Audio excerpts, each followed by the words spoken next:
can also be rendered while the talk is running. If moderators, again, thanks for the volunteer to help us in managing this event. If you have any questions, you can use this Discord channel moderator. And again, the support channel for all other of you. Okay, this is the time to start. In a 15 minutes, we're gonna have a first talk. You can have a look in the meanwhile on the agenda and read the code of conduct in the meanwhile, and which is gonna start the first soon.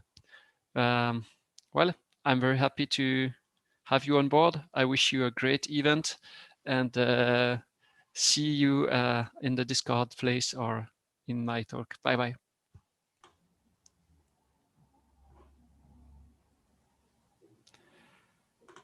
All right. This is officially launched. Yes? Yeah. So in a few moments in this room, we are going to have Rafael Blasco with a talk about how to guide your Odoo project to success with OCA. And in a few moments, we are going to open the meeting room for track 1, where in 15 minutes, we will have Daniel Reis, who is going to give an introduction on how to create pull requests and contribute code to OCA. So I hope you enjoy the day. We're going to have great content and have fun. Thank you. So I'm going to...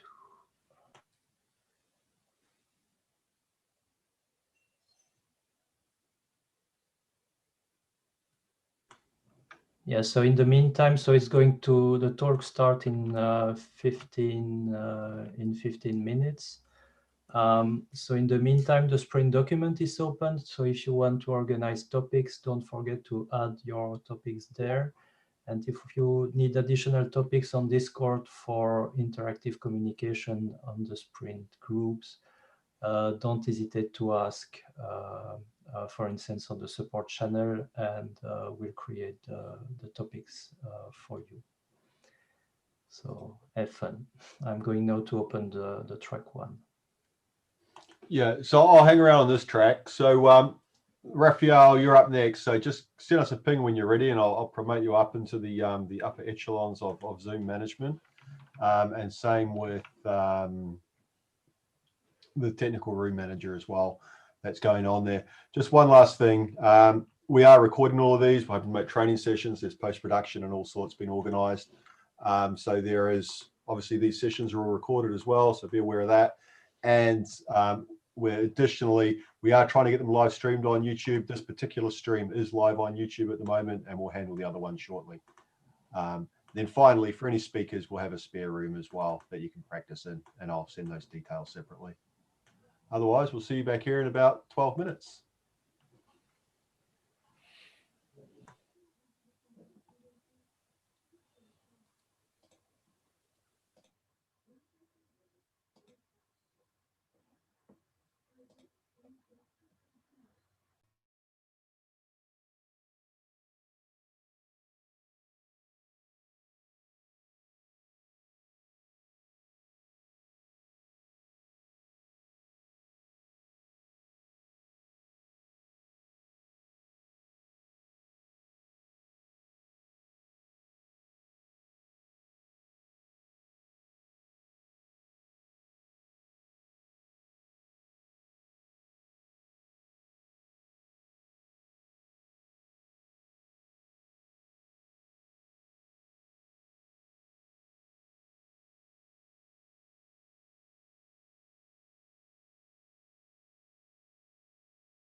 Hello. Hi, we've got you there, Raphael. We've probably got 2 or 3 minutes before we start. Okay. I just turned your video off for you, so just so you weren't sitting there while you're waiting, but you're welcome to turn it back on and share your screen and prepare in any way. But I'll give you a quick intro in about 60 seconds. Okay.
Okay, well, good morning and welcome everybody to the, I guess the first main talk of track 2 for the OCA Days of 2020.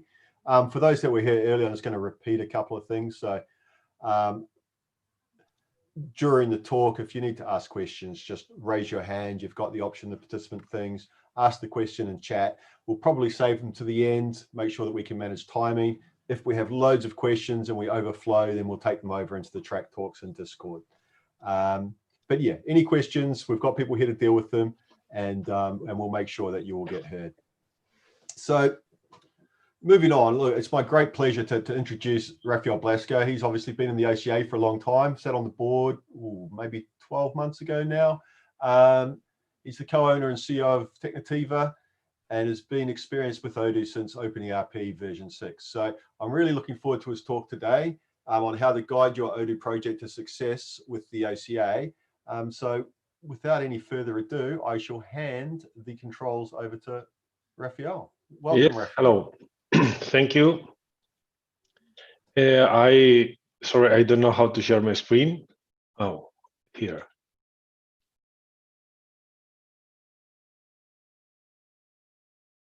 Fine. So,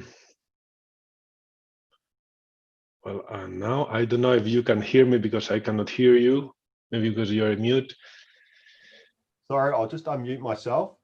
So down the bottom, you'll have a toolbar and there'll be chat, share screen. Okay, share screen. Here is it. Yes. I think I'm sharing my screen in this moment.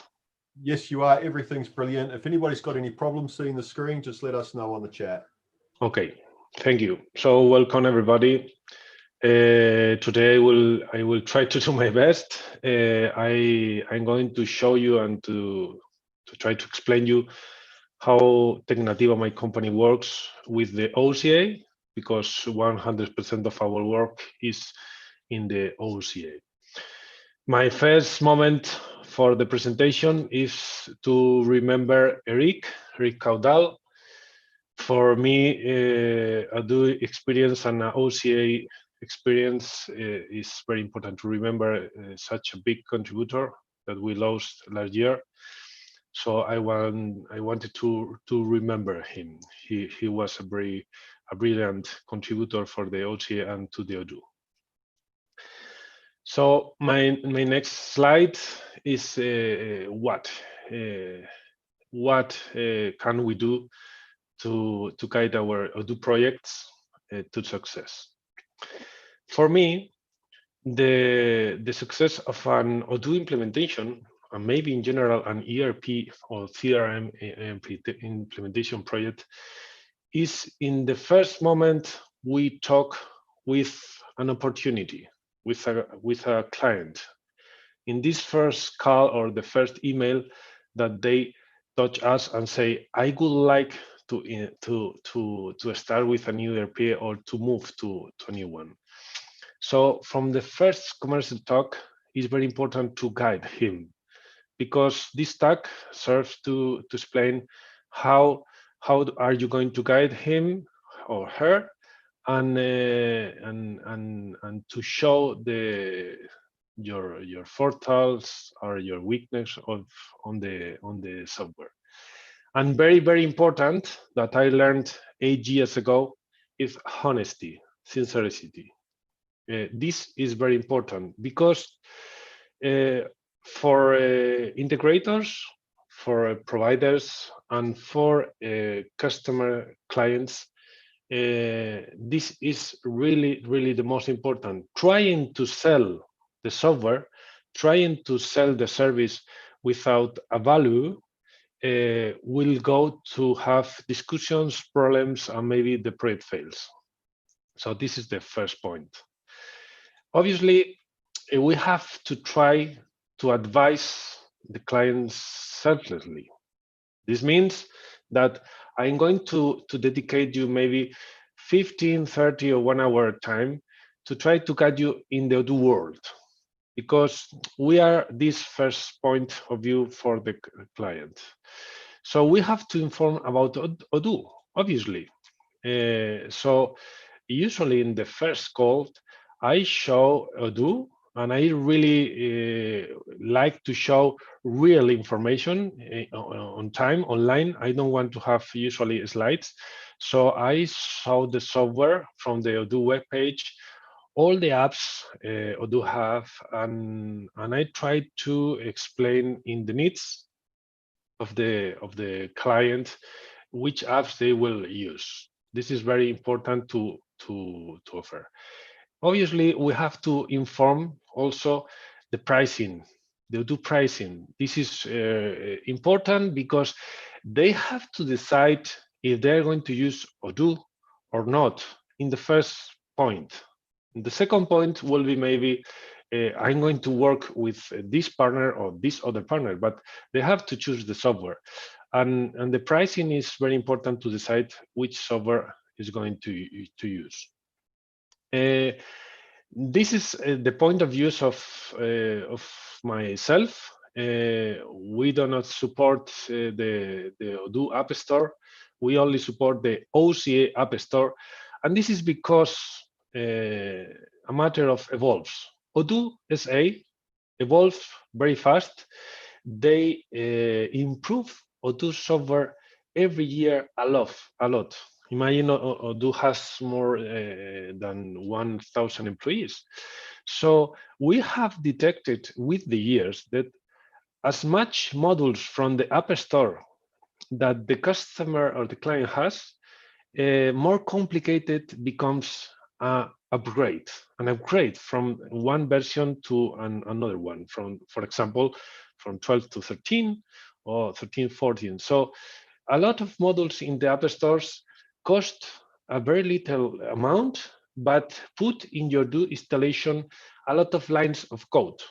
I have a good example of one module in the App Store that cost 200 euros and put it in your installation 21,000 lines of code. So for us, this is not an option, and we don't use the App Store. We use the OCA App Store that I will explain in the next slide.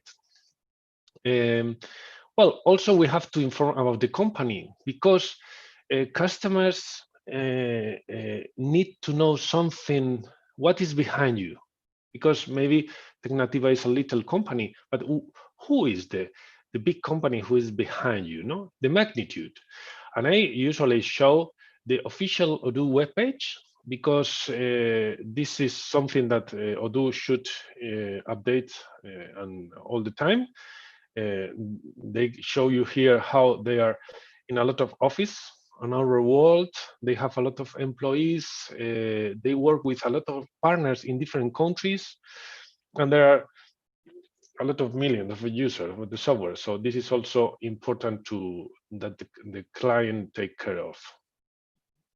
Another big point for Odoo is the documentation. not a lot of ERP software has an online and free such a documentation about everything, not only functional, also technically for a developer, the APA, how to install white papers, and so on. So this is a very important thing to inform. A new thing for the last year, and very nice thing for Odoo is the e-learning. The e-learning Odoo has a platform that for free you can learn all the application with short videos. So this is important that the customer knows. And finally, Odoo provides for free and Odoo everywhere, every time with Rambot, like the OCA. So sometimes these kind of screens make afraid to the client because hey, what are you showing me? This is very complicated. I'm not a technical one. But when you are with a client and you are showing your screen, you can explain it very easy, like how to run an Odoo from the office and with their team test it. Now we will go to the next time. What is OCA? And what OCA help you to success your Odoo projects? OCA is a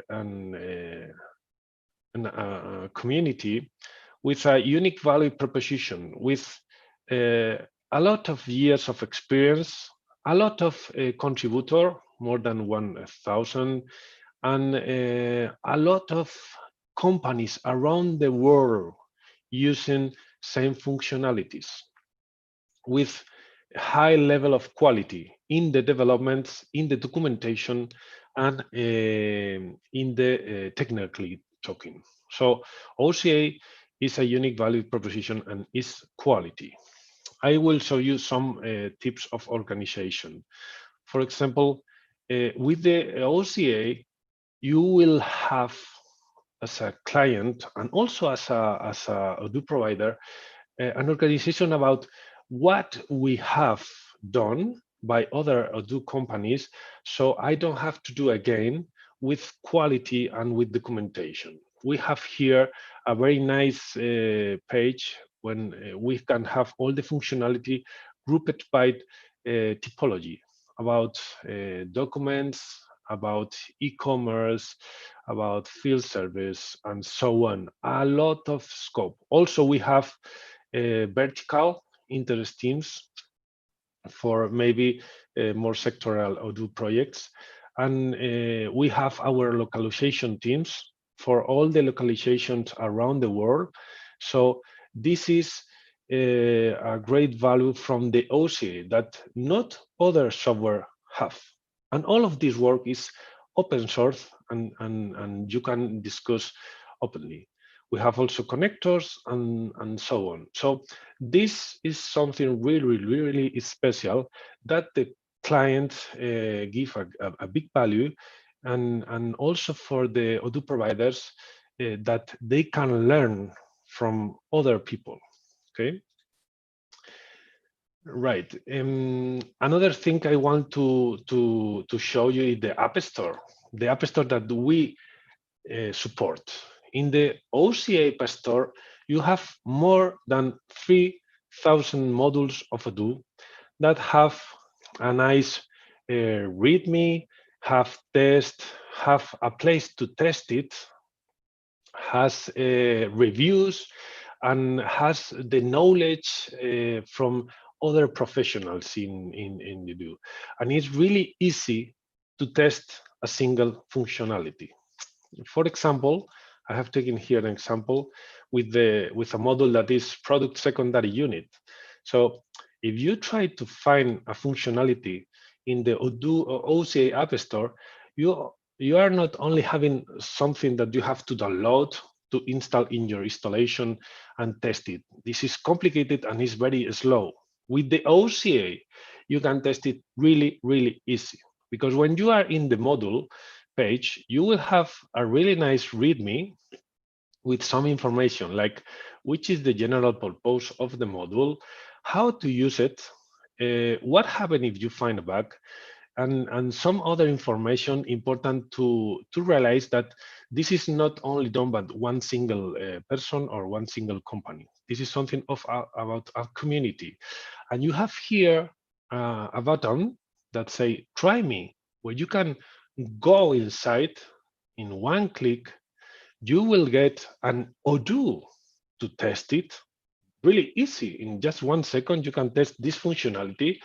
You can log it here with admin, login, and then with the README and the Rambot from the OCA, you can see the functionality really easy. And as a customer, as a client, show it if it fits your needs, or as a Odoo provider, you can show to your customer. So now for this module, if I come here to a product, I can show to the customer, well, this model, we have to to explain why the model, no? Usually in Odoo, we work with a unit of measure that maybe is kilograms, but with this model, maybe you need to have a secondary unit, like a piece, no? A piece that is only one unit, and usually 1 unit of this product is 7.5 kilograms. So imagine in 1 minute, in 5 minutes, you are explaining to your client the functionality. This is a really big value from the OCA. Okay, another really important thing is experience. So when you are working in the OCA, who are there? There are contributors. I am taking here one example, but as I said, we are more than 1,000 contributors. And we are not talking about contributors only from 1 year old. We are talking about contributor that has been working since 6 years ago, 7 years ago, 8 years ago. So really old and experienced contributors. These kind of contributors will maybe review your modules, ensure that the modules in the OCA works, and so on. So this is a lot of experience together. Also about experience, I'm going to show you 4 examples. In the OCA ecosystem, you can have opinion. Like in this issue, one contributor wants to improve something in Odoo. So I explain this kind of situation for clients, because when the client understands this ecosystem, they feel the value. They feel that they are not alone, and a lot of knowledge is around. Here, they are explaining one improvement, and we have feedback from other contributors. So this is the knowledge not only from one company and one person or so on. There are more people involved. Okay, we have here a third one. Now, after the opinion, we have here an explanation, and after this, we go, as you can see here, the module. I mean, the development of this functionality. Another thing I will show you, and I show to our clients, is, for example, this advice. I mean, someone asks for something. Hey, I want to make improvement also, an enhancement. So what's your opinion about this? And you will have opinions for other experienced contributors. This is a really big value. Maybe you can get support if you are using OCA modules, OCA functionalities. Maybe you have an error, you have a problem, and you can write here, hey, excuse me, I have a problem. So who can help me, or which is the problem? So as you can see, one contributor say, we will review this, and after another one say, okay, we found it, so we are going to solve it, and here you have the solution. Sometimes you don't got such a quick answer, but when the problem is shared, because the same model is used by hundreds of companies, usually the bugs or the error are fixed sooner, because more company use, more probability to find it. So you have support, and also you have obviously reviews for from other contributor when you propose a new functionality. I take this example because it's a really big example of contribution and very long. For example, here, someone tried to propose a new module, and this model was quite complicated. So as you can see here, we have involved a lot of contributors from different companies. As a client point of view, you have to understand that you are trusting in a provider, Odoo provider, that will have to talk with other contributor, other Odoo professional to get a solution. So this improves a lot of the quality and the stability of your Odoo installation.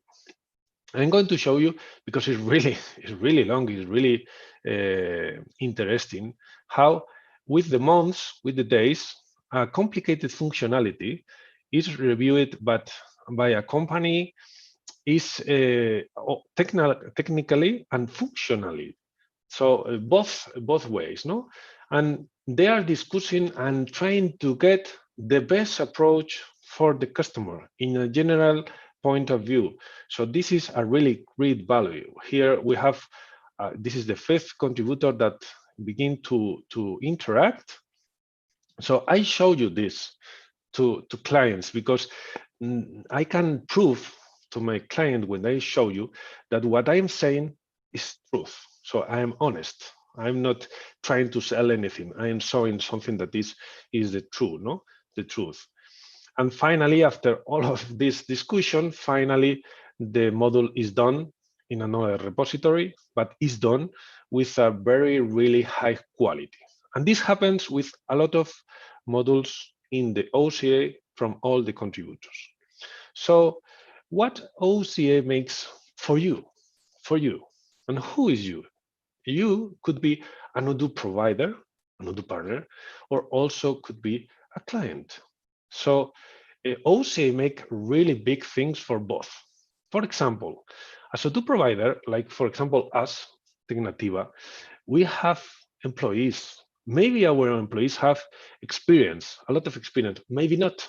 Maybe they begin to work in Odoo now. So how they learn? Of course, we can teach them. But if we say that you have to work in the OCA, OCA is providing just to the Odoo providers a really nice guidelines how to work with Odoo.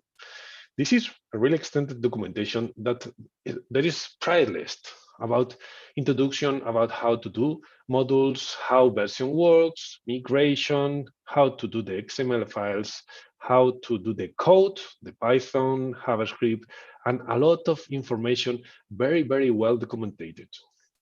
So when a Odoo provider see this, say, oh, this is really incredible. I will put my employees working in the OCA, and they will do a great job. And for clients, it's the same way. It's like, hey, I'm seeing that here there are standards, there are rules, so I can trust more in my installation. So OCA make for Odoo providers professionalize and train your employees. They will be better every pull request, every review they do, or just looking for modules that already exist, they will professionalize.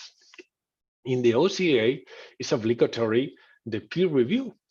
So everything you do in the OCA, another contributor has to review it, at minimum one, okay? Maybe 2 or 3, depends also with some rules. So this ensures the quality and the functionality. Also, OCA provides developing tools that a lot of companies cannot afford to put it, or they don't know how to do it, like a continuous integration with Travis, a translate platform like with Weblate. Imagine your client is working with different languages. So how are you going to translate all your developments or your functionality? So OCA provides you a platform. OCA force you to don't repeat yourself, because if you look what your client needs in the OCA and you find it, you will use it and you will not develop the same things. Really important. And with all this explanation I did, I can assure you that your client will trust you more. As a client, in the other point of view, you can feel that your provider use a standard. So they say, okay, we have a quality standard with if my provider use the OCA methodology. Your Odoo is not a black box. A lot of Odoo installation has a lot of custom code that only one company did it. So it's a black box. But if your Odoo installation is using OCA modules, this is open source. So any other integrator can check the code, can audit. So this is really important for the client. Also, independence of provider. If a client want to change of provider, they should feel free to change. And usually when we have a black box, the customer, the client feels like, I cannot change it because another one will say that we have to do everything again. And this will cost a lot of money. But using OCA, this will not happen because the other provider will say, okay, you're code in the OCA, so high quality, all is open source, we can check and audit everything, so we can take your installation. It's very important for client feel independence, no change with the provider. Also, your company will evolve with Odoo. Odoo SA as a software evolves a lot. And with the OCA also, because in the OCA, the modules that we did in version 6 goes to 7, to 8, to 10, to 11, to 12, to 13, and now we'll go to 14. So you will have the possibility to upgrade. That this is very important. As I explained it, you can test before installing. You can go to a runbot of a module and test it and show how it works. Okay. As a client, you will get the knowledge of other companies because, for example, when the first of our customers say, we have a need, we need a secondary unit module, we discuss with another Odoo providers. And after we get it, how we will solve the problem for the customer, we did it. After this was done, another customer were interested. So they are getting the knowledge of for other companies. And obviously, you have the functionality done, is fast and controlled delivery because you don't have to wait 2 weeks or 1 month to get it developed and functionally. It's just maybe next day. So OCA makes a lot of things also for providers and for clients. And the last point I'm going to explain is how we inform about us. As I said, we have to be honest. So we explain what is our scope, what is our team, which experience they have. I put here some links to the team in GitHub, so they can see here the team. Also, the experience, obviously, they can see here how many functionalities, pull requests, and so on we did. And this is our way, but you as a Odoo provider or as a client, you have to know the experience because sometimes in the ERP, if you don't know a functionality, it's complicated to get success. So you have to learn it better. In our case, obviously, we support and maintain all the OCA.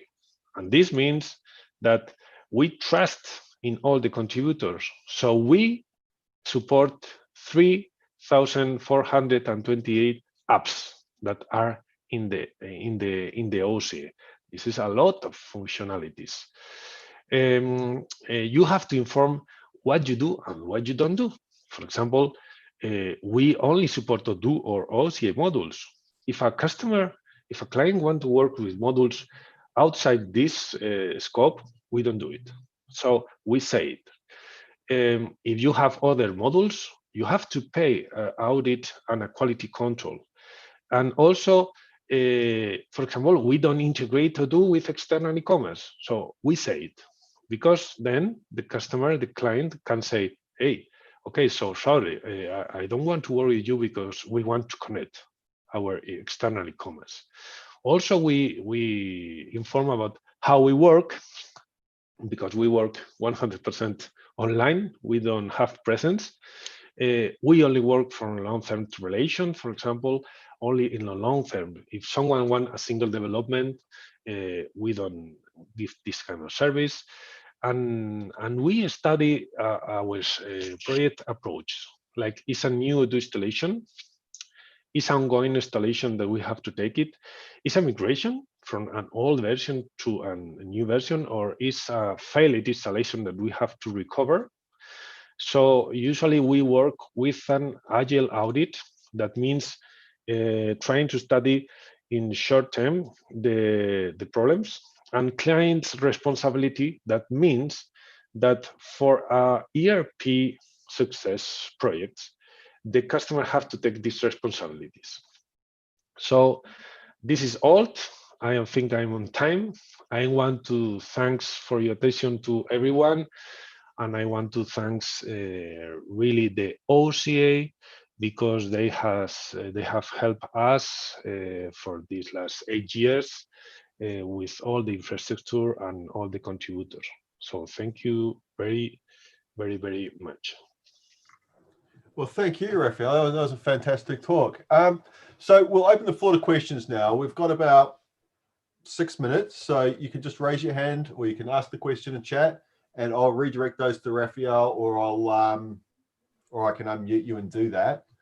I guess from my perspective, I mean, you guys have been involved with the OCA really since its inception, and I kind of noted with interest in your talk, Rafael, that you used the OCA website as part of your presentation to clients. Is there anything that you think that the OCA could do to improve their website to help you when you talk with clients? I think so, because the design, the usability, and some information of the OCA is we haven't invested. In the OCA, we haven't invested in design and user experience. The information is really complete, so the customer and the clients get all the information, but sometimes it's difficult to get all this information without our guide because how the structure. So I think we can work on this because sometimes the customers go to the OCA webpage without a provider, so alone. And maybe they could feel lost, or maybe they miss some information. I think it could be improved. So I guess what I'm taking for that is we need to be aware that our target audiences aren't just our members and integrators. So something new for the OCA is the OCA App Store. And for example, we have to take care in some keys in the modules, in the manifest, to get better filters, for example, for finding functionalities, because sometimes our clients try to find a functionality in the App Store of OCA and they don't find it, but it's there. I saw my client, but the client alone didn't find it. So some things can be improved. Obviously, always everyone can improve. I can improve also every day. But in general, it's really good information in the OCA webpage. It's just finding it, yeah.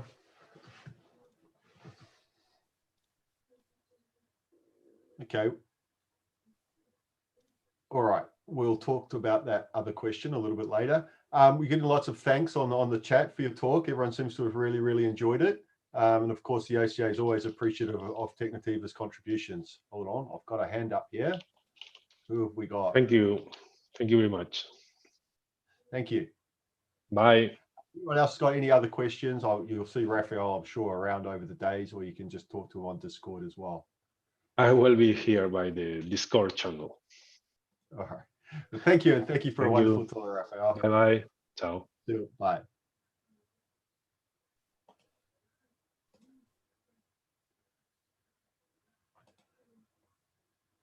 Oh, what's happened? We've lost our next presenter. Hold on, I'll be with you in 1 second.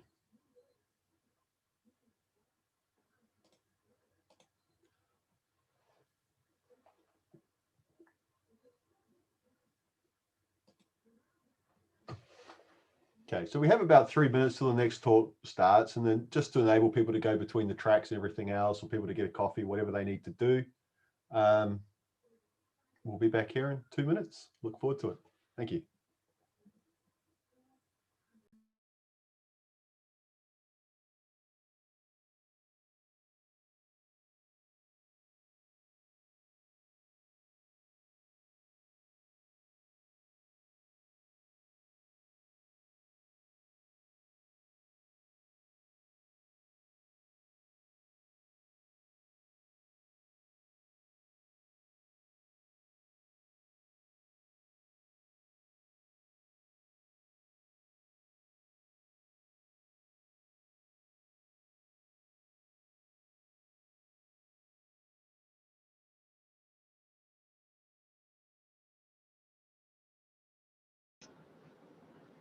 Hello? Test. I think You're loud and clear, Kitty. We're gonna.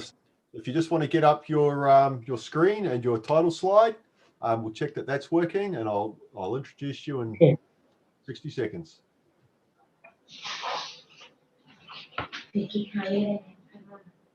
So I share my screen so everyone saw it. Yes, I can see your screen. I'm sure if anybody can't see Kitty's screen in the chat, just let us know.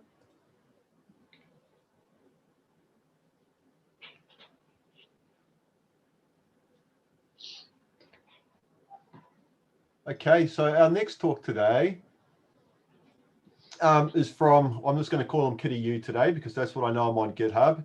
So Kitty was one of our, I suppose our first members that really tried to push the functional side of the OCA and has been very active in there.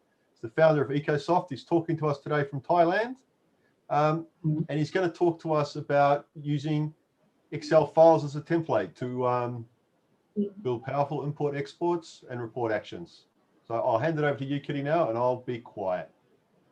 Okay, thank you very much. So I guess I will start.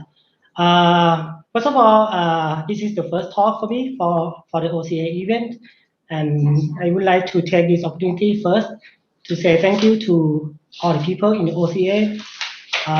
Personally, I feel very grateful to the community, and obviously I have been using a lot of tools from the community as well. So I think today I would like to talk about one of the tools that I have been developing, and I think it is the tools that could be useful for many people.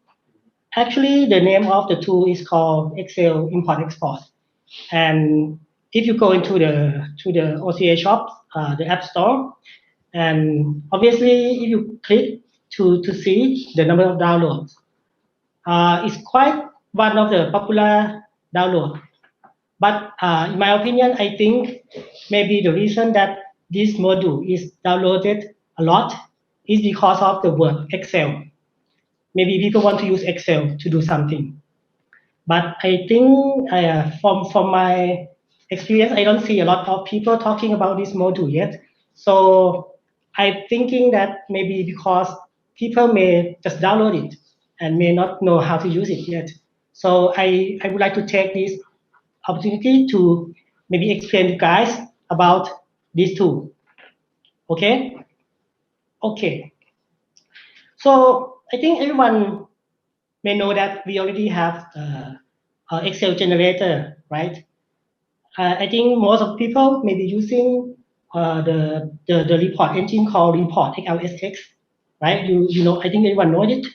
OCA have the very good module called Report XLSX, right? And so why do we need it? Another one. Why do we need another Excel generator? Actually, personally, I also use report XLSX to do a lot of my work, to do a lot of report that we use also. So I also like it and use it a lot. But there was in one of the projects that we have been requested by the customer to use to produce a lot of Excel reports in a very short period of time. So that time we try the tools that OCA already provided, but I think the time is not enough and the ease of use is not enough for us to generate a lot of report at a short period of time. So that is the first point. And the second point, we have also the request to in the project we have the use case that user want to use budget planning, but they are the user outside of Odoo system, right? So in a big organization, maybe they have like thousands of people, plus thousands of users. Every one of them have to use the Excel to plan the budget for the year, right? And then after they planning it, then we have to eventually import it into the Odoo, the budgeting system that we developed. So that is the use case. These are the two use cases that have brought us to create the new tools. All right. So let's see how normal report generator works. If you see from this picture, normally all the tools that create Excel, like report XLSX, of course, they generally use the code, right? So they have some code and directly from the code, maybe use Python library, and then they generate the file from scratch, right? From the code, just create a file by itself. So this is the way normal report generator works, right? Maybe there are some helpers for the tools to make it a little bit easier, life a little bit easier. But still, in my opinion, at the time we still think that it's not easy enough to produce a whole lot of reports for the project, right? So we have come up with something else. So so this is another way of thinking. So we know that we have to create the good looking forms as well. So why don't we start from designing the template that is good looking by the Excel, and then we combine it with some instruction, some easy instruction written in dictionaries. It can be used for both export and import, and then combining the data together, and it will produce the Excel as a result. Okay, so this is another way. It's a different way of working with the Excel, and so we call this as a Excel import export. But generally, it also used for the reporting as well. Okay. Okay. Let me explain you a little bit about how it works. So generally, it has the template, correct? And then we have the dictionary instruction. It has an export element that is going to tell that to export the data into the first sheet with the result set as a record set into which fields in Excel. If you can see this, A4 means the field A4, right? B4, C4, and D4. And then we just produce recurring it, right? And then we can just use the technique of the OIM to get any data from the record set, okay? And then everything else in the Excel will be preserved, okay? So now you can see that the very important thing about this is the template, all right? The next slide, this is the face of the template, okay? So the template is essentially the things that keep both Excel file and the instruction together, right? The instruction that you made it in the dictionary, it will be nicely converted into the screen so that the average user can go in and make change. They can make change on both template and make change on both the instruction, and they can produce the result immediately. Okay, so I would say that the template is the core engine of the whole module, right?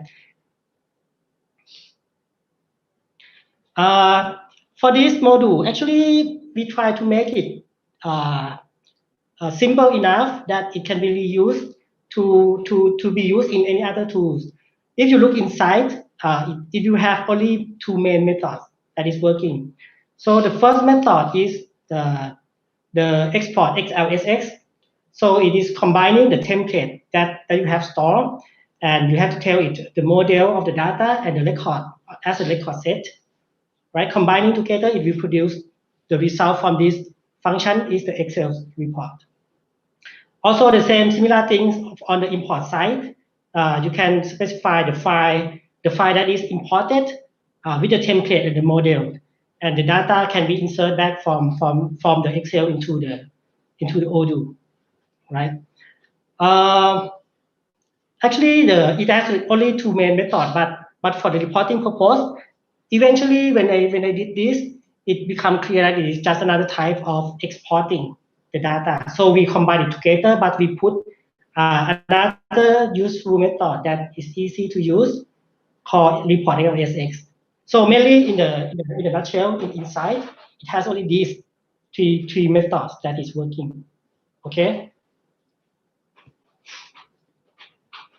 Okay, so I think I have given some information about how the concept works for this.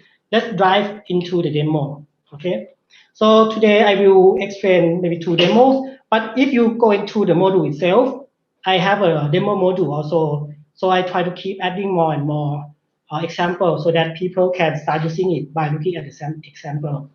Okay, so the first example I want to show is about the import of the purchase order, export of the purchase order, and importing it back, right?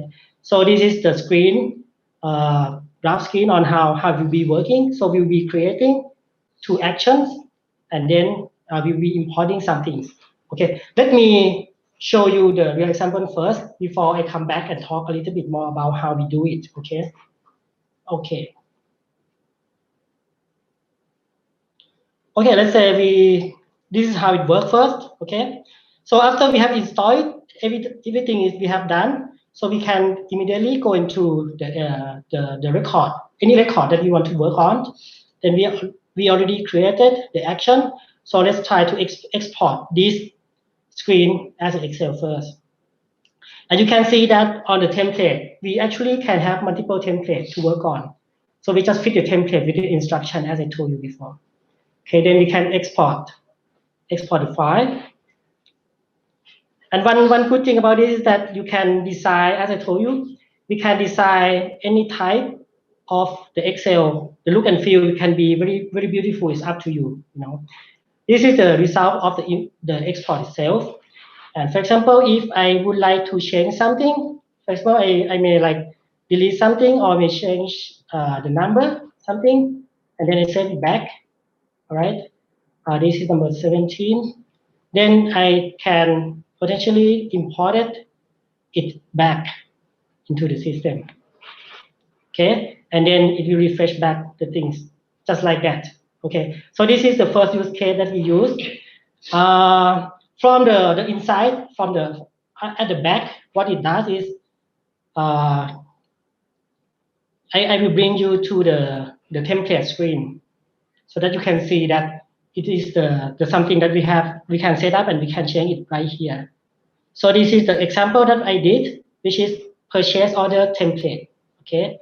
So in the code that we did, I will show you later. After we have loaded it, we will import, or we will have this kind of dictionary that we imported, right? So I will explain briefly. So at first we have the export instruction. Let's say export into purchase tab in the sheet, the name of the sheet. All right. And the header is the purchase order itself. We can use any ORM technique. We can even use Python code here so that we can manipulate the data that we have. Actually, the limit of it is a Python code. So whatever the Python code can do, so you can do here. All right. On the other line, we start from B22, and then we export the things out. Okay. And if you can see this, we have the quality But if we want to say that if the quality is false, then we show the 0. Maybe we have some style, you know, because we want to make it look pretty like a US dollar or something like that. So we have style as a number, something like that. Okay. Similarly, on the import side, it works almost the same way. So we want to import the data from purchase sheet in the Excel, and we want to import data starting from B22, right? If you can see this, into the field, the one too many field order line. All right. So I think this explains you already how does it work. Okay. Okay. Let's bring you back a little bit. Okay. So this then we can work it this way, all right? Any format of the Excel is possible right now with these tools. The way we work, the way we create it, just very simple things that we do, like create actions like this.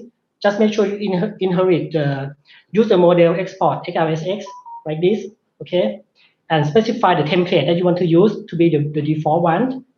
Okay, the second part is very simple. Just write down the instruction like this.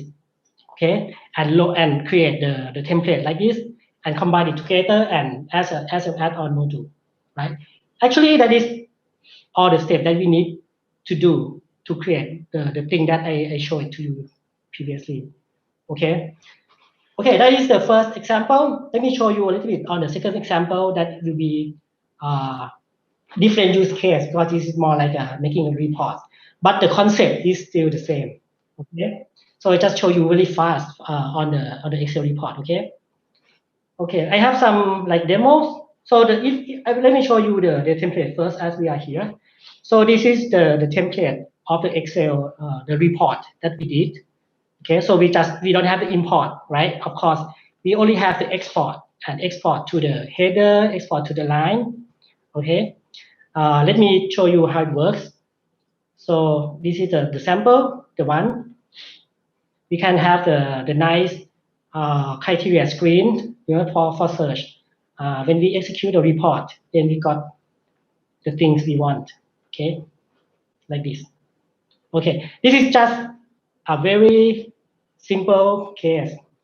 So the thing I want to point out to you, if you can see this, you can now start to think that right now the Excel, the possibility of using Excel is limitless, right?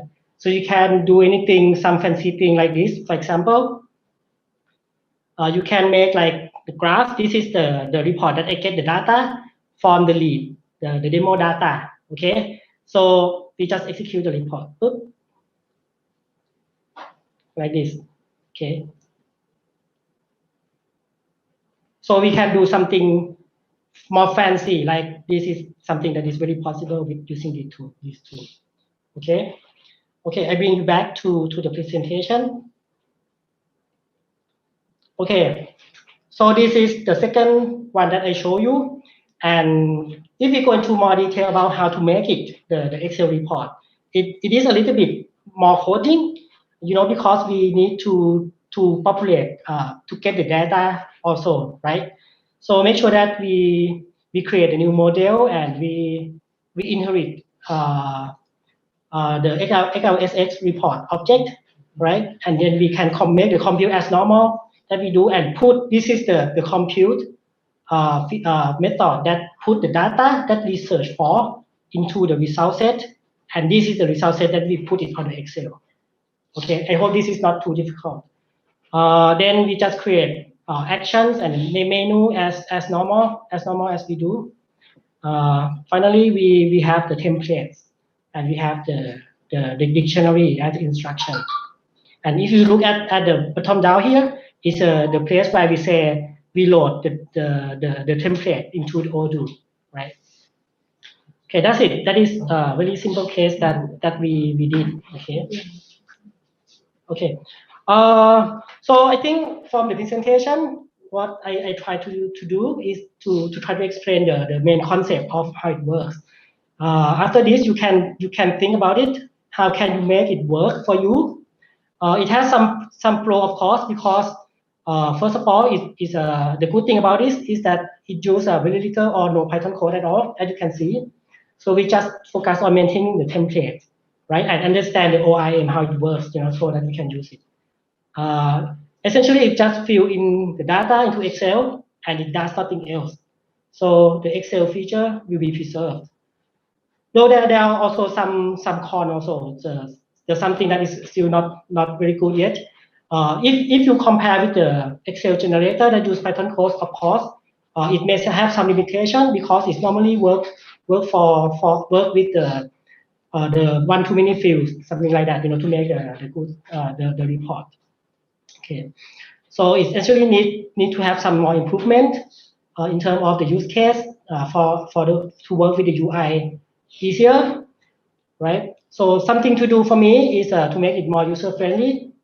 Actually, I also did something about the user friendly, something we can add it, and we have already added.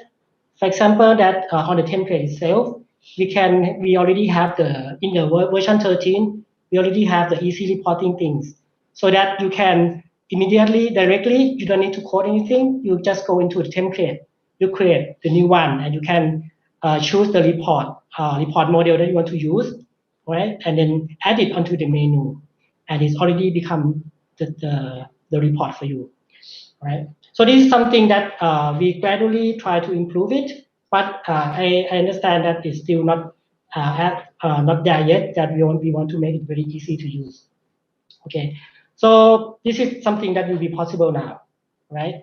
So we can create Excel template or Excel worksheet that fill in the data, but still preserve everything else, like the drop-down list, everything. We can create something like beautiful that you can just imagine that this cannot be done by other tools.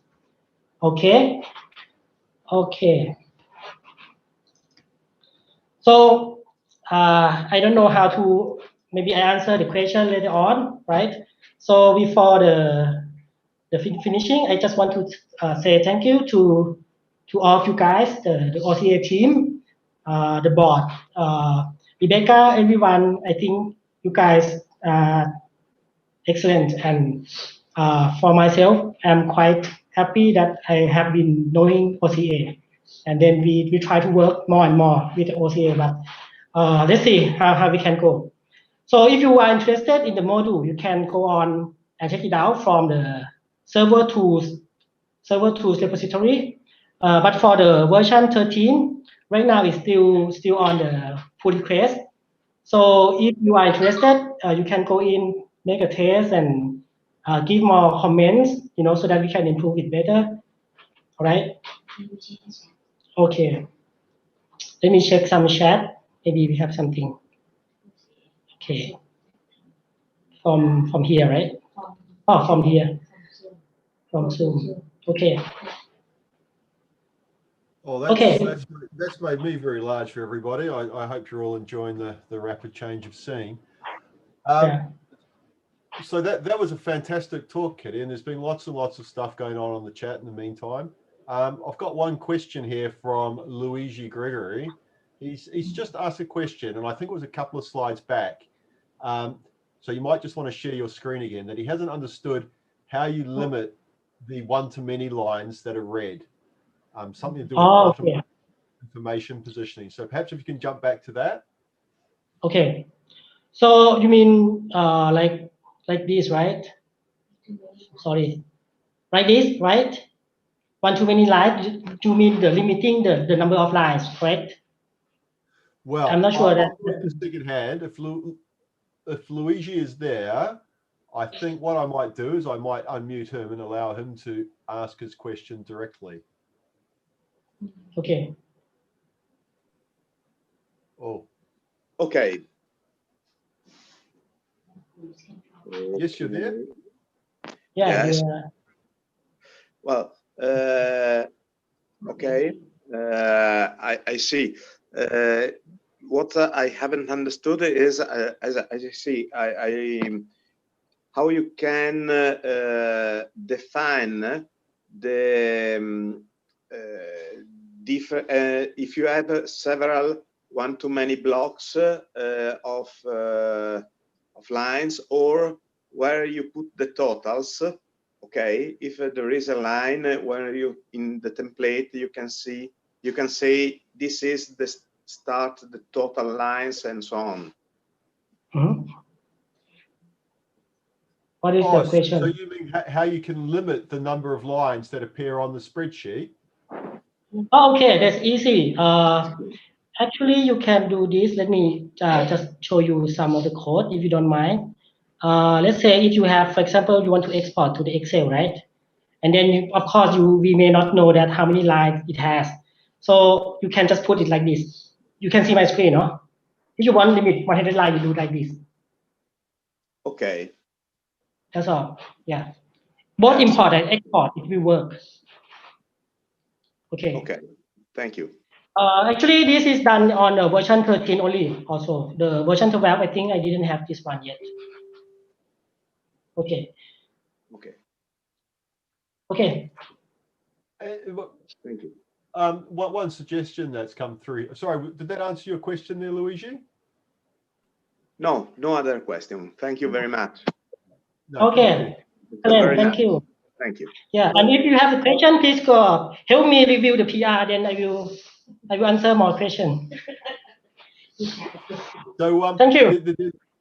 So Kitty, just before you pop off, there has been a suggestion here. Someone's suggested that you might want to add an option to convert your Excel reports to PDF. To PDF?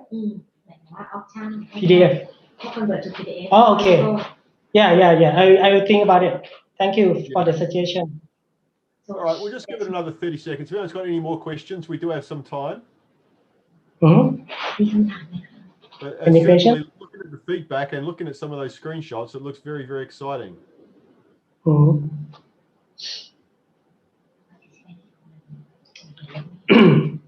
So I think actually what I think, in my opinion, I think the concept itself is quite I think it's quite okay, it's quite good. But the thing that I think I still need to improve it. For example, right now we have we can create like a report like this, right? We can add something, we can convert to CSV, maybe in the future we convert into PDF maybe. We can have an easy reporting. We can say that report. For example, we can, like add any kind of the report, and then we save it. We save it like this. Over here, we include the file, anything that you have the template, right? Whatever, this is just a test. If you see this, when you save it, it will immediately have create some of the placeholder to keep the result, and you can keep adding more things like to A2, to BB to name.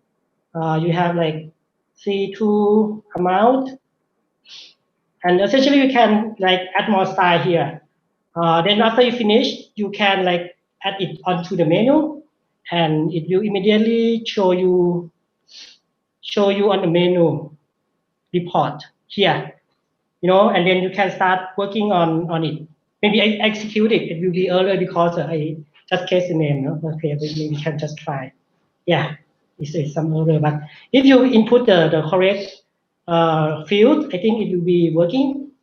This is something that I try to make more so that it will be more user friendly, because it has potential, but the user friendly is still not there. Like you have to add the style by yourself, something like that. Yeah, this is what I think. So if anyone interested, then you can join and help improve it also. Okay. Well, excellent. Well, thank you very much, and thank you very much for taking the time to talk to all of us today, Kitty. And I look forward to seeing you around the, I guess, the OCA days. Okay, thank you. Bye-bye. See you. Thank you.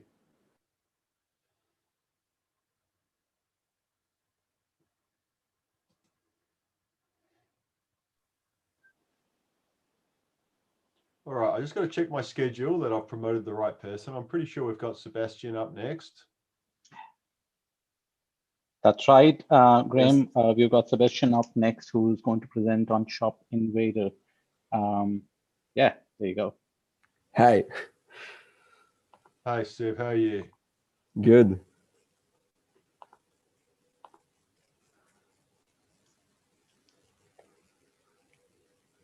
So, are you all sorted? Have you got how to share your slides there? You've got the share screen button down the bottom. Okay. I can click on this. This is one of the talks that I'm most excited to hear. I got to be honest. I've been hearing lots about Shop Invader, but haven't really looked at it too closely. So this So should be fun. Do you see my full screen? Do you? I don't know if it shares Yes, I can around. see your full screen. Okay, so it's Well, yeah. see Shop Invader stuff here. Yes, everything is there. Okay, perfect. If anybody is having any problems, as always, let us know in the chat. And just one final word from me as I hand over to Rohit. He will be moderating the talks for the next wee while. So thank you everybody for your attention to me as well. And we'll run through up until break. And yeah, Graham, I'll hand back to you at 11:35. So until then, take some break. And thank you for moderating so far.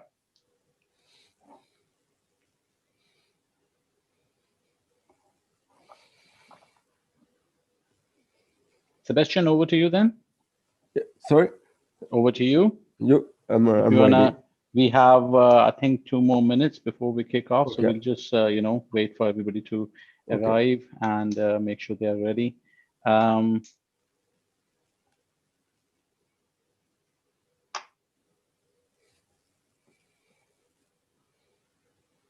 the meantime, Sebastian, where are you based? How's the weather over there?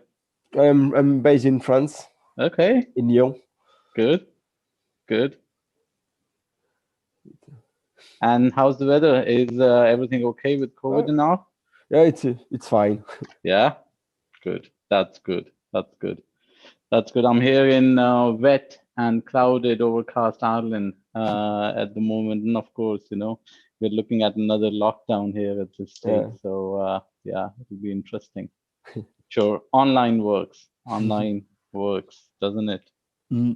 Yeah, for the developing, though it's not an issue with COVID. True, we can write the code anywhere. We can write the code anywhere. Just thinking of time, I think we should probably kick off in about another few seconds. Thank you all for joining, and if you have any questions, please send them through to us, and we'll be happy to answer them for you. Okay. Sebastian, over to you. Hello everyone. I'm going to talk about Shop Invader. So a quick reminder of who I am. I'm Sébastien Beau. I'm co-founder and CEO of Accretion France. I'm one of the initial contributors on the connector of Magento and then on the connector with PrestaShop. And I am also the creator of Shop Invader, which I'm going to present today. So what we are going to talk about this talk is, first we are going to have a quick reminder of what is Shop Invader. So for newcomer, you can understand what it is. Then we will explain who are the new contributors on the project, what are the new features that we have that have been developed this year.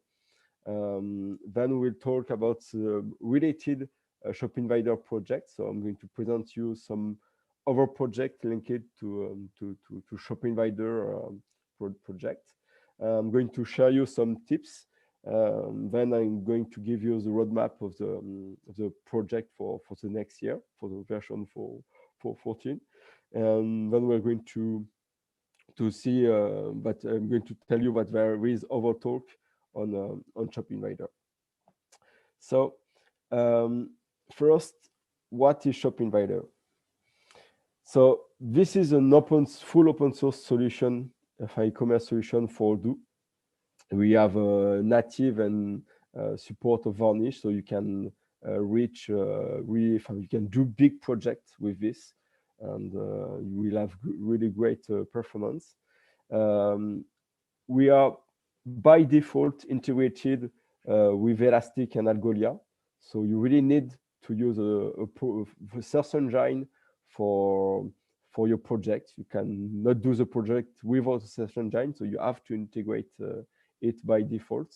So there is a lot of advantage of this for the faceting, for the performance, for a lot of really interesting points.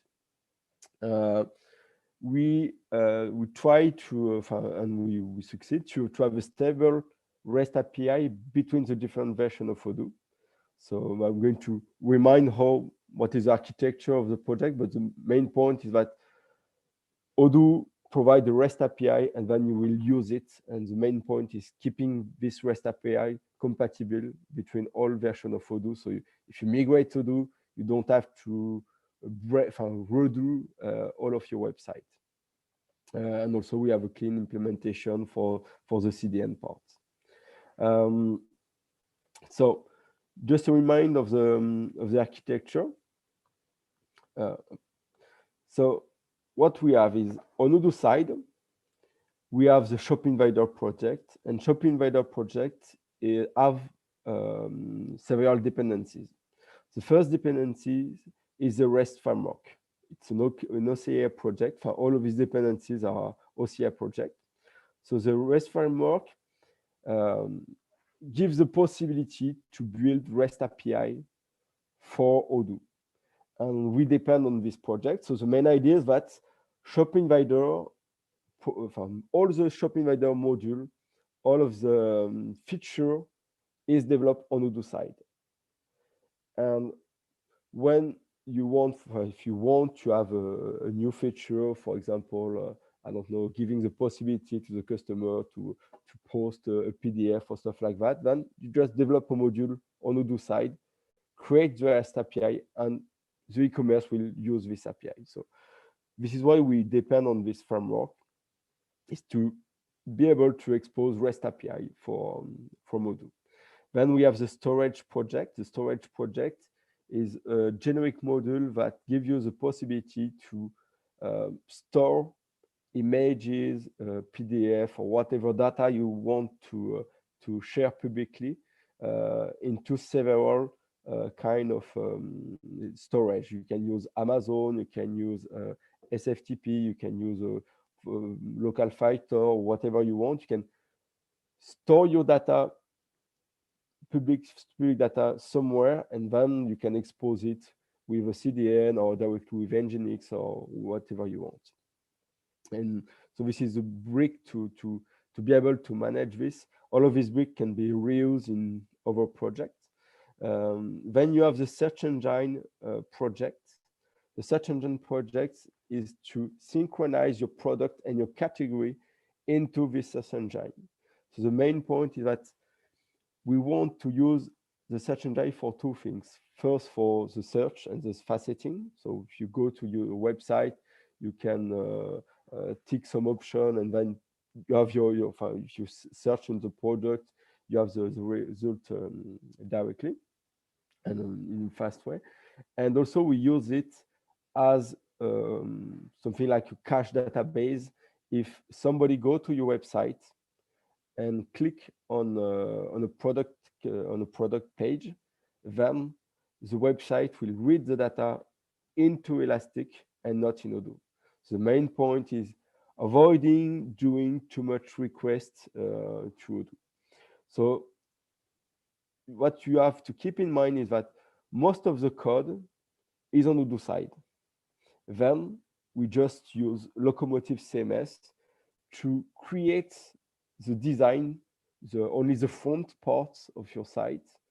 And if you, for example, add a product into your cart, Locomotive, your website will just request Odoo to add the product into the cart, and Odoo will compute the sale order and stuff like that, compute the taxes, and then return you the result. So every write is done directly. For the images and the product, the front will directly consume the CDN for the images, for the PDF, for the technical documentation or stuff like that. And for the for the search engine part, it will directly request it to get the information for the product, for the category. So one thing that you have to keep in mind is that you have to see Shop Invader project on Odoo side like a headless e-commerce solution. So it's only a lot of Python module that give e-commerce feature with a REST API. And then you can consume this REST API into Locomotive, for example, for building your website. So now, what is new on Shop Invader? So the first thing is that we now have new contributor, and this is something for me really, really important because it's something to create a project and to succeed, to have customer on this project and to do project with this.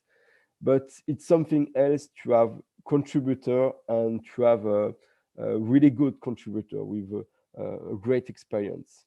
And this is why I first want to thanks Camp to Camp and Forge Flow, because they now have started to have they have done contributions on the project, and they have done project with Shop Invader. So this is something really really important for me. Okay, I'm really happy to have them on the project. Now it's not anymore a project between Accretion and Axon, but it's really start to be really a community project. So regarding the new feature, what we have done this year, first thing, Shop Invader have been migrating to version 13. So we now support 10, 12, 13, and soon we will support 14. All of these versions have exactly the same REST API, so you can migrate to Odoo and change nothing on your website and it's work. We now have done some new module. So one of the module is a module that helps you to manage your variants. So, for example, if you have several variants, some variant can be out of stock or stuff like that, or you cannot solve some variants. And this module simplify the way to do the in your team when you how to explain it. You have one selector for selecting, for example, the size of the product, then the color of the product. These data are directly pushed into Elastic, and if you change one, for example, if you change the color, it directly redirects to the right variant and manage all of the incompatibility stuff. So just a model if you want to say to manage variants, have a beautiful selector, you can install this module and it will make your life really, really, really easy. We also support wish list. So if the customer want to keep in mind the product he want to buy. So this the wish list have been done by Camp to Camp. So it's a new module that you can use.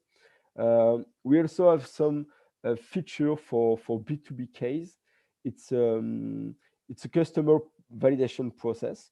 So if you have an e-commerce which is more for B2B, so if you want a company that register to your website, then you check the information and then you accept it. It's something that you can do natively with Shop Invader. It's just option that you have to activate on your back office. We also manage now the update of old cart. If a customer go to your website, do a cart, and the next day it come back, but the promotion is on your prices, you have a 10% it's finish. Before, if the customer come back, the price was still the same until he do an action, for example, like adding a product or changing a quantity or selecting a delivery address or stuff like that. But before he interacts with the cart, the price was still the old version. So now you can update every night all the pending cart of your customer and refresh the price. So if you have a new promotion or promotion that is not available anymore, the price will be changed in all existing carts. We now also have, we now support by default the integration with several environments. So this is something really important, because if you go in production, you will have a pre-production or test server, etc. So this is something really, really important. We also have added the download of quotation, minor stuff, but it was something missing. We can also now sell by packing. So imagine that you have product and you can sell it by unity or by pack of 12 or pack of 1 pallet. So it's more for B2B case. If you sell product by pallet or more, then the customer can select which packing he wants to buy. So I want to buy 1 unit, or you want to buy 2 pallets, or want to buy one pack or 2 pack. So you can select all of this option. This also have been done by ContCamp. We also have a multi-company, multi-customer user. So this is also for B2B feature.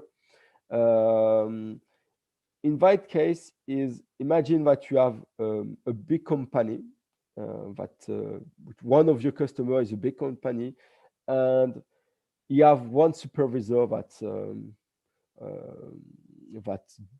validates the purchase or supervise, and many people who can buy in the company.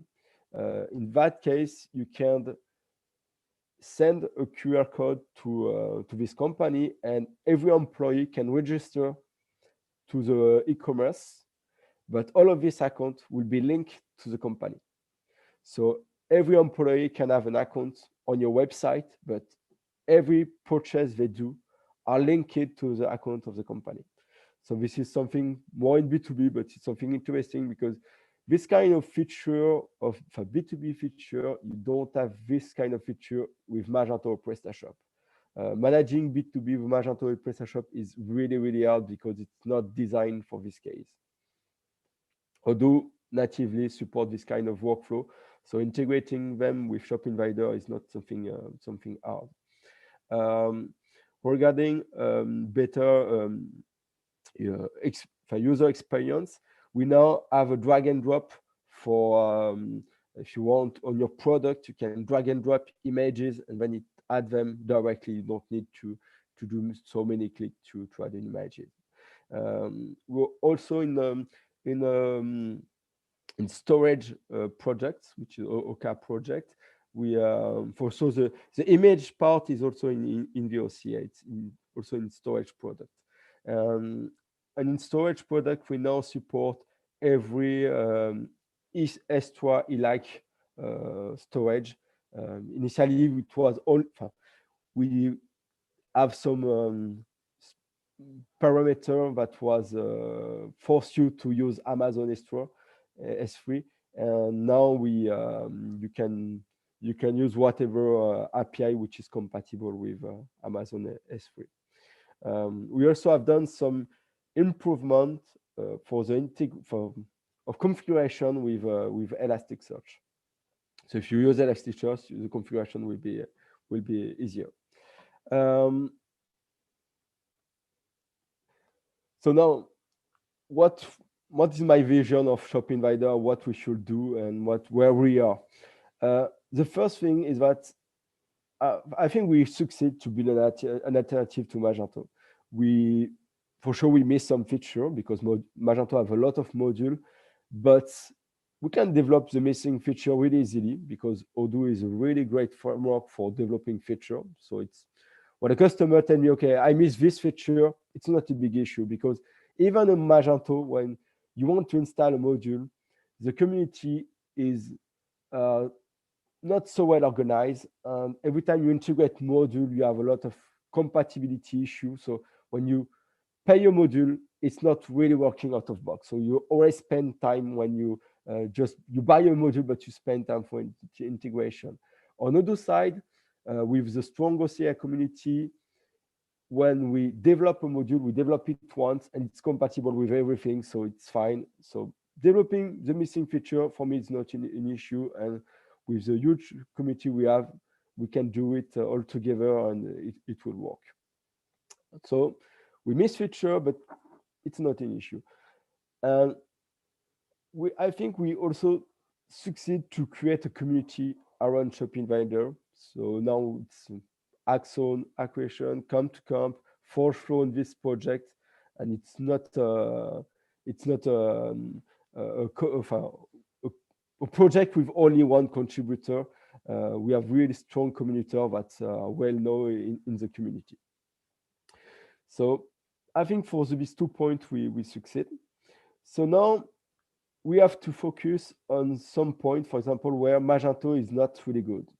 One point is the product management information management.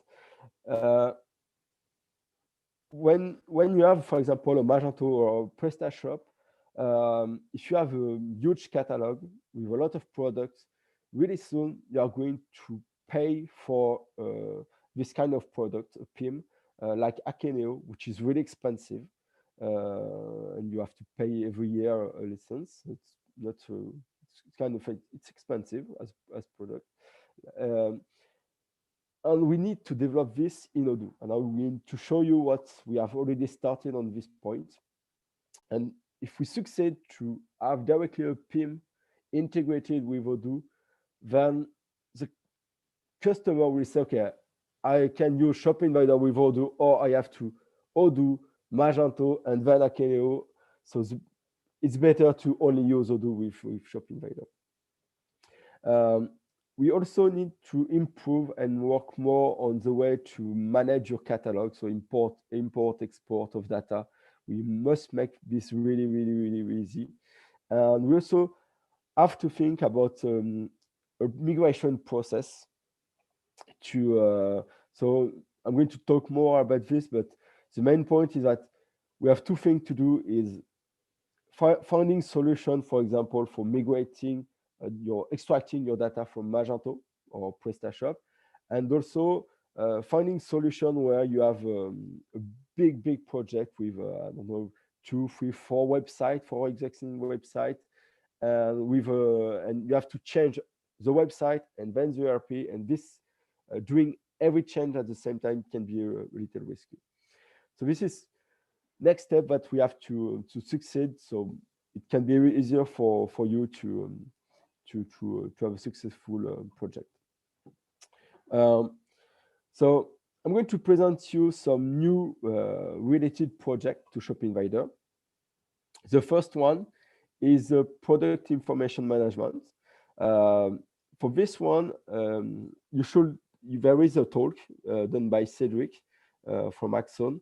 I deeply recommend you to see this talk. So this talk is about presenting you the alternative we have started to build, which is an alternative to Akeneo. It's a project that I have in mind from a long time. I have done some, I think the first prototype was in OpenRP version 5, when we start to manage the custom attribute and the attribute set. Just to have what is an attribute set and what is custom attribute is, imagine that you sell a camera or a fridge.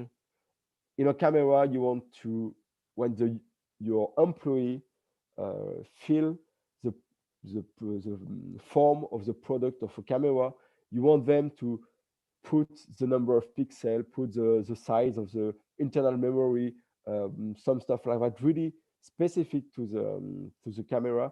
And on the other hand, if you have sell fridge, you don't have the same field to fill. So this module is here to manage this specific case, and also to centralize every feature you need for managing your catalog. So, for example, having the mass edition, having the mass import, the image management, your category management, everything is now centralized in your apps with a dependency of several modules that help you to manage your catalog. So I deeply recommend you to see this this talk.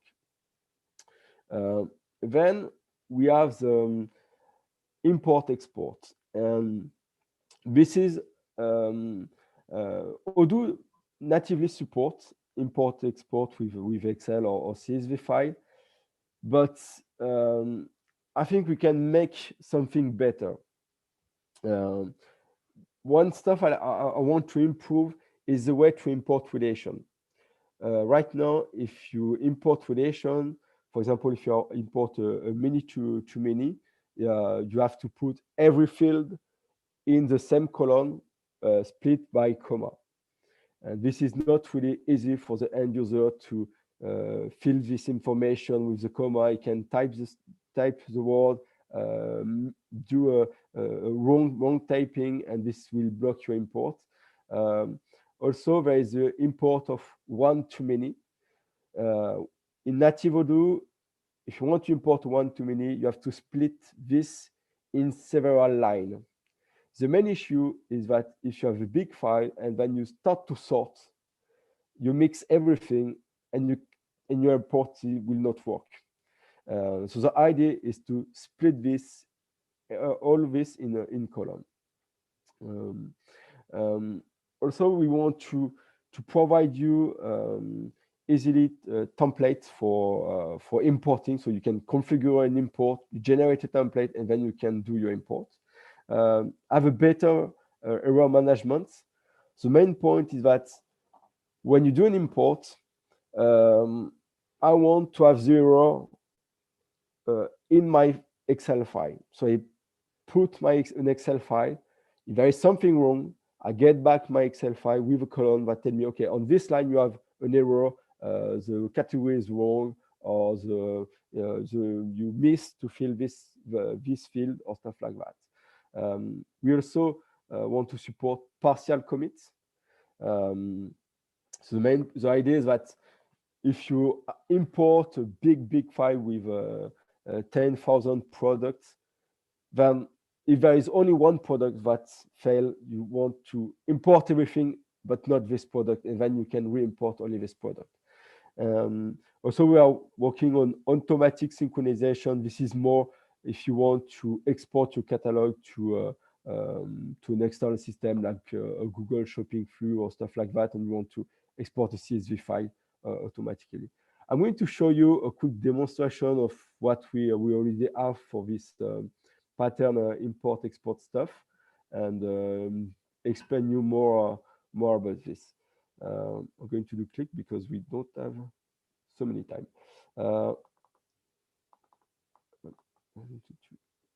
Full screen. Okay. So one thing that it's based on the ER export of Odoo and the OCA module. You can add every field you want to in your export. You can select which field you want, and for example, here I select the name, I select the category with the full name, I select the default code, and here I have some option. It's add select tab. The idea is that I'm going to here I can generate a pattern. So now I have a pattern file here. If I open this, you will understand what is the select tab. Edit. The select tab, oops, sorry. So here I have my I have my Excel file, which is a template with the name, the category, and the category and the default code. I have something. Okay. I can zoom on this. It will be better. Okay. So I have the name, the category, and the default code. As I have ticked this option, I've exported to me all of the category I have in my database, and then here I can just select my category. So instead of of typing by myself the name of the category and doing some mistake, I can just select the data like this. Then I can put whatever I want as name, foo1, foo2, foo3, foo4. I can also put a default code. So I'm going to put 1, 2, 3, 4. And I can save it.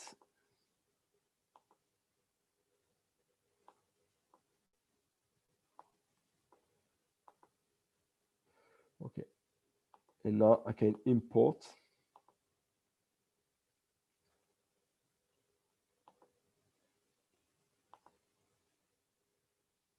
Is this one?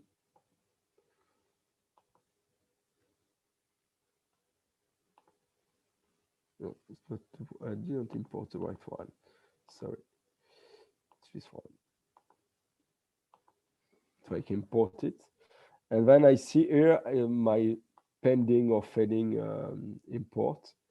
So I think I won, but I've succeeded. So now it shows me that 4 records have been created. In case of error, I have information about the error. Stuff that I can do is, oops, sorry.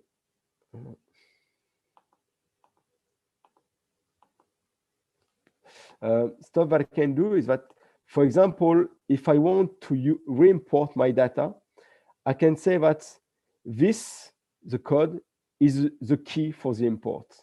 And if I generate again a pattern, you will see that now, sorry, I have a little change here in my file. I have added default code hashtag key. So this means that when I import this file, it will match the default code as an external key. And if you want, you can match several key for your import for matching a product or category, whatever you want. So the idea is that with that module, you can select whatever key you want. You don't need to have external key for importing. And I think this is something important, because if in my catalog, by myself, I add a new product and the product was existing in my database, if I match on the default code, it will match it and not create a duplicate product. Because exporting for updating is not something really easy. So you can configure here your key.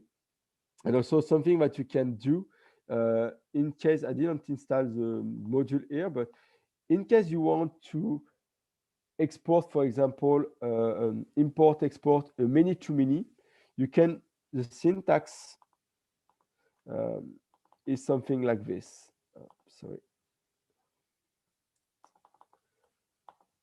An issue. Okay. The syntax is, for example, if you want to import categories, you can do something like this, complete name. And I can import many-to-many, oops, sorry,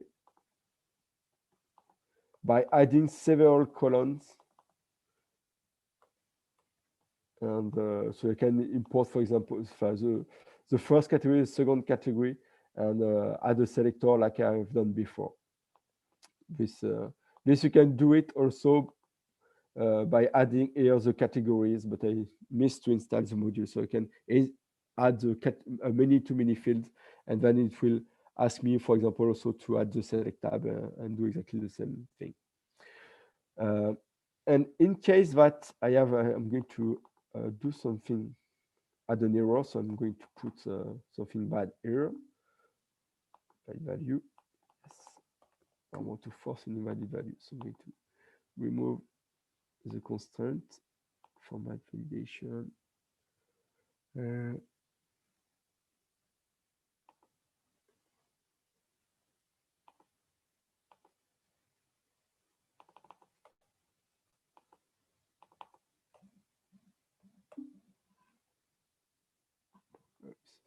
I'm going to put false or fake. So I'm going here to put you an invalid data. It's a category that do not exist on. Okay, I'm going to put.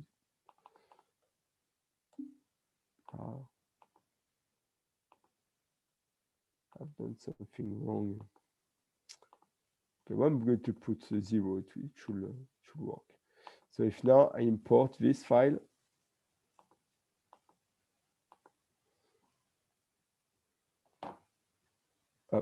my job has failed.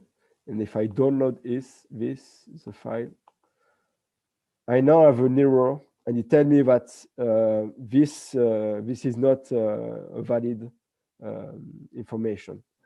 So all of your errors are raised here. Well, Sebastian, what I generally say is if in a live demo you get an error, that's a successful demo. That tells you we are not making things up. It's real, it's live. Well done. I just conscious of time at the moment. I'm going to do really quickly for the end. Go ahead. So quickly, we have also started another project. I'm not going to do a demo, but you can take a look on this. The main idea is that in case of migration and that you have a customer, we have already existing, for example, free commerce website and want to migrate to Odoo, and you don't want to waste time on the connection, then this module is just a simple REST API that allow you to push in one call a sell order with all customer information. We do it because we have a big customer that want to migrate to Shop Invader, but we cannot switch all the websites at the same time. So it will first do a really simple connection to Odoo, and then we'll switch to Shop Invader. Also, a quick Shop Invader tips: be careful with Algola pricing. Price depend of number of read write you do. If you it depends also on the number of items you have in your index, and also the sorting key. If you have several sorting key, for example, I want to sort my product by price, by review.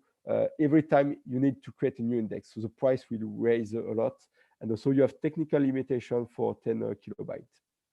So just be careful with this. For the roadmap, what we are going to do in 14, we are going to refactor the new, based on the refactor Shop Invader on the new REST framework.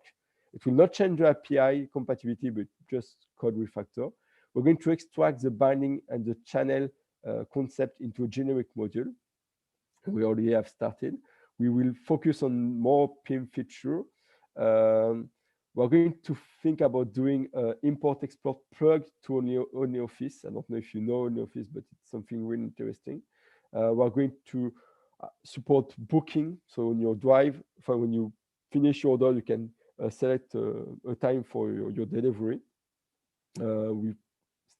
We are thinking about doing a locust integration because we're starting project with more than 1,000, between 1,000 and 2,000 orders per day. So it starts to be a big project. And also we are working on a product configurator. Don't miss, there is this year 2 of our talk on Shop Invader, one for the PIM and one for Flow that just after me, they present a project that they have done with Shop Invader. And I'm really happy that there is a free talk on Shop Invader this year. It's something really great. I'm done. Thank you very much. It was a brilliant talk and a very good, interesting development on Shop Invader as well. So well done on that. Any questions? We are happy to answer here while Hector is preparing for his next talk, which is on Shop Invader as well. Hey, Hector. Any questions? Please send them through, and we'll ask Sebastian to answer. One of the questions which was there, and you did probably answer this.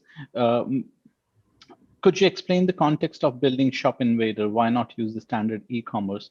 Why not interconnect with another existing e-commerce? I did answer that, yes, probably the presentation by that time wasn't fully complete. So I think that's answered already in the presentation. Sebastian, any additional comments on that? I think if you hesitate between choosing native Odoo or Shop Invader, you don't have to see these two products like a competitor. if you really do a small project where the business is not only focused on the e-commerce, but mostly you sell by yourself and you only need a small e-commerce, then you can use Odoo if you have a small e-commerce. But if your business is 100% on pure e-commerce, you're a real e-commerce player, and then you should have something really serious and strong. And in that case, Shop Invader is the right tool for doing this. Perfect. Another question there is, in the pattern import, do you support create or update, especially for one-to-many? For an example, can you import the same sales order twice to update the quantities on the line, or will it add more lines as with normal Odoo import? Yeah, if you with the pattern import, for example, on one-to-many, you can, for example, if you want to import contacts on your customer, you will add several columns for all of your contacts you want to add, and you can, for example, match on a key. So if you want to match on, for example, on the email, or match on the on email or another key, you can, if you have a key on the minute one to match, you can update the minute one selected. So it can update or create new one. It depends on the hashtag key you have. Perfect. And Carlos has also asked, and I would say this is probably the last question before we take a quick break.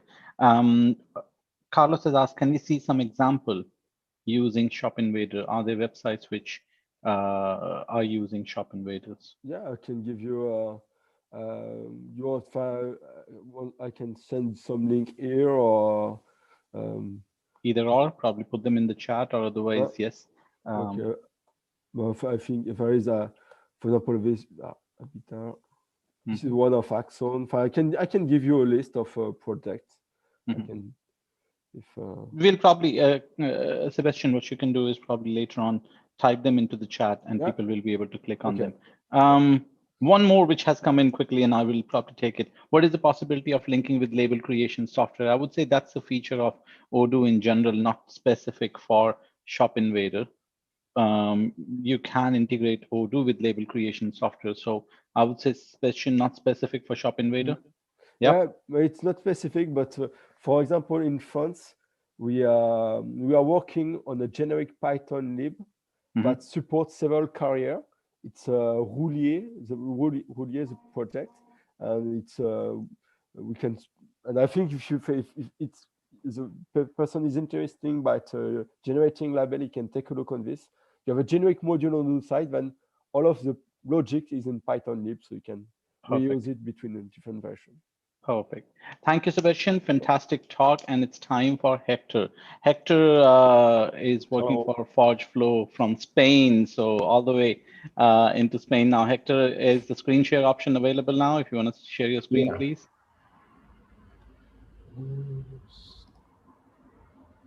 Okay. Brilliant. We can see that now. Okay. Hello, my name is Hector. Over to you.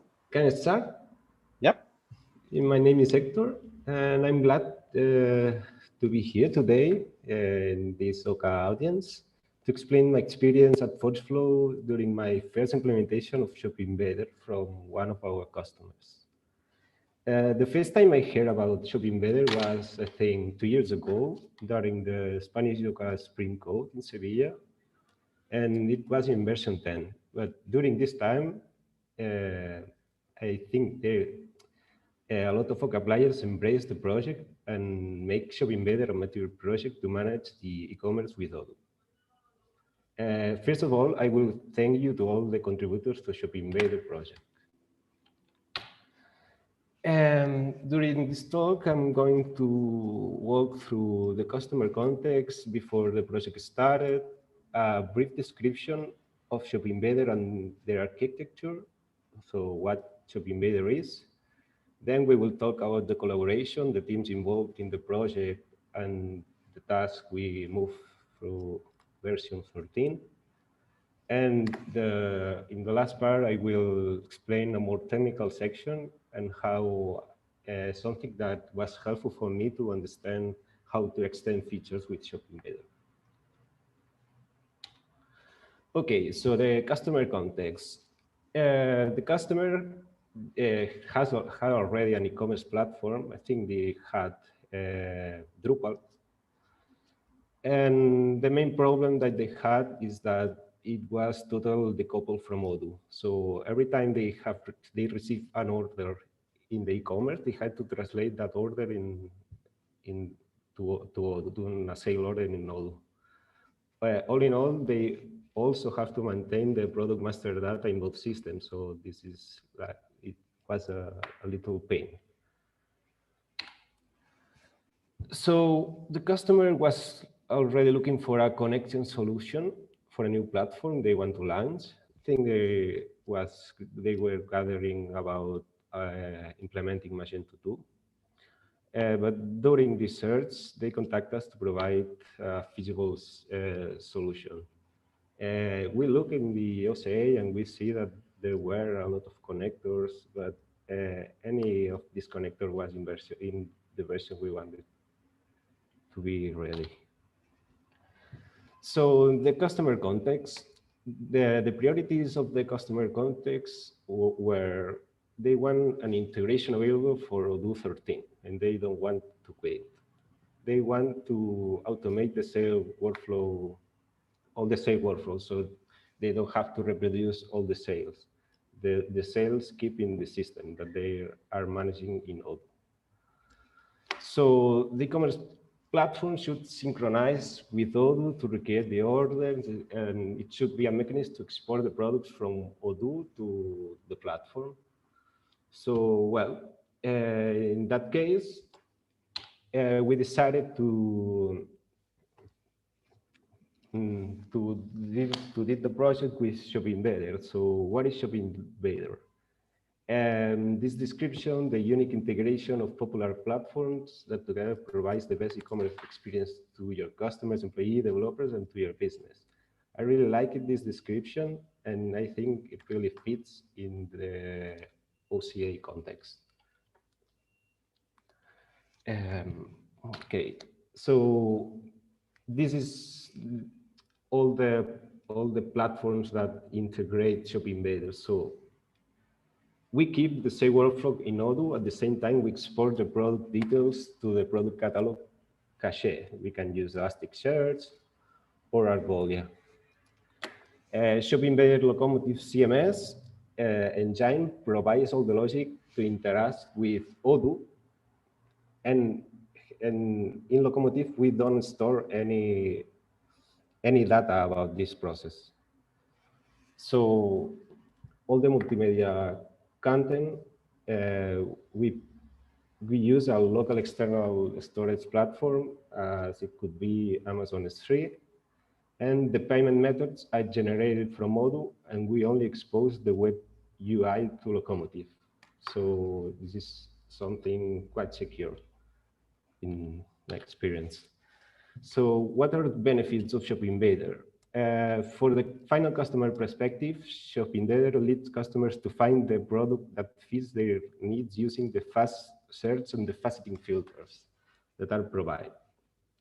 So the product data reliability, as it is synchronized periodically with trusted data in the ERP. So every night, the data is synchronized from our ERP to the search engine, and then the website can fetch this data, this right data.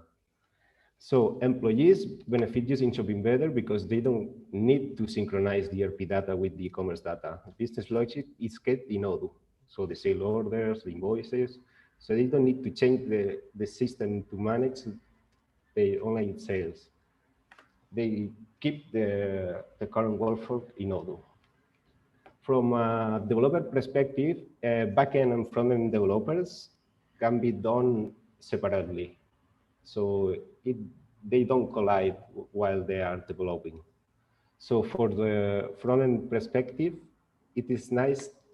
So they can manage to change and fix this the Shop Invader template without stopping the ERP. That this will be painful if every time you have to change something in the website, you have to stop your Odoo.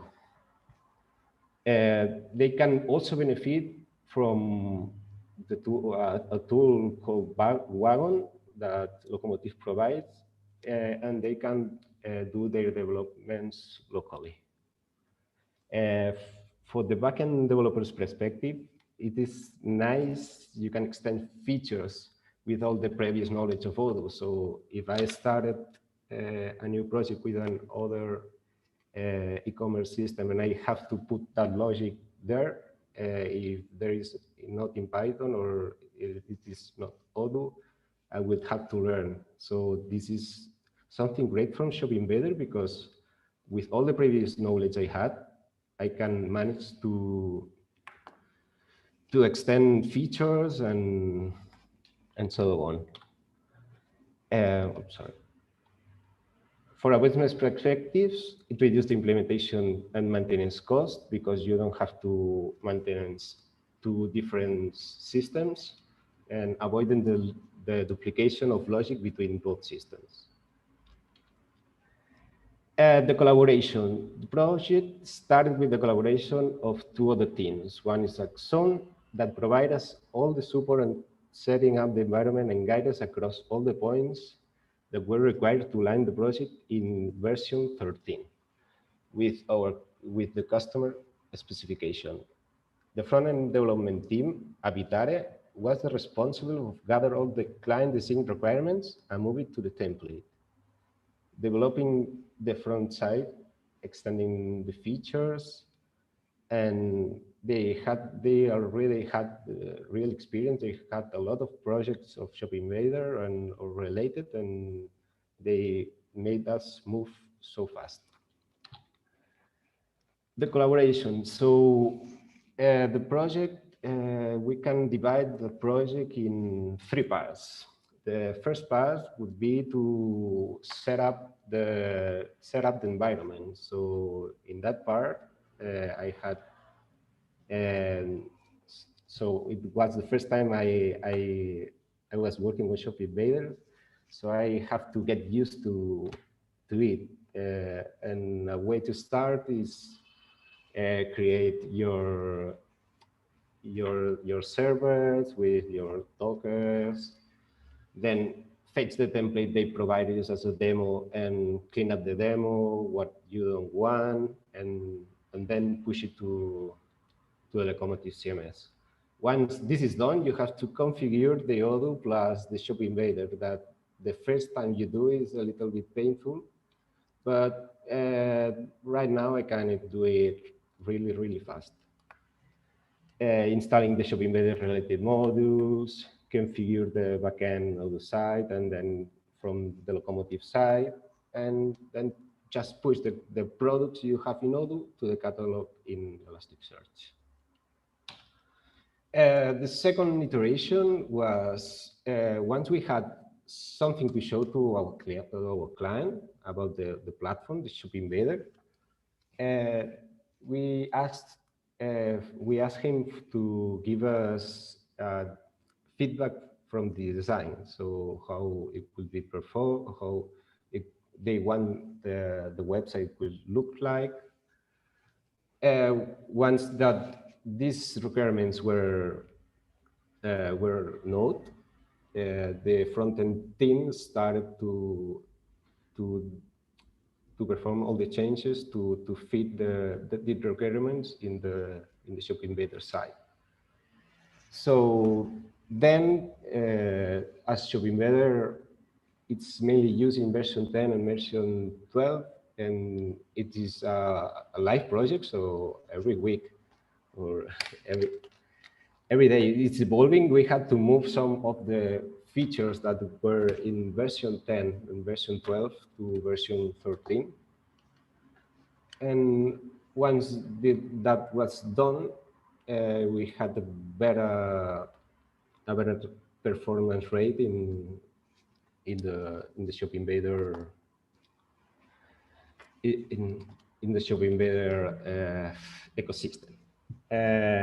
Then we migrate some module like the guest mode. That this is one module that allows the user not to have to create an account before he started to purchase, so he can purchase with our registration. Once the integration with PayPal that was made for Russell Dennis from Axon, and we had to do some improvements in the country metadata because there was the country state there was an exporting to the locomotive CMS, so we couldn't, and we need that data to make some taxes calculation from Tax Cloud. So in the last iteration, we moved. Well, our client was using all the products as templates, as product templates, and to get some fancy functionalities in Shopping Better, we had to move what they had in templates, that there was the same product with the same filament or with different colors. We had to move it to variants to get a better appealing in the website. Then another point that was important that was the customer requirement. They had a product slider, so they wanted to show some slides when you are in a product page, and these were not done in Shopping Better, so we had to perform this. We had to perform this this integration. So in the other side, we did all the logic, and then we moved that logic to we export all that logic to Elasticsearch, and then when you are facing one product, you can see all the product sliders according to that product. Well, we can also work on the brain integration for the payment methods, and the UPS integration from the deliveries, the Tax Cloud integration from taxes, and then we move every images we had to the Amazon S3, so to that CDN, and then the website can grab that images from Amazon, and they don't have to request that images to our Odoo, and this is reducing the performance that in the Odoo request. So for final, we managed to, because we had mounted everything, but we didn't have a backup strategy, and yeah, we also did the backup strategy. So our contributions that we need to land in version 13, there were, yeah, as I told, migration of PayPal, some migrations, some portings, and we still have still developing the product slides and a way to manage images for product attributes in a way that when you are going to select one color in your website, you can see the image of the color, not the name of the color. And this is interacting with Shopping Better. This is more technical part. In that part, we have like 3 ways to interact with Shopping Better. The first one could be is the metadata, and that is meant to be that this data that is static and you don't want to update so often.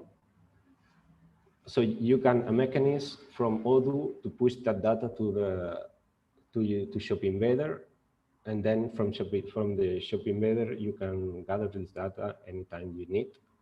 And this data, an example of this data could be the available countries to ship the products, or the filter definition available in the front end.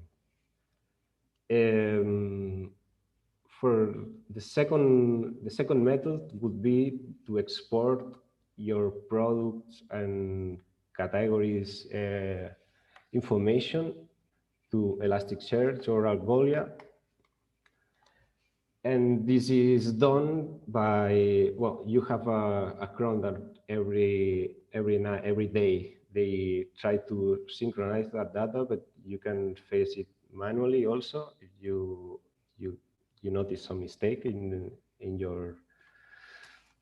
the website. And the third would be the REST API interaction with Odoo, that this is the core of Shop Invader, and this is necessary to do all the process, all the cart checkout to validate the sale. So the metadata and the indexing, they don't need Odoo to be online. So if you stop Odoo for, you have to do an update in Odoo, people can still gathering the product information in the website. The third method, the REST API, he really needs the Odoo to be in line, because this is the responsible of the generation of the orders in Odoo, the computation of the taxes, the selecting the addresses, selecting the delivery methods, doing the payments, and so on. So in the next slide, you can see more or less a brief description that, in my point of view, helps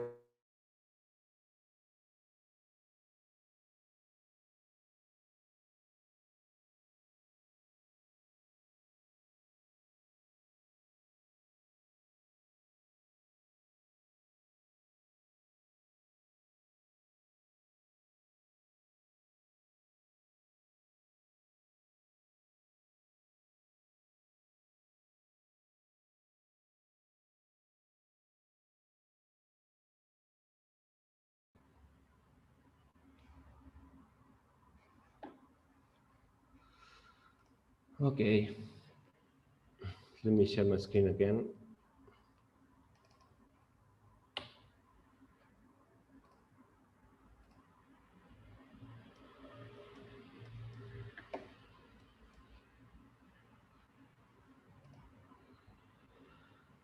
Hector, I think something happened and your screen is not sharing.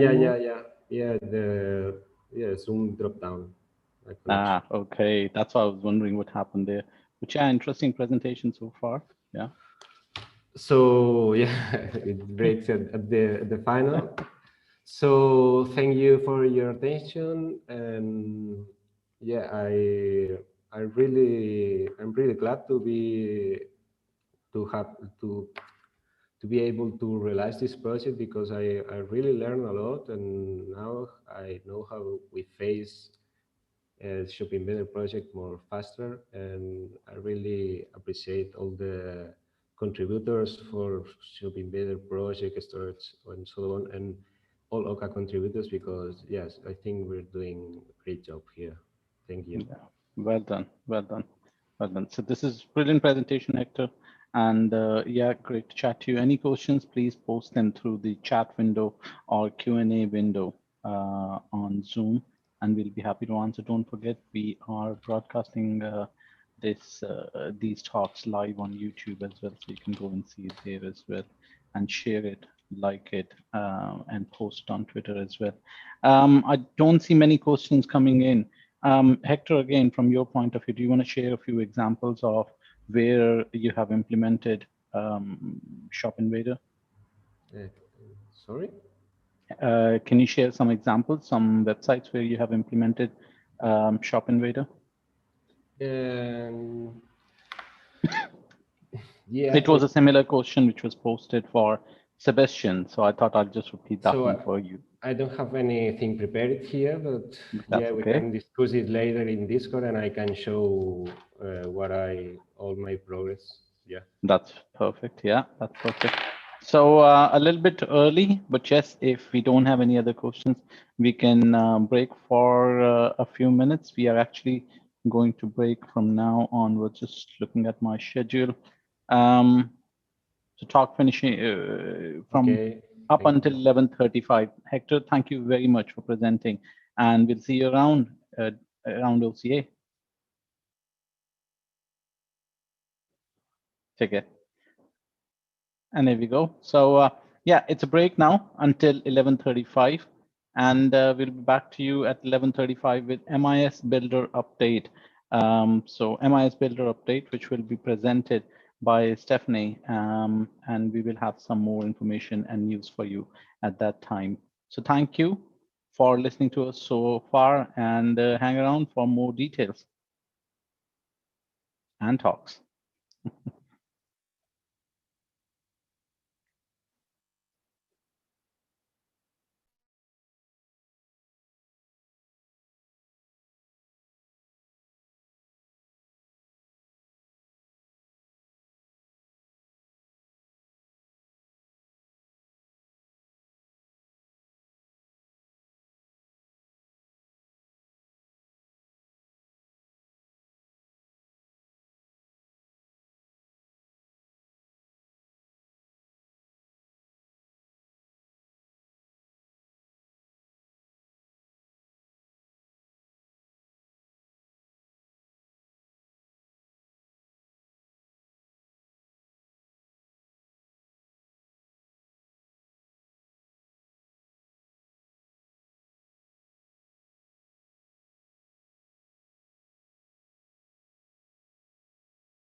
Okay.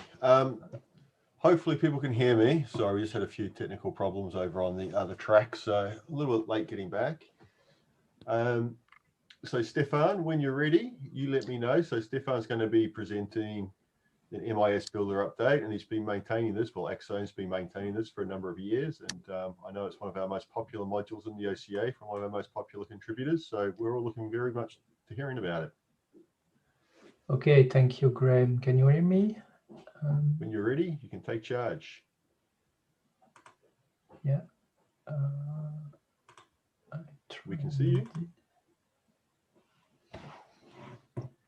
Can you hear me? Nope. Just a second. Where is Zoom?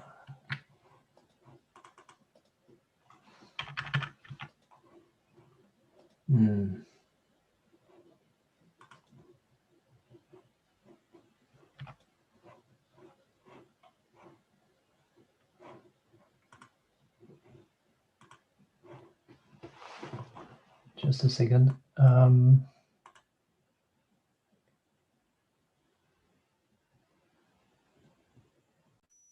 you hear me?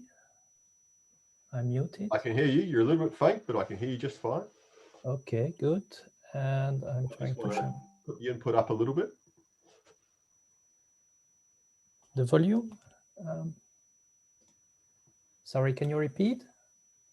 The volume's a little bit light, but otherwise we can hear. Oh, hold on. I've got your headphones on listening through a speaker. You're probably absolutely fine.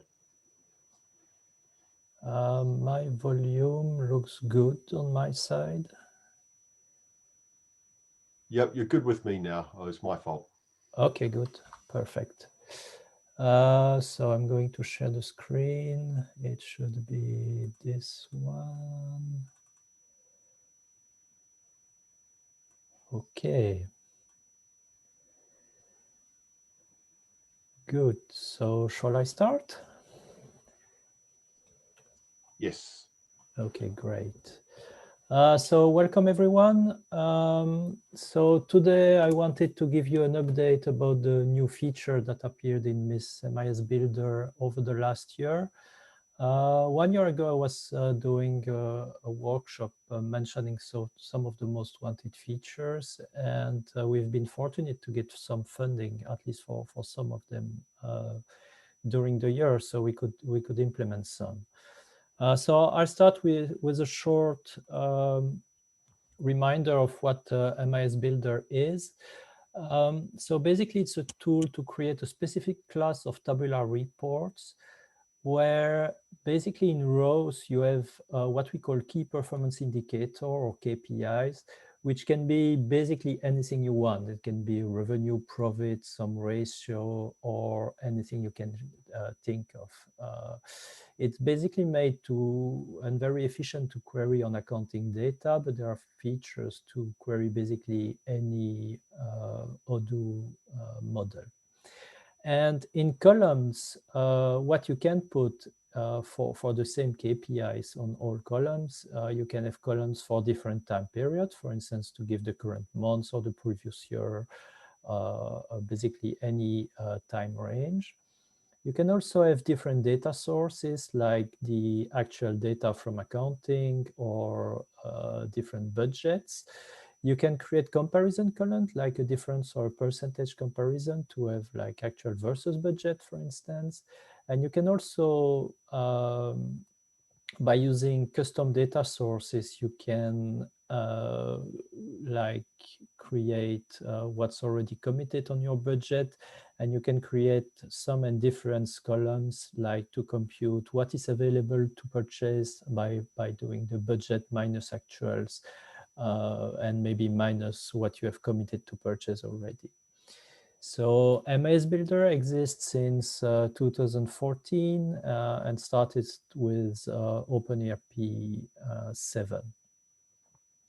Over time, it's had many different contributors, so it's not just us at Axon maintaining it, and that's really a good thing. And we are trying also to keep it on feature parity across different Odoo versions. So currently it's maintained from 10 to 13. And I think we'll continue to maintaining on 10 for 1 more year. And migration to 14 is already well underway. So these are examples of reports. So you see the different rows and the columns you can put with the different time periods. You see you can put styles, so you can give colors and fonts and so on. And those styles are going to be preserved on screen and on PDF and Excel exports. So the key features is that first is user configurable. So it's not as easy as a spreadsheet, but for end user who are proficient with a spreadsheet, they learn to use it pretty fast, and it's not very difficult to create formulas. It's fast, especially on accounting data. It really works very well to do reporting, balance reporting on on databases with million journal items. You can create report templates, so a list of KPIs and formula, and reuse them in different reports for different data sources and time periods. Can do comparison, I mentioned, configurable styles. There is a drill down feature. We'll look into it in the demo. And the export PDF and Excel. Budgeting is also a specific data source, and that's also a topic for today. And there is a developer API to do advanced stuff like looking at what's available, for instance, to block a purchase if there is not enough budget remaining. So the 4 features I like to show you today are basically budgeting by GL account, which is a new feature this year. Previously, you could budget by KPI, and now you can also budget by account. The concept of sub-reports, which is the ability to create reports that reuses formulas from another report. That's very useful to create like ratio based on the balance sheet. And then a new feature, analytic filtering, the fact that you can add analytic filters in columns and also filtering on analytic tags. So let's start with budgeting by GL account. So with the original MAS budget that was created a couple of years ago, you could budget by KPI. That means that you could flag some KPIs as being budgetable, and then provide budget basically for any KPI, not only accounting data. That means that if you had like a KPI, which could be the head count for your company or something not related to accounting, you could also budget on that too, and that feature still exists. But we have had feedback and some customer requests that said that sometimes people really want to budget at the level of the GL account. Some do, some don't. But for those who want and really have their budget by a budget for each of their P&L account, this budgeting by KPI was a little bit unpractical because, for instance, you had to redo your budget for each report that would be using the same accounting data. So it was not always very practical. And there were some proposals in the community to do that by using the alternative view, which is basically a SQL view that gives you some things that looks like accounting lines, but would come from a budget. The problem with that is that on that view, you need to give a specific date for each entry. And that was a limitation because, for instance, sometimes you want to budget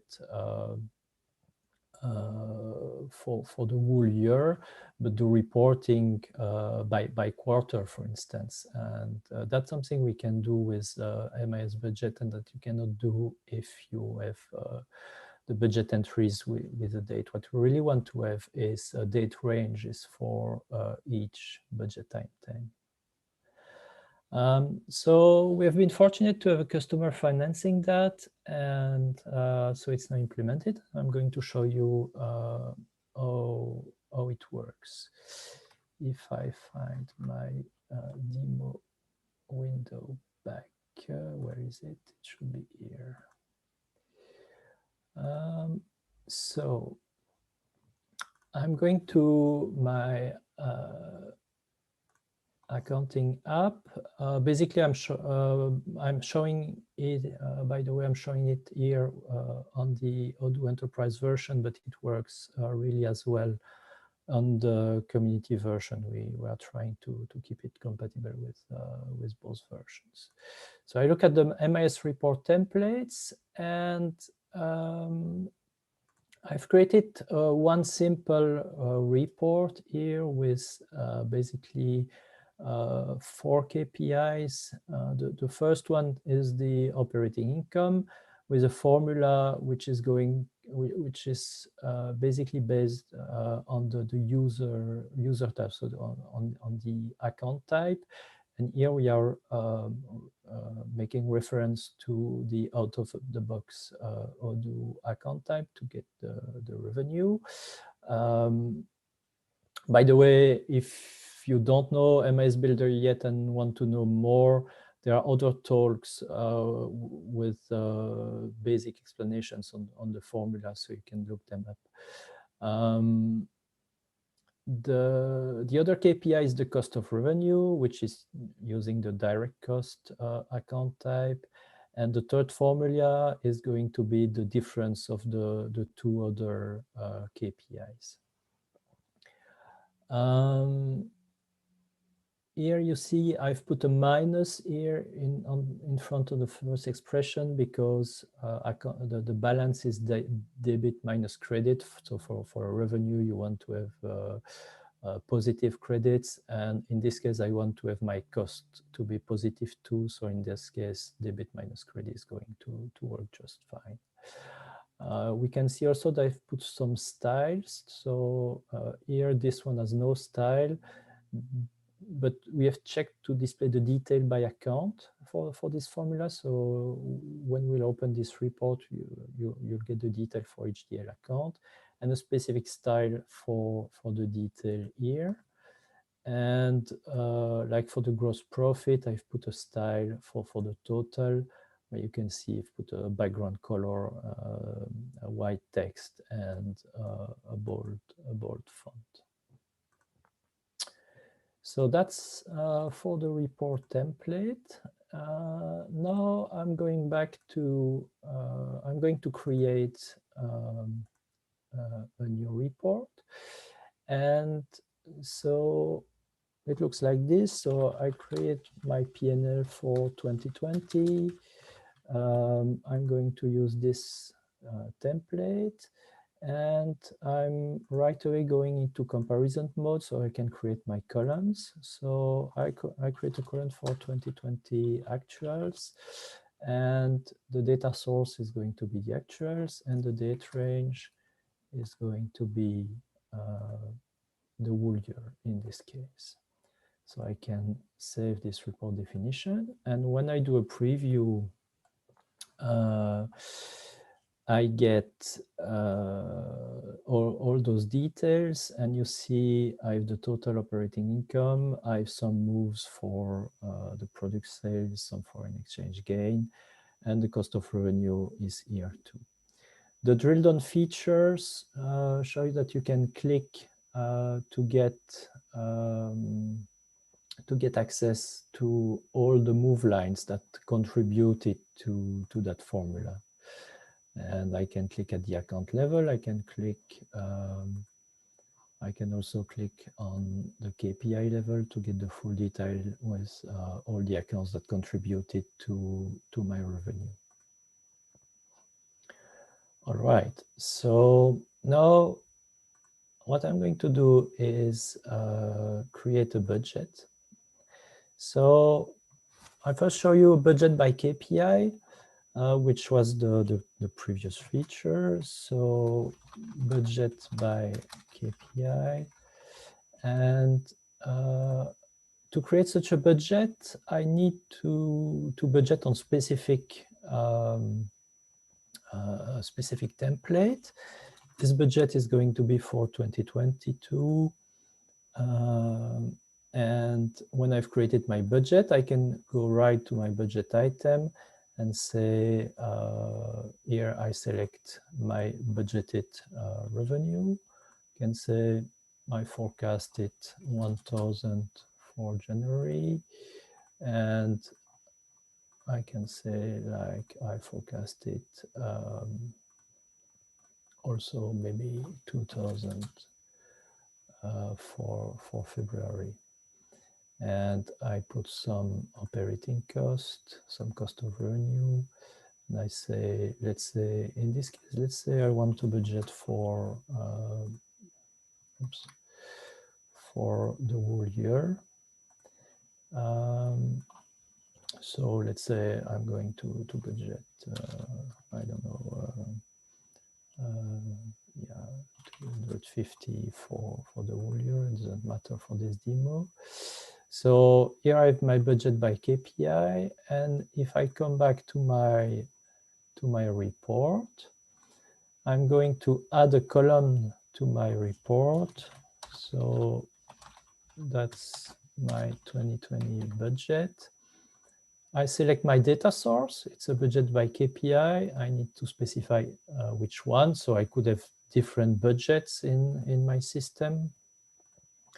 And let's say here I'm going to budget for to display the budget for the whole year. So it looks like that. I save, and when I preview, here you can see that I get the budget for each KPI. But since I budgeted for the top level KPI, I don't get the detail for each account. So I can go back creating another budget by account this time, and budget by account. And this time I mention my period, I save, I budget item, and here instead of selecting KPI, I can really select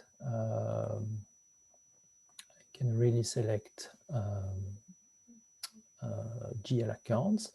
And you see that instead, it looks like move line, you have debits and credit, and you can specify analytics, but you see you are specifying your date range. So this means that if I'm going to specify my budget for the whole year and I'm going to report by quarter, for instance, but you will get a pro rata of that value for each quarter. And let's say I'm going to budget my revenue, my product sales. So 2020 again, and let's say I'm typing this. And if I go back to my report, in this case, I can add now a column for my budget by account, and budget by account, I display for the whole year. Up, voila. Oops. I need to select which budget I want to show because I could have more than one. Save, and if I preview, here you see that I get the detail of the budget for each GL account.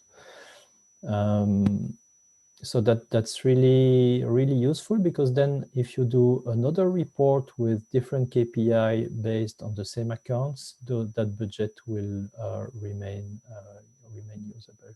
And one thing I could try, for instance, is add the column to say, let's say I want to have the January budget. In theory, if you do that, and my date range, I put January, you see that for this one, you see 3,000 because my budget was for January.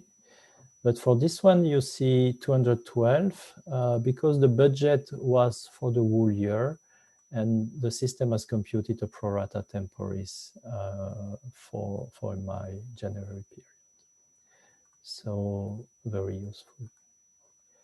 So I need to move on. So the second feature I wanted to show you is the ability to use, to create sub-report, that is to use the KPI of a report in another report. And for that, I've created another template that's already ready here.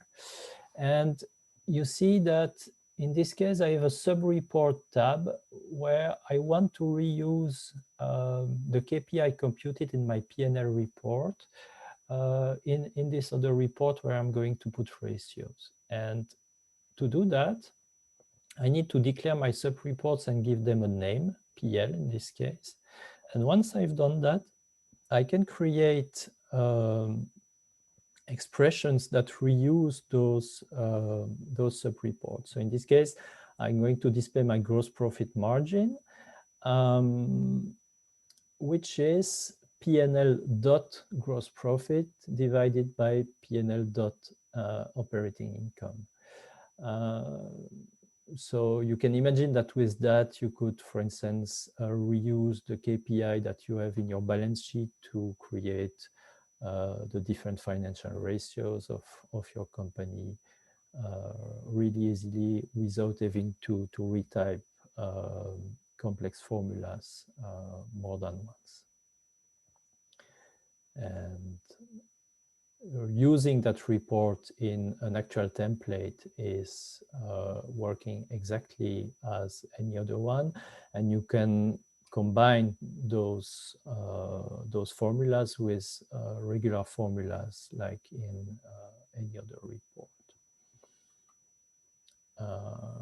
In theory, you can even budget on that because you could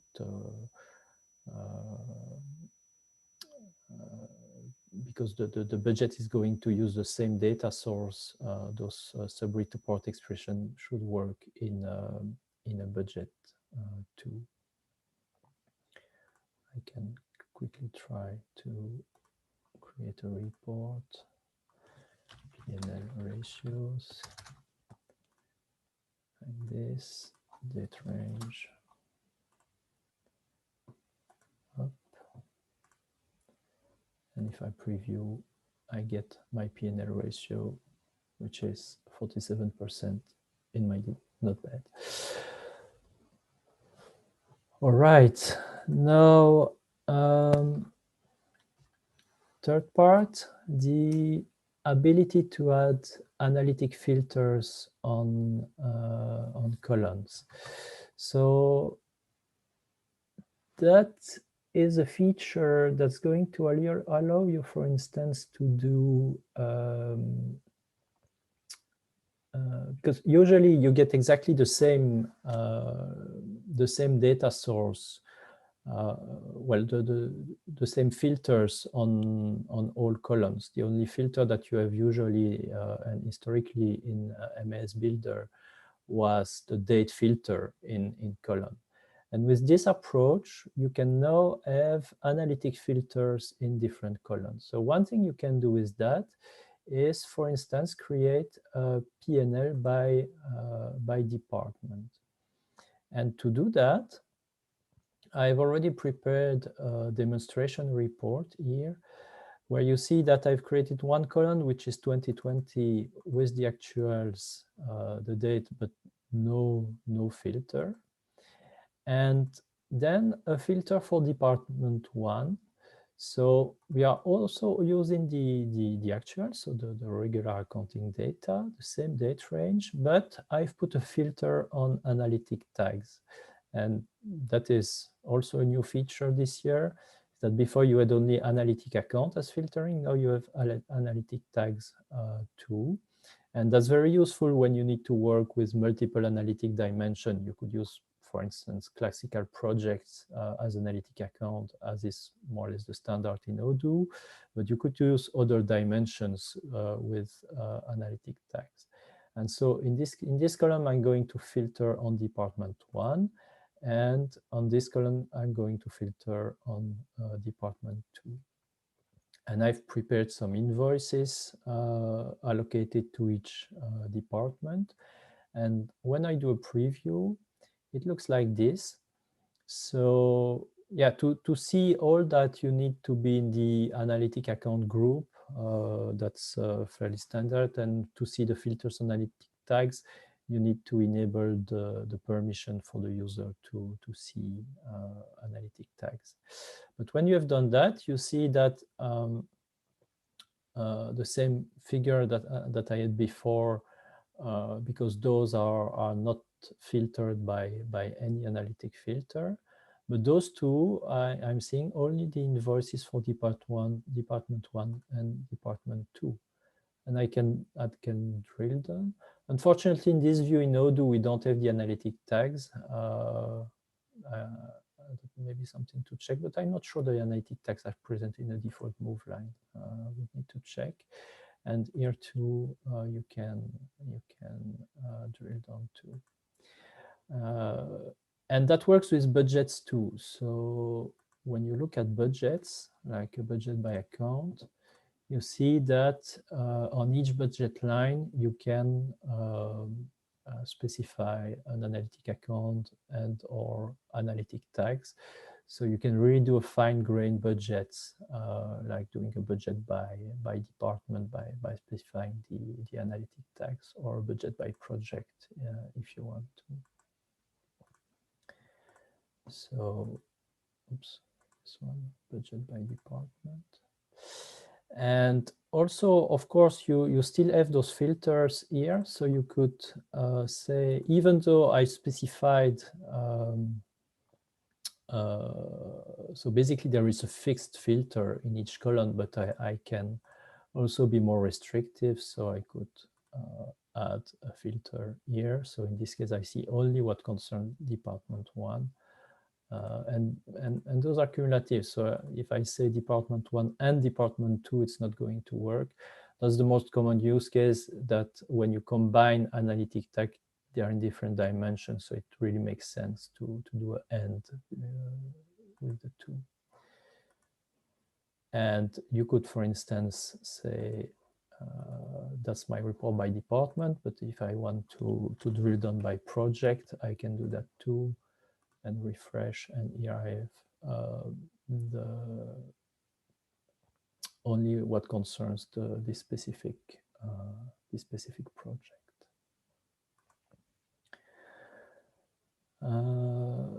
And that feature basically is really easy to extend because you basically have a generic filter group here, which is pretty easy to extend for your use case. For instance, there are enhancement proposals to add a filter by company. So if you're a multi-company context, you could have one column for each company, or there is a request to do filtering by journal, or there is also a consideration to add a generic domain filter. So you could let the user create its own domain here for more advanced use cases.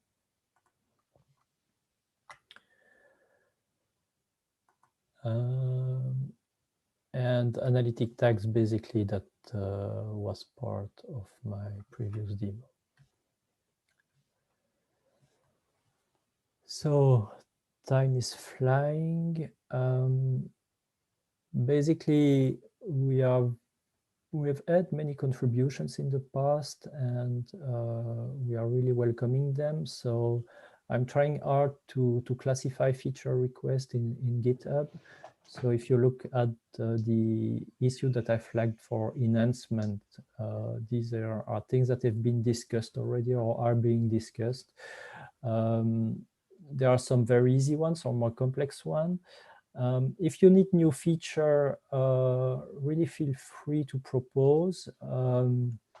Since we try to maintain a high quality level across all branches, we take time to discuss the feature, because we want the module to really remain very generic, but really feel free to open an issue to discuss, and also usage questions are very welcome. I answer as time permit. It's not always easy, but I do my best to keep on top. And contributing functional documentation is always very welcome. That's something that's lacking because it's a quite complex module, very powerful, but quite complex. There is some documentation that was contributed by the late Eric Caudal, but it's still there to be improved. The documentation is in RST format in the repo. And if you want to contribute some documentation, don't hesitate to get in touch with me, and I will guide you on how to use the documentation format and generator. So this is it for me. Thank you very much. And I'm open to questions.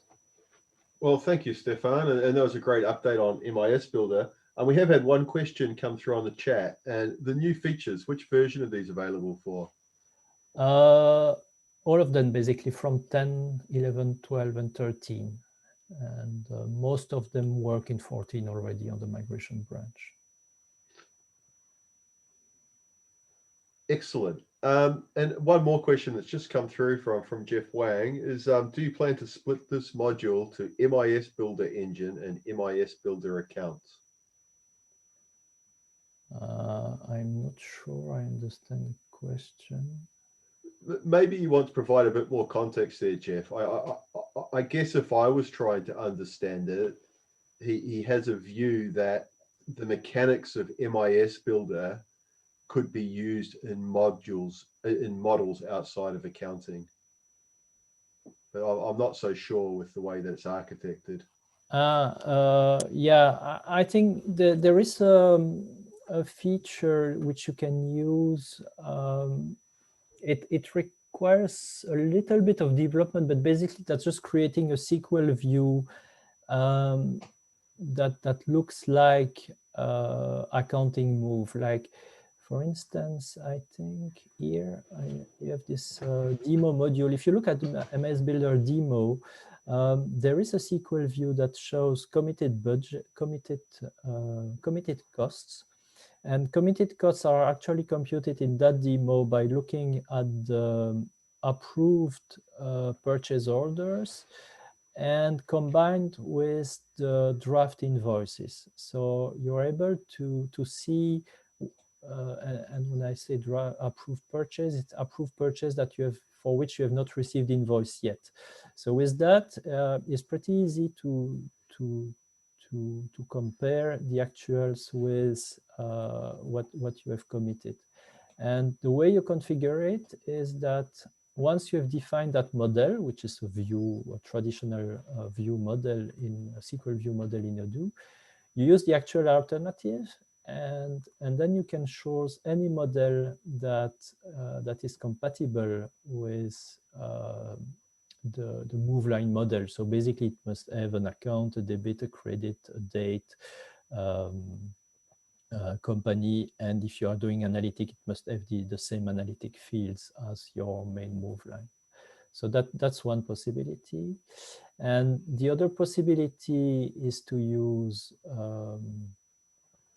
in the templates, there is this query tab where you have the possibility to add basically a domain. It can be I don't know, the hours that you get from the HR. But I don't have the timesheet module here, but you could, for instance, do a query on the timesheet to get the hours and then put that on your report to compare revenue with time spent, for instance, and things like that. This query tab is lacks a little bit documentation. Maybe one day I should do a talk about it.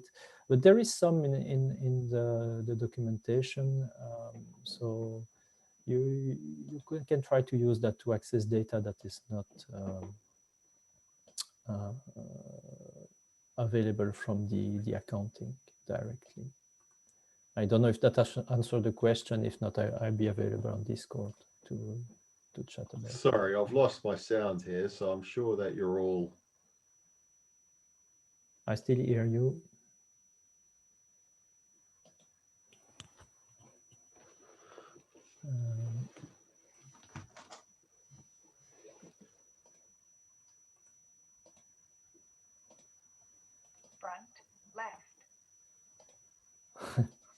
Front left. That worked.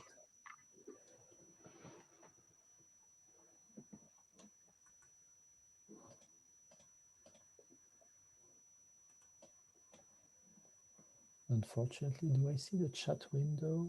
Or can look on So this? there is one more question, Stefano. It's from Yes. Raphael, but we're out of time, so we might just want to take that over to the track one, because they're generally never short questions when they come from Brazil. We'll move on to our next presenter. So thank you very much for your time. And I guess we'll see you back here in about 20 minutes, won't we? Okay, I'll be hanging out in track one anyway. So if you have questions, I'll be. Oh, sorry, I meant in the Discord track two. Sorry, I've been running around. Yeah, sorry, it's track two, and there is the MIS Builder channel on Discord too. I'll be hanging around there. Excellent. Well, thank you. Thank you. Have a good day. Thank you for a wonderful update.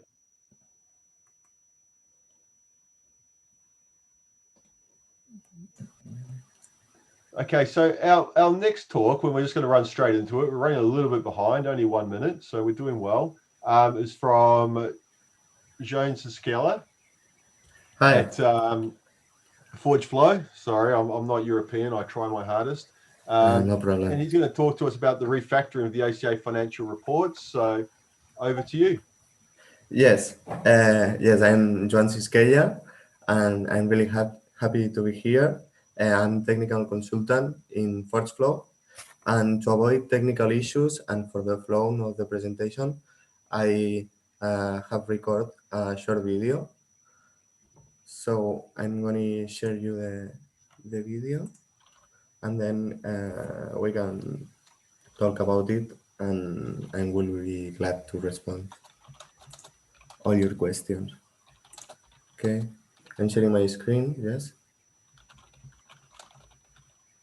So I'm going to... Yes, it's perfectly visible. We can all see it. Thank you. Hi, my name is Joan Siskela, and I'm technical consultant at ForgeFlow. Now I'm going to talk about the OCA financial reports refactoring made by ForgeFlow during last year.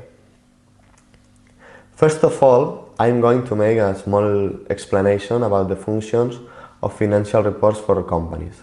Financial reports have two main functions. They are used to verify and enforce regulatory aspects and tax returns, but above all, they are used to align the goals that each company sets at the beginning of the year and create adjustments in the business strategy. But these financial reports not always work as well as expected. As always thought mainly for small and medium enterprise, sometimes it hasn't the best performance with big databases. This creates problems of performance as it takes too much time to do certain jobs. In ForgeFlow, we work with clients with very huge databases. This causes problems when using financial reports since they took too many minutes to calculate or gave errors due to timeout. Due to this, our client was not happy with the speed of calculation of the financial reports. And this creates us the need to refactor the financial reports to improve their performance. The main purpose of the project was to increase performance, maintaining as much as possible the functionality of the different reports. The biggest problem to solve was that sometimes the system collapses and gives an error associated to the vacuuming of the transient records, because the reports introduce a huge amount of records every time the report was run. And for this reason, we decided to remove transient models. We start using Python dictionaries instead. With Python dictionaries, we avoid writing in database, and this eliminates the main problem, which is the collapse of the report. Also, this increases performance because it reduces the number of searches in database. But probably only doing this was not enough increase of performance for the user experience to be acceptable. And we were thinking for a long time other ways to reduce the time of creation of the report. And we decided to minimize as much as possible the number of access to the database to reduce the searching times. So in the refactoring, we changed the way the reports work. Before the refactoring, the reports were doing a big number of little searches in database to look for specific information in each search. Right now, we have reduced as much as possible the number of access to the database. If possible, only one search per model. Grabbing a large records of information and then use the Odoo ORM to process it and make sense of it. In the case of the account move lines, it is not possible to do a single search, since it's the main model from which all the information is obtained. But we have reduced them as much as possible. And then for the other models that are used to complete the information, it has been possible to reduce it to a single access. So as now we have to work more on the analysis and the ordering of the records, we have used a Python language to do it through the ORM.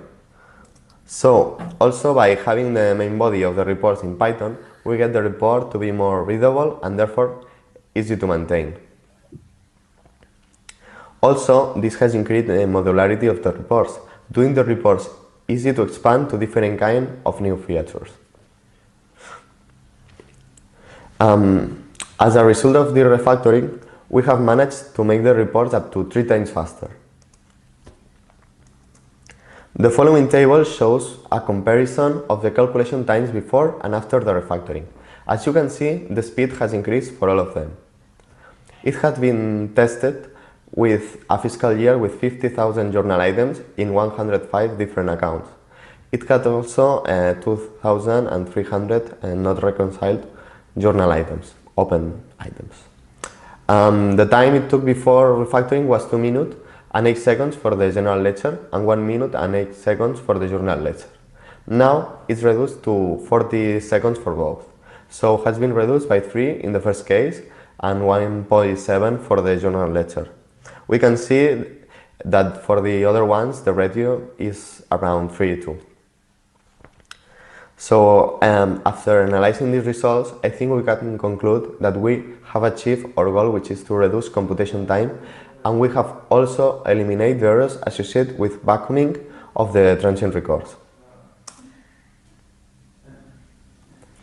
As future work for the next versions, we could recover the function that made the related data open when clicking on the different items in the report. It is something that we have to remove because it makes the system collapse in the very large reports. Perhaps for version 14 it's already possible to recover it, or at least have the 2 options to be able to choose when you are taking smaller reports. We could also continue adding new features to improve the user experience, such as the domain filter that we have added to make more specific searches.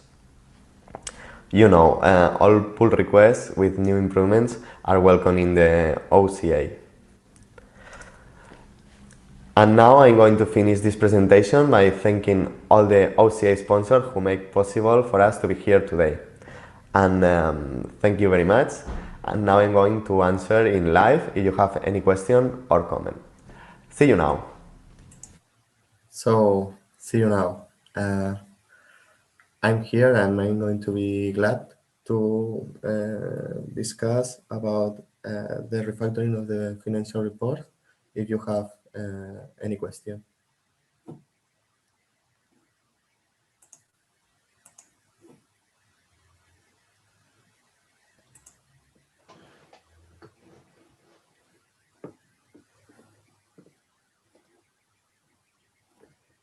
Maybe it has been a short video.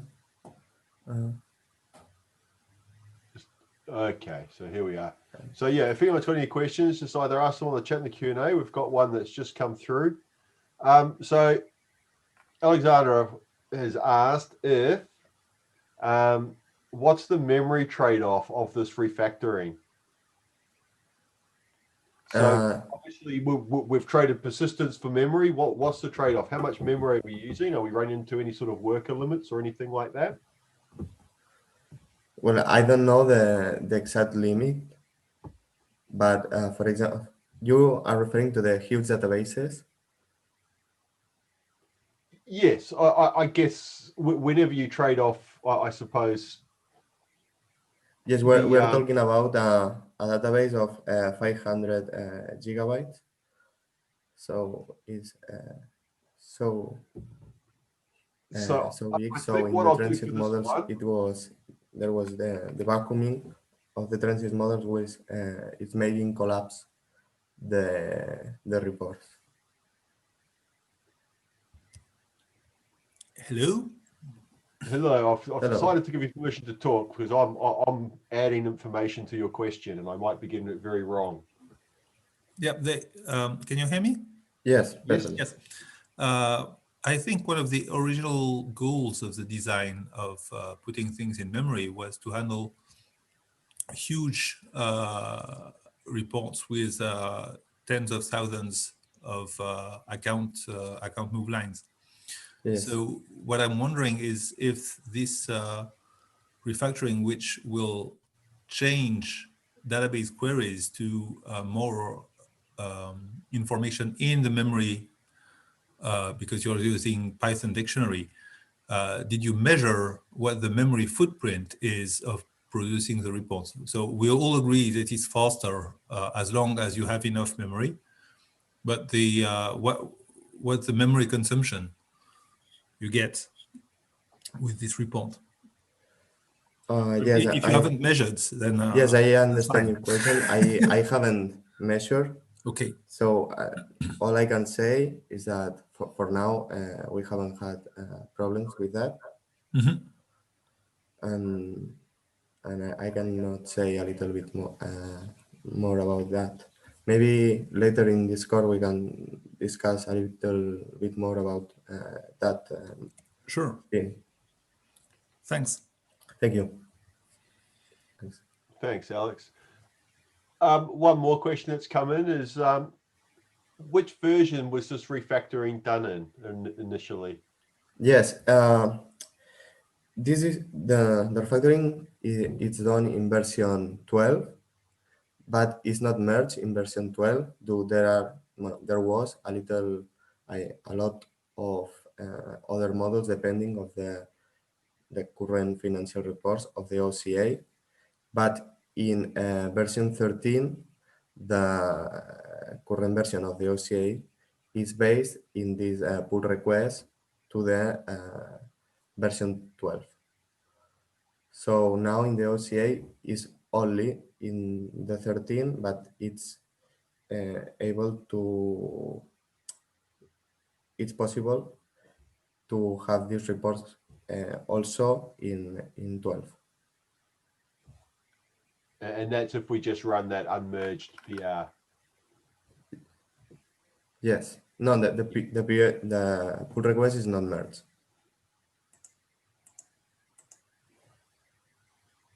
In 12.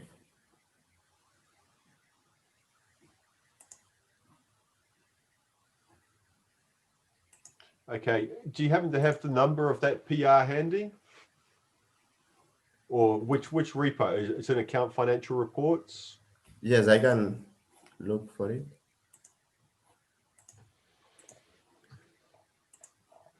Okay. I think it's the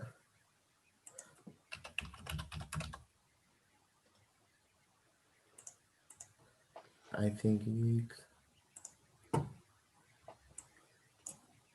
here. Okay, I'm going to share again my screen. It's the number 660.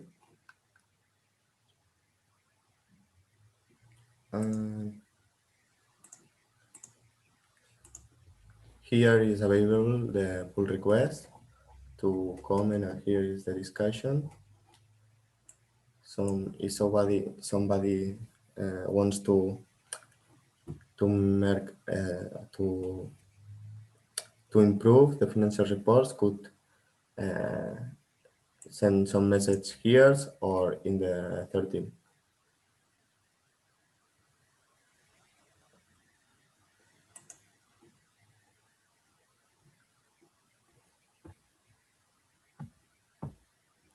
Excellent. Thank you for that. Have we got any last questions?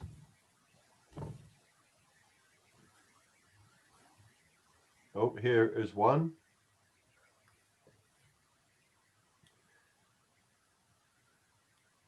I'm just going to read this straight out because I don't quite want to try and interpret it. So in the old times of Odoo version 8, we could see partial reconcile mark in the general ledger. Since the new financial reports, the partial reconcile marks are not shown in the general ledger. Do you think it would be possible to have partial reconcile marks in the general ledger without causing performance issues? Well, now what is showing the financial reports in the general ledger is what it's full reconcile, not partially reconcile.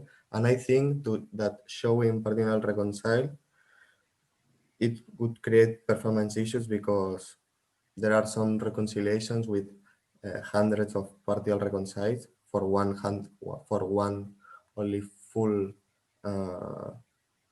reconcile. So maybe the numbers of the partial reconciles could be as big as the account move line. So I think it's going to affect the financial report performance in a big way.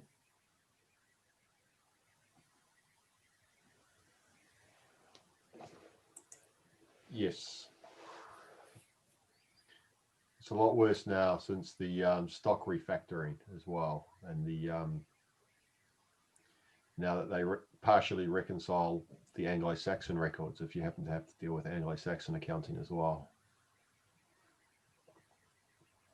Sorry?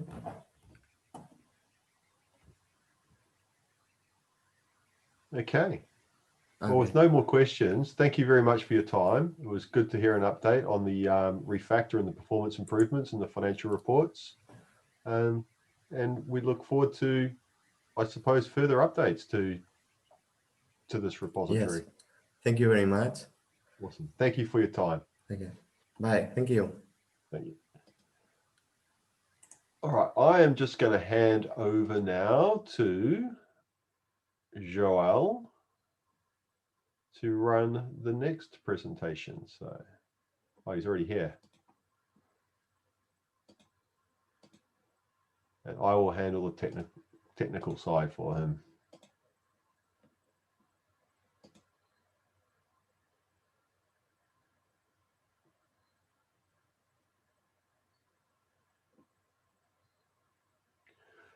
So we're actually running a little bit early. So I think we're just going to take a quick break for 10 minutes, set things up, and we'll be back shortly.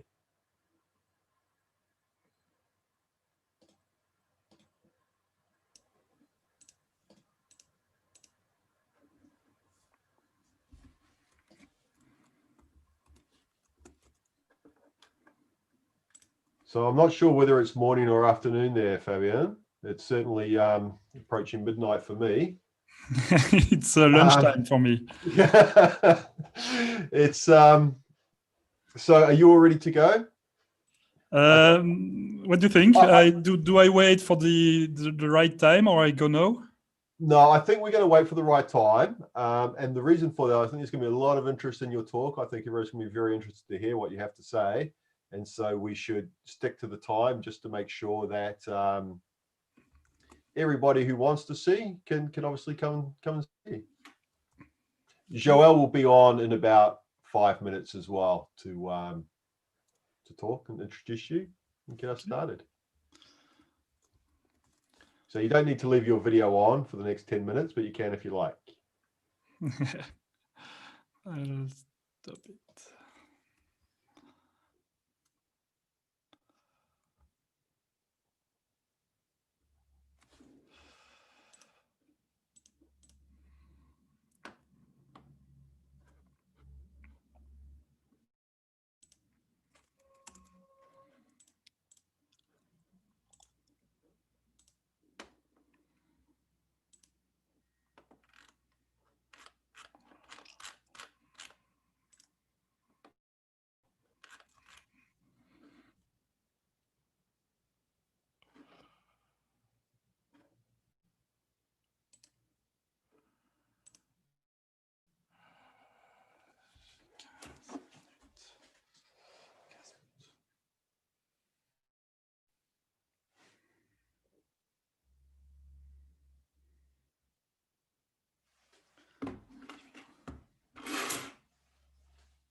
Okay.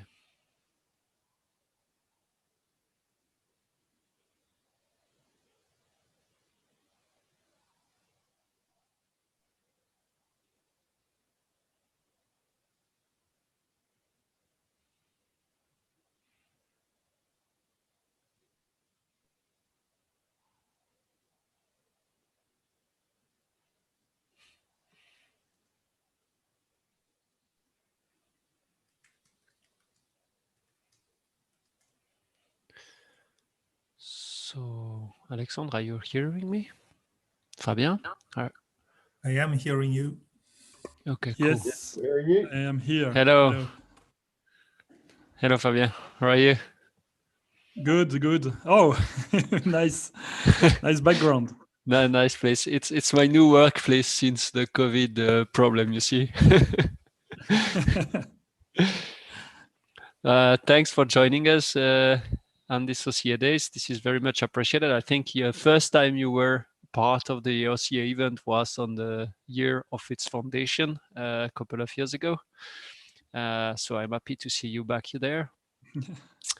It will be time to start your speech. I just check with Alexandre. This is you checking that Fabien got the right to present and speak. I think I have. You have all the share screen button. Okay, so I don't think I need much introduction for you. Owner of Odoo, being part of that adventure since so many years now. It's a pleasure for us to get you for a talk today. So I hand over the speech to you. And again, thank you for joining us. Yeah, thank you for inviting me. I think it's 15 years now, so it starts to be long. So hi everyone. So I'm Fabien. I'm the founder of Odoo. I'm the CEO of the company too. I'm originally a developer, but I'm more a product owner nowadays. So I don't develop that much, but I spend a lot of my time improving the product, working with the developers or the product owners. And my talk today is about a relationship with OCA. So I'll try to be fast on the talk. Do you see my screen? Yes, I believe so. Yes, it's okay. Perfect. So here we go. And I'll start with the obvious things, but sometimes I like to remind the obvious things because with time, people get scared of things and whatever. So let's start with the obvious. I'd like to repeat that, but we do love our product, the Odoo community product. Not talking about the people. I do love the people too. But we really like the Odoo community product, like a father, because it's our product. It's our. So sometimes I hear people who say that we want to reduce it or whatever. It's not like you have to imagine that it's our product. We wanted to make it the best open source management software. It's like we are a father for this product. So we want the best for our Odoo community and open source version of Odoo on the product. We also like and love the OCA, but it's different. It's not like a father, it's like a colleague, or I would say a colleague of a different department, because we don't really work together, but we like each other's. I believe OCA likes what we do, not all the time, but most of the time. And it's the same for us. We believe that there is a big contribution to the ecosystem of Odoo done by the OCA. It's just that we perceive it as a colleague from a different department. We all do our own job. We are happy that everyone does its job, but we focus on what we have to do. And that's the way today the relationship is. Of course, we might improve some of the things, but that's something we can discuss after. And I'd like to emphasize on that because even when the OCA develop things that are, I would say, against our Odoo Enterprise product, like open upgrade or accounting feature, we like it too. I believe it's good to have some competition. It's good that the users have the choice. I mean, there are some users in the world that don't have the money to, or they have, for philosophical reason, want to stay on open source, and it's good that they have a service to upgrade or they could access some of the accounting features. So we are not against all those things neither. I think it's good for me that we address everyone on the market. There are some people who are ready to pay a little bit to get a better software with the enterprise, and there are some people who prefer to spend more time and pay maybe more in the implementation time, but less in the license, and go with the OCA, with open upgrade and accounting. And I think that this is great. This is great because part of our model is to have a huge community with a lot of millions of people using the software, and having the OCA contributes to that. It's a very good thing for us. It's, there is a lot of company who have a free product and and a paid for product. I believe our approach is even better. We have a free product, Odoo Community, and a paid for product with Odoo Enterprise. But we have also tools for to upgrade the free product for the ones who really don't want Odoo Enterprise. So I think it's good. I think by doing that, we have an offer for everyone in the world, and that's the point of Odoo, is to improve every company in the world. I know some of our salespeople might not happy sometimes because they lose a deal because of that, but at the end, we don't care. What matters is to have millions of users, and because we have millions of users, we all will be successful. And it's very important because all of this contributes to having a very rich and unique ecosystem, I believe. I don't think there are a lot of open source product who has that many things in their ecosystem. So if we look at Odoo, there is, of course, in terms of product, the Odoo Community product with all its modules. And then I could have inverted these boxes, but and then we have the community modules from the OCA or other contributors, and then the enterprise. And that creates a lot of variety of options for our users, and that's great. Of course, some people prefer to go with full community, others prefer to use OCA or other third-party modules, others prefer enterprise, and that's good, I think, because it allows us to reach millions of users rather than 100K users. And the thing which is important, if we want to transform a market, we don't only need a good product. We also need great services and a lot of resources, because we have so many people working on Odoo today that we need to be sure that these guys are trained so that they do good service. And the OCA contributes a lot there too. Maybe not in the umbrella of the OCA, but mostly because we have a huge community of partners, but also community members who sell, develop, or offer services, consulting services on Odoo. And that's very important. We won't be able to compete against the proprietary software if we wouldn't have a global, worldwide service offer.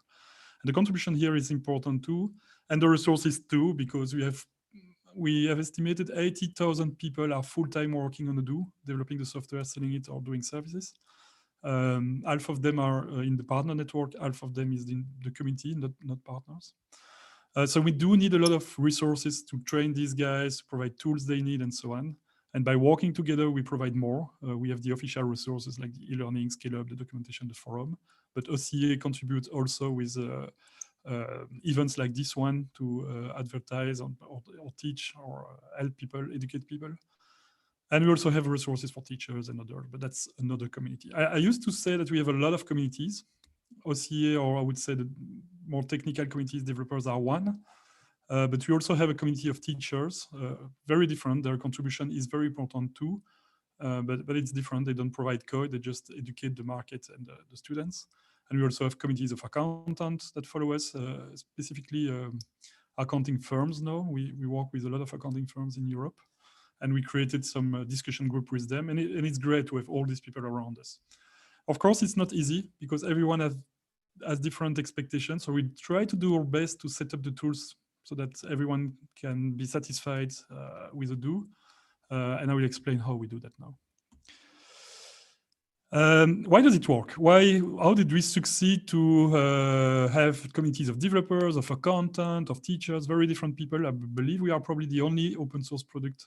There are a lot of open source products where there is with a developer community, but ours is much complex because we are in the business management software.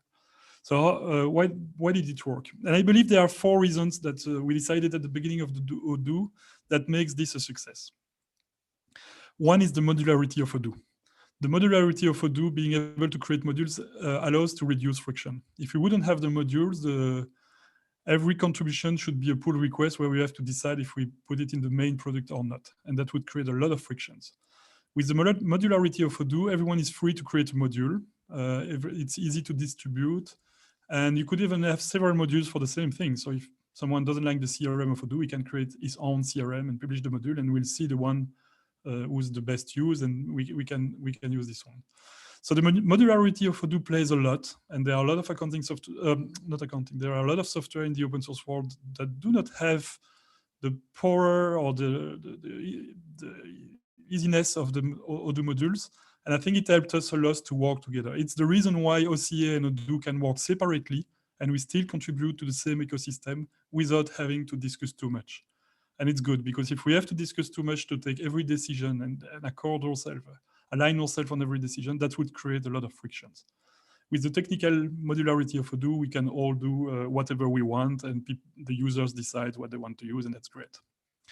Another one is that we have aligned the interest. I think we get to a point where Odoo satisfies pretty much everyone's interest. The partners are profitable. Us, Odoo SA, we are profitable. The users have a very good software for a low price. And the community benefits year after year from better features, a product that evolves very fast, and extra modules from the OCA or other community member. So we have a mechanism where now everybody receives, and that's great. One thing which is important too is that we succeeded to have like a dual governance, and I think it's great. There are some of the decisions we did here at Odoo SA that traditional open source governance would never have done. And I think it's important that we did it. It's what allowed Odoo to be what it is today. And on the other hand, the OCA can have its own governance. And the fact that we are all free and there is a big freedom and independence between the different communities and contributors and so on, it helps a lot reducing the friction and allowing everyone to produce what he wants easily and build its own way of working. And I think is important. And that's one of the reasons I do not participate that much in the OCA. It's because I don't want to influence the OCA. I think it's good that you have your own governance, your own freedom to do whatever you want. And I don't want to try to influence that. I don't want to have our interests mixed with your interests. I think it's good that you focus on your governance, on your interest. We do the same for us. And all in all, we all benefit from what we both do. And at the end, it's probably the most important. It works because it's sustainable. I mean, everyone is profitable. The OCA is a sum of companies. I would say that most of them are companies that are profitable. We are profitable. The users benefit from that. So because of this, we have the money we need to make the things evolve. And that's very important. So those are for me the four elements why the ecosystem of Odoo is working and why OCA and Odoo SA and other communities in different countries are very successful. This is one of the reasons, that's a question I often have, why don't Odoo SA participate or is involved to the OCA?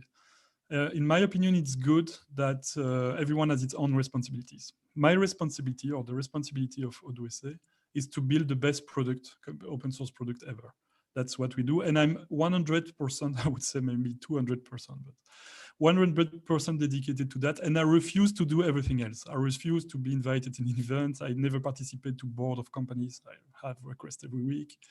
And for the same reason, I don't participate too much in the OCA because I don't consider it's my responsibility. My responsibility is the product you download on odoo.com.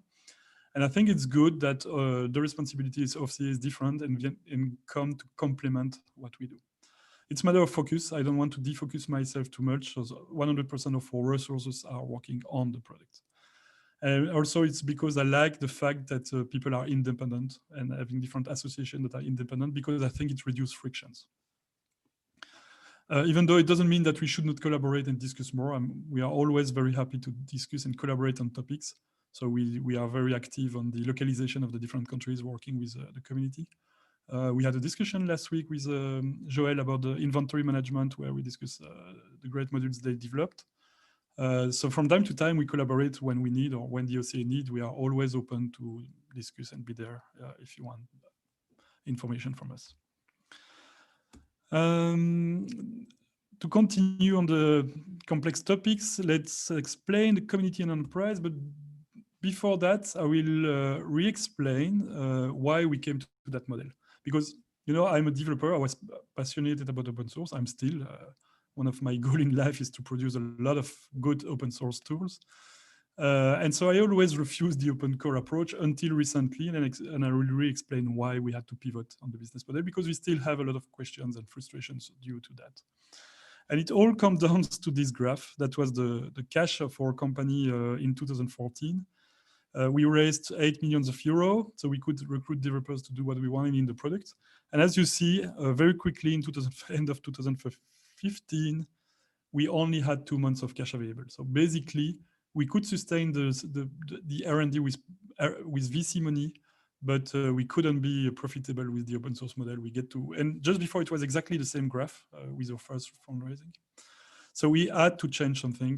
There was no way we could finance the R&D of the product living from services. The margins on services are way too low to do what we do. So we had to pivot on another business model. So even though I always refused to do an open core, I had to, and so then we switched to the open core model for version 9. And then we survived because of that, and we could even get cash that goes in after 1 year, so we could recruit more developers to improve the product. So it basically saved our own company and our ability to invest in the product, because both are very linked. And that's for my perspective, our company, but for the point of view of the community, because we are aligned, the impact is exactly the same. So this is a graph of the number of developers we had working in R&D, just working on the product of the community. In 2014, before the open core business model, where we were fully open source, and in 2018, 4 years after. Today we have much more. And as you can see, even though we split it, before we were fully open source, in 2018, we were 80% open source, 20% working on proprietary features like the accounting. The net is that we could increase the number of developers working on the open source product by 4 times, something we struggled to do over the past. So even though you might feel that because we have enterprise, we spend less time in the community version of Odoo, Odoo community, the open source version of Odoo, it's actually not true. It's because we have the enterprise version that we can recruit way more developers that improve the product so that we can contribute much more to the open source world. Because what matters is not the percentage of people that works on open source, is the absolute number of contributions you do. And we could multiply that a lot. And then the trend continued. So today we have more than 200 developers dedicated to the R&D. We have way more than that, but if I only count the ones dedicated to the R&D, it's 200. So all in all, the switch was very positive. I was even surprised myself to see that. Initially, it was to survive and keep the company alive. But at the end, it turns out to be a much better model than what I thought. And it's actually the best I could find for Odoo. And we are very happy with it now. Even if we only look at the perspective of the open source product, it's, I believe, the best model too. Of course, there are always trade-offs. You cannot put 100 developers like that on the product without having a small trade-off. We have a trade-off on the accounting, which is in enterprise.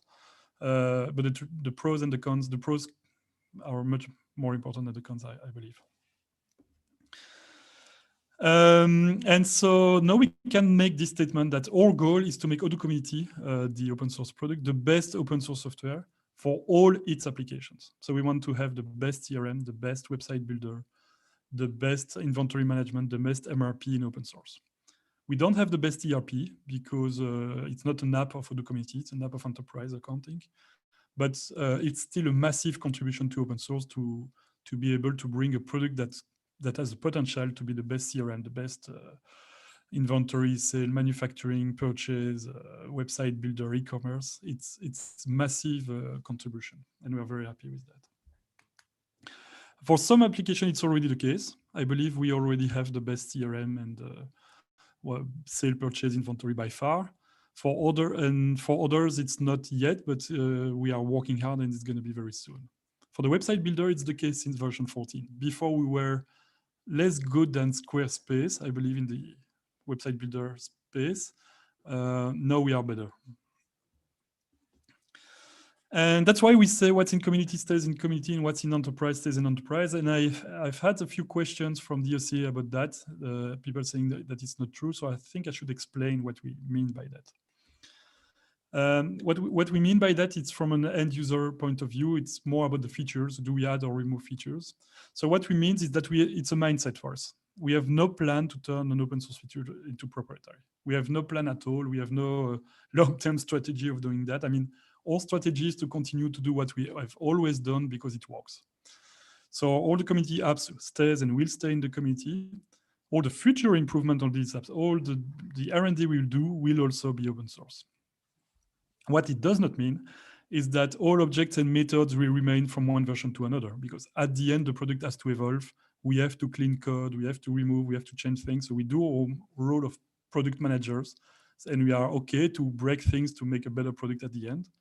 So it does not mean that things get not removed. For the same way we do with enterprise, we also remove things in enterprise if we consider it's not good enough. It's a matter of being focused on doing the right things. Sometimes you have to refactor. It does not mean that feature will not be removed from the community. If we consider that a feature is not good enough, we might remove it for the benefits of the others, because maintenance costs a lot. And the more we are focused, the best product we can do.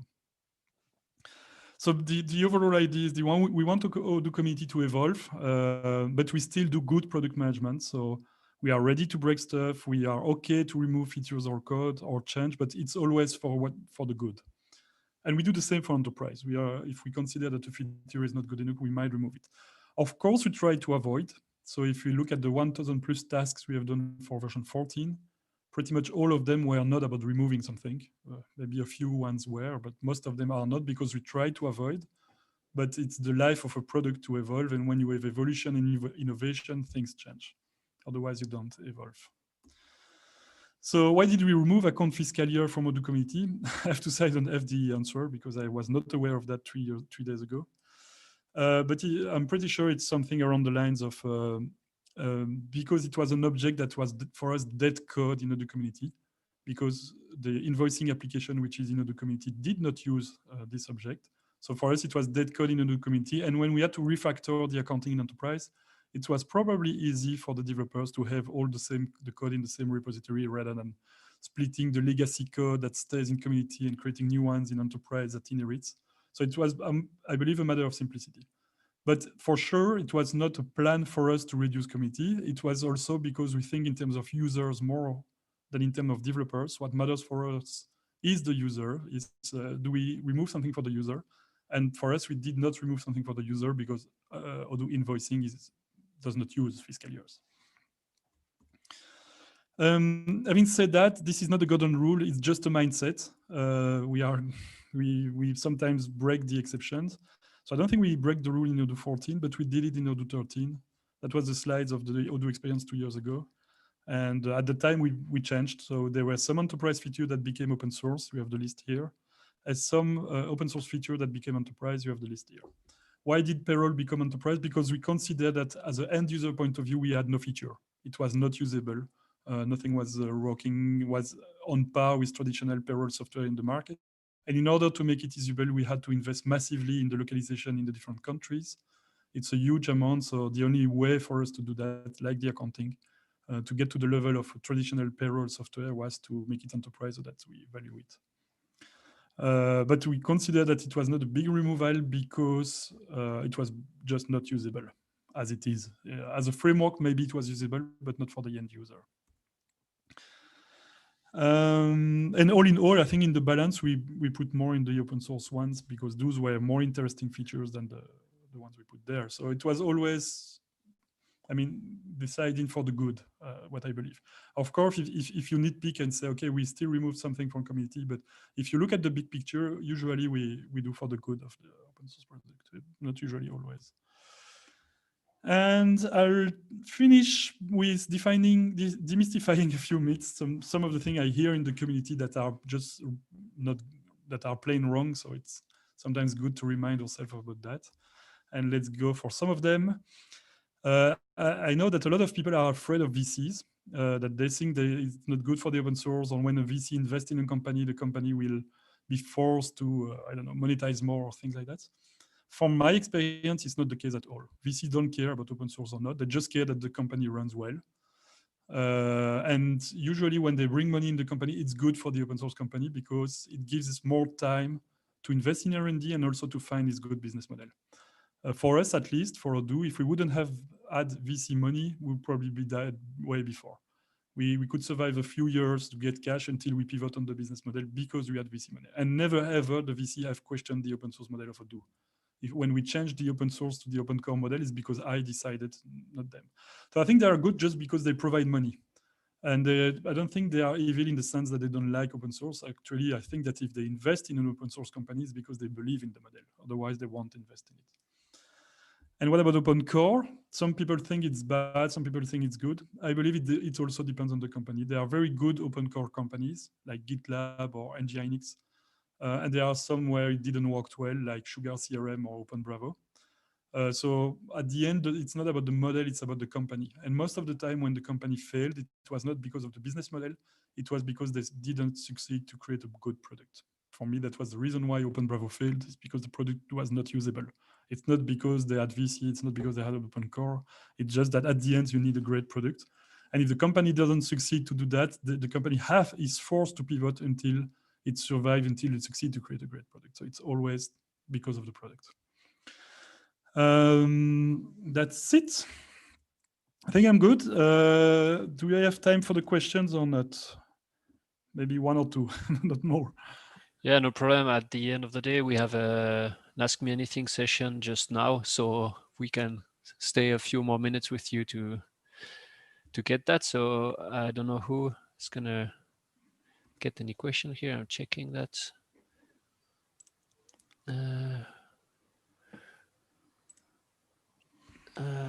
Okay, I have a question from Frederick. Yes. It's long, so can everyone read the question or not? Yes, yes, No, everyone can read the question. Only panelists can see the question, so okay. Limited to the three of us. If we answer it, they will see it. Yes, I understand what Frederick says. He says if we collaborate more, we can do bigger things. I do agree with that. I think collaboration is good, but we shouldn't influence each other. I mean, it's good that we all have the freedom to do whatever we want. So that's the reason why we choose an open source license. It's to allow everyone to do whatever he wants. So I believe I will agree with Frederick in the sense that if we collaborate more with OCA or other communities or other community members, it's good. But one of the reasons why we don't do it, it's also because, for instance, in the past, we used to ask feedback to community, and we noticed that we were wasting more time than we were actually saving. Because we work in the master version, the future version of Odoo. The community is usually working on the version 12 or version 13 or 14, the current versions of Odoo. So we are not even aligned on what's the current state of the product. So we always waste a lot of time explaining, re-explaining, because the context is not the same. So what we do is we collaborate with the community when we need it. As an example, we do it for the localization. We discuss with Joel for the inventory management. But apart from that, we don't want to communicate for everything, because what matters for me is our efficiency to produce more good open source code rather than to discuss more. I hope it's clear. I hope it answered your question, Frederick. Cannot tell for him, but I think it was clear. He says he's But at the end, that's my cool. point of view. We are always happy and open to discuss. So I believe I never refused a meeting with OCA. I never refused to discuss everything. I'm available everywhere, whether it's on LinkedIn, Twitter, or Discord. So it's up to you too to contact us if you have some topics. Okay, we have another question here about if you're gonna release one day the migration script for the partner, just like the enterprise module code. Yeah, at some point it was our intention, and no, the migration service helps us a lot in different ways. One is a bit silly, but we have a lot of people who cheat, and we catch them at the migration. And so if we release it for free, we might have issues with that. And at the end, the more we move forward, the more migration is a service. And by releasing the script and people trying on their own, we would lose money. It's a bit like, it costs us more to support an on-premise customer than an online customer. It feels strange because on online we have to manage the servers and everything. But because it's under control for us, we have less back and forth when we have a ticket. And it's a bit the same with the migration. We have a platform where everything is smooth and fixing issues. We have a lot of automated tools. And if someone tries on its own with our script, we will probably lose way more time in the support and don't offer a quality service. And our goal is to focus on quality service, which is not there yet, but our goal is to reach that. Okay, thank you. Then we have another question.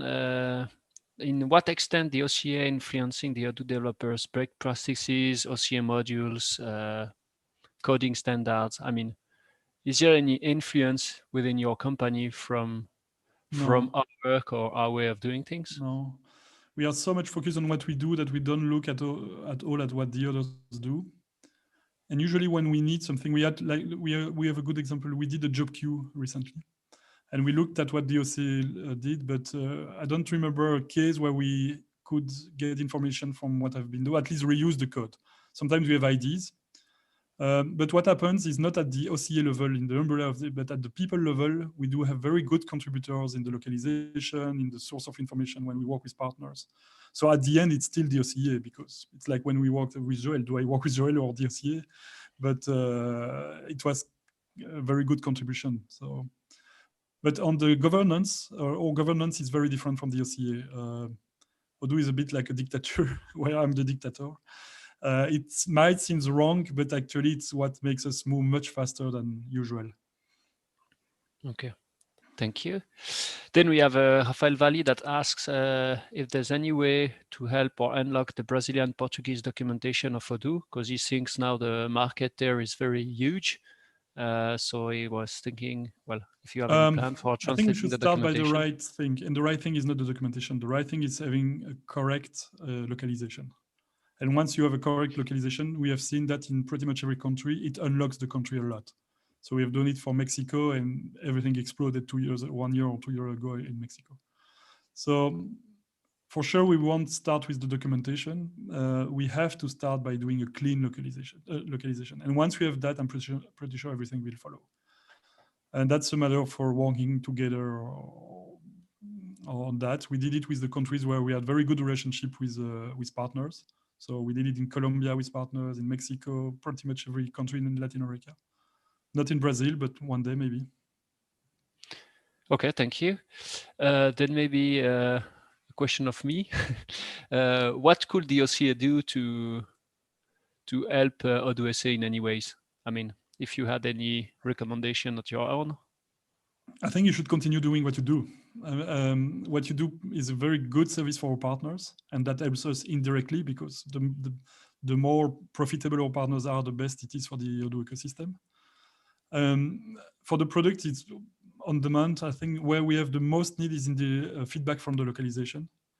We do have a lot of partners who come and say, we want to contribute, we want to help. And usually when we dig in, they don't answer after, or it's very hard to get the right information on localizations.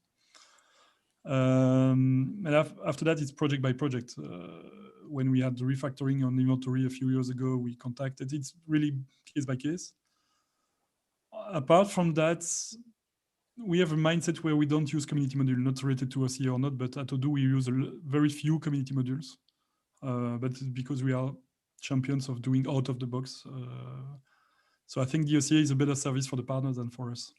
So that's linked to the last question I received, is about if Odoo actually uses some OCA modules when they do implementation for their own customer. I think I will rephrase. Do we use community modules, OCA or not?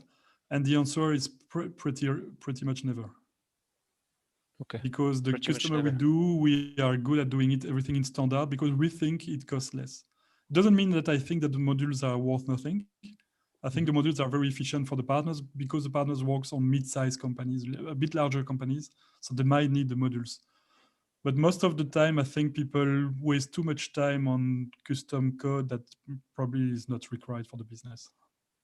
Okay. Yeah. Okay. But keep in mind that I don't have the same. I'm very focused on out of the box. The partners, on the other hand, are focused on delivering a very customized service, and for them, the modules are very useful. So in a sense, it's useful for us, because if it's useful for the partner, it's good for us. But directly, we don't use them. Okay. Well, maybe one thing came into my mind is maybe what you can do for us. Yeah. I think one of the most questioning thing we had during the board discussion the past weeks was why we still don't have a link to our website on your website, and if there is any reason, we would be happy to hear the why. So you do have, with the App Store, there are plenty of OCA modules on the App Store, and it's probably the best visibility is there, not everywhere else. I think it's a decision we did a few years ago, and we never thought about it recently. I believe, if I remember well, it was a matter of we have so many communities and we didn't want to put one in front of the others. We have communities in every country. We have the Spanish community, the Italian community, we have some teachers community and so on. And at the time we decided that it should be based on meritocracy, the one who released the more modules, more visibility. And we didn't saw an interest of trying to promote one versus the other. And I think if we do it one day, we'll probably list all the communities, like index of communities that exist on Odoo, and the OCA would be the main one. It's the best one and the biggest one on the top. But I don't like the fact to say officially this is the community and you go there. That's because for us the community is the ones that are on the forum, the ones that are on or e-learning. That's the official community. So we don't want to say OCA is the official one, because for us everyone is part, whether they pay a fee to the OCA or not. Everyone is could be part of our community if they work on Transifex or go to the forum or go to the e-learning. Yeah, I got that. Okay, I think we have ended up all the questions, unless one of you still have a last minute one. Otherwise, I think we're done. Thank you, everyone. Thanks to you, Fabien, for your participation. Wish you all a nice day. Yeah. And talk to you soon. Yes. Thank you. Bye-bye. Bye. Bye. Bye.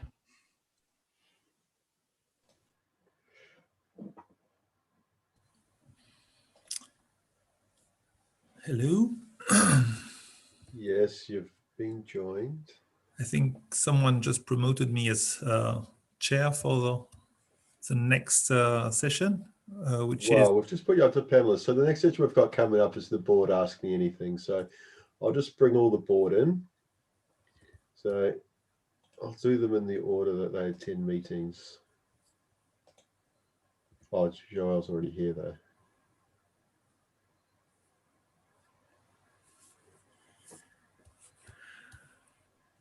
Hello, everybody.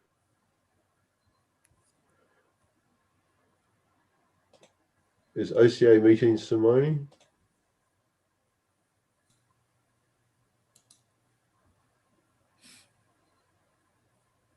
Hello.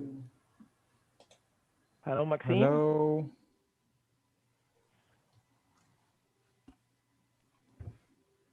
So who's with us? Hello. Hello, who am I missing? Daniel? Oh, he's putting his hand up. He doesn't like being left out.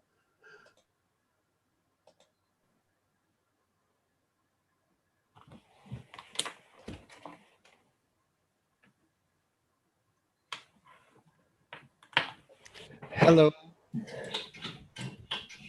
Hello, Daniel.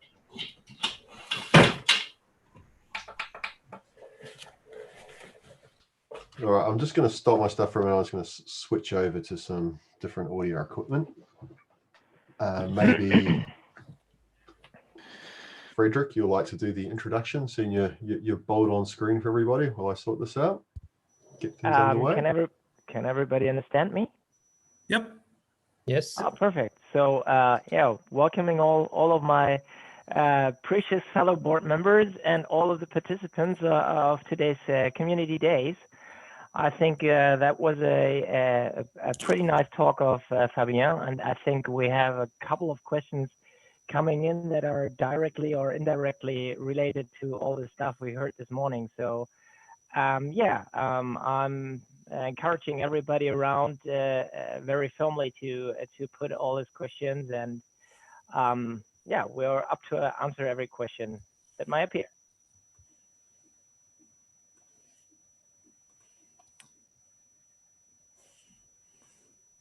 So, is there any question? Might be people get a bit shy. There are two questions by Carl Mason. Question one is, I find the training sessions on OCA easier to follow than the Odoo itself. Overall, there's limited training for Odoo around for the very basic users of system like me. Can Odoo consider working with someone for dummies solution? Well, difficult to answer, right? I mean, first of all, it's appreciated that that our stuff is better than the officially provided, but still it doesn't answer what Odoo can do, right? Yep. Regarding the for dummies solution, there's been some effort by some of us. Actually, I'm thinking especially of Danielle, who wrote a great book about Odoo, which is available at Pact Publishing. And for a more in-depth coverage, there's the Odoo Development Cookbook. So check the Pact Publishing books about Odoo, Carl. And there's also a book for targeted at end users for how to operate Odoo, which is a great read in my opinion. And we have a nice new book quite recently from one of our sponsors that is even, I would say, at a lower level for end users. So that might be a good reading as well. Mm-hmm. And the second question by Carl is, can you consider Sigfox integration? And I have to admit, I have no idea what Sigfox is. So I'll have to Google that quickly. Telephony integration, maybe? Possibly, yes. I think there's a broader answer to this question. Can you consider X integration? And that is, it's really up to the contributions we get in the OCA. So if there's people interested in working together on an integration, it's up to them to propose. What we can do is provide infrastructure, meaning creating the repository and setting up all the tools that we provide to the OCA repositories, and set the environment that where collaboration can happen. But it's really up to the contributors. So the OCA itself doesn't do anything.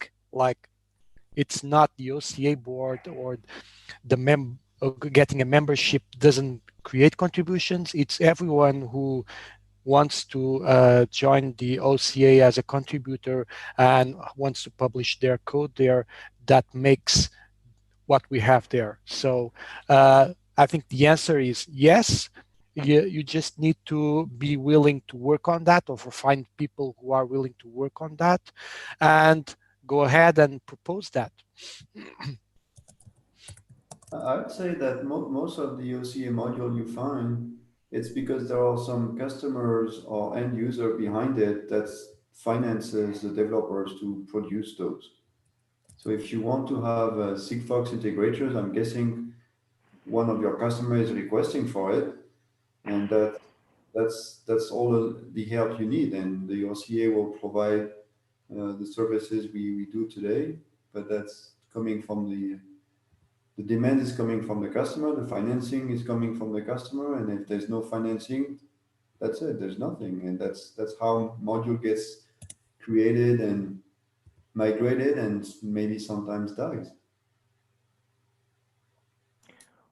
What we may probably think of in the future is to pool smaller accounts that are willing to invest in some integration. So whenever an integration possibility comes up, then sharing this early on and asking for people to fund that might be a solution to that issue. I mean, to my personal perspective. We have a question for the treasurer. Yeah, you're up, Frederick. So what's the question? Is the OCA financially healthy in 2020? I'd say still yes, but we could definitely afford, and we would definitely love more sponsors and more members to pouring in order to make us stronger for the future. You all heard that that there is plenty of opportunities, and I think that the very fact that that Odoo is not taking care too much about the healthiness of the community, yeah, that requires ourselves to find possibilities to grow and prosper. And I think that is the very reason why everybody that uses code from the OCA, that is well related with the OCA, contributes, should also become a member, become a delegate one day, and contribute not only by code and by ideas, but also a bit of financial contribution would also be healthy.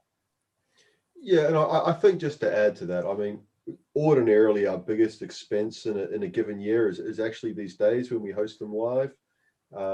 So we've while this isn't free to run, it's certainly not at the same level of cost, and so we've kind of, I suppose, been a little bit lucky there. But what we're really doing at the moment is, on the one side, looking at the revenue, of course, as Frederick just talked about, and talking about sponsorship, and you will have seen that we've made quite a lot of moves in that area. The other thing that we're very seriously looking at it as a board is reducing our cost base on administrative processes and what we can do there. But the answer in general, if it was one word, it would be yes. This year is turning out to be a great year for us.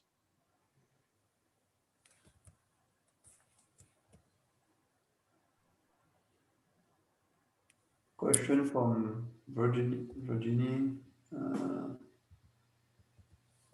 In OCA members, are there companies who sell Odoo Enterprise version and use OCA module in addition? But that's a recurring question we also had during the Odoo experience at the booth several times. And I mean, OCA modules are most of the time entirely compatible with the enterprise ones. So you're free to use them on top of enterprise or not. I mean, there's no counter-indication in this regard. I think there's only a few of them. I had in mind the asset module that wasn't compatible with the Odoo one, but apart of a few exceptions, all the OCA modules are perfectly compatible with the enterprise version of it. And if I talk only of our case at Camp to Camp, yes, we of course do use the OCA modules on top of the enterprise in a very frequent basis. I wouldn't say on top of enterprise, but next to enterprise, because that's part of the agreement we have with Odoo concerning the compatibility of the licenses. So as a reminder, the agreement we came up with when Odoo relicensed its core to LGPL and the enterprise modules to the Odoo license, which is a non-free license. And we were not ready to, or we were not in a position where we could relicense, or we were not wanting to relicense either, our OCA modules, was that it was not possible to distribute OCA modules, which depends on enterprise modules, and it was not allowed to distribute and closed source module, which depends on OCA modules.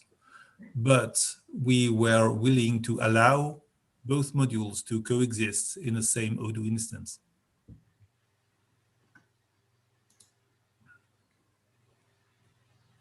Question from Alexi. What is the status of open upgrade financing following Joel blog post?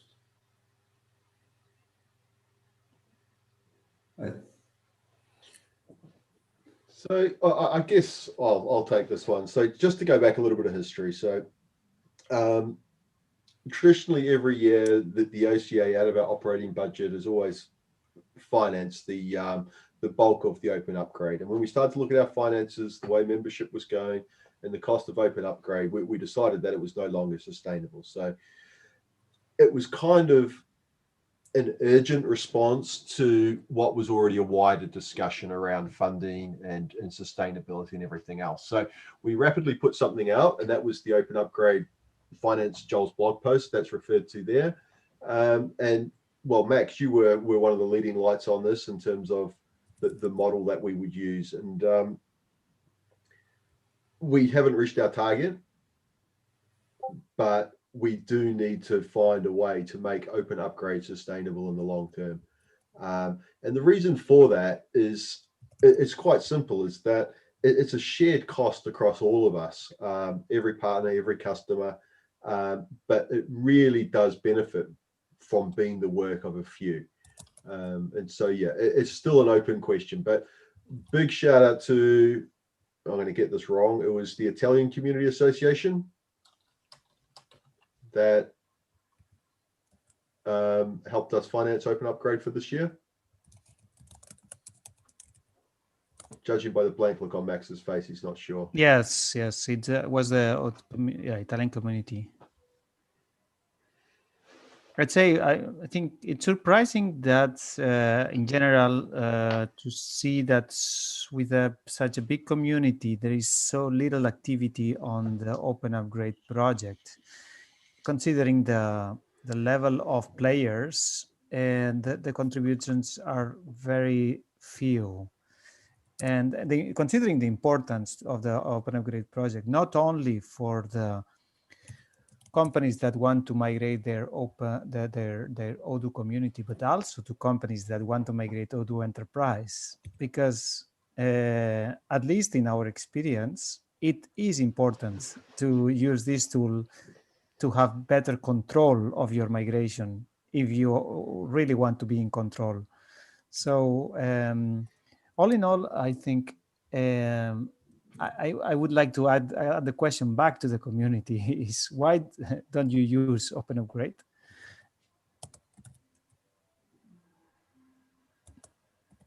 So they're all on mute, so they're probably not going to answer you directly right now. Yeah, of course. Probably we should take care of Fabien's question, as he took very much care of ours as well. So we should try to answer his question as well, right? Oh, licensing. Yeah. So I mean, it's interesting. I mean, obviously we've been through the change from what was AGPL before for the Odoo core product to LGPL. So we don't recommend any license. It's up to the contributor to determine what that license is. However, because of I suppose historical copyright issues and everything else, we tend to not change licenses without contributors' permission, even though we do retain the rights to do so. And the community has continued to prefer AGPL. So it's not something that's coming from the board or the OCA recommending anything. You can have Apache license, you can have any legitimate OSI license on an OCA contribution, and we will accept it. I think there has been the inertia of the ongoing AGPL in previous years, rather than the people choosing specifically one license. This is my feeling. We have done some relicensings, for instance, on technical modules like the REST framework or the QJob, which are modules which are very useful to use in combination with enterprise data models. And when they are in AGPL, you cannot create custom modules that depends both on an AGPL module and an Odoo Enterprise module. And so for those, some relicensing has been done. But in general, yes, for business modules, they are still mostly AGPL. There might be some inertia question, and for some contributors, some lots of modules are also migrated, and during the migration, you typically don't change the license. Yeah, I can. Let's face it. I mean, most of the time, developers don't care too much about licensing, as there's some terms that are not directly in favor of, right? And it's a complex topic. I can add something. So my personal preference and my default is AGPL, and this is mindful. It's a choice made. The reason why is if I license in LGPL, I'm saying that the people forking my code and changing it, they don't have to. So they don't have to contribute back with their their improvements. And if they build something on top of it, of create a variation, adding some features, they don't have to contribute back. And I worry about this. That's why I prefer the AGPL, and I consider LGPL for those compatibility issues. And there's been the case where I was asked and was agreed relicensing from AGPL to LGPL, but my default is still AGPL because it's there's this it's two-way. So you get the obligation from the other people to giving back the code in the same licensing scheme. So you can't create a copy of the code improved and make it and not and not sharing it back. There's never an obligation to share back. And what I'd like to outline here is there is I know most people of ours and the community should know Frank Karliczek, the founder of Nextcloud, and he is putting good argument why AGPL is still a good license even for business use. So there's a prominent take in the internet about all that discussions going around that. Yeah, and I think just one final thing, you know, from my perspective, I'm not a fan of the LGPL. I'm not a fan of the AGPL either, to be honest, but you're kind of restricted to those two with Odoo in a sense, just because of what the upstream licenses is. So, you know, I think that should there need to be a licensing discussion, or we want to take this out wider, then it's, you know, it's definitely something that we can gather community feedback on and take further and look at in future. Max? Yeah, just to answer Fabian's questions, it wouldn't be a good idea, because if we start asking people to select one license over another, I mean, today we're working on reducing barriers, and I think that could be adding a new one that doesn't really matter. It's a question. It's a personal opinion when people select which license they want their module to be under. And that's fine. I think the question of Fabien is also making echo of some I had during the Odoo experience at the booth. Like, if you license under the LGPL, it allows more people to maybe rely on your work. If they want to build a private module on top of it for some customer, if they want to depend also as well on an enterprise module, all in all, it makes the whole ecosystem more easily compatible. And in this regard, I think Fabien got a point, and I think it's something that our contributors should know, right? In the other hand, if you publish your code in the LGPL under an LGPL license, then I think why people is not choosing this one by default today is because it's already an investment to contribute an open source modules in this ecosystem. It's taking time to make it at a certain quality level to be able to publish it in the OCA umbrella. And you don't want then someone that kind of steal your work somewhere and release a proprietary module that rely on your work when you had to pay the cost to develop the first stone. And I think my personal opinion is this is the main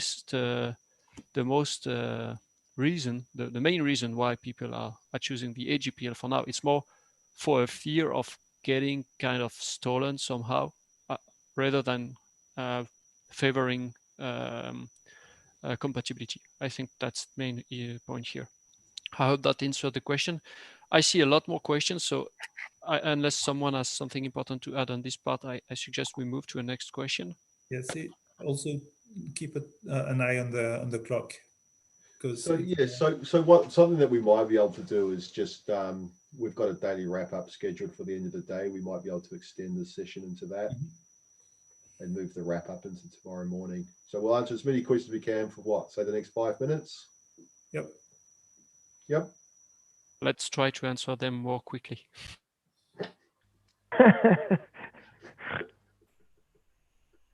Who want to take one? We have a question. How about planning some revenue model for the OCA, like training, certification, sponsorship, or feature local events, etc.? I think that we discussed in the board before this one, and certification, we thought it was a good idea, at some point to bring up a certification of the, so get OCA certified developer, for example, would be a great thing for the community to bring, because we have so many good practices built around the Odoo development, or even certifications for individual features, right? So that's an area for, in my opinion, of opportunity that we can bring up for sure. We also discussed the possibility of trainings, but training is something that in general partners can provide. So the OCA at some point can invite trainers to participate in events and can but it's to some extent sometimes it's part of the network of contributors to provide the trainings. But say that this was part of the discussions we had around the revenue model. Should it be based purely on sponsorship, or should we pivot into making like revenue based on trainings and certifications and the like? Well, reading the question, training, certification, this looks to me like costs and not revenues. And local events definitely are more costs than revenues for the OCA. Well, every revenue needs to have a cost. Yep.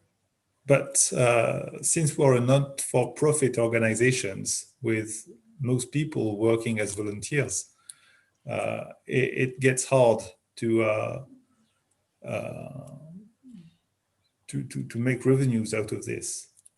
Yeah, and I can add maybe about the sponsorship of the features. That's something that could obviously make sense.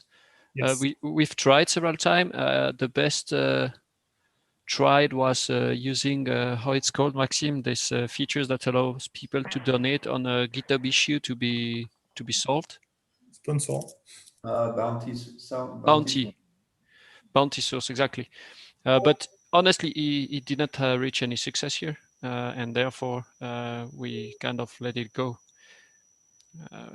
Main reason was this one. Daniel, you want to answer Jairo questions? We have still a couple of minutes, or should we? Well, yeah, I mean, I'll have a crack at one of them.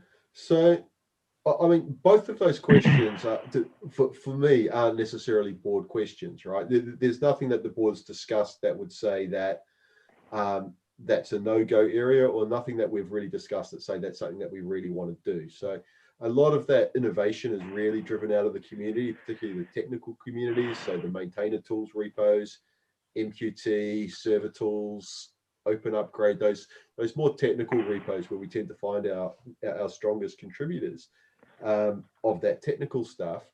And definitely the idea of auto merging green stuff, I'm assuming that you're meaning green PRs, is something that we're absolutely open to. We just need to, I suppose, see it.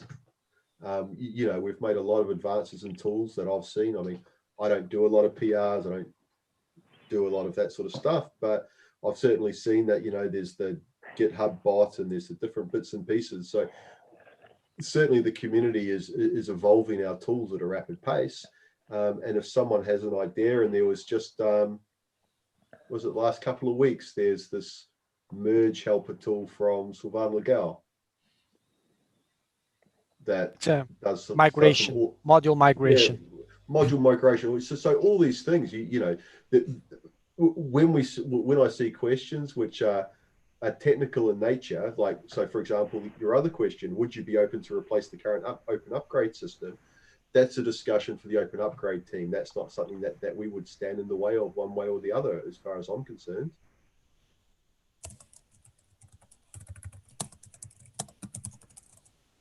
There is a question for Lorenzo asking, any news about the Adopt a Module campaign?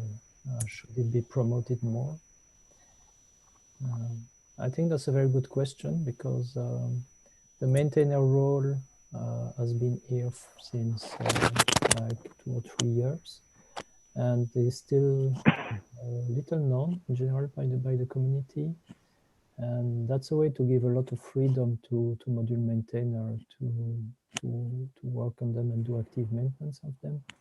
So yes, we should definitely promote that that more, because that's a way probably to attract more contributor, and in the end have modules that are more actively maintained and pull requests that stay open for shorter time, definitely.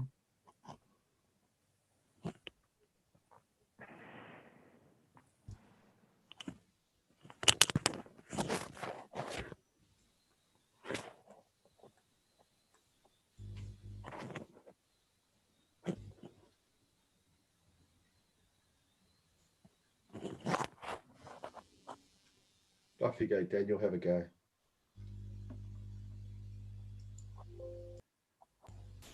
Sorry, any question in particular?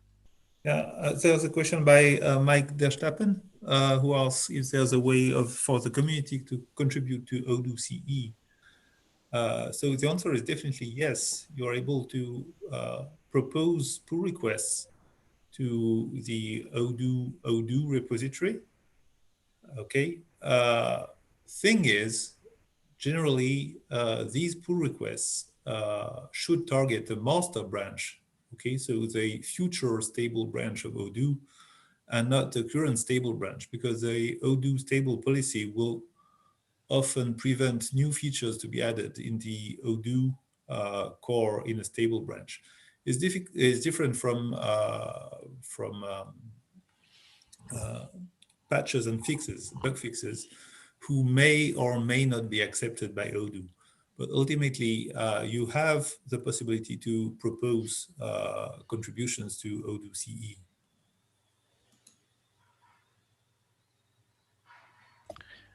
Okay, and I think you mean the question from Jairo Lopez on I'm bored on infinitely hammer spinning wheel migrating and reviewing the same code over each year.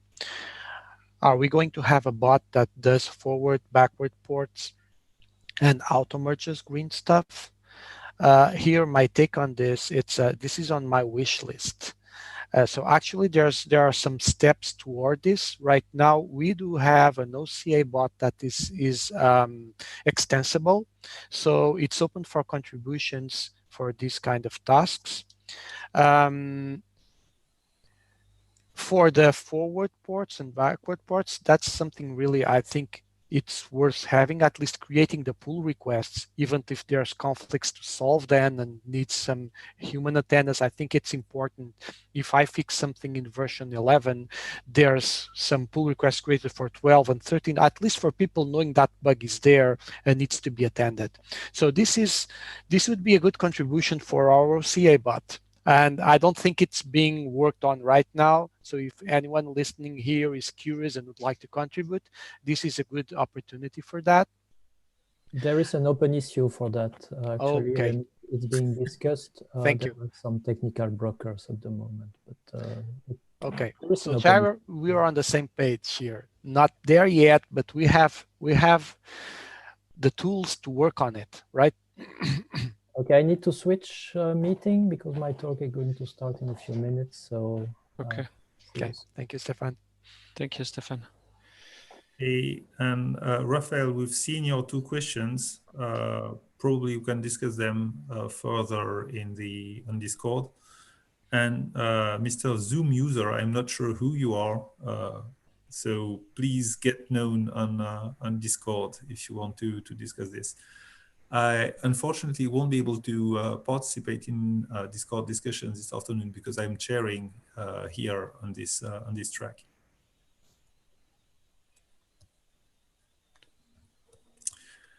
So let's have a 5 to 7 minutes break. Okay. And I'll see you again at 2 p.m. for the talk by Daniel, will be talking about pip installing Odoo. Thank you. Bye. Catchy title. Thank you, everyone. Okay. So you stay with us, Daniel? I'll stay in the room. Yes. Okay, I'll have a quick technical break and be right back. Okay, sure. All right, I'm going to head off to bed now. So, who wants to be host?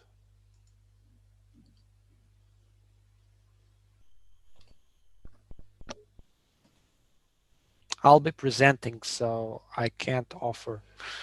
No, I'll make Alex host because that way,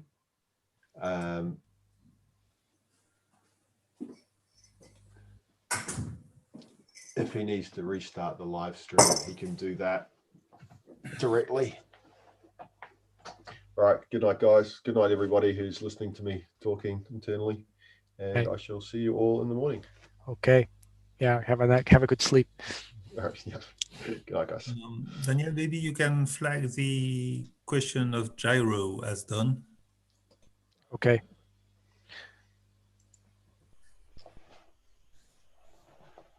Done. Thanks.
Okay, I'm back.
So are we good to start?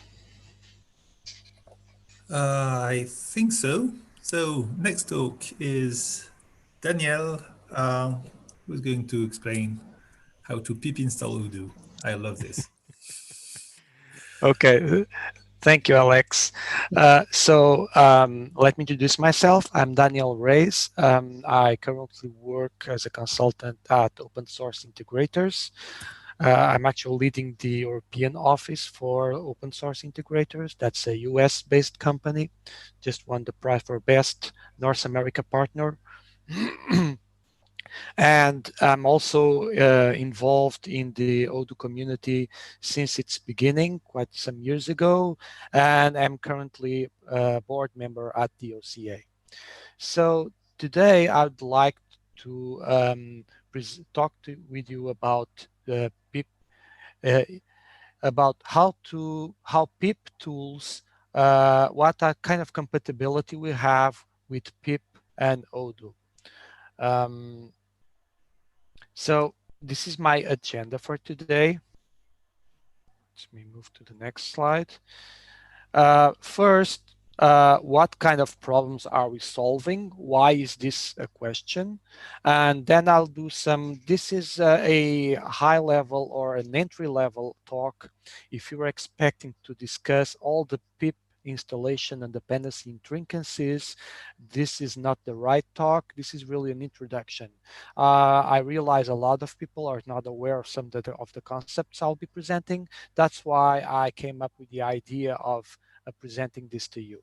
So I'll go starting at the beginning, explaining what is PIP and what are virtual environments. This is something closely related to PIP, and there are two very useful tools in the Python ecosystem. And then the short story is that we have been through time adding support to PIP and virtual environments for the Odoo ecosystem. And I'll give you a short story behind how this evolved. There were several iterations led by different people in different points in time. And finally, I'll show you how you can run Odoo using PIP in a virtual environment and what benefits you may take from it. And I'll also walk you through what are the challenges on distributing the Odoo modules as PIP installable packages and what's being done right now and what's supported. And of course, I hope we have time for a Q&A so that you can make some questions. So let's get started. So what problem are we solving?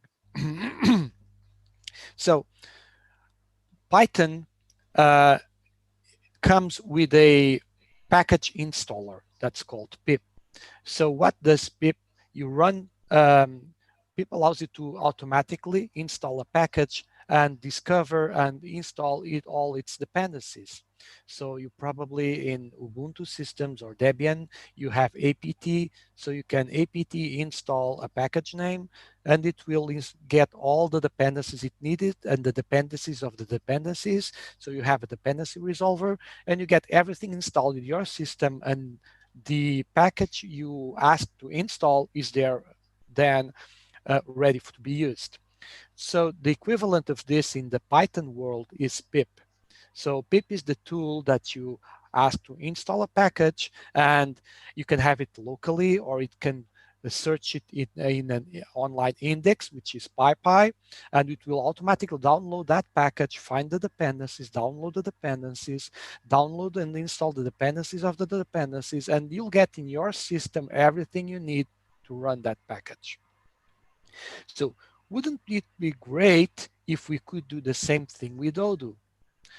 Right now, a lot of the time this has to be done manually because you need to find all the individual and download individually all the modules, all the repos that are dependencies of the module you want to install.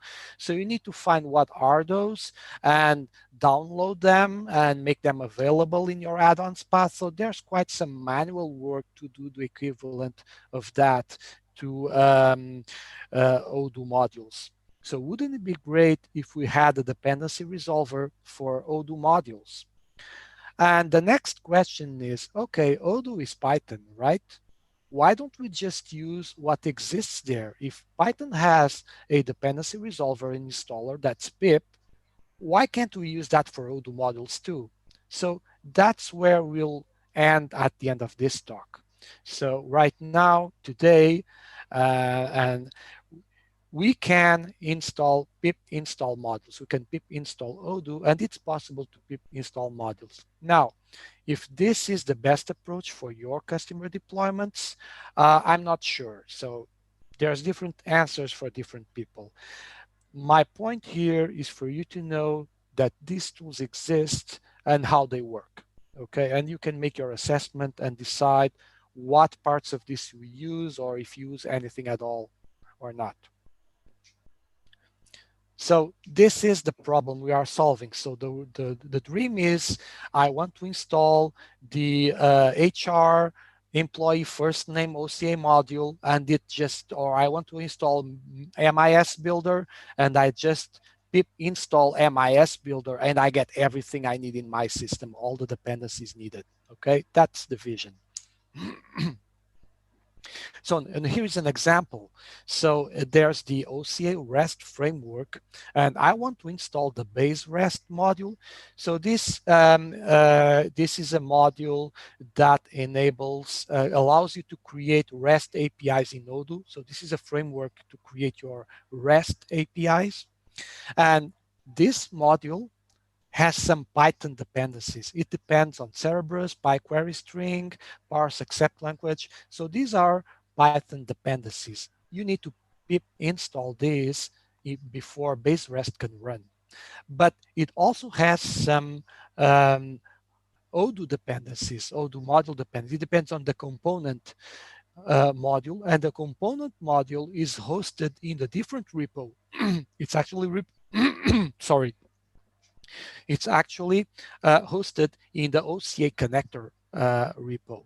And then this module has its own Python dependencies, and it has its own Odoo dependencies, and there, and so on and on and on.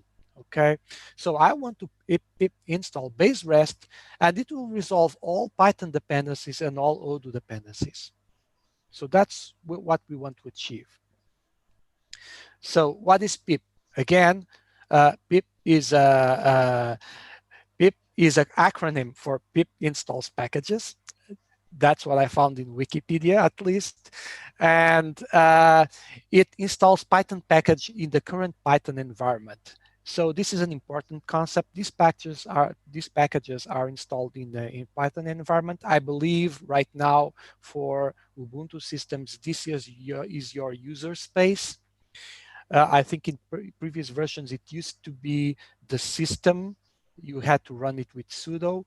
But this is important. By default, Python packages are installed in a server-wide context. And if there are upgrades to the server, this can break things because you might have some updates to libraries that are incompatible with your deployment. So that's where the next tool comes in, virtual environments. Now, it's important to know that pip is very flexible. It can install from local available packages. It can download them from PyPy, which is the online Python index, or it can even install directly from source code. So you can provide a Git address, an URL to pip, and it's able to install packages from there as long as they have the proper format. The source code includes the setup information for that to work. Also, pip has some nice features such as a requirements.txt file, so you can conveniently store all your dependencies in a file. This is good for deployments, and just you use that as an input for pip. So instead of manually saying all the dependency packages you want, you just use pip install -r and the requirements.txt file, and it will install everything that's there. And you can even pin down the version, so you can freeze your current environment and store what is the exact versions that are being installed to have reproducible environments. So this is very powerful, and there's a whole ecosystem around pip, and it's really, if in the Python world, this is a reference. So you should stick to it. Virtual environments allow you to have a controlled environment for your deployment where you are sure of what version packages are there. So you don't depend on the system administrator on what he's upgrading or not upgrading. If there's a system-wide upgrade on something, it won't affect your virtual environment. So it's a safe house for you. If you're doing deployments, you probably should be using virtual environments to isolate the Odoo dependencies, Python-related dependencies. For the development cycle machines, it's also useful because you can have several different Python versions in different virtual environments. You can create one with Python 2.7 and a different one with Python 3.5 and another with 3.8. So you can have several environments that will run with for several different Odoo versions, and you can activate, deactivate them at will. So this is also convenient for development scenarios. So what's the story behind Odoo packaging? The beginning of this is not only that problem I stated at the beginning. The thing is that Odoo was not a good Python citizen. So any Python framework, you expect them to play well with pip. So you expect that you could pip install Django and you expect it to work. And it didn't work with Odoo. It was not a concern. It's still not at the top of the Odoo priorities, but they accepted work allowing for this. So that was something that if this is a Python-based framework, why is not friendly to the Python ecosystem tools? It doesn't make sense. So this had to be solved. And of course, there's also the practical benefits I mentioned before. It was not an easy task. So there was a first iteration, goes back to 2013. This is a former Odoo R&D engineer, Vo Min Thu. So he created a packaging tool for Odoo modules. Basically, it would take in add-ons module directory, and it would package it, add the necessary files that it could be served as a Python package. This is a Haskell project, so I believe this was an experimental project, but this was like the first stone. I saw this work, and this was also a niche I had. It was a problem that I felt that needed attention. So I did some work around it. And at some point, I played with a tool that would do this. I called it pip for Odoo. And that would address both parts of the system, because you can't really Odoo module discovery depends on your add-ons path, right? You need to go to the Odoo specific configurations to make them available. So I tried to build a tool that would do that automatically for you in Odoo, like a wrapper around Odoo and pip. And I also did some work on, but using Python, because I didn't want to work with Haskell, on the packaging side. So you have the packaging side, and then you have the installation side. So I did some experimental work at this, and I did a presentation in 2014 in the Open Days, Odoo Open Days. I have the link to the presentation here. So this is obsolete, because later on came Stefan from Axon, and I think he was challenged internally by his team, and he started doing the right way. So he started making some pull requests for core Odoo so that this support was built in, and he also created actually setup tools the setup tools at that time were not enough for what we needed in the Odoo ecosystem, so we created some specific tools for that. This has improved over time, and I think that today all of this is out of the box from Odoo and from Python's setup tools and pip tools, and you can do everything you need without additional tooling. So right now, with this years-long effort of adding these small improvements on the several different tools, Odoo and Python, we are at the state that this works basically out of the box. So it's a great thank you for Stefan. This is a presentation. He introduced his work in 2016. This presentation, I have a link below. Notice here we talk about Odoo 8 and 9. And right now, this is something that works.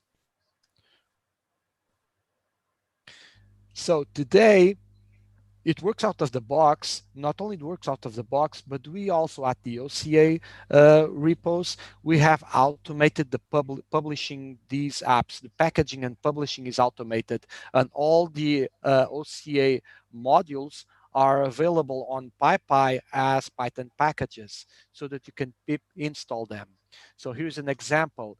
We do use a structured name. So this is the target Odoo version minus add-on key, and then the module name replacing underscores with minus signs. So if you pip install Odoo 14 add-on HR employee first name, you'll get it installed in your system, and your Odoo will know about it without having to touch the add-ons path.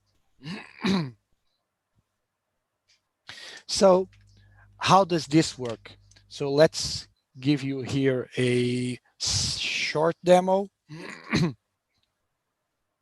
So here is my my terminal, and the first thing I do is to create a virtual environment. So I'm going to create a Python 3 virtual environment.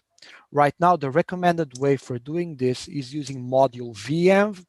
It's included in Python -m venv, and I give a name to my environment. So this will create a directory containing a Python virtual environment.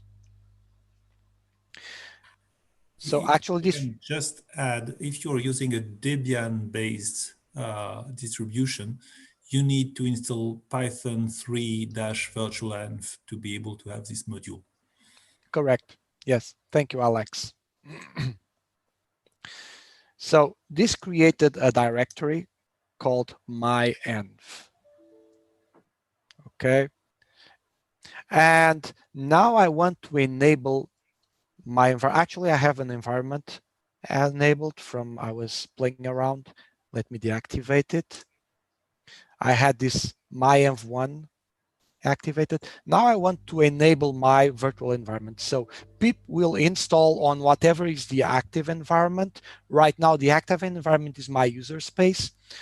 Now I want to enable. So I need to source a particular file inside that virtual environment. So this is a directory myenv, and it's bin activate.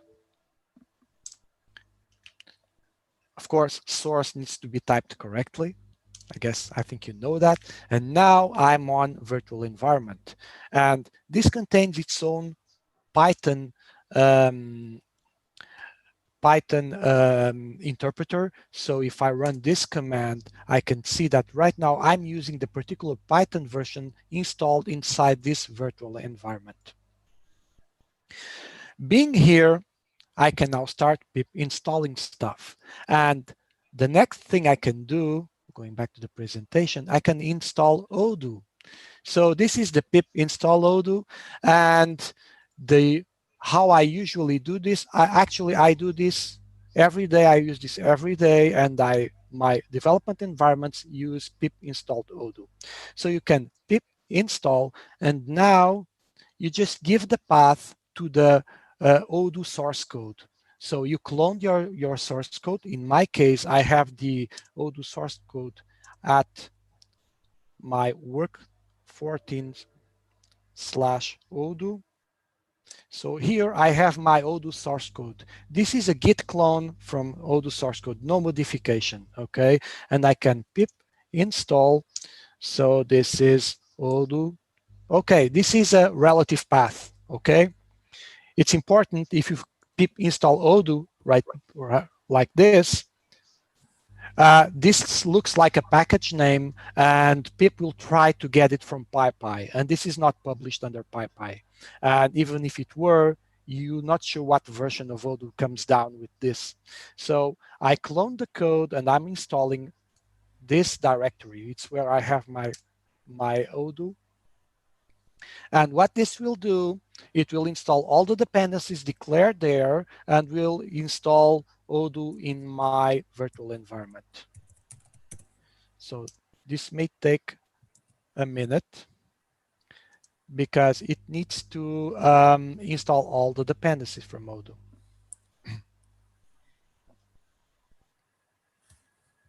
Don't you need -E here? I want to use -E.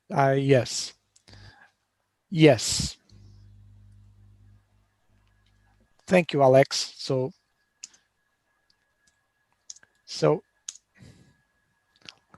-E means that this is installed directly from the source code, and the executable or whatever commands I have here are linked to the actual source code.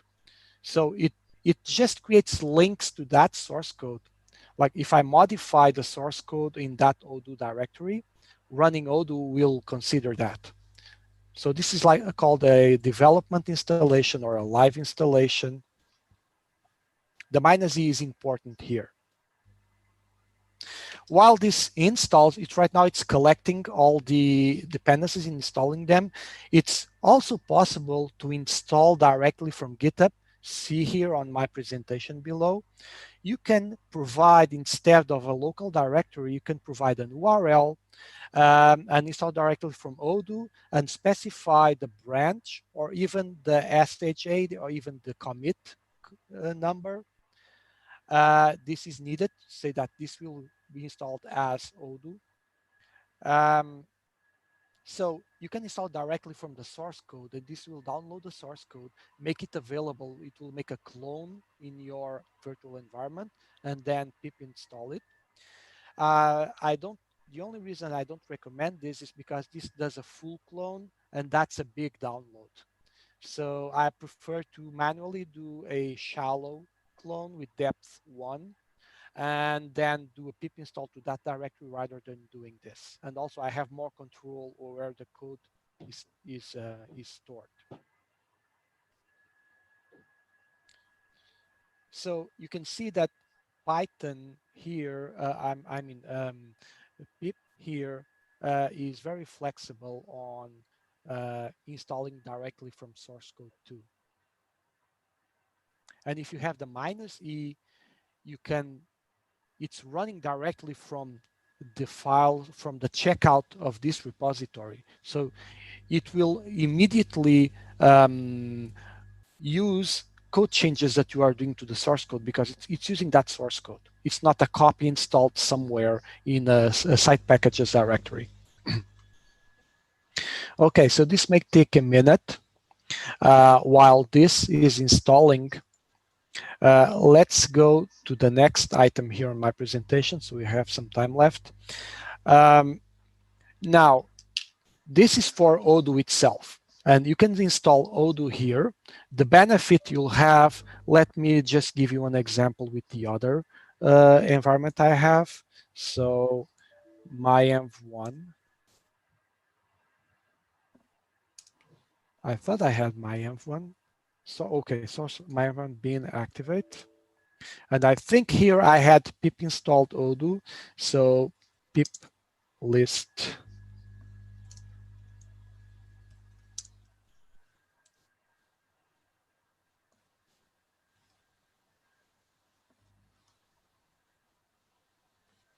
I believe I installed this in this other environment. Yes, it's installed and it's version 14 and it's this is Odoo. When you pip install Odoo, what's running here right now I have it installed in another environment here. You have the odoo command. So instead of directly calling, having a full path to odoo/odoo bin, instead of having to do this, and this will depend on where you are, if it's a relative path or you need to always provide. So this is not convenient. I find it much more convenient to use the available odoo command installed. So this installs you a command that's much more convenient for you to use in the development environment. So I can just use odoo wherever I am, and this will run the currently pip installed version of odoo. I find this very convenient. And in the other environment, so okay, so this finished, successfully installed all the dependencies in odoo, and on my this version, I can now run odoo -- version, and I could even start odoo. We are running out of time. I need to speed up, and I can even run something like this. So I just started and stopped a server. See, I'm running odoo 14. Okay, there's something you don't see here. I'll explain you in a moment. Let's go back. So this is pip install odoo, and this is useful by itself. So I'm not saying anything about modules. You can still use the usual way. You can clone your repos. You can edit your add-ons path, use a odoo configuration file for that, and work as usual. So you can do that. That's my usual workflow. But today, we start to get other options. So you could install add-ons directly from pip2, instead of using git clones and manually managing the add-ons path. So there's the packaging of add-on directories. This is automatic through the pre-commit hooks, automatically take care of this. And I believe there's an OCA bot that does the upload part, the actual package construction and uploading to PyPy on the server side. I'm not into all the details of this. We need to talk with Stefan. He was the one who prepared all of this, but this is automatic in the odoo ecosystem. So you can expect the modules that are merged in odoo to show up to be automatically packaged and show up in the PyPy index. Now, more relevant, so this is done for you. More relevant is how do you install them? So I showed you before that they are published under a odoo version number minus add-on prefix. So, and you can do this on your system. So I can pip install odoo 14 minus add-on minus, in case this is HR, it's something that's already ported to version 14, employee first name. Notice that I have the virtual environment installed. So, and it's collecting all the other odoo module dependencies, specific Python dependencies, and installing everything needed. There's not a lot of dependencies here, but it's installed. Now, I can, if I have PSQL running, if I have Postgres running, I do, I can odoo minus D, like demo, for example, a database, and minus install HR employee. It's in my system now. I can install it. Employee first name.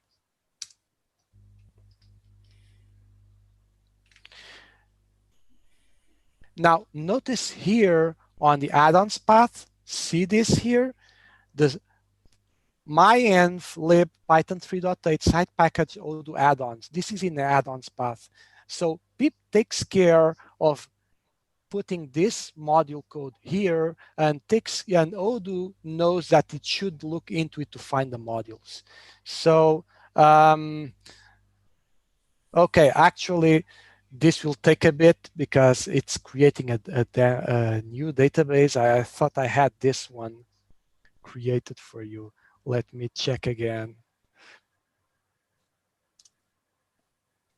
So let's, I don't know if that dev one. 14 HR maybe? 12 HR, that's exactly one. You read my mind, Alex. 14, you read 14. my mind. 14, not 12. 14 HR, you read my mind. Thank you. You're welcome.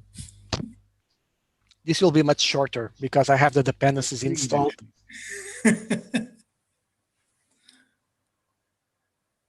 So see, loading module, it's there and installing the views. So it was found and it's available. And what I didn't do, I didn't have to edit my add-ons path. That was handled automatically for me. Okay. And if I use the -e, the source code will actually be downloaded in a subdirectory of my virtual environment. I can locate it and work directly with it. It's a GitHub repo. Not in this case, but I can do this from the GitHub repo too. Okay, so this is, yes, this is my, what I wanted to show you. So you can pip install Odoo. Furthermore, you can pip install Odoo modules, and Odoo will know about them if you follow these steps. It should just work like you would want it to be with pip. And you can then install the modules. So the modules are downloaded and made available. You still have to manually install them, of course, for them to be, it doesn't do the installation part of Odoo. It makes them available in your system to be installed. And that's it. That's what I had from my presentation, and I'm open for questions. Thanks a lot, Daniel. I don't have any questions so far. Jeff Wang asks, which directory is the module being downloaded? Is it site packages? With the module installation, which directories are being downloaded, it's actually a package. So that HR, in this case, the HR first name, employee first name module, it's packaged. It's like if it was a zip file that's uploaded to PyPy, and it downloads that file and makes that code available of that module alone. So it doesn't get the full repo, if that's what you're asking. It just gets the packaged version for that module, makes it available in add-ons. We can inspect it here. So I can look at the add-ons path. So it's myinf. Let's look at it. So my environment, it's my environment lib Python 3 site packages, Odoo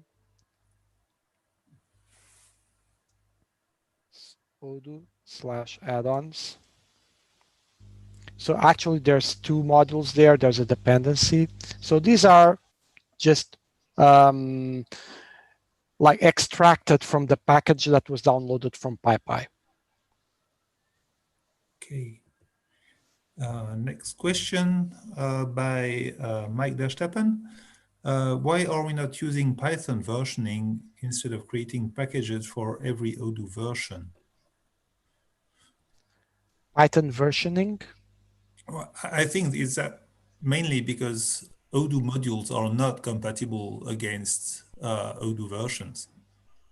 So if you're extending the view of a partner or the view of an employee in your add-on, chances are the extensions won't work in the same way on Odoo 12, 13, and 14. So you need to migrate the module to the next version. Oh, yes, yes, they're incompatible. That's why we package. I understand. So there's a different package for Odoo 12, a different one for Odoo 13, a different one for Odoo 14, because they're incompatible. And that actually is done to make it easier for you. Otherwise, like if there's a Python package that's incompatible with Python 3 and only supports Python 2, in your requirements, you need to make sure that you only get the latest version that's compatible with Python 2. So you need to add some additional instructions on what kind of package or version you accept, and that makes your work harder. So the simple thing was just package them independently and version them independently depending on Odoo major version. Okay, I have still a couple of questions, but it's 25. Well, it's almost time for the next talk. Yep. So I don't think we'll be able to tackle these. The question if you want to mention me in the Tracks Discord app, I'm happy to answer questions there. Okay. One small note, there's a typo in the module name in your last slide. You install one module, which is not the one you just downloaded. But it's actually, I have two. No, you typed it correctly, but the last line you want Odoo-I HR employee first name. Yes, correct. I'll fix this before uploading. We're missing underscore first name here. Thank you. You're welcome.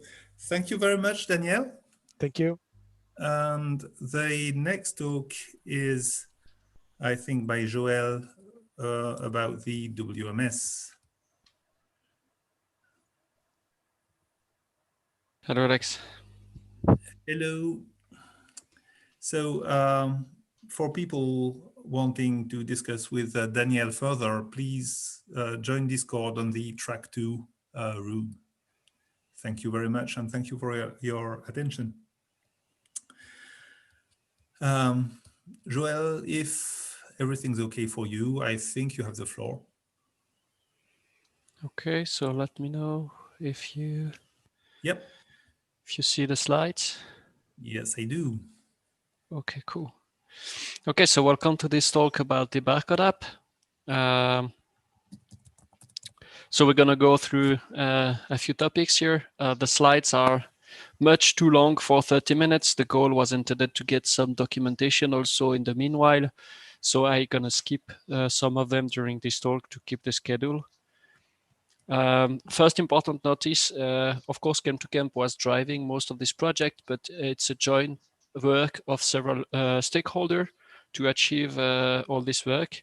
So of course we had a customer that was funding most of the work, and then several Odoo integrators that works alongside with us to achieve it, plus a specialist in the supply chain consulting, SUSH consulting, that helped us in making all this happen for this project. So a few words of why we did that. So first of all, I think the main reason was we wanted to get a decoupled barcode app from the transactional world of Odoo, right? So when you work in the warehouse, you work as an operator on some very pragmatic things, and you do not really care about the transactional aspect in Odoo. And that's one of the major issues with the current barcode app of Odoo Enterprise, actually. Also, we wanted to get something easily extendable, and that really wasn't the case today with the Enterprise app, especially if you want to leverage the community to contribute to it. That was, I think, the main reasons why we started this work. Also, for us, the barcode app we found on the market was really lacking of advanced features to manage especially errors or to guide user properly. And other solution that we tried before going on this big work, either they were relying on the Odoo frontend, and that we did not want it, neither for reality purposes, or rely on very old technology like a terminal, or was a proprietary solution, and that wasn't in our plan neither. So for all those reasons, we decided to kickstart this big project. From an architecture point of view, so the front end is built on Vue.js and Beautify.js. So it's a single app page on the front side or client side. And all the business logic is in the shop floor backend module. It's an Odoo module that exposes a REST API based on the excellent base REST framework from the OCA. So everyone can add or extend the scenario. You will see what the scenario means later on. So it's easily extendable. And as well, a cool thing is it's entirely configurable in the Odoo backend. So you can configure the menu. Everything the user will see on the scanner is actually configured in the Odoo backend. So you can really choose how to name the items and what operation will be run in each of the menu items the operator will see. The main advantages, well, first of all, you can reuse the REST API we provide to connect whatever warehouse application you might want in the future. So here we have a barcode front-end app, but you could imagine connecting a lot of other things to this API.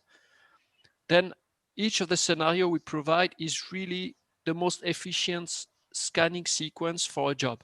That was really the goal. So we have several scenarios and you apply one of the scenario to a certain task to be the most efficient one. And it also handle the most common warehouse issues, like you want a zero check when you empty a bin, you want to be able to sometimes to switch a lot or a pack that the system recommends you to pick. You want to be able to take over an operation of somebody else, those kind of common behavior you expect from a professional warehouse management system. This works on any browser-capable device, so it could work on a barcode scanner, but it could also work on a mobile device like an iPad or whatever Android phones. The interface is rather clean. You will see that later on. It supports translation as well. That's also something important for us, that it could be used anywhere in this world. And as I already told you, it's entirely configurable through the Odoo backend that we will see together. Before I go in the demo, I need you to understand a little bit the context in which we use it today. So today in the warehouse for which we did all this work, this is a practice that every logistic unit that gets in the warehouse, whether it's a box or a pallet, will get a unique identification number called sometimes SSCC for serial shipping container code. So it's a unique ID for every logistic unit. In the context of Odoo, it means we are using pack for any logistic unit that moves in this warehouse from the reception to the output. It's a great asset to do so because when you scan whatever pack ID in the warehouse, you always know if there's any transaction already linked to it. So you never get lost or lose context of something you see in front of you. Also, in our case, we used pre-printed pack ID. So we do not print label out of Odoo. It's sometimes too slow depending on the volumes. So you can easily use a pre-printed label. And what you need to do is to import those pre-printed label as known package in Odoo. And therefore you can just use it as they are created in the system.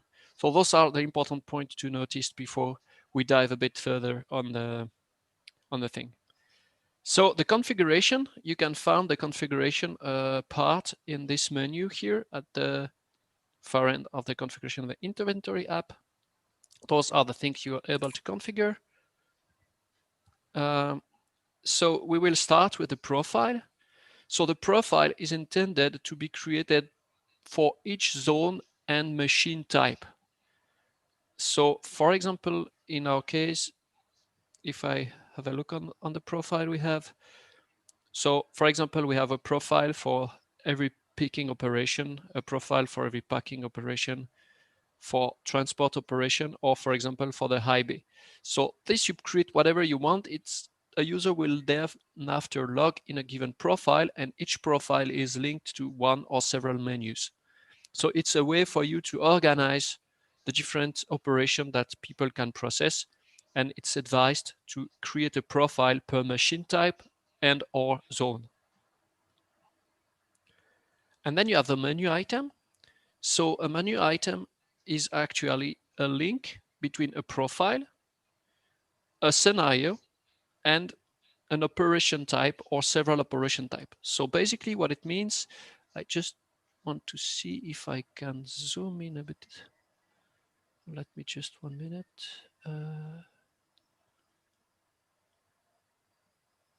Maybe it's better like this. So basically, for example, if I take the pack pal for packing pallet, the scenario that's going to be used is the checkout packing scenario. We will review all the scenario afterwards. The profile linked to it is the SCHP pack for a certain zone and a certain operation. And the operation type in Odoo is the pack pal. So this allows you to unlink the operation type of Odoo, which is linked to the transactional world, like how you want to organize your thing depending on the route you have in your warehouse, depending on the reports, on how you want to classify your moves. This is really linked to transactional world, whereas here is really linked to the operational world of a warehouse. For example, this first menu item here will actually be able to process moves classified in several operation type using a single menu. I think this is a big advantage of this solution compared, for example, to the barcode app we have in Odoo, where it's really tightly linked to operation type. It's perfectly fine for small or medium-sized warehouses. When you go big, you really need to achieve more than just one menu per operation type. So everything here will be configured in the backend, right? And it really allows you to create all the menu that a given operator in the warehouse will actually see. Then for some scenario, you will have some options that allows you to customize a little bit the things. Like for example, here I have a scenario for the cluster picking. Well, actually, this is the main used picking I know. So you will pick several orders on a wagon and then unload this wagon to the checkout or packing zone.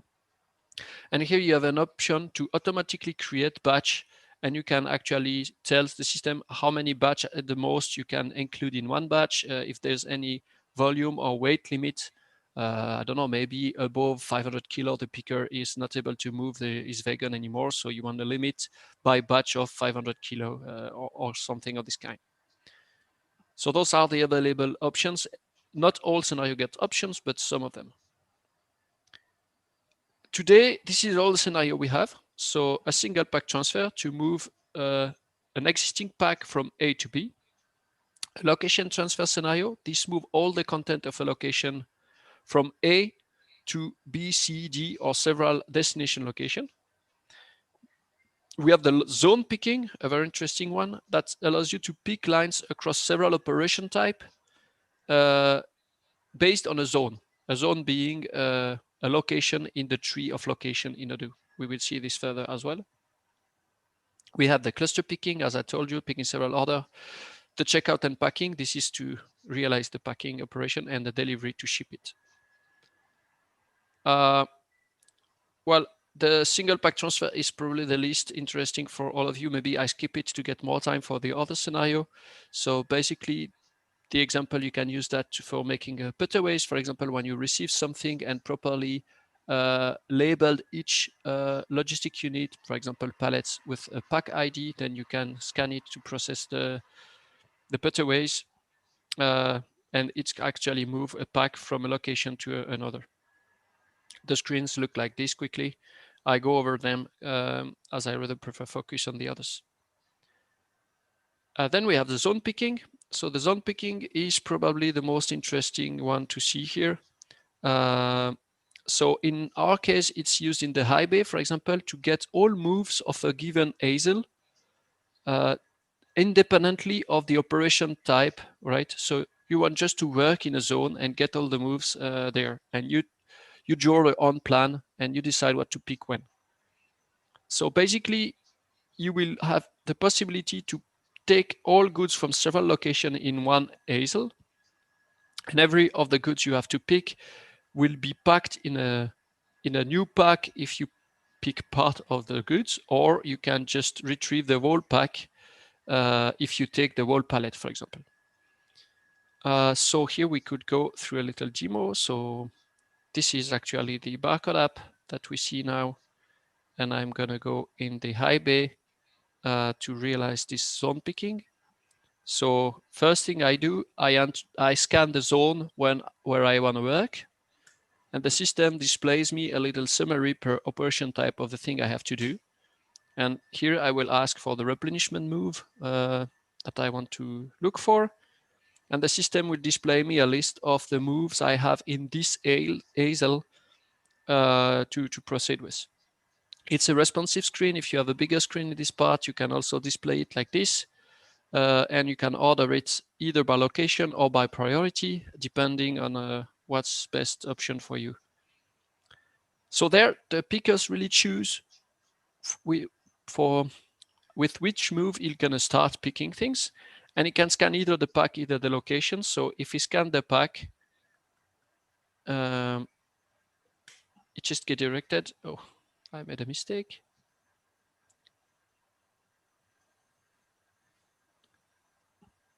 So if I scan the pack, so I read in the first screen where I should go, I go there, then I shoot the pack. The system tells me what I'm supposed to take here. And here I need to give the system the destination package. So I need to stick a new PID to this new logistic unit, right? Because I'm taking 2 transport boxes out of this pallet. And therefore I need to take my little cheat sheet here. So my destination package will be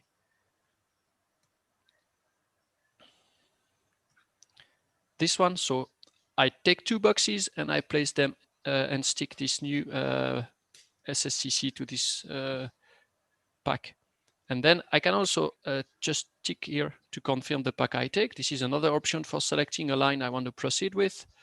And the same applies. I just actually stick a new PID. Of course, if I scan an existing one, the system will warn me and so on and so on. So here I also have 2 transport boxes to pick, and I stick this new PID to it. To be noted, this nice widget that really helps the operator to know what he should pick.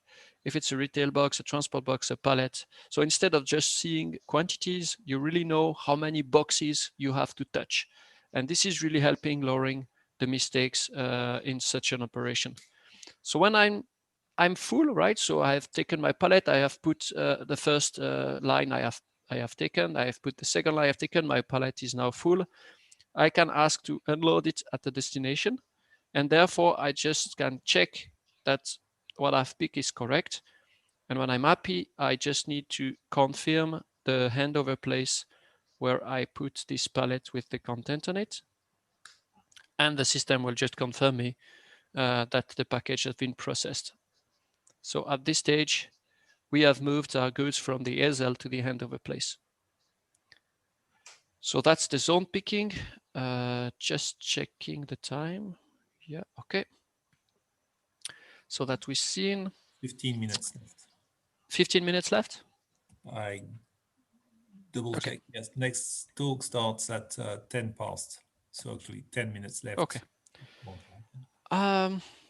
Then the location content transfer. So this is where you can scan a location, take all its content, and go in one or several destination places to unload the goods.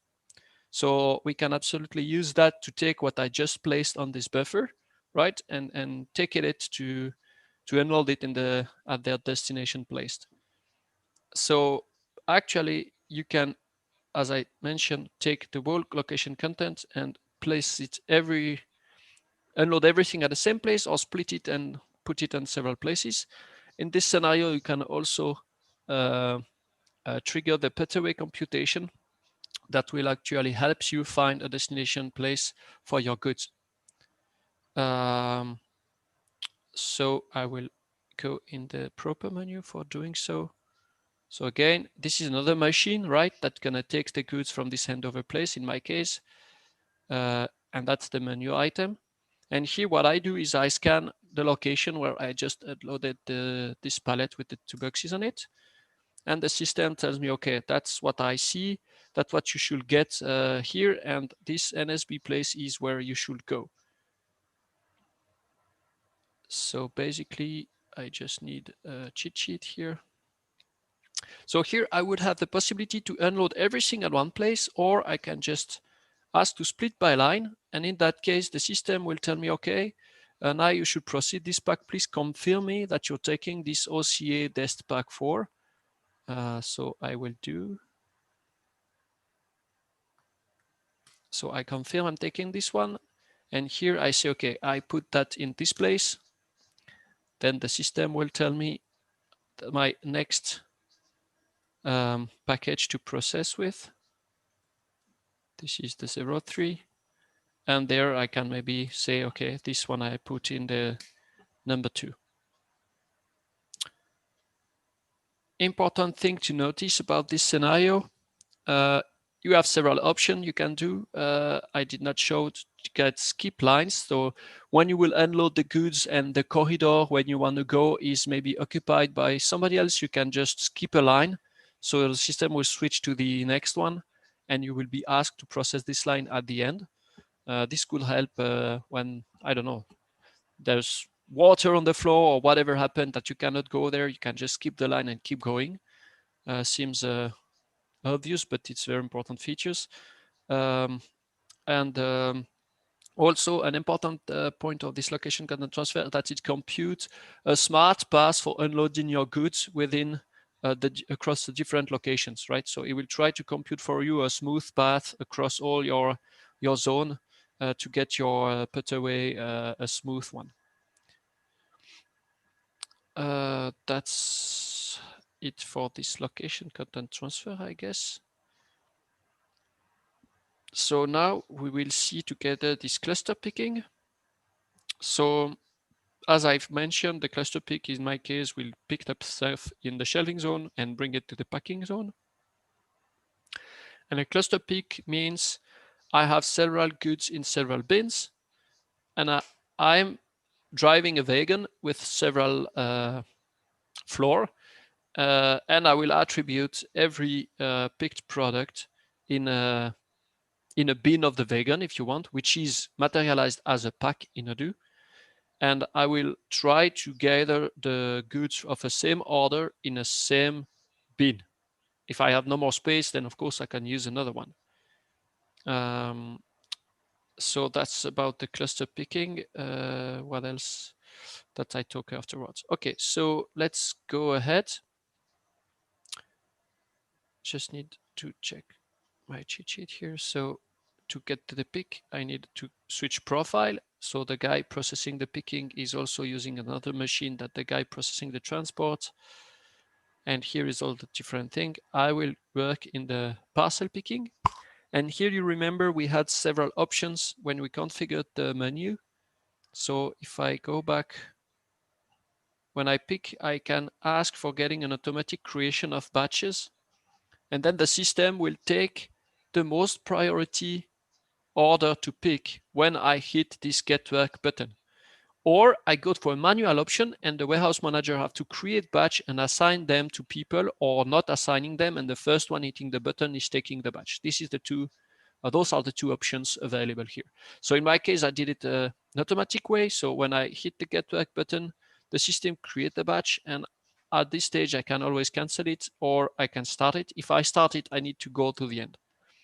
I have a little summary here of the total operation. So this is the number of order I'm going to pick, in my case 2.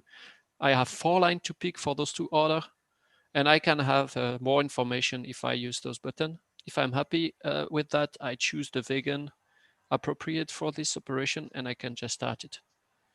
And here the system computes for me smart ways across all the location in my shelving zone. So I do make an optimized sequence across all locations.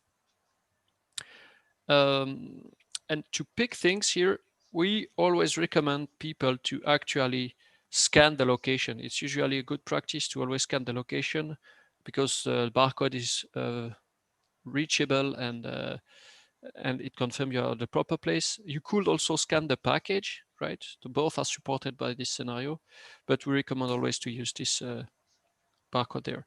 So when I confirm I'm at the right place, the system tells me, okay, you reached the right place. This is the product you should pick. And in my case, I should take 1 retail box, which is 180 quantity.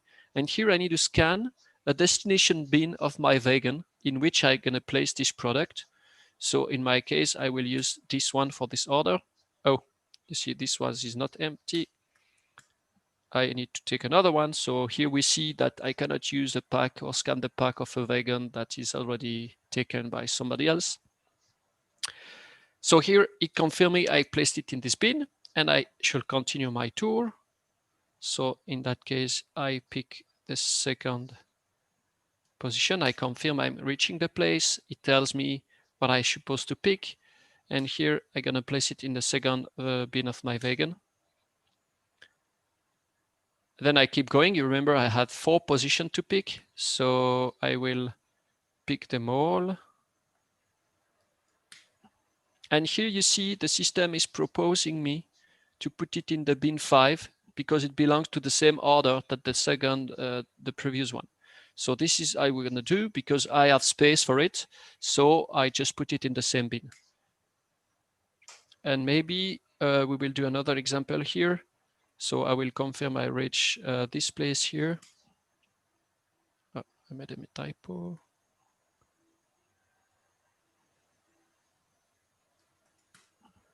Yes. 5 minutes. And here, sorry, 5 minutes. Yeah. So here I supposed to place it in the bin 4, but imagine I have no more space, then I can use another one. Then I'm supposed to take my vegan to a packing zone and unload all the vegan at one place. I'm gonna take one and I'm done. The system will confirm me I have processed it and I can start with another batch. That was the cluster picking demo. And maybe I will quickly jump on the checkout because we're running a bit out of time. So the checkout is actually processing. In my case, I will do an example with parcel delivery. So I'm in a pack and deliver process, right? So it's gonna pack and ship the goods at the same time. With this scenario, you can really do a lot of things like merging the packs, check out the pack as it is, or create new packs. There's a lots of possible ways to do that all with the scanners, and it's a very easy and convenient way. You can always go back. If anything goes wrong, you can destroy what you've done and start over. To do so, you need to reach the pack menu through this profile. So in my case, I have several checkout zones. I would choose this DHL one. So here I could either choose a manual one and I choose the one I want to check out, or I can just scan whatever pack I have and the system will actually open me the checkout for this order. So if I just do that, the system recognizes I have that on this vegan. It tells me, well, for this order, you have 2 packs and I need to check it out. So if I'm happy to check it out this way, I can just confirm one of the pack. So here I shoot the first pack I see,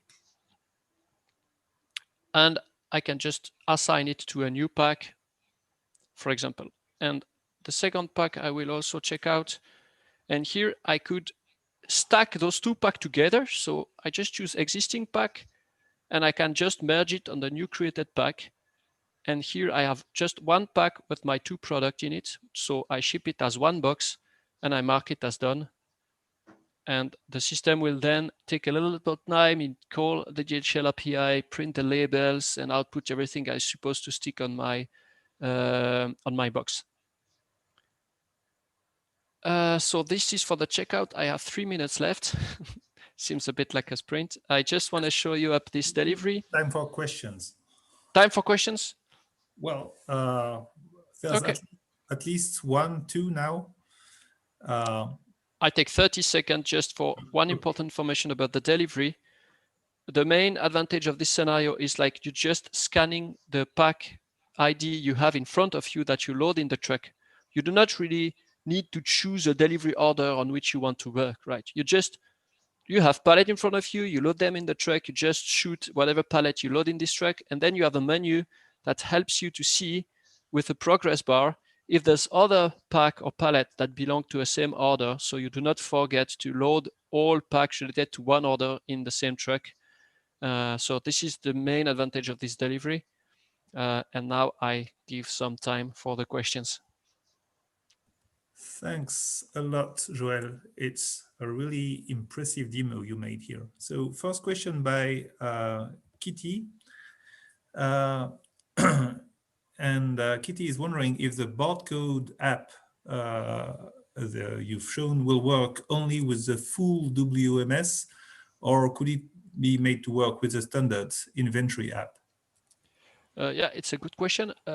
It's gonna work without the full WMS stack. So this WMS stack has been made modular.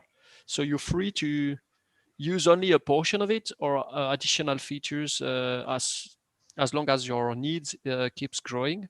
So in the case of this app, it will work on a plain Odoo inventory. I think there's 2 little modules included in there, but it makes sense as a whole for the barcode app. Like, for example, we have to add a little fields to give some information for the packing operation or so. So we have a few modules that are mandatory as a dependency for this shop floor app, but it does not require other modules from the WMS stack to work. So you can just free to use it as any other module in the OCA. Okay. Next question by Christophe, who would like to know for which version of Odoo is this available? So this has been published for the version 13. I've seen someone has started to backport it for version 12. And yeah, I guess we probably migrate that to version 14 during the next year. That's depend also on customer and demands.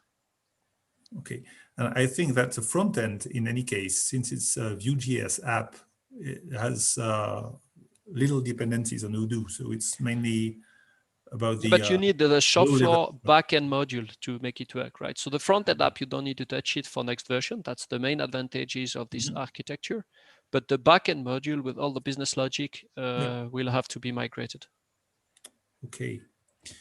Next question by Carl is, can it support RFID tags? Well, that's okay. I mean, these RFID tags are in fact just a way to encode an SSCC or a pack ID, right? So either you stick barcode and you scan them with a barcode reader, or you could stick a RFID chip and then you can scan them using an RFID barcode reader instead.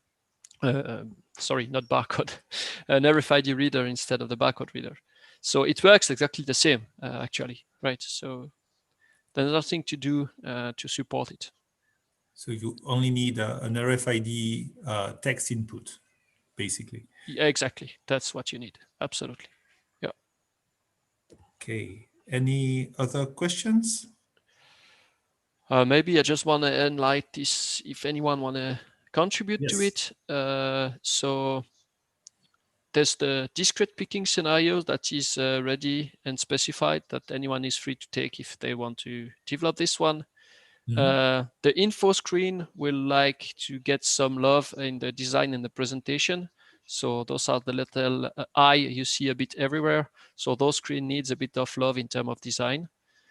And translating is always welcome. If anyone wants to start migrating this to version 14 is welcome as well.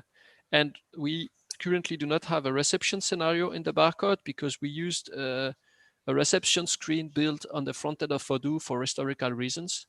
But we would love to have it as an available scenario as well in Odoo.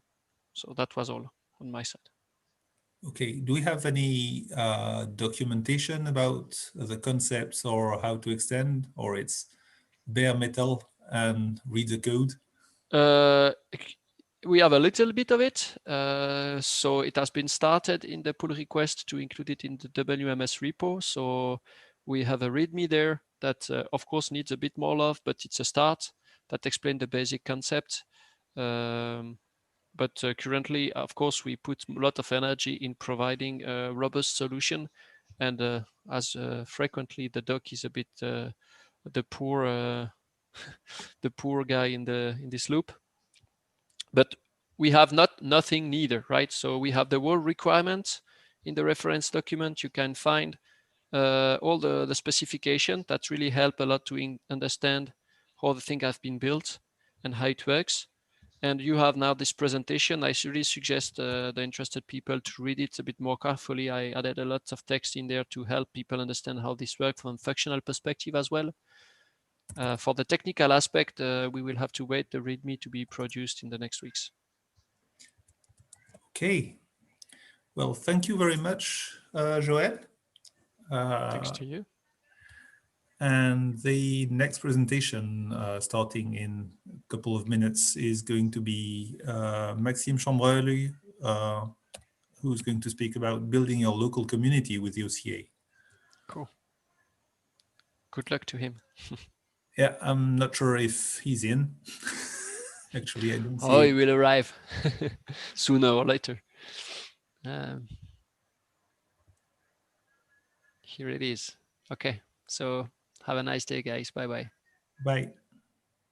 Hello. Hello, Maxime. Thanks. You hide your name, so that's why I couldn't see you. I hide my name? Yeah, you're displayed as Odoo Community Association, OCA. That's fine. Okay. Sorry. You're welcome. So, can Do I you share need any...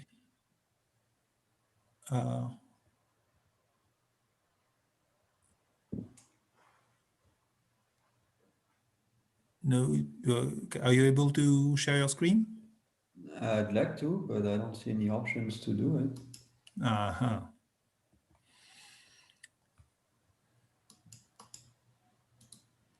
I can see the chat, the raise my hands, Q&A. That's it.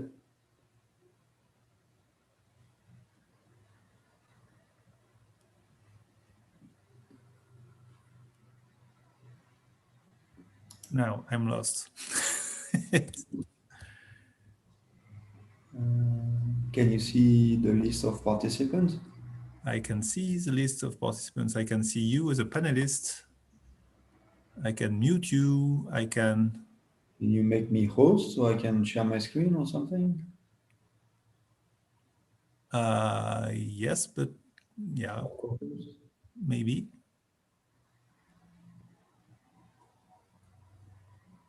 Is it better now?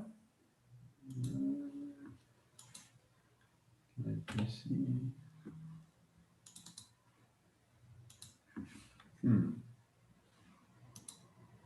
I don't see much change.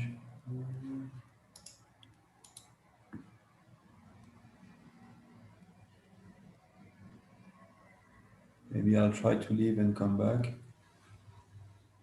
So what do you need, Max? He cannot share his screen. Make me host before you you leave, Maxime. Or maybe... But I can't see the list of participants. That's super weird. Well, let me leave and come back.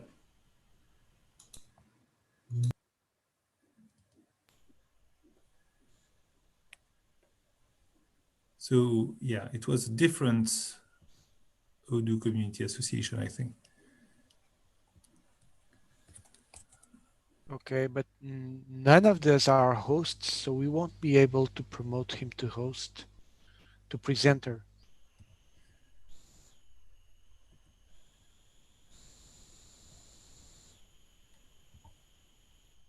So we need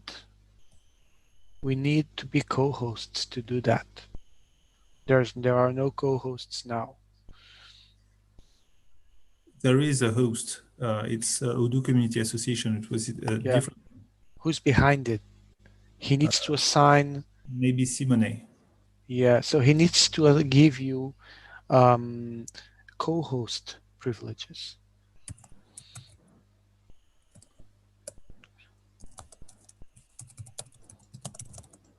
Because yeah, Maxime is there as a participant.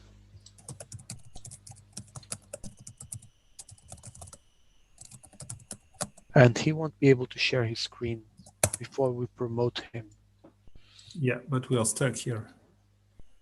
Rodrigo, I see your messages, but we have a small configuration issue and I'm unable to let you chair this meeting for now.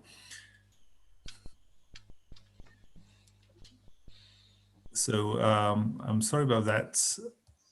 We are trying to figure out how to do this.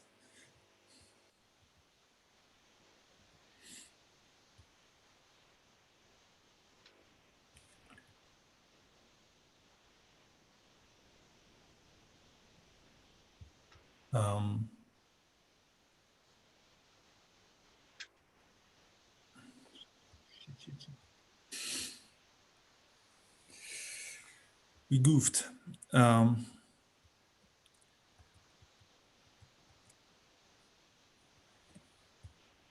What I'll do, Daniel, is I'll try and disconnect and reconnect with the account. Okay. Okay. You keep the ground for me here? Yeah. Give me a minute.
Panelist. Hello, Stefan. Hi. We are missing host privileges in order for Max to be able to start his talk. Okay. And how do we fix that? Because I just joined, I'm not host. Yes. And someone is host, but who's that? We don't know. I don't know. Okay. What can we do? Let me see.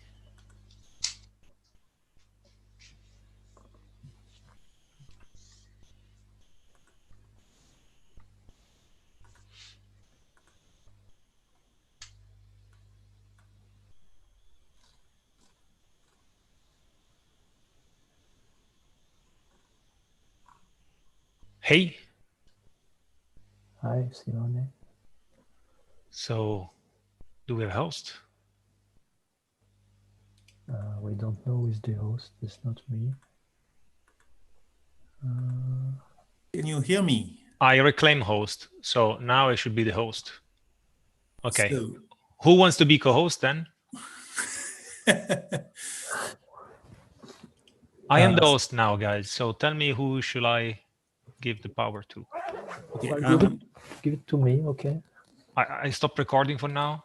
Then no, don't. Why not? Because it's live on YouTube. No, it doesn't matter. YouTube is live anyway, but here we cut the recording, so we split the video. Okay, so yes, do. Okay, so who wants to be co-host or panelist?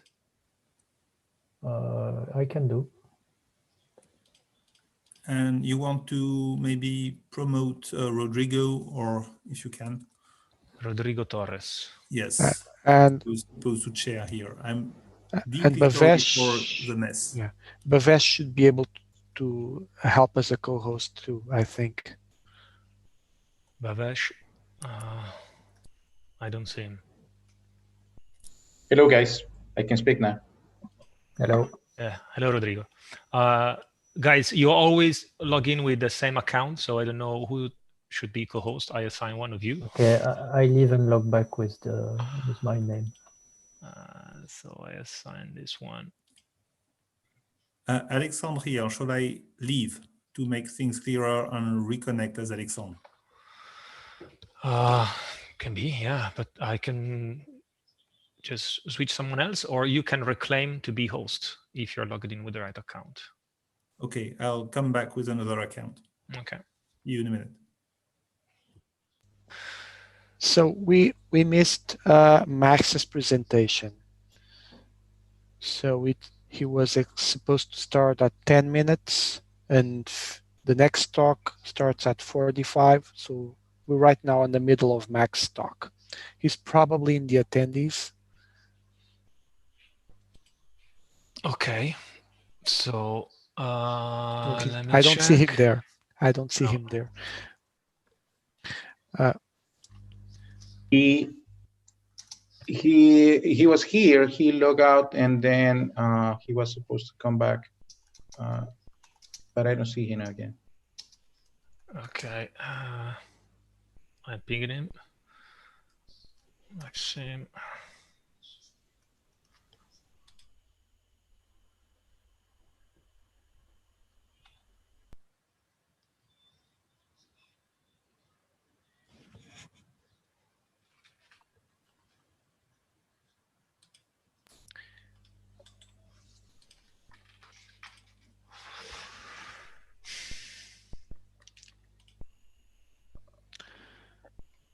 Okay, so promote to panelist, promote to panelist. Okay, I mean, thanks. Okay, and then I can make I make you the host, Stefan. Okay. Okay. That's being a switch. Sorry, it's on Alex. I don't know the sorting of the. That's fine. Okay. I'm No, because here. okay. No, it's because it changes the sorting of the people, and then you. Yeah, it's super weird. Yeah. Okay. So it's all good now. You can handle it. Yes. Thanks a lot. And sorry Cool. for the mess. Having several people logged with the same name is I know. confusing. Yeah. I know.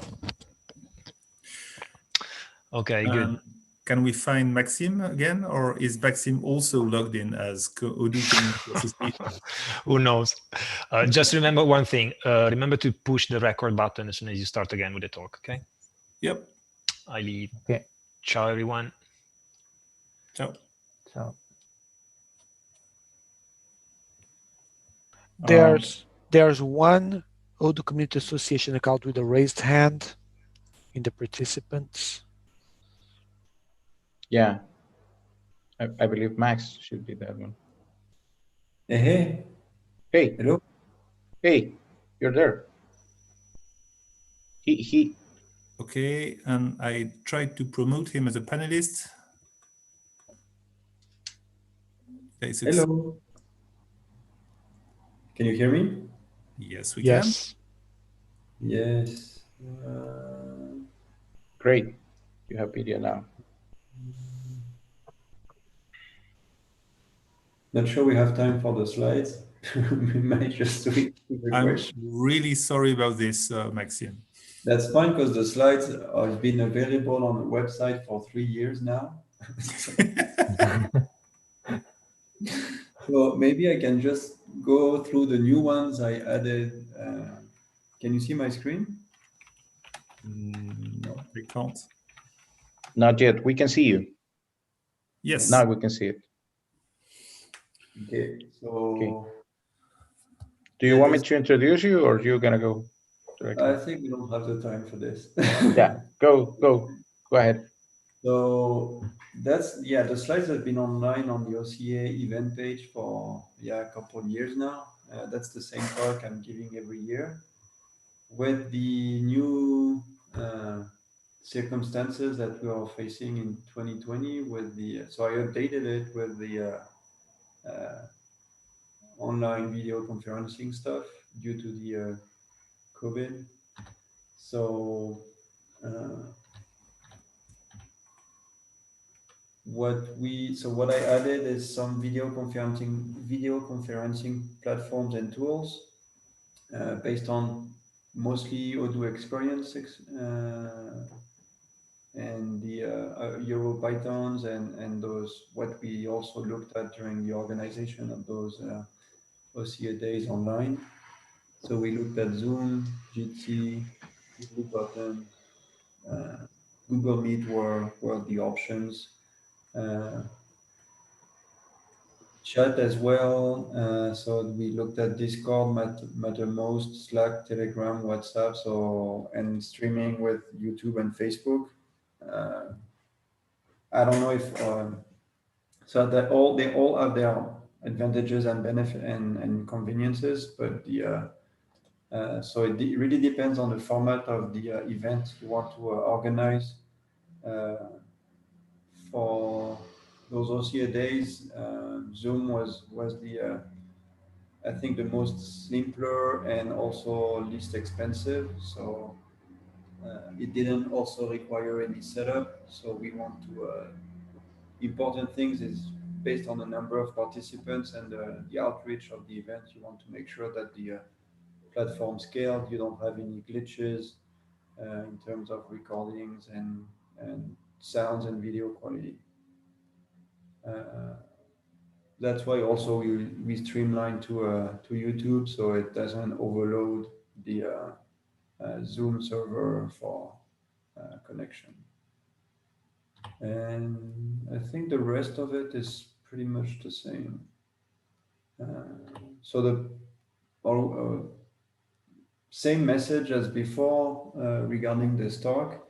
If you want to organize an event locally, if you want to start a community of Odoo in your city, we can help you with all this experience that we try to gather here in those slides. So I invite you to go on the event page and check there the content. If you have any questions, you can email events@odoocommunity.org. If you need help, if you want the event to be listed on the OCA website, if you also need some fundings to book the room, let's talk. We can help you with all this. And that's pretty much it. Yeah. So I don't know if there are some questions in the attendees that I can take. We don't have open questions right now, but if somebody has a question, we still have like 5 minutes. So feel free to shoot your questions through the chat and I can read it here for Max.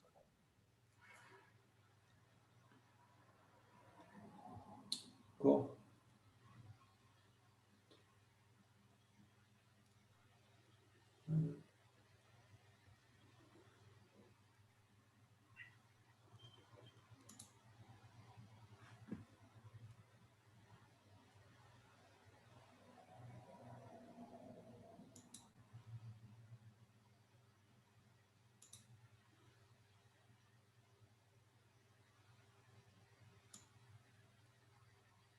So I see we have 42 participants. Anyone organizing events locally at this point?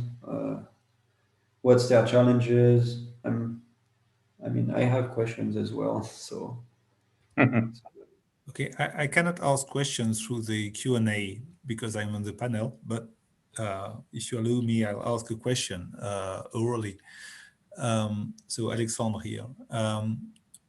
In this time, it's mostly a question of organizing events online. So the OCA board organized this online event using Zoom, using Discord. Do we have any recommendations for people who would like to organize a code sprint or an online event in maybe the end of 2020 or 2021, and who will need technical advice on this?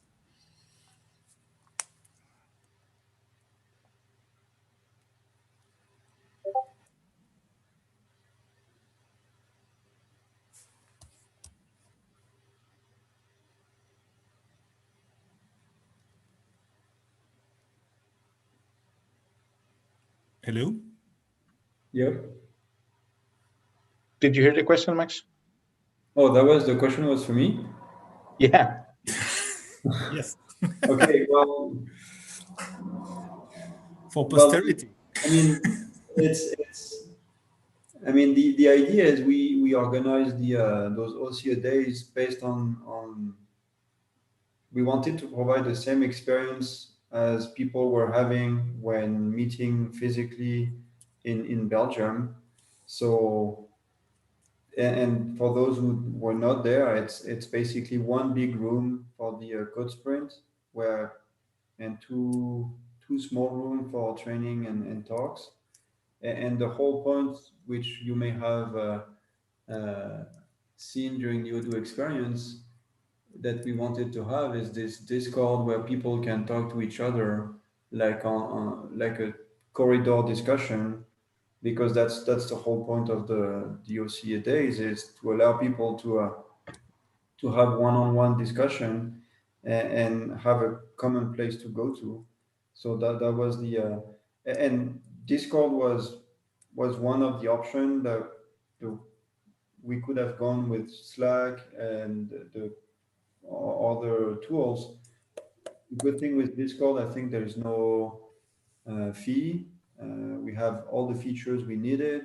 We can have voice and text room. We can, as you can see on the left, you can see the different channels organized by categories, and that's something I think that's not available in Slack and others. So that was one thing. For the video conferencing, I've had some of the board members had experience with Zoom before. It was working fine. We purchased the Pro license to get the number of attendees and make sure we don't get cut every now and then. We also got the webinar for more than 200 or 100 people and to a maximum of 500. So that's based on our numbers. That was a good solution so far. If you have more than that, I don't think that would work, or you'll have to negotiate further with Zoom. And I'm guessing that's why Odoo went with Jitsi at some point. I don't know. That's a good question for Fabien. But mostly events that I've been organizing, like on a monthly basis, you get 10 to 20 attendees, and even like a free Zoom account or Google Meet or any other video conferencing can support that many participants. So I think that's enough for an event. And yeah, does it answer your questions, Alex? It does. Thanks. We're not. Yossi is not married with any of those providers. So if you tried others and want to share your feedback, that's more than welcome. I mean, I'm hoping we'll have to organize this kind of online event again, OCA Days online again, but we're not sure. maybe next year we'll see. Okay. So The Discord server is staying up. That's correct. yeah.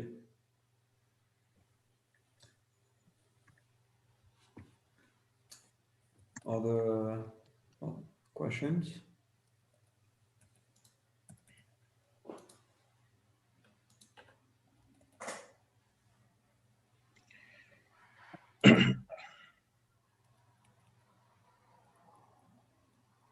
All right.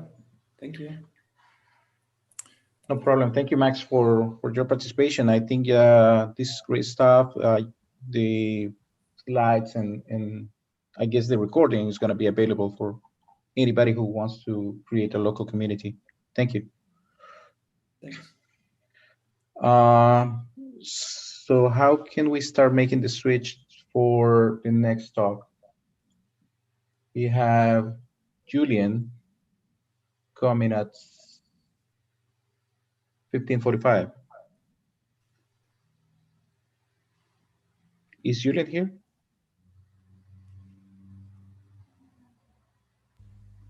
I don't think so. I don't think there's a Julien in the attendees. Julien, if you're here, can you raise your hand?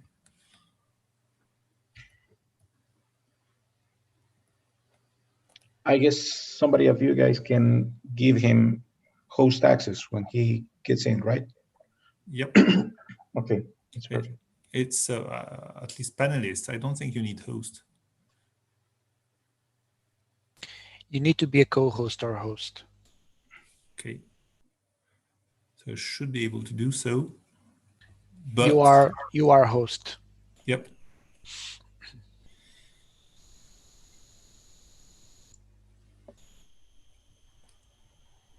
But no, I cannot make someone a co-host. I can make him a host, and then we are doomed as we were before. So that's strange. It was not so on the other room I was before. I think panelist is enough to present. Yeah, yes. I am a panelist and I have the rights to present, so it's enough. So main issue is, where is Mr. Jezekiel? Let me see on the attendees.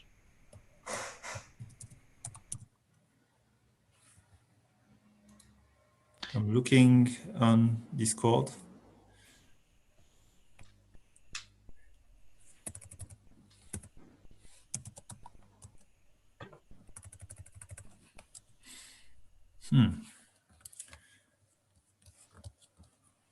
Try to see if we have an email address for him.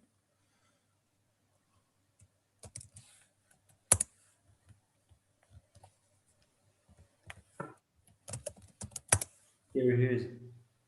Julien at Numigi. Julien at Numigi? Yeah. Here now?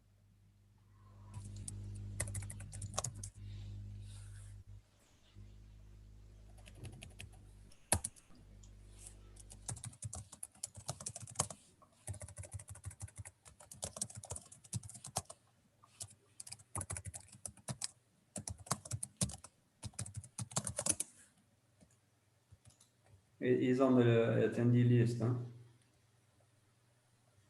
Can you promote him? Yep.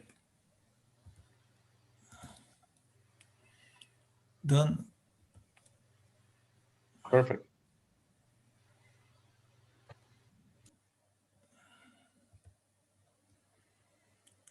Okay, and now I can make him co-host if needed.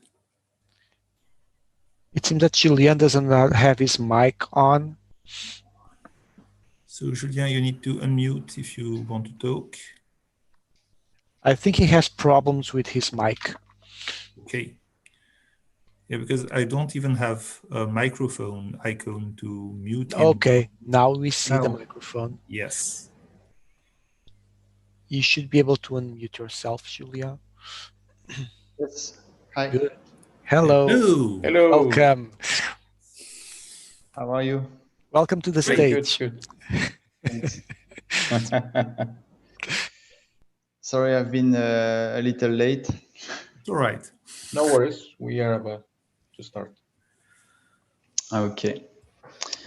Okay, I think let me introduce you, Julian, and also in the meantime, see if you can, while I'm introducing you, please see if you can share your screen. Yes. For your slides. So hello, everybody. Good afternoon to everybody. Next talk is in charge of Julian and Jessica Bird. And the topic of this, the next talk that we're going to listen is connecting point of sales with Odoo return on experience. Julian has 8 years of experience working in business analysis and also in project management. He has been working with Odoo for about 4 years now, and his main experience has been with conducting projects for different types of companies like distribution, manufacturing, service, and entertainment. And of course, he has a lot of experience working on customization. Please, Julian, yes, delight us with your talk. Thanks, Rodrigo. Hello, everyone. So today I'd like to share with you with an experience that we had last year on a project for one of our clients. So the addendum will be as following. We will present the main needs and the features of the solution. Then we will go into details to review the solution design. And then I will propose you a short demonstration of the solution. And at least I'd like us to share on the different experience you might have on this matter.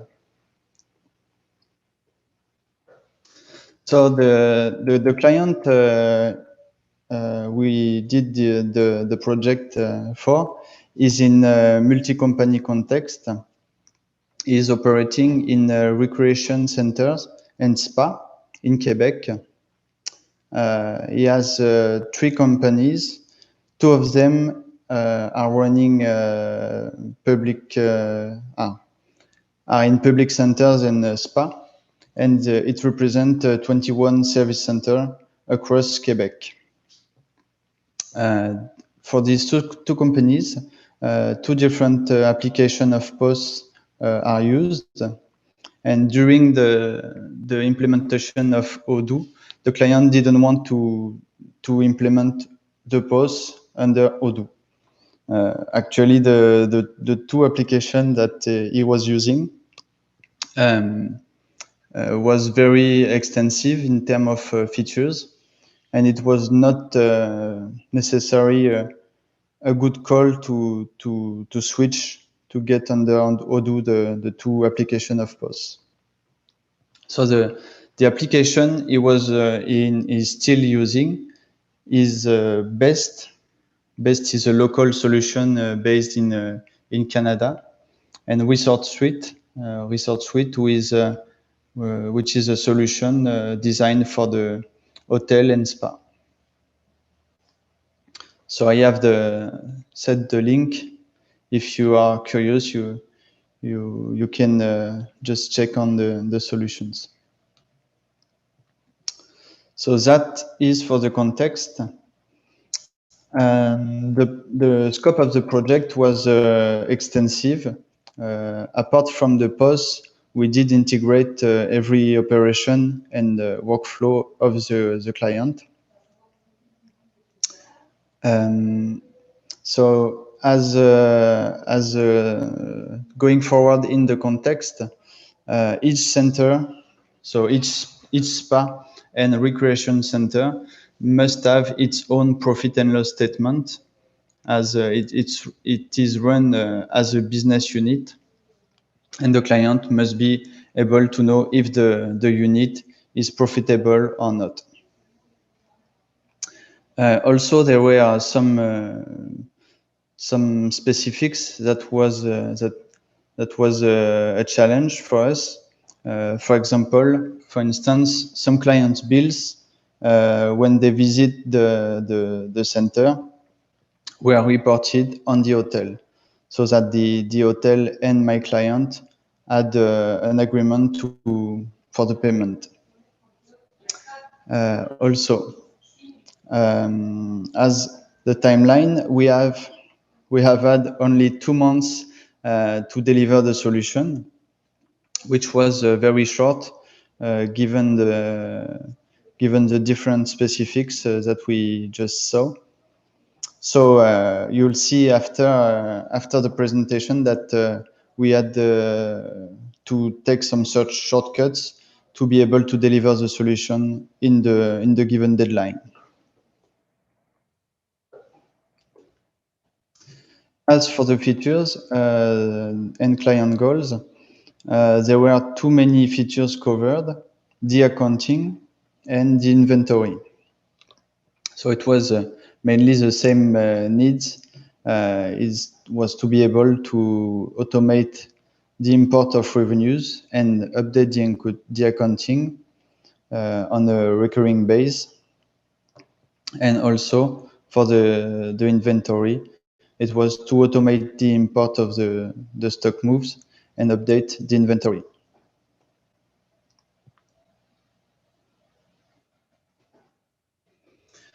The global solution design, we did have the same approach for both of the features. We had so we had to import the transactions as for the accounting and the inventory.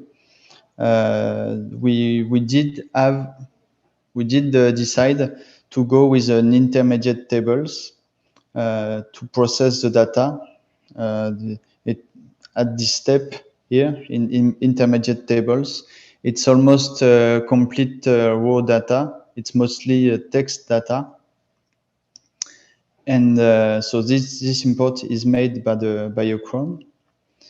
And then we convert the raw data into Odoo data, the target model. We will see more in details after what it's like in the application. So to the process, we use job queue to process the jobs. And of course, we use mapping tables to map the data from the external posts to the target model in Odoo.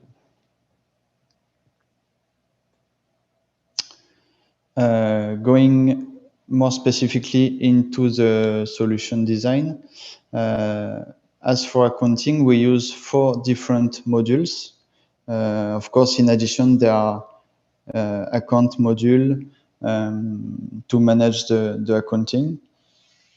But as for the connector, we use the SFTP. SFTP is a module that manages and bring the general method to import data from a given server to Odoo. So it doesn't bring it doesn't add the specific method for our connector and or file format, but it gives the frame and the general method to import via SFTP. We have another module which is named POS import. This module gives just an abstract model to import transactions into Odoo. So this module doesn't manage per se the importation of transaction, but just gives an abstract model. Then we have the main module of the accounting features, which is POS import account. This module, it adds the intermediate tables that we just saw to stock the transactions from the POS. It adds the mapping tables, and of course it manages the importation of the data from the POS and the conversions to the target models in Odoo. Target models here are the account move and account move line. As for the inventory, it's quite the same thing, but inventory side. So we have the SFTP, which has the same effect here. Post-import, again, to manage and bring an abstract model to import the transactions. And then we have post-import stock, which does the same thing as post-import account, but inventory side. So it adds also intermediate tables to stock the inventory transactions from the POS.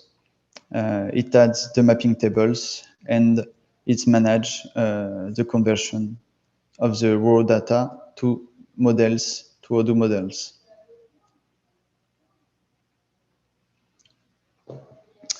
So as you will see, as you can understand, we had only 2 months to design the solution, to specify it, to code, and to test and deploy. So we had to take shortcuts to be able to manage the deadline. So as a result, the solution is not splitted enough. As for example, the solution depends on warehouse analytics.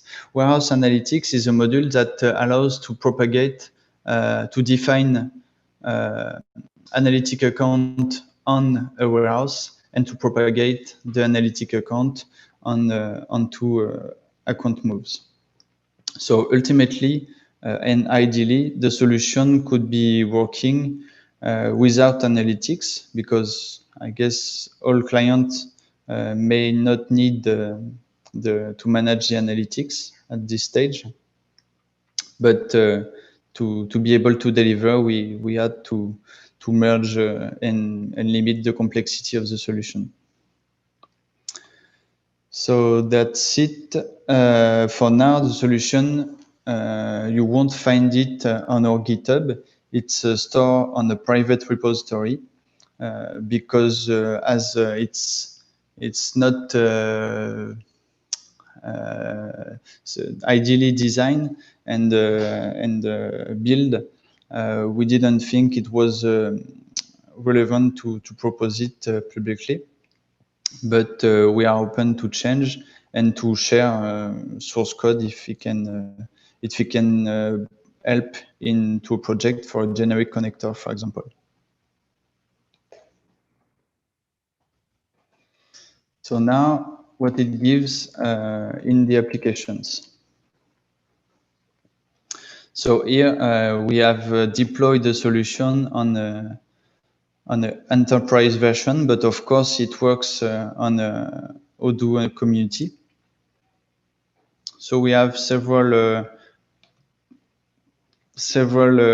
impact in the application. First, on the warehouse, what's important in the warehouse? The warehouse is considered as the center. So it's the spa center, and as it is the spa center, we need to manage parameters on the warehouse to be able to automate the account transactions and to create the payments. For example, we define the journal for post-transaction so that we can define where the revenues goes as for this center. Also, we need to have a default partner to record and to convert the payment when the partner is not known from the data we receive from the POS. That is the case where the client have the one-time client and doesn't want to track the client in detail, the partner in detail. So in this case, we just apply a default partner with its accounting parameters. Also, and this is managed by the module Warehouse Analytics, we define an analytic account on the warehouse, so we are able to propagate this analytic account onto account move lines for the revenues line.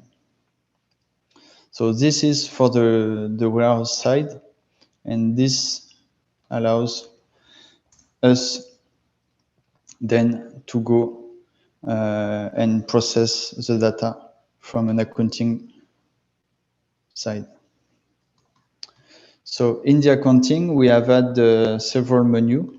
The menu are restricted to the manager of the accounting, and the menus are as follows.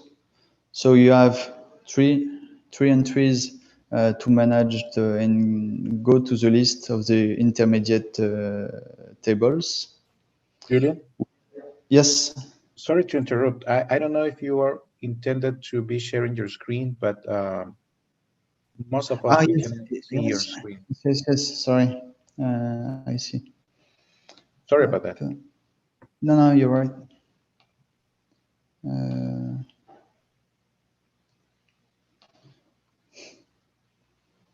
I'm sorry. I use a different laptop because I was afraid Zoom wasn't working on my Linux, and I forgot to share. So No just worries. Now we can see it. Thank you. Just a quick refresh, because you probably wondered what I was talking about. So the warehouse. These are the parameters we have add onto the warehouse. So you have the post transaction, which is an account journal here, and allows us to define a default accounting journal for the revenue transactions. Here we have the default partner to be applied when the partner is not known from the post, and the analytic account that is applied on revenues account move line. So that was for the warehouse. Then on the accounting side, we have here a new menu, post transactions, and we have the intermediate tables here. We have the mapping. The mapping allows us to define a charge code from the post side. So let's say you have a best or resort or any external post. Often in the post, the revenues are tracked under charge code. It can be directly the account. In that case, you just have to set the right code for the account. And we map here the charge code of the external post to the account of Odoo. So we can manage as many charge codes as we want and map them with the account. We have the same logic for the payment journal, but with the exception we had here the center, because as for cash, we want to map the right journal with the right center. We might have one payment type which is called cash for several external posts, several centers. But as from Odoo accounting, we want to affect the transaction into the good journal to manage one cash journal per center, per business unit. So that is for the payment journal. We have the same function to manage the receivable account. So we have a payment type, which is mapped with an account. So we can have different type of account depending on the payment type.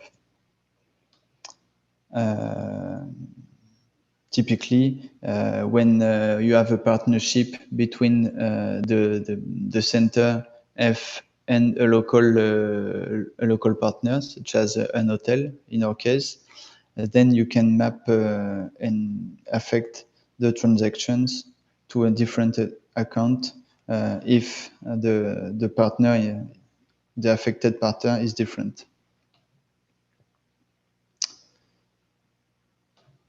And to finish, we have the same function to map the tax with the right account and the right tax here. So these parameters allow us to manage and convert the transaction into Odoo accounting. So there we have two actions, the import of the transaction and the conversions. For today, I won't demonstrate the import because it's a basic function that allows to import CSV files from a server into Odoo. There. And we have another actions that we will see after the presentations of the intermediate tables. So the intermediate tables take this form. So we have one table for the payments, one table for the revenues, and one for the taxes. How does it work? At the end of each day, the client will make an extractions of the data from the different posts. It will group and aggregate the data to get a line per center, per transaction date, payment type, and partner. And at the end of the day, it will have three files, one for the payment, one for the revenues, and one for the taxes. So as for payment, we log the center, the transaction date, payment type. The partner reference here is not mandatory because by default, if it's not filled, we will apply a default partner of the journal, of the warehouse, sorry. And of course, we have the total amount of the payment for this payment method for the day. Then we have the same functioning for revenues. We define the center here. So the center is mapped during the import with the warehouse code. So it doesn't have to be mapped afterward in the conversions. Then we have the transaction date, the descriptions, which is actually the label, which will be the label into the account move line. And we have the charge code, which will serve to map and affect the right account of revenues. And of course, we have the total amount of revenues for this charge code for this center and the day.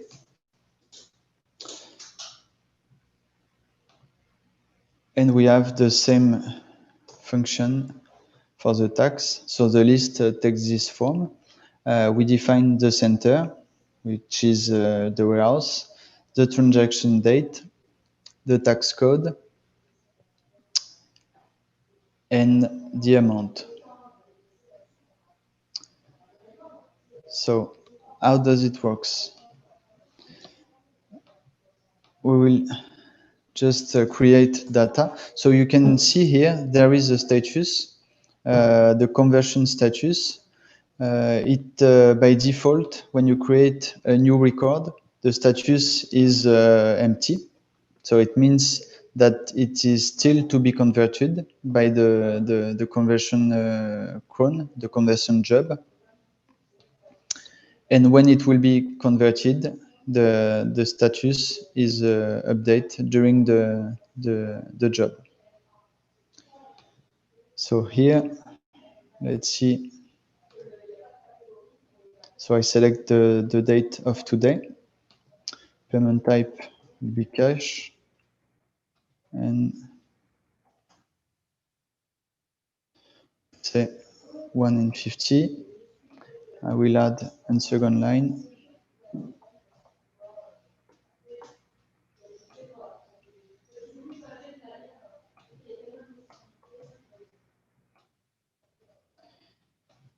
And here.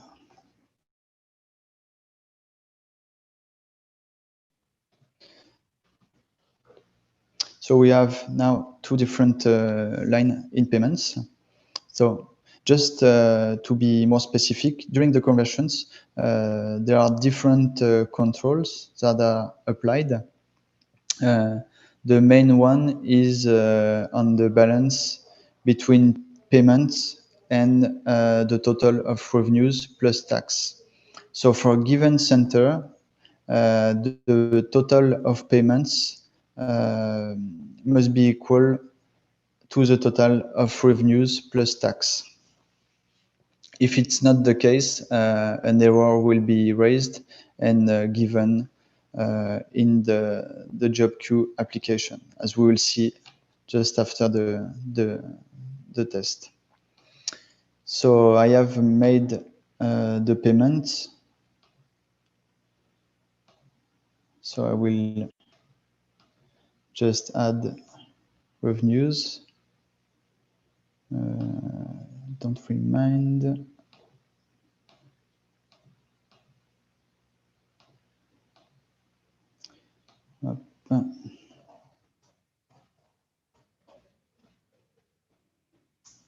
So I can add one type of charge code here.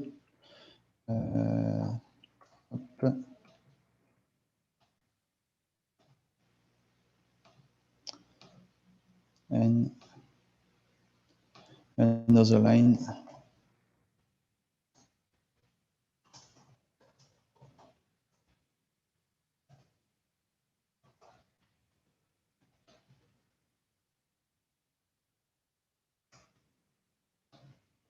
So just don't pay too much attention on the taxes amount. I will make it very simple just to demonstrate.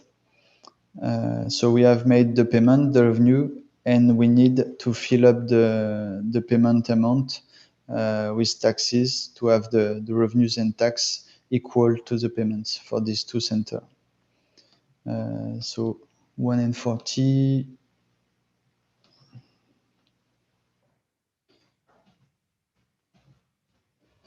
So now I will just declare the tax for the days.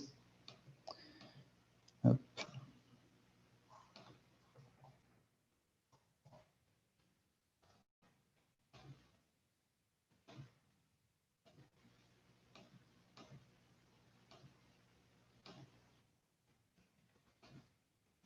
Here. So now we have two lines of payments for the date of today with two different centers, one type of payment. I could also just do that to show you that there are different journal use according to the payment type. We have the revenues here, one per center, and we have the taxes. So from there, of course, the manual actions here can be triggered by a cron. So given the recurrence and the frequency you need, Here, we just add two action menu, so you can start the actions from here. So I will click to convert and see the status was updated. So that means the account moves was just created. If we go to see in the account moves, we can see that for the date of today, there were 4 different account moves created. If we see this one, for example, for the center 2,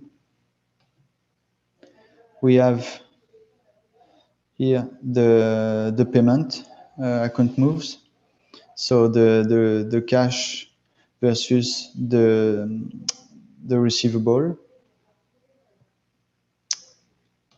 And we have, of course, here the revenues. One line was mapped with the charge code here, and the tax and the receivable. So that's where the control is made between the payment and the total of tax and revenues.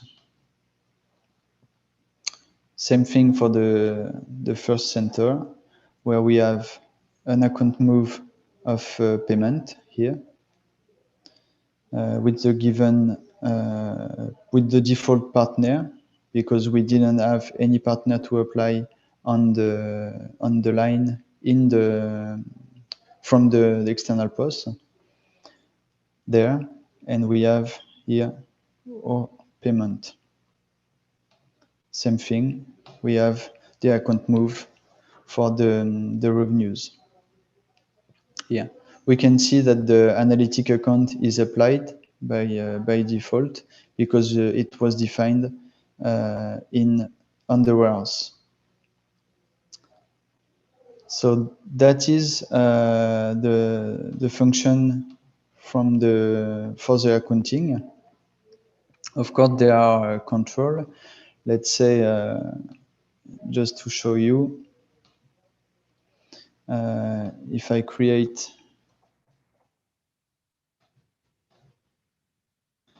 just one line here,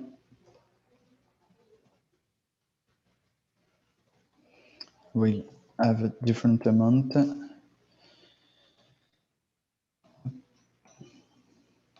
So let's say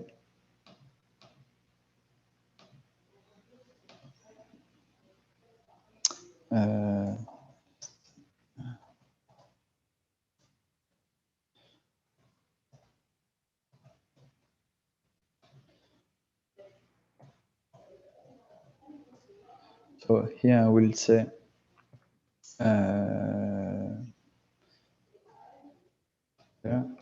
and I will voluntarily on purpose say that the tax isn't enough to fill up the balance. So we'll try to convert it and see the result. So the record is still not converted here.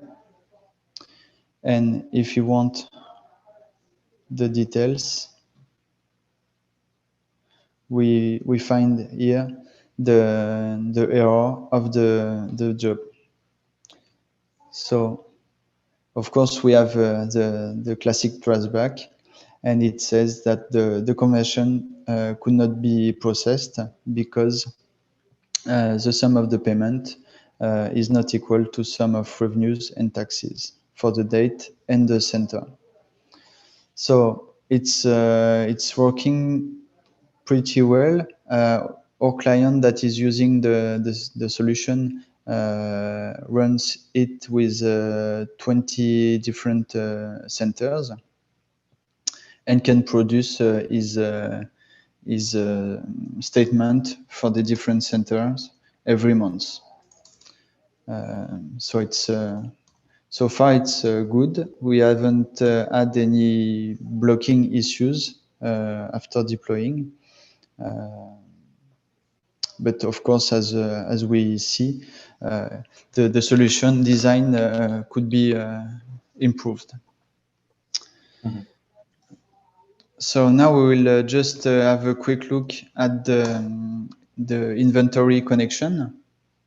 And then I'd like us to be able to share on your same type of experience and what call did you have to implement the solution. So for the inventory, Julian, we only have 5 minutes left, and we need to also cover your questions. So just a heads up. Okay, Go ahead, I will.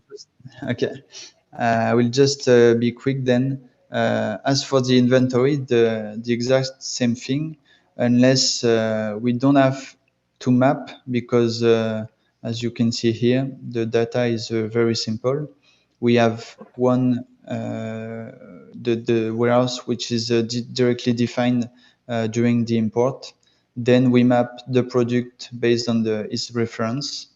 We have two different type of move, in and out, for the return and the shipping, a transaction date, and a folio, which is the folio of the external post. When the transaction is converted into a stock moves, of course, we have the stock move in the inventory.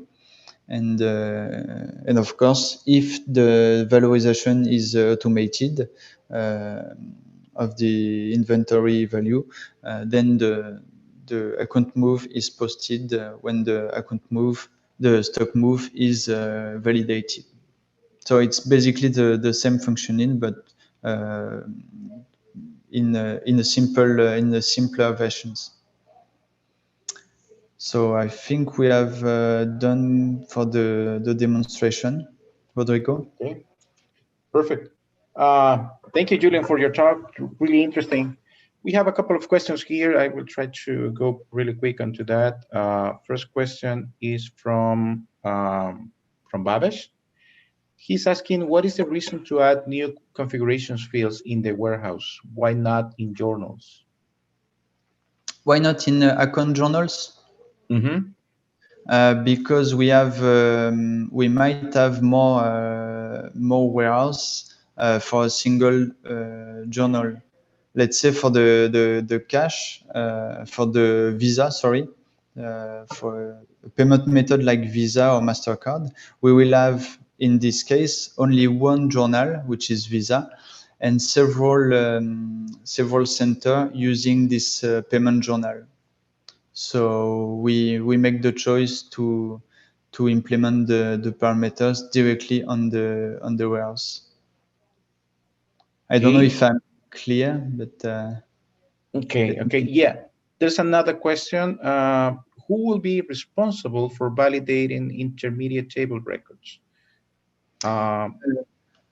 It's generally, in our case, it's the company controller, which made the control between the source data and the external POS reporting system. Okay, there's two more questions, and I will try to be quick. Is there any case where when import trigger fails, or just fetch cover to auto flag equal phase to convert into true? Yes, there might be error during the import. For example, we expect the warehouse code to be unique in the database, and if we have two warehouses with the same code, then during the import, the job will trigger an error. Yes. Okay. And also, Felix was asking if you can give a brief summary of the importance of this module. Sorry? importance of this model, in your opinion? Of the importance of this module. Sorry, I don't think I see the question. Yeah, it's an a very open question. I guess maybe he's asking about what do you think this was a key part in the project, or any final Okay. thought about it? Yeah. Actually, yes, it was a key part in the project. The client had two different posts which had very extensive functions and features. To reproduce them in Odoo would be not profitable for the client, clearly. At first, the client was all in for having the detailed transactions into Odoo. But when we analyzed the thing, we quickly understand that it wouldn't be easily feasible. So we opt for that type of integrations. Great. But yes, it was a key part in this project. Okay, that's perfect. Well, thank you, Julian. Thank you for the talk. Thank you for answering the questions, and thanks everybody for attending. We're gonna switch to the next talk right now. Anybody on the hosting team, do we need to stop record and starting again for Max talk, or Yep. how this works? Yeah, stop recording and we'll restart again. Okay, I just stopped recording. Thanks, everyone. Thank you. Thank you, Julian.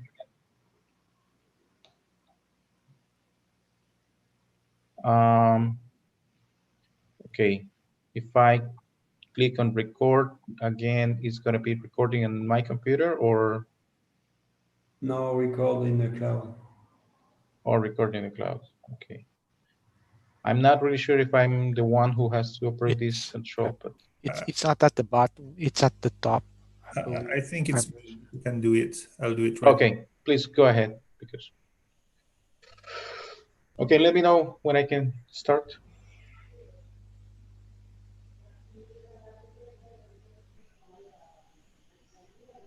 You may go. Okay, perfect. Thanks everybody for staying with us. The next presentation, it's going to be in charge of our good friend Maxime Chambrou. Maxime is a ERP and CRM consultant, with a background on information system engineering. He has a lot of experience in business management and also in free software. Maxime has contributed to management systems and also Canadian accounting models in Odoo, in addition to many translations and bug reports. Maxime is part of the reviewers team and one of the founders of the OCA, of the Audio Community Association. Maxime has worked for Subwoofer Linux in Montreal, Canada for 12 years. Apart from leading the Odoo team, he was also the quality, environment, and security director of this company. In 2016, Maxime moved to Mexico and joined to URSA Information Systems, or open source integrators, as a consultant and project manager. Maxime is currently the vice president of the Audio Community Association. The talk that Maxime is going to be sharing with us today is the future documentation platform in the for the OCA. Maxime, thank you, and please go ahead. Thank you, Rodrigo. So why this talk today? I think it's been a long discussion and pain. Even a couple of years ago, there was the best documentation, and the old one knows about this. The best documentation on Odoo was the code. You had to open up the code and see for yourself what the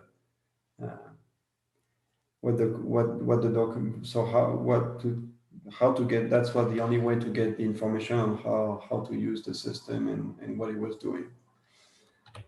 So the agenda for this talk today is mostly revisit the requirements for the documentation and see what progress we've done in the past couple of years. see some options, discuss some options we have in terms of the tools, the content, the process, and this talk doesn't provide any answer yet. It's a draft discussion. It's mostly a brainstorm about how do we individually resolve this documentation issue, because most of us are implementing the solution for systems for our customers, and it's not trivial system, even if Odoo is marketed to be super easy and beautiful, but it's not everything can be self-explained. So we'll see what the different options we have, and hopefully finishing with an open discussion where I'd like to hear what people do and what they suggest and how we can collaborate together to have a proper documentation here. So part of the requirements I've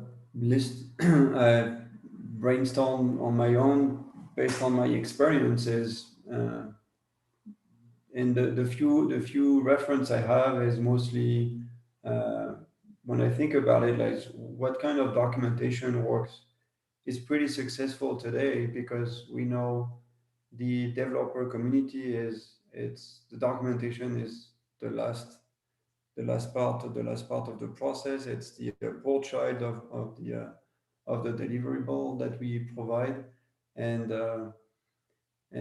even Joel mentioned it couple talks ago, is those OCA days are mostly the time where we can sit down and work on the documentation by writing those slides and getting the message out there to someone that was not involved in a project with a customer.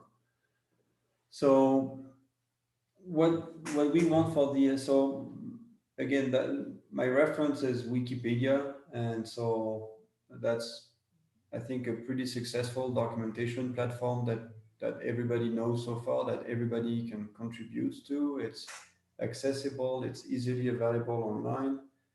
Anyone can make changes, can enrich the content. We want something that support multiple language, because even if most of my customers today are English speaking people, we have some projects, international project where translation of the platform, but also of the documentation is key. I mean, people expect this. The end user needs to have their stuff in their language and matching the current solution they're using. Supporting peer review, again, that's like any collaboration. We may not agree on everything, and that's fine. But the idea is at least, and we still need to protect the content from bots or spams or anything. So having some kind of peer review and control and versioning is important here.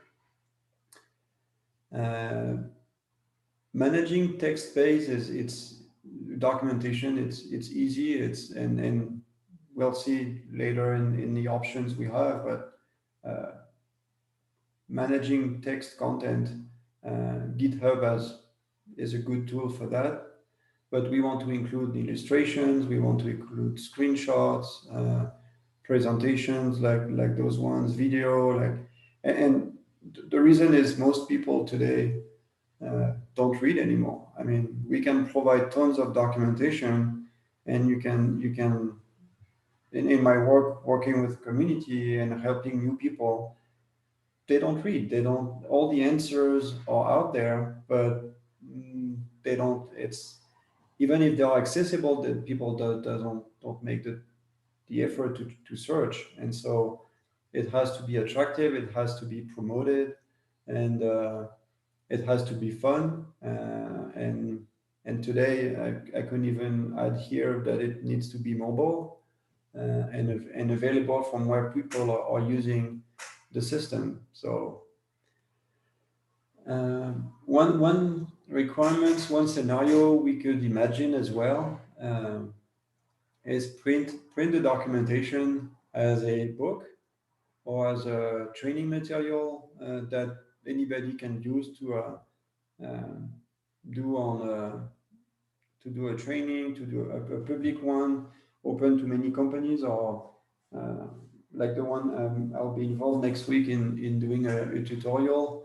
That's where I'd like to have a platform where I can go and say, okay, let's generate the PDF that I can send to the people that will follow my tutorial, and then they can follow, and I get the latest content with all the fixes related to the latest versions and this kind of things. And most importantly for integrators is being able to export or import that content, that public content, and push it to the customer in whatever formats or forms they expect. Because some customers, again, they may have their learning platform, they may have their knowledge management process, and so the idea is how do we feed this target so that they can start with a base and they can adapt, or we as an integrator can adapt that base to their specific process that comes with the customization that we've done. So, and they can again use it for training material, for user acceptance testing sessions, user manual or admin manual or standard operating procedures, and yeah. So I mean, and they can manage and live with that documentation on their own. And I'm pretty sure there are some other requirements that you guys can think of. So hopefully we can discuss this at the end in the open discussion. So what are the options we have today? First, in terms of content,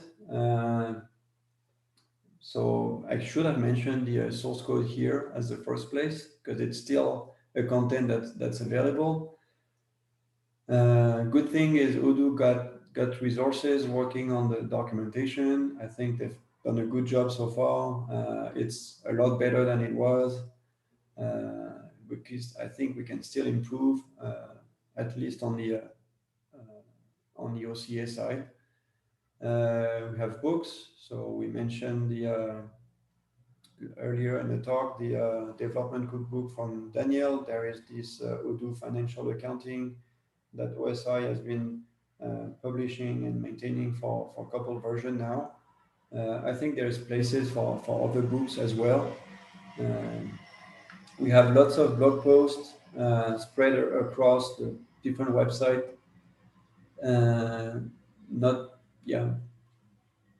On the based on the author initiative.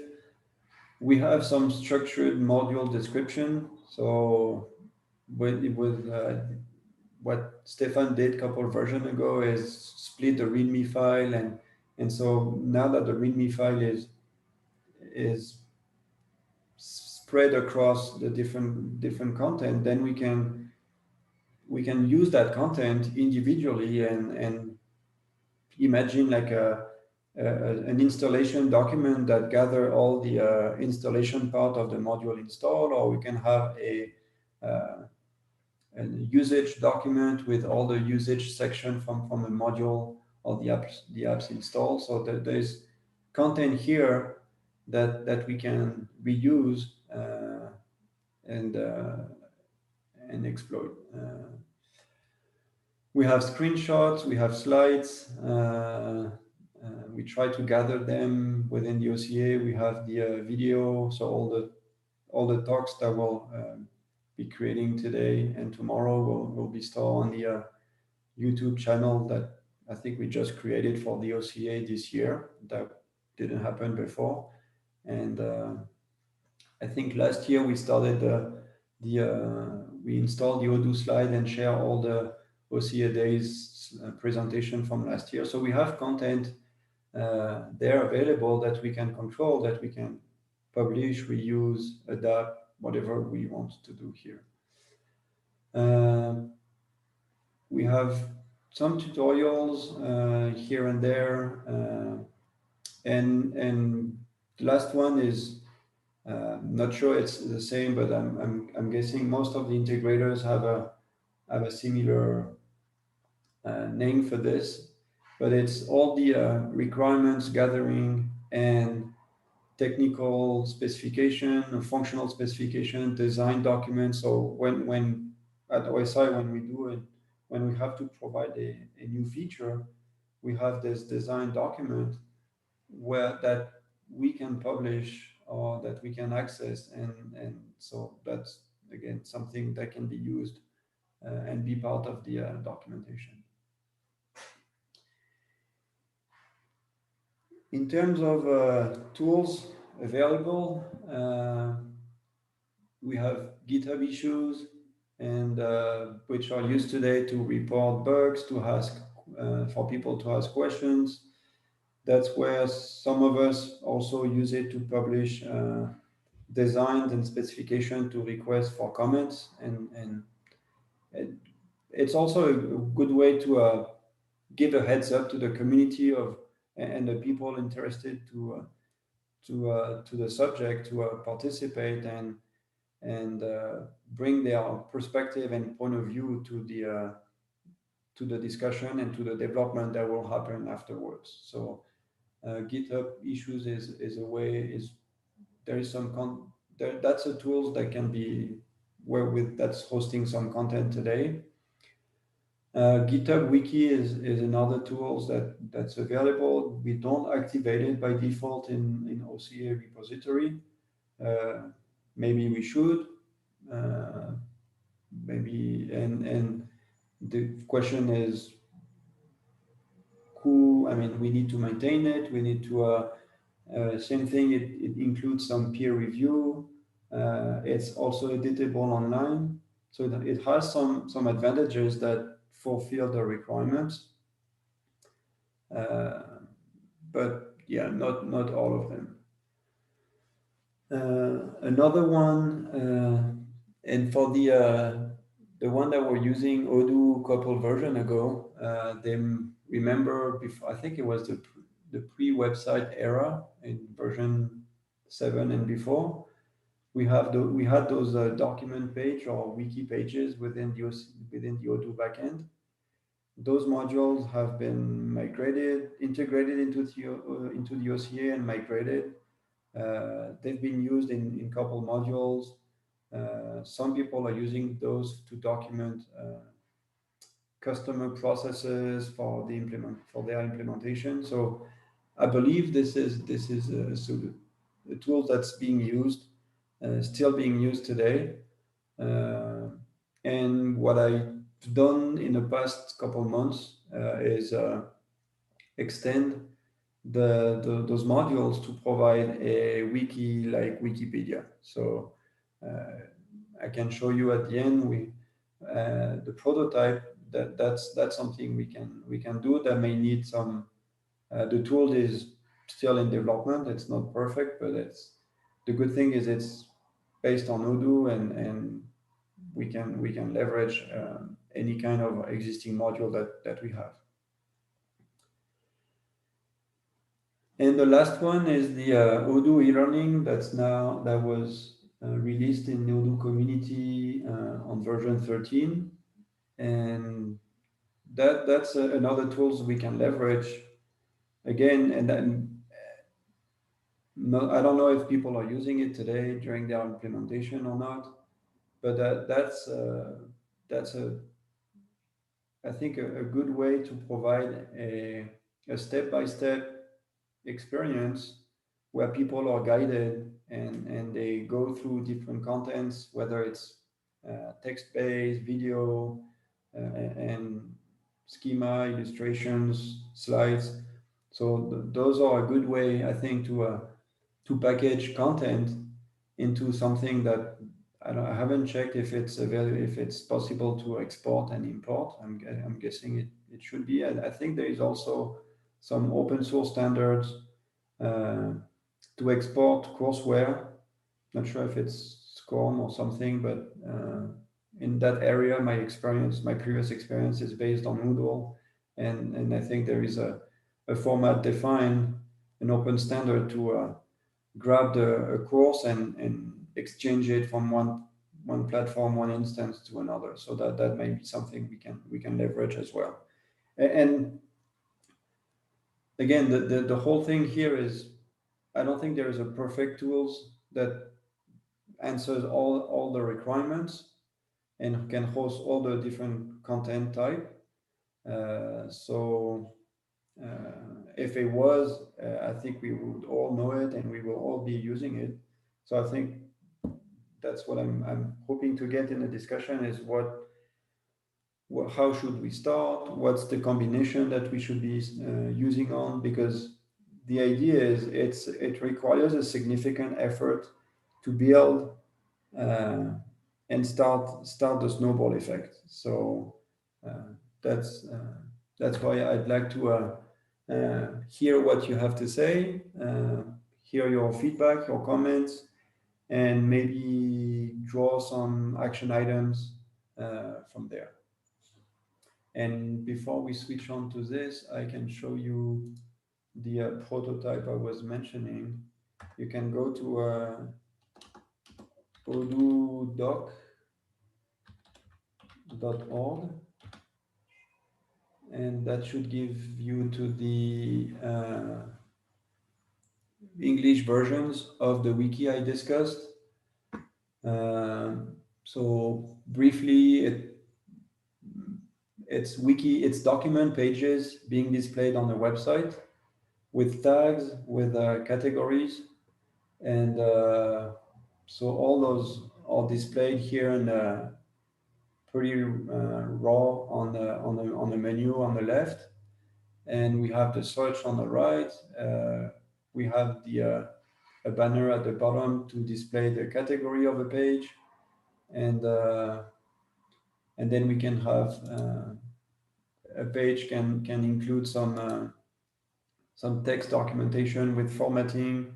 Not sure I have an example with some illustration, but we can determine. We can import content into this. We can. I mean, there's lots of things we can do based on the document page here. So questions, feedbacks, insult, I'll take them as well. That's fine. You can tell me I'm crazy if you want to.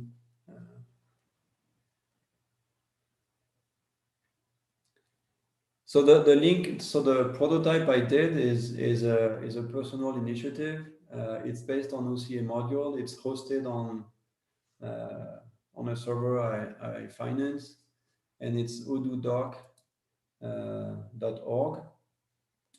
I started this with a discussion during a discussion into a Odoo meetup here in Mexico with Cesar Frostro, who started to gather all the videos he could find, and started to on Odoo 13, that was a year ago, and basically was scripting the video into some steps and was managing this with GitHub.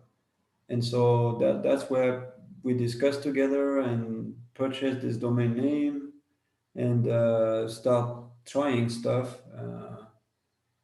And that's how we got there. So it's odudoc, ODOODOC.org, if that answers Virginie's questions.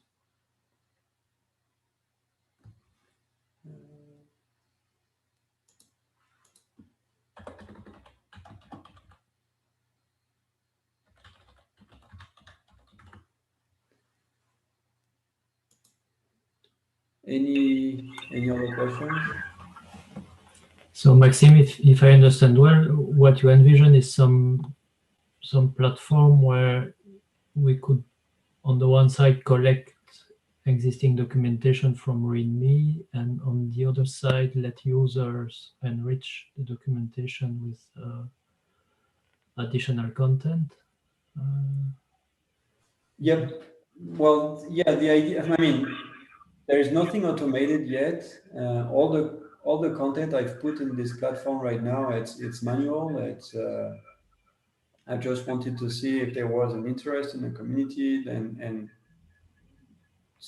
if some people would pick it up. But the idea is to gather contents we have, and I think that's where I mean the we can populate this based on module description, and we can also this is a version 13 installation, so I can install the e-learning, and maybe the idea here is we have this wiki with lots of pages and content structured in a way that people can go and create an e-learning course and mix up the content from those pages the way they want.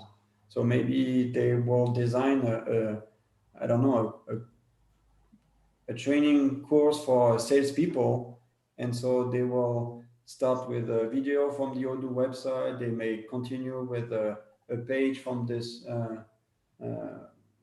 wiki and include some slides and a video from the OCA Days, or this.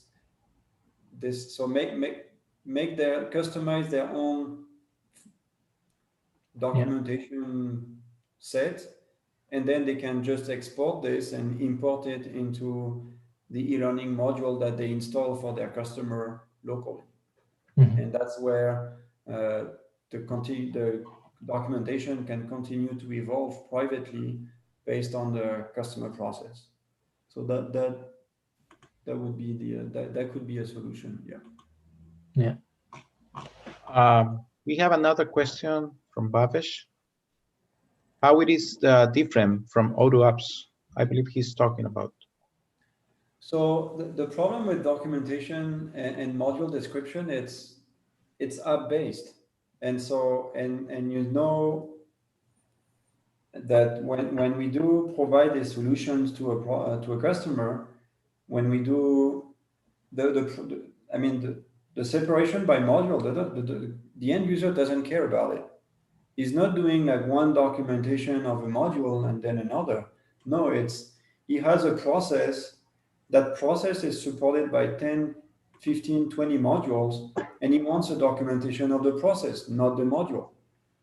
And so because he will be following this documentation and going to a screen, entering fields here and there, and those fields may be coming from 10 different modules, and he doesn't need to know what the documentation of each of those modules. So it's mostly a user documentation, a process-oriented one, where we could also imagine something like, this is my scenario, or that was my attempt with the tutorial section, is here is my scenario, and here is a set of module we can document. Here is a set of module that you need to install, and then you can follow this process.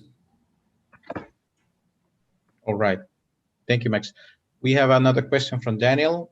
Is there a source code report where we can review the code and discuss or propose improvements? I think we can continue the discussion on Discord. Most of the modules here are posted on the OCA/knowledge, so that's where they are. We can create an issue there. We can start one tool that didn't and that I've used in the past is Google Docs. That's where some of the roadmap of modules or initiatives I've started with that's something we can use as well. But the yeah,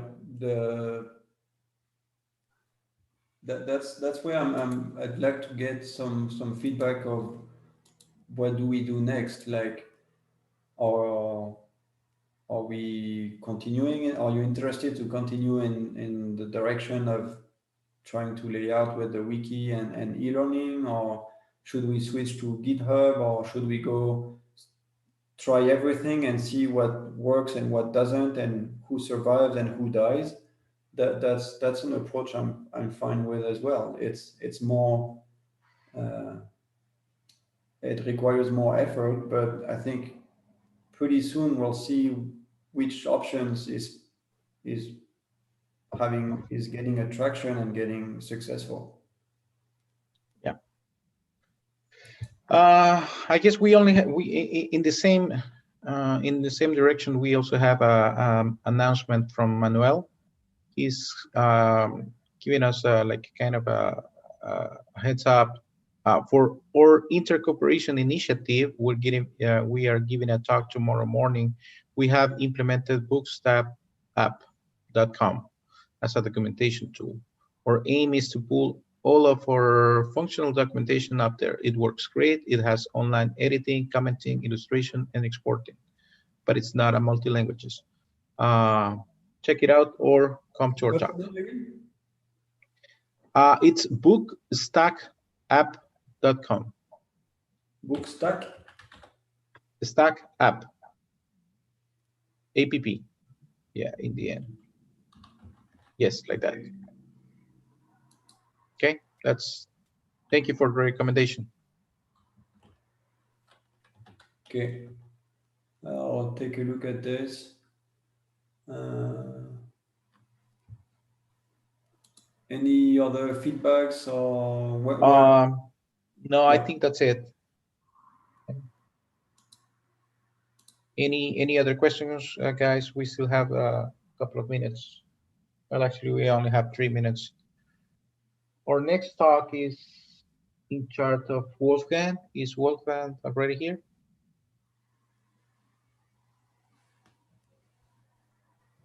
Okay, thank you. Thank you, Max. This was really great. Thank you. So I guess we need to, I can see Wolfgang in the attendee list. So if somebody can help me with promoting him to panelist.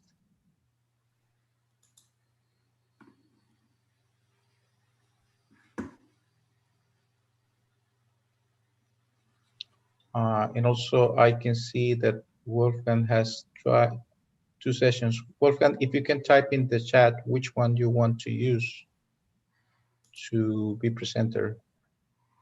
You have one with Wolfgang and the other one says Wolfgang Hall.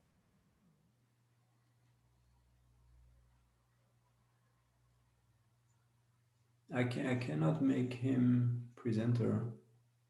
I think it's Alex as the host, right? Yeah. Host, let me see. Yeah, Alex is the host.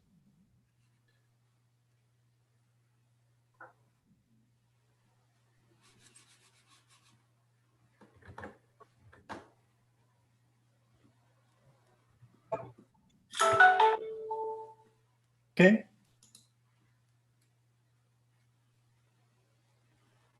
Hello. Great. Hey. Hello, Wolfgang. Welcome. Hi. Can you guys hear me all right? Yep. Yes. Nice background. Oh, thank you. That is very nice.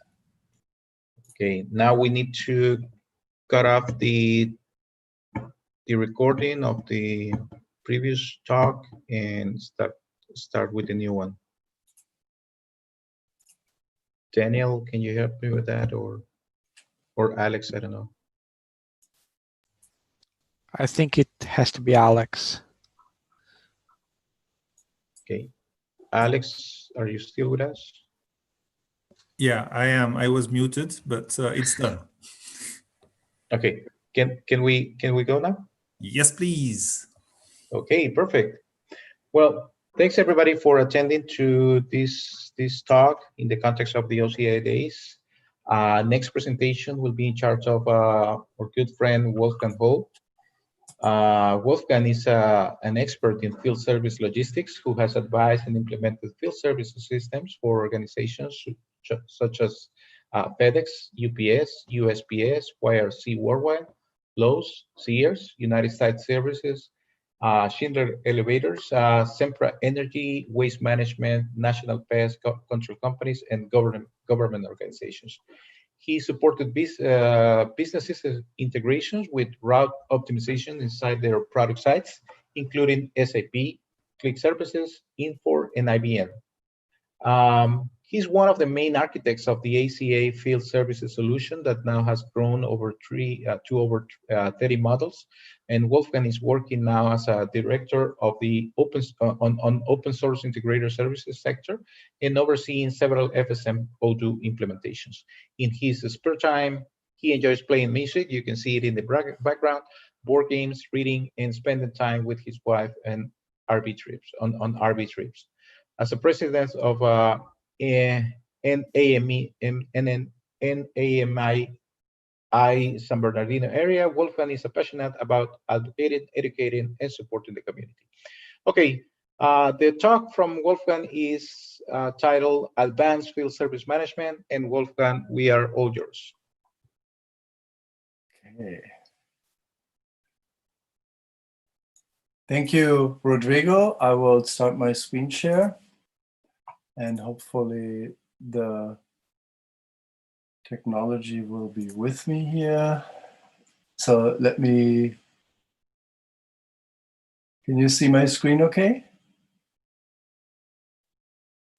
Yes.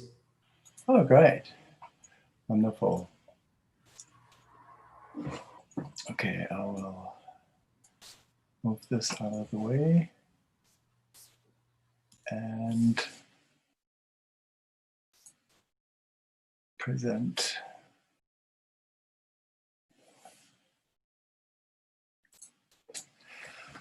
All right. Hello, everyone. I'm Wolfgang, and this is about advanced field service management. Thanks for having me.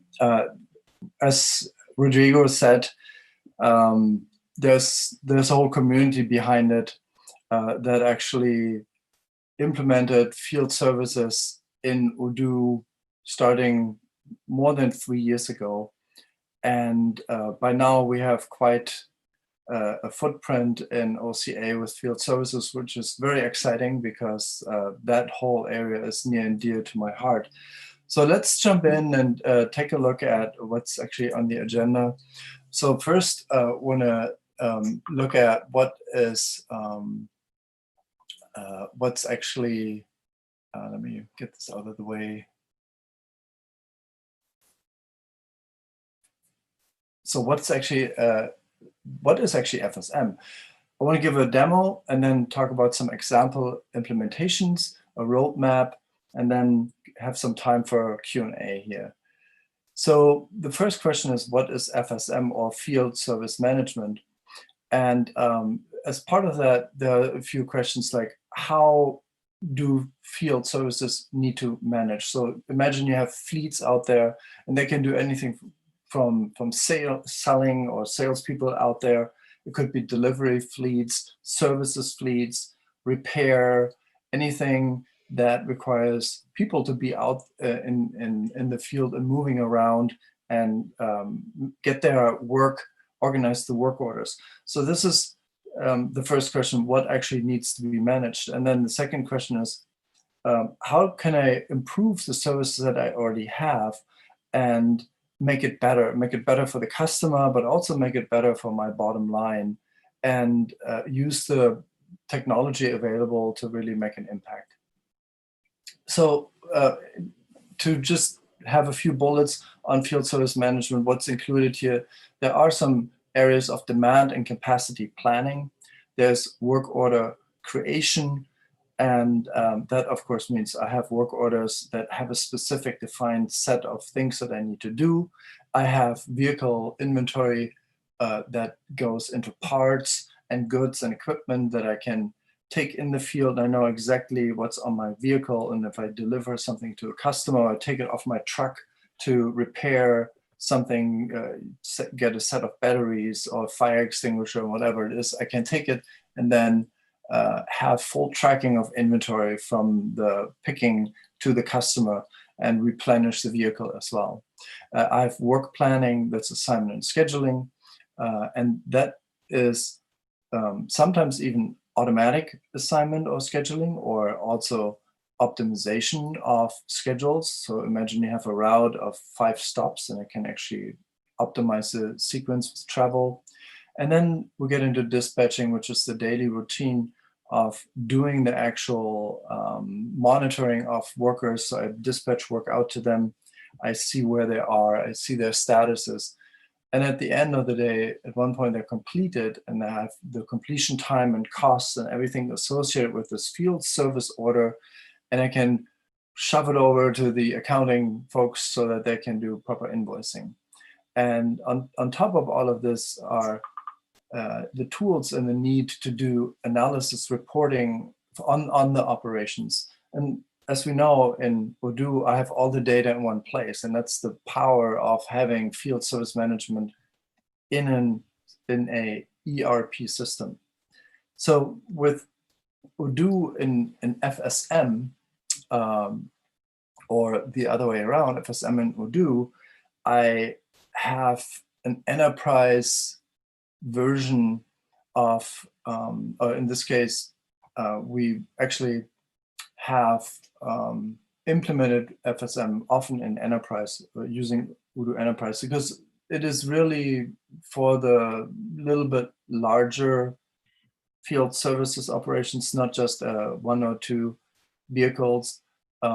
So what actually Odoo SA has done in the enterprise version, they included FSM based on tasks and priorities, but it's a little bit for smaller field services and simpler workflows, but it's actually growing also. And there are lots of very nice things in the FSM modules on the enterprise side. Prior to Odoo coming out with the FSM modules, we started with the OCA initiative, and Max actually was a big part of that as well as the technical architect on this, and many, many others. So we, based on the requirements that we have from the customer base that needs field services, we built out about 51 modules by now, and that's a big number. So we have 51 OCA field service modules that are available, and you can see the link here, and they're available right now in version 12 and 13. And I give you a roadmap at the end of this to see where this is going. But there are also some extra modules that can extend the OCA modules, because they are related to Odoo Enterprise modules that we cannot just publish in OCA, like anything related to help desk, launching field services on the help desk. There are a number of those modules as well. And if you ever need access to those, just contact us and we can help you on this. The next summary here is about one company that we're working with, and they launched this particular field service solution earlier in the year. It's Artisan Floors, and they have, as a service company, a focus on installing flooring in the US, and they have about 12 growing to more warehouses across the US, and about several hundred installers. A lot of those are contractors. And then they have several hundred work orders per day. So it's a pretty sizable operation. And with several hundred work orders per day, they also have several hundred invoices and several hundred sales orders. And so you get the idea that's actually a pretty large system, where we have, over the course of the year, thousands and thousands of items to deal with. So we implemented this on version 12, and we have about 60 OCA modules in that system. And of course, not all of them are FSM, I think we have about 20 or 25 FSM modules here. And then we have some custom modules that we developed. And you actually see when I start this that there is a small custom component about the management of sales orders. So I'm going to hit escape here, get out of this and start with the actual demo. So if everything works well, you should see a screen here that is actually the artisan system. So I'm starting with a sales order because that's really how, in their world, they start their field services. When I start with a sales order, in this case, I'm picking this one here. It's just a customer. You see, there's some fields that we added. In this case, they have managing companies, property management companies that manage the customers. And we also have locations, and then we'll get into that a little bit more. What is a service location? Because I can have an address that I go to, but within that address, I may have multiple apartments on multiple floors and buildings even at an address. So I need to be able to go deeper than just a delivery address. And that's what we have done with service locations. So we pick a service location, and then we typically pick a price list based on their pricing agreements.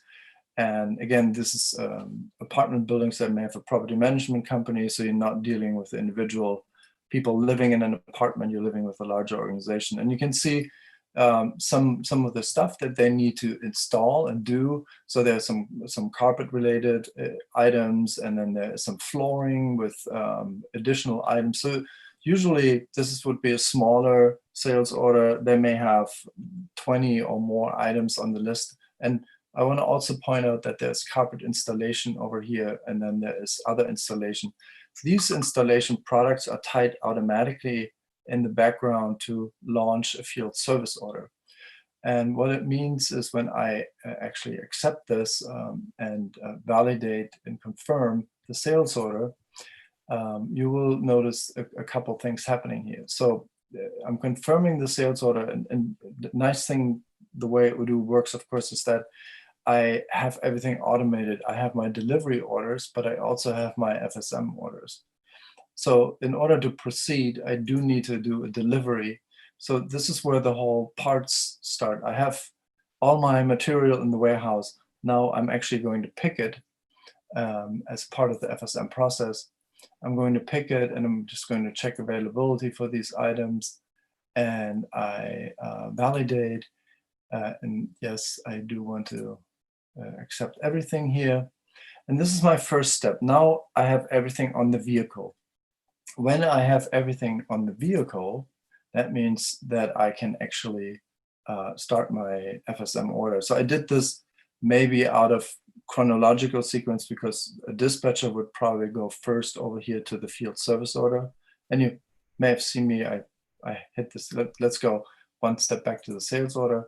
I have the sales order, I have a smart button for the FSM order up here, and that was automatically generated. I click it, and now you can see I have all the pertinent information on my field service order. I have fields and many tabs here that give me the idea to, or give me the ability to schedule. I have an installation date that I can pick. I have a scheduled duration if I want to set this. I can also edit this and say, okay, my scheduled duration for this particular job, I estimate to be 4 hours. I have maybe a time window in which I have to be at a customer site. That would be an earliest and latest request date. And then I have other things that I can fill in, activities that I need to do on site. This is a fine-grained list of things that I need to perform. I have change orders, stock moves, so stock requests, and then this is new. Tania, le voy a llamar más tarde a la chava, tal vez la podemos sorry, llevar en la tarde. Rodrigo, I think you need to mute. Oh, sorry. And then we have sales order lines. And the sales order lines are coming from the sales order. This is good because they can see exactly also in the field when they look at this, what needs to be done, what needs to be installed. So they have everything right in front of them. There may be additional instruction that flow from the sales order and customer. And then I get into other execution and accounting tabs that's all available here on the field service order. And there may be a resolution where I can enter what I did and how I solved a problem or case or install. And then on the accounting side, later, as this field service order progresses, I may be able to even do invoicing right from here from the field service order. So you see there are some stages, right? So every field service order goes through some stages. And I do want to take a moment to just give you the general overview. Where do field service orders fit in here? So in this case, if I go back to my order menu here, you'll see I have orders. Oh, sorry, I'm on sales, so I need to actually go over to the field service order. And I don't want to do that right now, so I'm fine. So let's go to field services, switch over. And here's a Kanban view for future orders that I have. If I take this filter out, there is actually a whole lot of a whole lot of activity here, as you can imagine. As I mentioned, how many service orders these guys process. So I'm going to put my filter back in just to make it nice and easy to manage. So let's take one of those service orders. I could have continued with the one that I created earlier, but it doesn't really matter. I click this one and I can assign it now out to a person. And that allows me then to actually put it in a state of assign.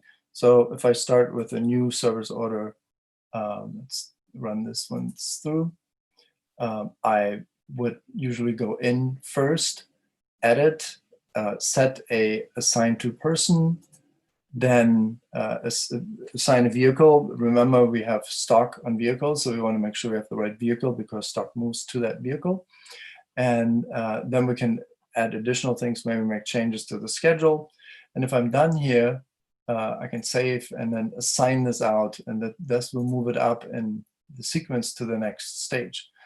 And then the idea is that I may even communicate via mobile device with the field service person, and they can then set it in progress. Once I am actually working on it, I can track time, the timesheets, other things, and they flow back to the field service order here. Then when I'm done, I can set this into review. Now I'm reviewing what the people have done in the field.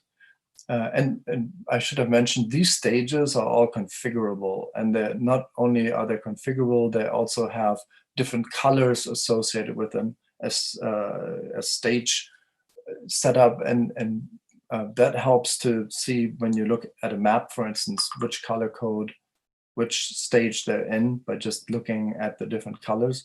So we have still one step to do, which is approve this. I reviewed this, I like it, I approve it. And now once I approve this, it's actually ready to get into the invoicing part. So I can generate an invoice and a vendor bill because it's a contractor, a 1099 in the United States. I can do this on both ends, generate a vendor bill and then invoice out of this field service order, and then move on.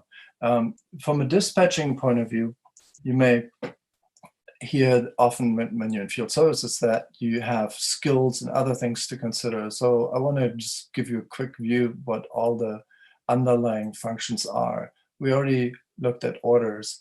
In operations, I also have the ability to do recurring orders, and I can set frequencies like monthly. So an order that I need to do an inspection on a monthly basis would automatically generate all my orders for the month. And maybe I only need 3 orders in advance, so it will schedule for 3 months in advance.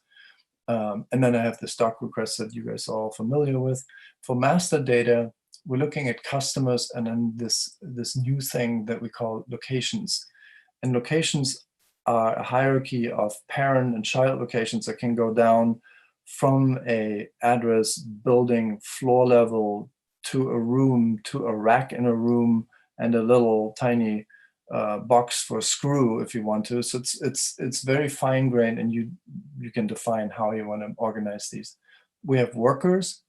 The workers are actually tied to the partner records, but there's additional items on there like worker skills and the location of a worker.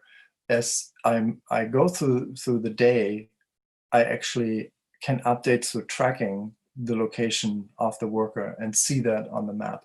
And then we have templates and products, of course, that we tie into field services. From a reporting point of view, there's orders, inventory, locations, and the worker skills. How do I match my skills? I need a licensed technician for this job, so we can actually make sure that we don't assign work to somebody that's not assignable because I don't have the right skill.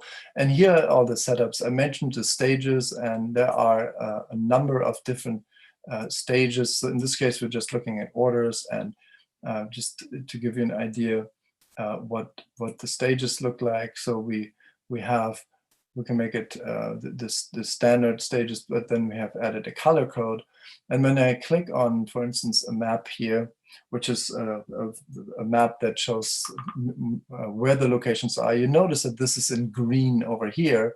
And some other orders, if I zoom in a little bit, they may actually have different color codes, right? So I may have this orange, yellowish color. And there's actually, as you notice, there were four. There was a number 4 on this. So I have 4 of these field service orders at this location. And from here, I can drill in. There's different mapping options that we implemented. This is the Google mapping option. And we also have the GeoEngine mapping option. So that's all open source. The reason we went with 2 options is because people are used to Google Maps. And once we get into routing and route optimization, you need routing tools, and Google APIs allow us to do routing because they have good geocoding. And there's more on the open source side in the future that we're also going to implement here. So that is a very, very quick view on what field services looks like in a demo environment. Let me go back to my slides and then I continue. There's a lot more. I wanted to point out one more thing before I go back to my slide decks, and that is if I go over here to orders, I have a function that is an OCA element for Gantt charting for timeline, and you can see there's all these different orders here that are on the Gantt chart with the timeline. I can go to, let's say, today. Today is, well, let's say I'm doing this advanced for November 2nd, and I see my field service orders, and over on the left, I see all the workers. So I can actually drag this over here and assign this out to these people. And if I think the time slot is not correct, then I can highlight this and move it over. And based on this, the status will not necessarily change automatically, but we have set some server-side actions that when we change certain things like assignments, we can automatically forward the state, the status in a Kanban view if we want that. You can also, of course, click on this and then open up what's behind this, and this is the full integration. So it's a little bit different than the standard Gantt and standard timeline view because we also allow filtering across both dimensions, orders and people. So if I have people that have a skill like electrician, I can filter on that and see only my electricians and see only my electrician orders. So that's a specialty here. But let's go back to the presentation and make sure that we leave some time for questions and answers here. I wanted to jump into some other implementations. Let me go back to my presentation mode here. All right, so we have a number of customers and different areas that are interesting to field services. We have internet equipment and service providers. fiber optic installers, so construction type things. We have customers that do inspections, or actually I shouldn't say customers, the community overall uses FSM modules for all of these. There's new construction for, let's say, entertainment system wiring, pre-wiring of all sorts of cables in a house. That's one organization that's doing this in Houston, in the Dallas, Texas area. We have flooring, you just saw an example there. Lawn services, actually one of the big contributors is Brian McMaster, and he is not only a talented developer, but also he's running a lawn service company. And so we have some good examples there, and I encourage you to reach out to him. He's really a great resource for OCA. And then rental equipment. This is something we're going to build out some more, because there's some complexity in rentals, but some of that can be done already. And the roadmap that we have in front of us is that we right now have route sequencing and optimization, something that Brian actually put together. And then we have a mobile FSM app that's also available at request, but we're going to do more with worker tracking, auto arrival, and auto statuses based on GPS. That's in beta and coming out real soon. And then we have the map-based dispatch of orders and workers. That is where I can actually see both orders and workers on the same map and dispatch it out, because I have the relationship, the geographic relationship. And then we have the portal access, where we have field service orders on the website, and that's coming also this year. What I say as detailed functional documentation is a gap for people that are new to FSM. They want to see how do I use all these 50 something modules, and they need something more than what's on GitHub to find their way through, particularly when they're just on the business side. So we're going to help them with some more documentation. And then we have the migration. All major modules are actually migrated in November, where we have a whole community that's completing that. There are already some core modules that are migrated. And then we're doing the same for version 14 very soon. And the interesting part also is mobile disconnected operations. When you're in the field, you have your field service orders, you run out of cell phone or mobile connection, but you can continue to work because all your updates on the mobile phone are stored, and you can then sync it back to Odoo. There's a special app for that you can download, but there's, it's not all freely available. Some of the mobile development, I think, has an app cost to it as well, but it connects nicely into the whole family. That brings me to questions and answers.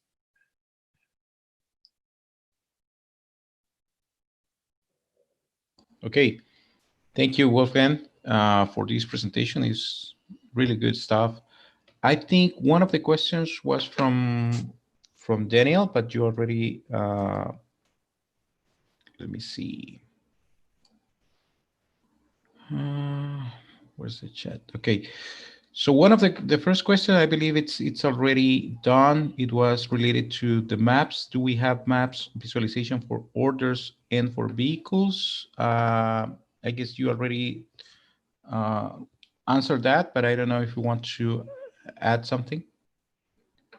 Yeah, it's actually something that I believe would be very nice to see in core Odoo, or maybe a stronger community involvement if Odoo SA doesn't deliver that component. And that is the ability not to do one model only on the map, but the ability to mash multiple objects from different models. Like, I want to see customers, but I also want to see the location of all my equipment, and I want to see the workers, how they're moving around with GPS coordinates.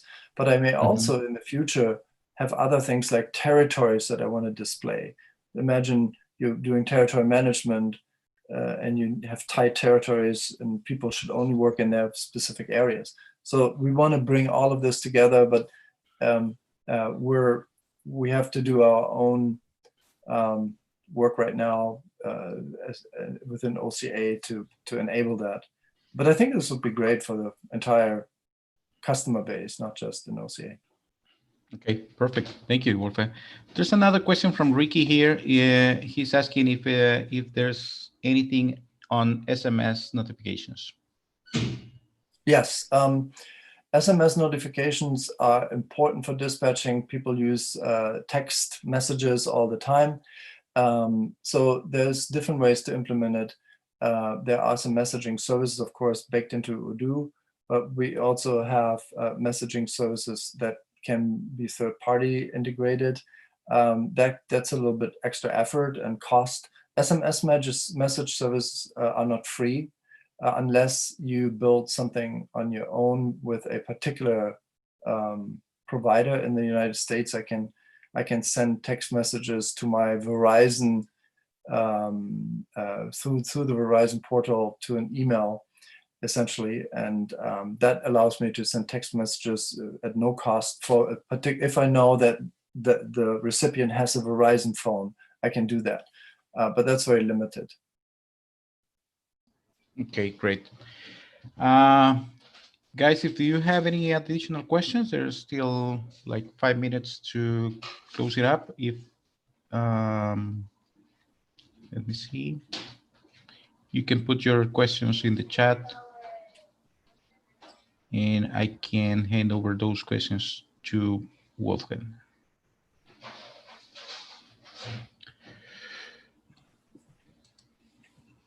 Yeah, I mean, this is like I said, it's quite a route that we went on for several years now, and where we are is pretty amazing. From no field services in Odoo to now having the ability to satisfy very specific elements because we have these 50-something modules that we can deploy, and yes. then the real exciting part for me is to combine that with the route optimization to eventually also do automatic assignment and scheduling.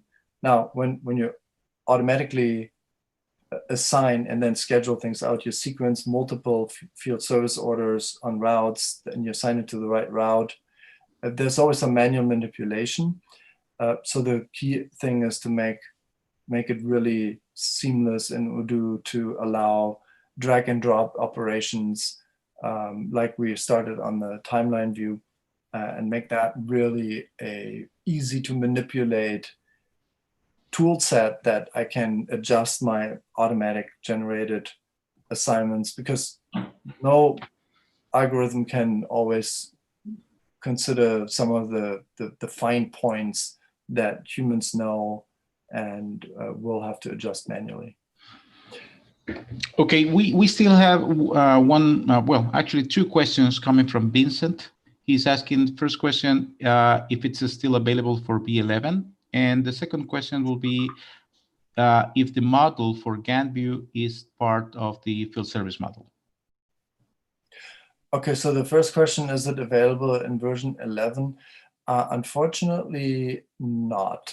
In version 11, we used a similar strategy that Odoo is using now, which is projects and tasks. So everything in version 11 that we did was just based on expanding on the project and task model. And then we saw the limitations and we moved in 12 to our own data model. So no, it would take significant effort to backport that. And the second question was, what? Can you repeat that, please? Oh, yes, absolutely. Is the model for Gantt view, is it part of the field service model? The model for what? Gantt view. Oh, yeah, it is. It's part of the OCA models. So yes, we have that timeline view for field services, and that can be downloaded as anything else. So yes, it is available. Wolfgang? Yes. The field service module is available on version 11. That's when we started, and we did the migration to version 12. What we did based on project and task, it's on version 10. But Oh, You're right. I'm already a version ahead of me. I'll take all of this back. So yes, thank you, Max.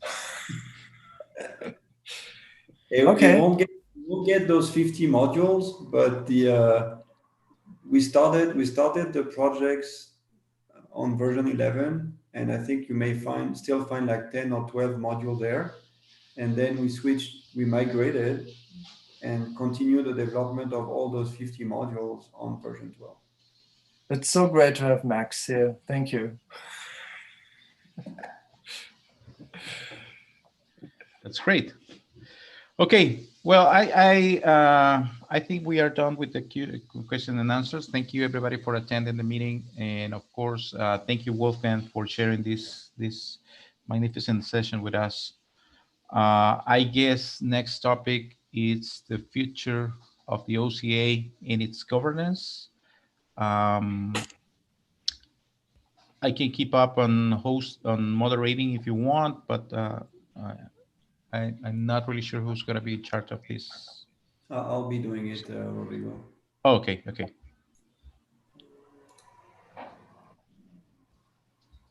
Can you see my screen? Yes, we can see it. Thank you, Max. All right. So, future of the OCA. So first, I'd like to excuse Joel because he had some personal matters to attend, so he wasn't able to provide this talk. And for the one that attended last year, if you remember, so this talk was really a call for participation, for people to join, because we saw numbers going down, and we wanted to give like an electroshock to the community to start not just being observer or passive, but to take a more active roles and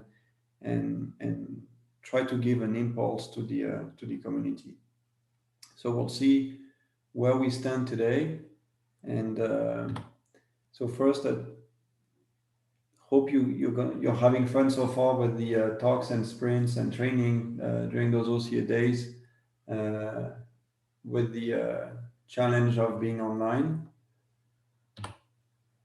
Like to thanks our OCA sponsors, the one that provides financial resources for those events and more to happen during the whole year.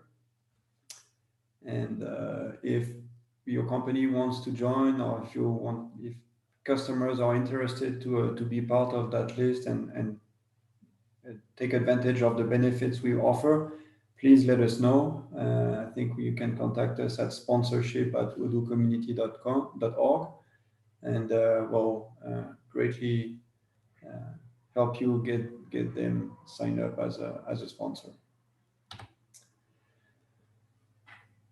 A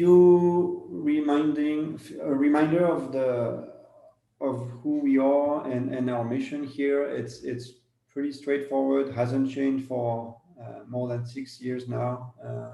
The idea is still to promote the widespread use of Odoo and support the collaborative development of Odoo features. And that's don't think there is any requirements for change here. I think it's still pretty relevant today, especially with the progress that Odoo is making slowly in the market share. I think our goal in the OCA is to follow that trend, but try to gather all the people that share the same value, have the same mindset as we do here, and nurture this community of open source values and sharing stuff. So the reason we founded the OCA it was to increase quality of community module.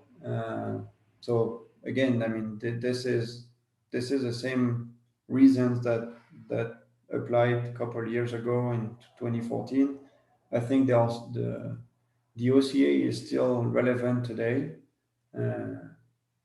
We need to maintain.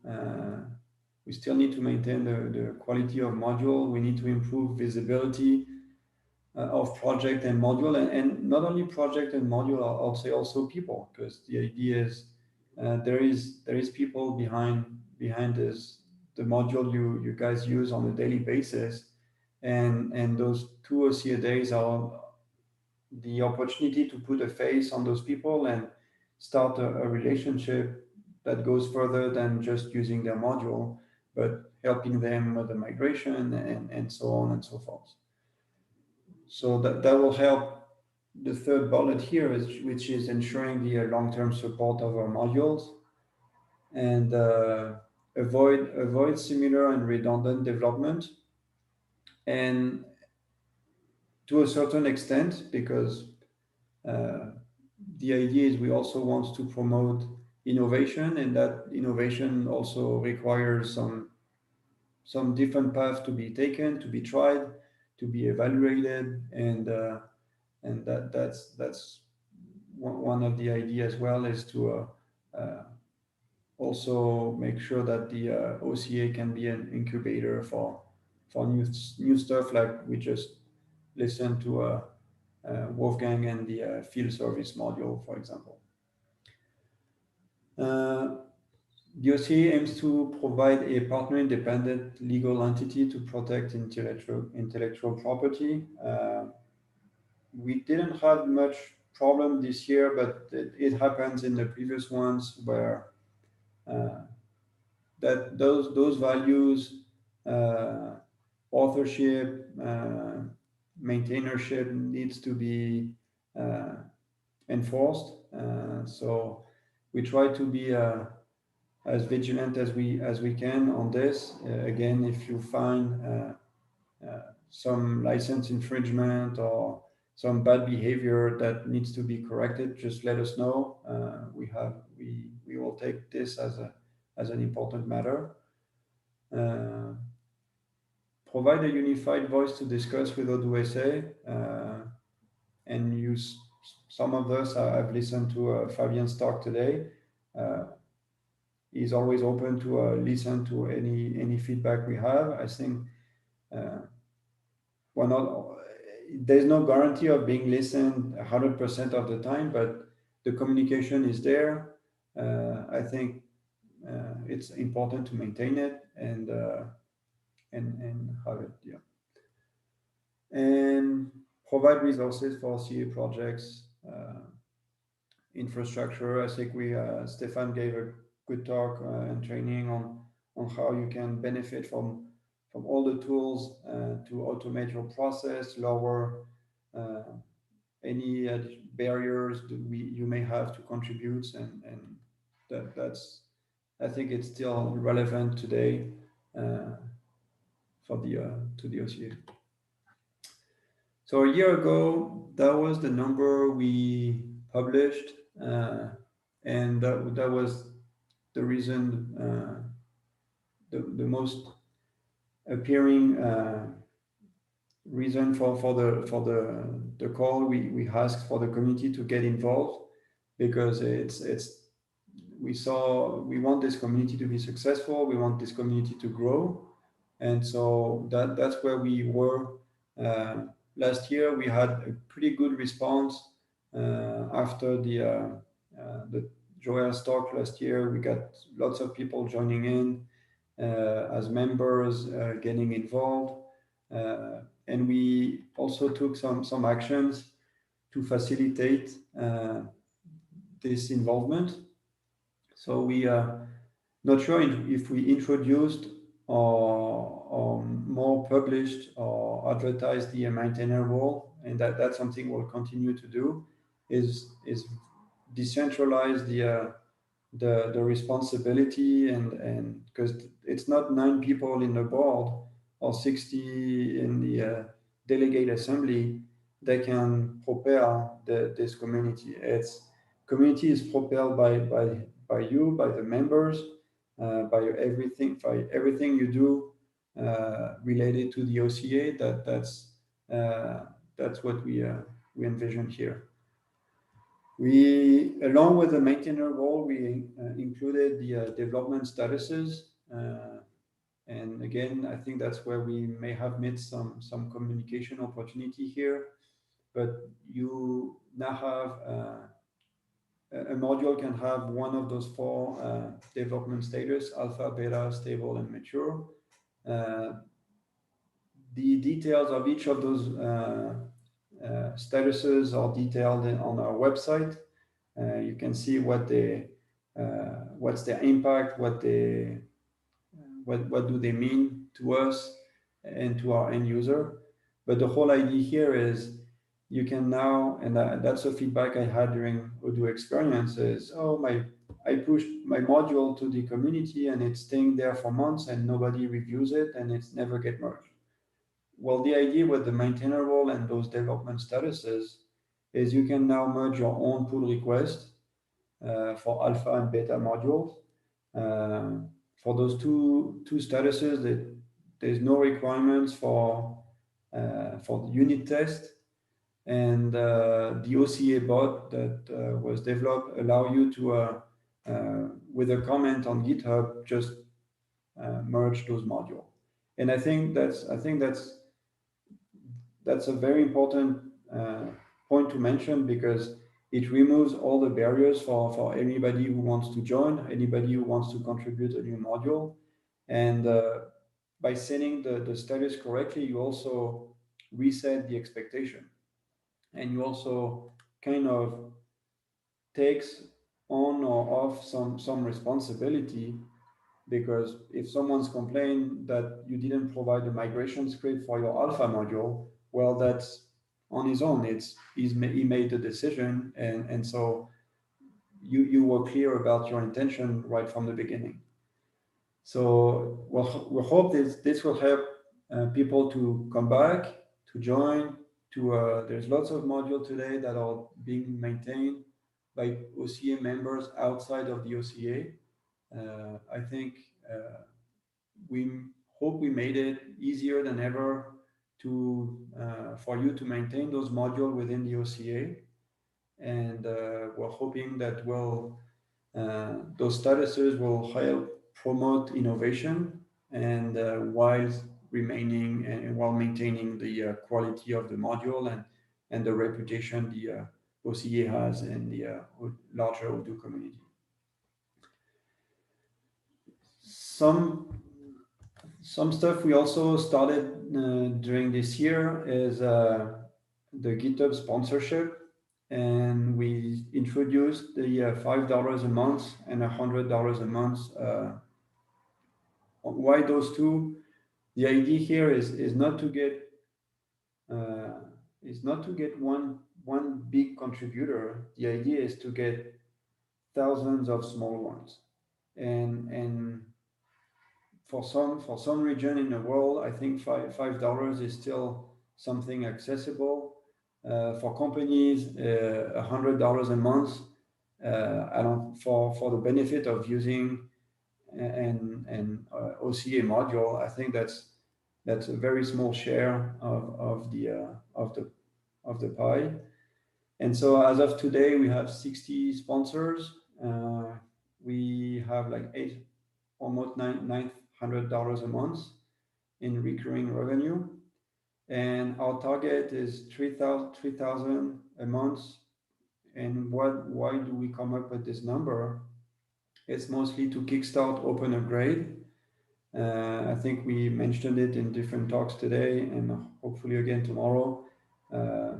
This is an initiative that benefits everybody because at some point your customer will migrate, and having control of the migration process, of the migration schedule is important. With those 3,000, we also hope to secure the operation of the OCA, like server, having Rebecca helping us with as a general secretary, taking off and offloading some of the work the OCA members, the OCA board members have to carry. So that that's the one of the main expenses here, and also invest in marketing. We have a contract with a graphic designer. We hope events organization this year was pretty challenging, but again, it still remains possible. There's still a space out there that needs to hear about us. So we hope with this GitHub sponsorship, it makes it easier for everybody to contribute.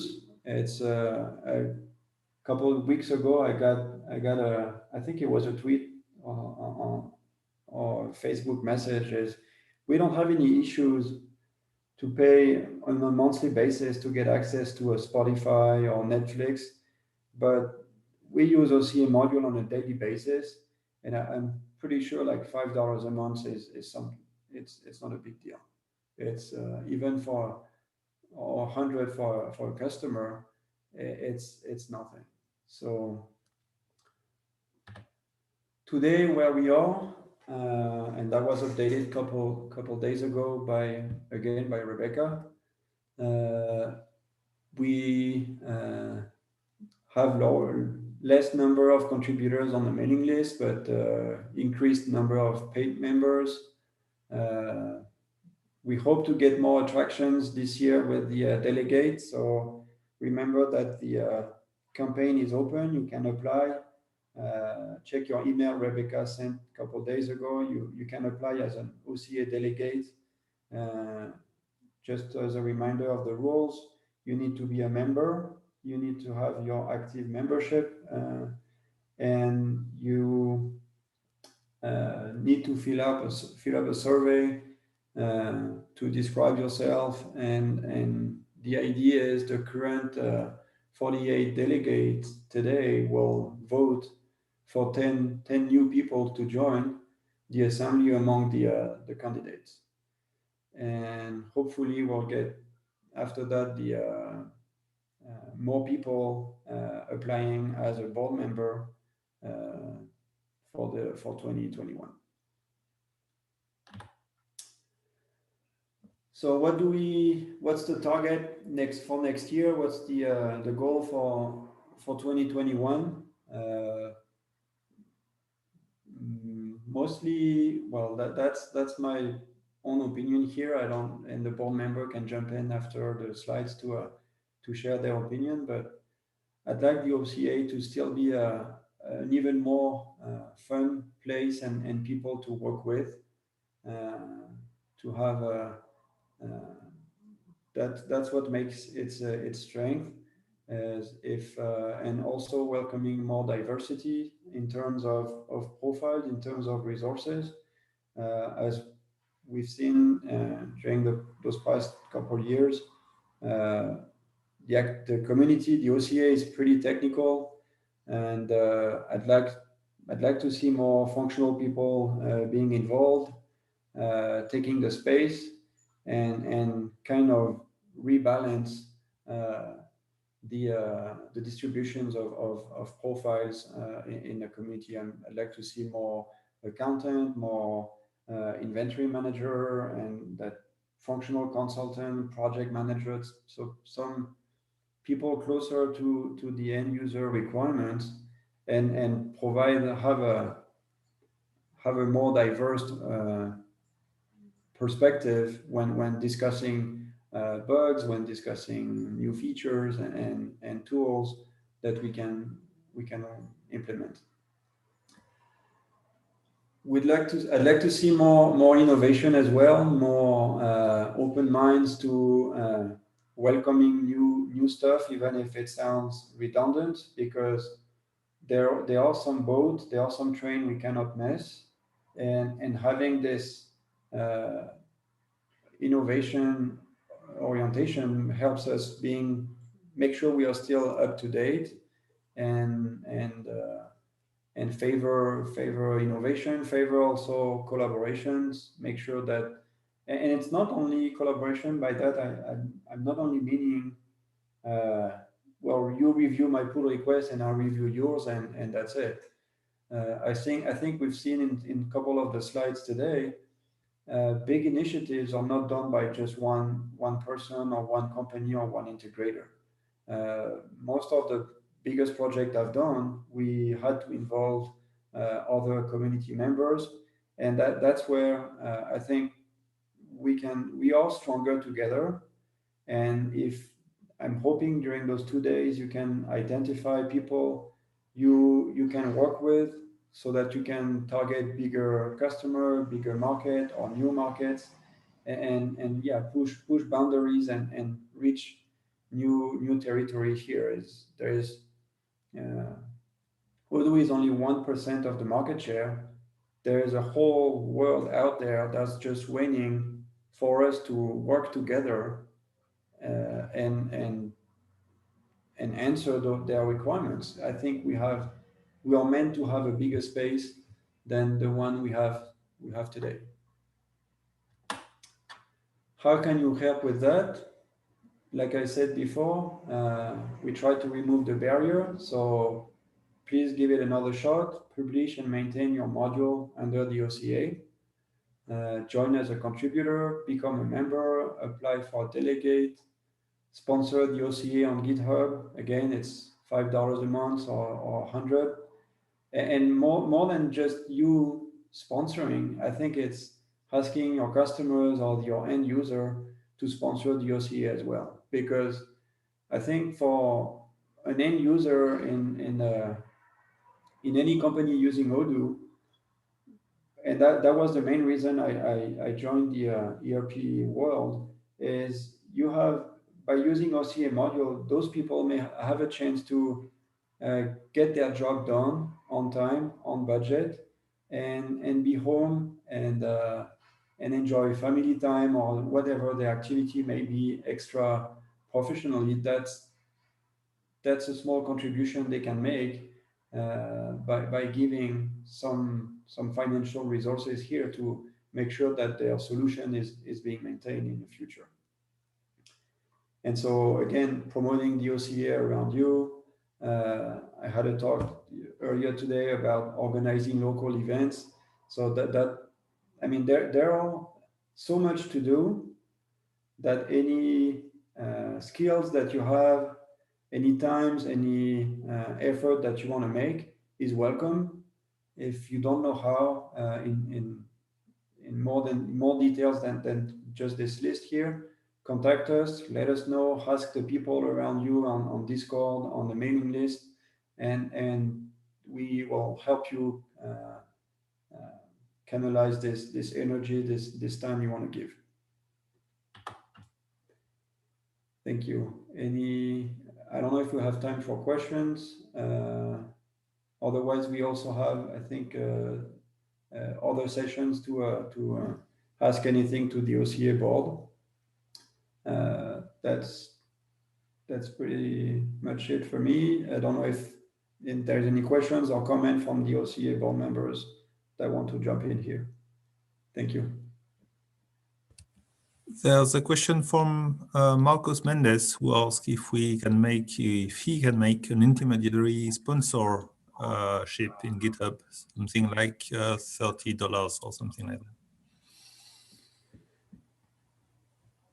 Again, like I said in one of the slides here, the idea of the GitHub sponsorship, I don't think it's taken much from you.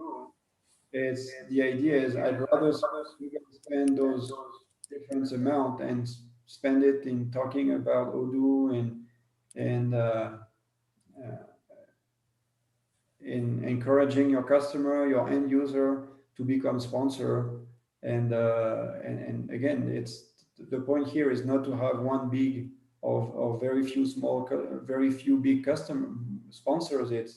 The idea is to have a mass where it's a no-brainer for that mass, because the advantage is tremendous. So I'd rather have you convince other people around you. And when I mean other people, could be your end user or friends or family members, but also, I mean, on a daily basis, I think we see places where with inefficiency, we see stores where they could be organized better. We see businesses that are a pain to work with, and those are the guys that needs us, that needs our help. And so that's the extra effort that will, instead of giving the OCA an additional $25, make that effort to talk to those people and push for the OCA, and that's a lot more valuable that those guys join, become Odoo user, become OCA sponsor by giving again $5 or $100 a month, because it helps their business, it helps their life. That's the whole objective here.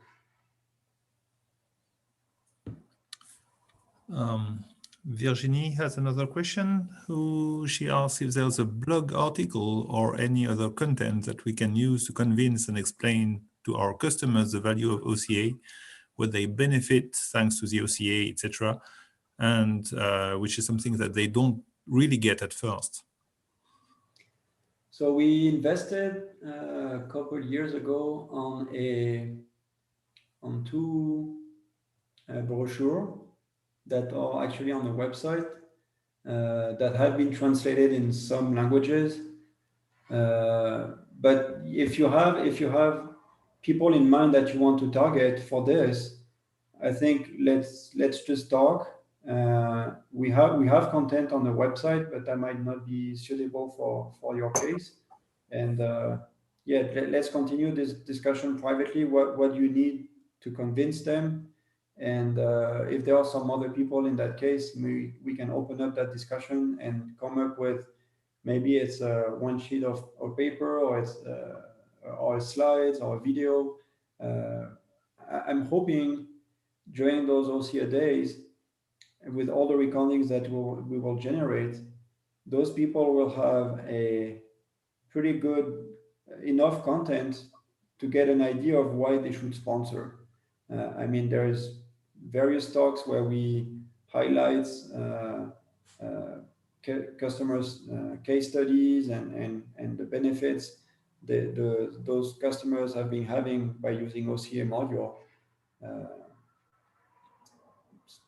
That would be my answer. Like, let's continue this discussion privately or publicly, and let's revisit all the content that we have and try to come up with a convincing, one page or one email or whatever needs to be provided.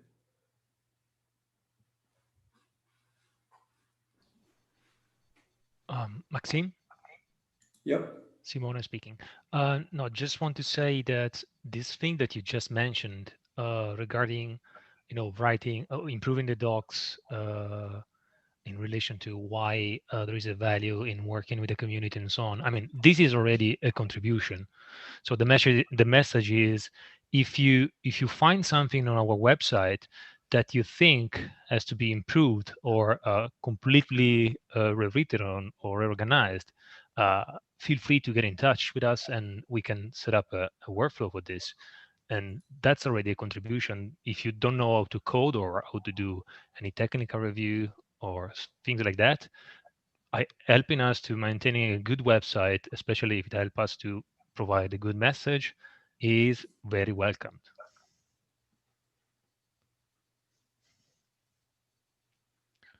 I don't know if it's clear.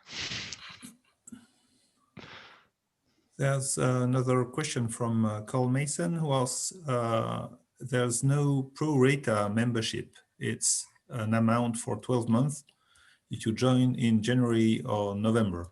So for himself, why should he join now when the end of the year is so close? What we'll be doing is we can open up the membership for 2021 right now, so that you can purchase it and you'll be a member for 2021. Otherwise, you can contact Marcos. He has $25 to spare, so you can afford part of your membership for 2020. But yeah, well, jokes apart, we'll open the membership for next year. pretty soon, I guess. Yeah. Also, becoming a member now for 2020 allows you to candidate for being a delegate. You have until October 23rd to candidate as a delegate, but you have to be a member as of 2020. So this is a huge advantage, in my opinion. Can I add something here? Of course. So an additional explanation. So this is based on an early design on how this is implemented in the OCA instance. And we've considered having these 1 year periods to start during the year. The thing is that it would need a major redesign on how it's implemented. And honestly, we didn't have the resources recently to take on that project. So it's like this now, or it's stuck in this way of doing because we don't feel we have enough resources or time available from the current board members to redesign it. Yeah, that's also true.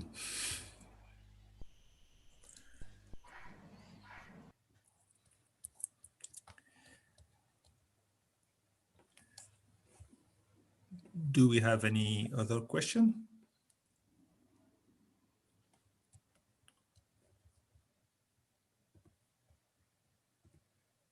No? Okay, so there was a scheduled wrap-up initially for the code sprint. I'm not sure if it's still on the plan.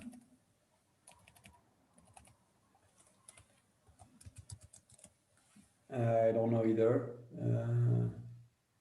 But I'm guessing if people want to, so the idea of the wrap-up was mostly to remind people to fill up the code sprint documents that will be used after those 2 days to publish a blog post and explain and yeah, communicate what has been worked on, what's your achievement.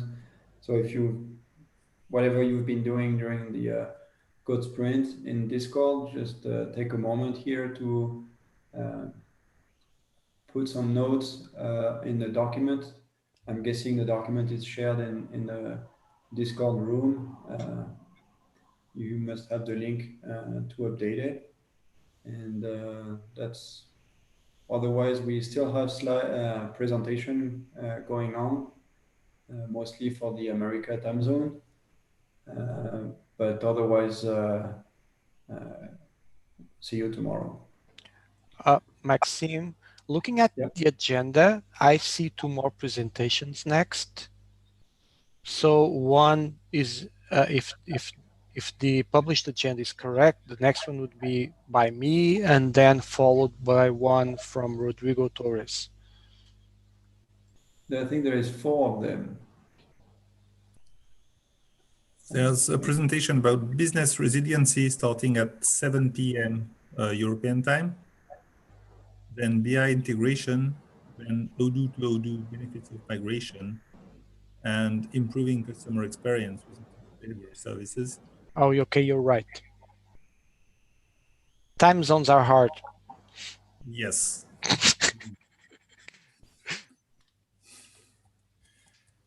Agreed. So CEST is currently UTC +2.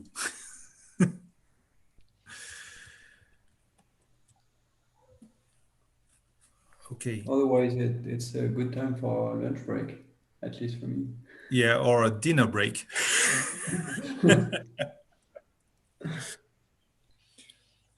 Okay. No question, nothing?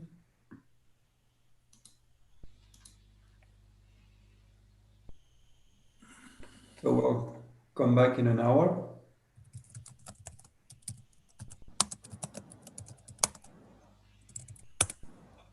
I'll probably head back home. Who wants to become a host here? I can. Yeah. Okay. No, I can't. I can't give you. That's horrible. You can reclaim it. You can reclaim it. Yeah, but I can't give it to you. No, you can do it if you close it. If I close what? If you leave the meeting, it's going to Yes. ask you to do so. By the way, probably you should stop recording as well. Yeah. Yes.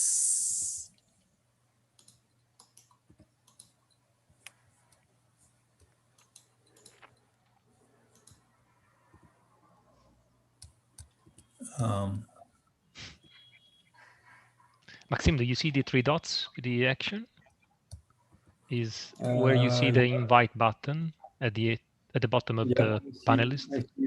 I see raise hand or merge to meeting window. Ah. Okay. That's it. Weird.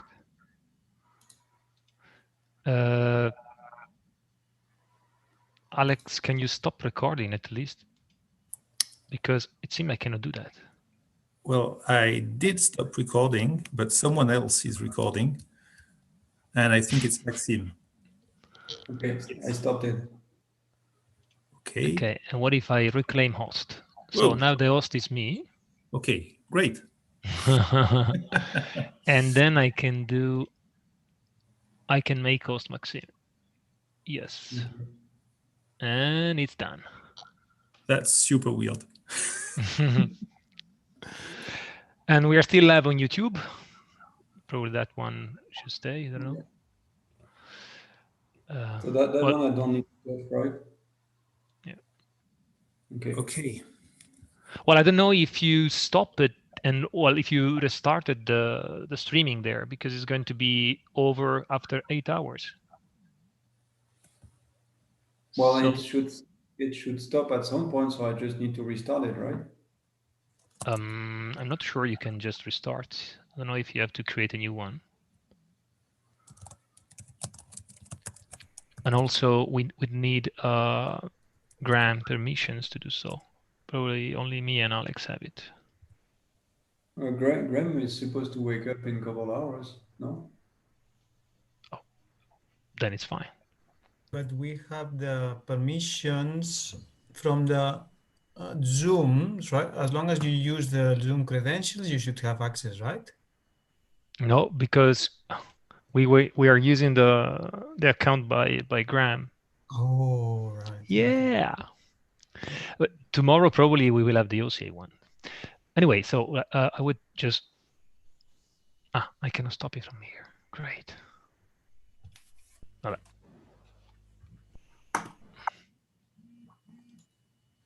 Okay. Probably I see you in a bunch of hours. Okay, there is a question here. Iwan Tantono, is there a way for us programmers that spend our time and have rewarded for maintaining our model Oradons on OCA? Not from OCA. On OCA? Probably from your boss. Well, the reward is that you get maintenance for free. You get someone else bug fixing for you. You get someone else doing the migration for you, or improving the module for you. So that's your reward. I don't read reward like that in his question. I know. Short version is, we cannot give you money. Oh, some grading, he says. Grading. So you get a contributor's badge on GitHub if you're a member, or you can get a badge saying that you're a member of a PSC. So you need to upgrade your contribution to be even a little bit more involved and apply or get someone to sponsor you as a member of a project steering committee, and then you get some management responsibility. Otherwise, you can get credited in all the READMEs as an author, maintainer, or contributor of the module. In other words, you get reputation. Yes. Yeah. But it's not explicit reputation in the sense that you get some like badges or points, rewards, or anything like that. that would happen on other platforms. The reward is you get to work with nice people and smart one. Mm-hmm. Yeah, reputation is programmer need.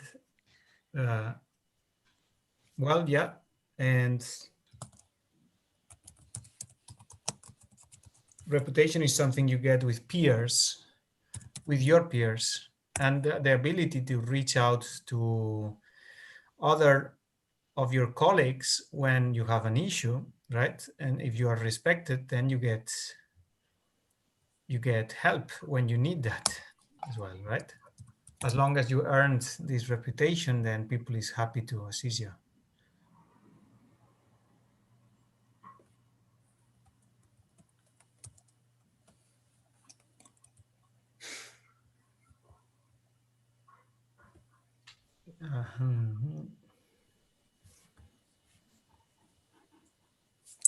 Yeah, I'm not sure that I understand. Maybe plus that idea about that in OCA.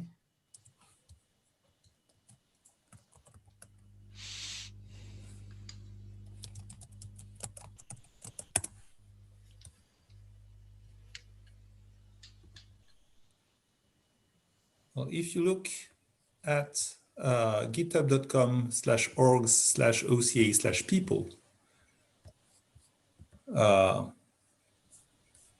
you get all the people who are who have contributed and accepted the invitation. Okay, and in the repositories, each repository, you can see what level of contribution has been done by different people already. So this is already available on GitHub. And the OCA website also lists the members and their contributions, right? Yep.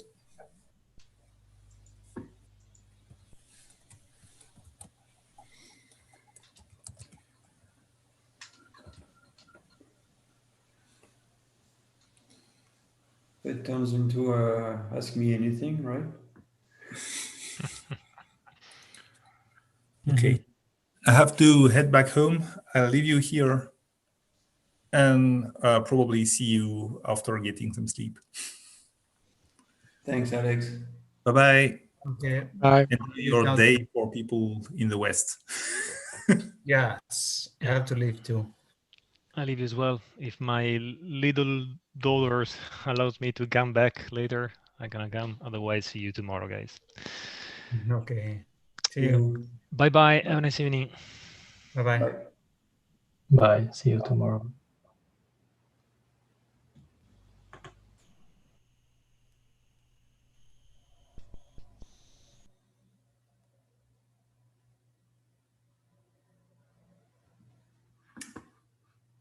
All right.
Hey, Rich. Hey, Maxime, how are you, sir? These are great sessions so far. I've been listening. It's excellent. Yeah, cool. I'm excited. I'm excited for Greg's presentation, and Wolfgang did a great job on FSM. Thank you, Daniel. Hello, Rich. Got my Greg is got my presenting. 2019 shirt on. So I liked what somebody said about, you need help in non-technical, so maybe some functional with a website or that sort of thing. I need to do more to help Rebecca on the administrative side, the things I can do. You need I can do work, I'm a you need to developer. learn Spanish to help with the translations. You can help with the Korean translation too. Right, I'm ready for that. Yeah. It's fun.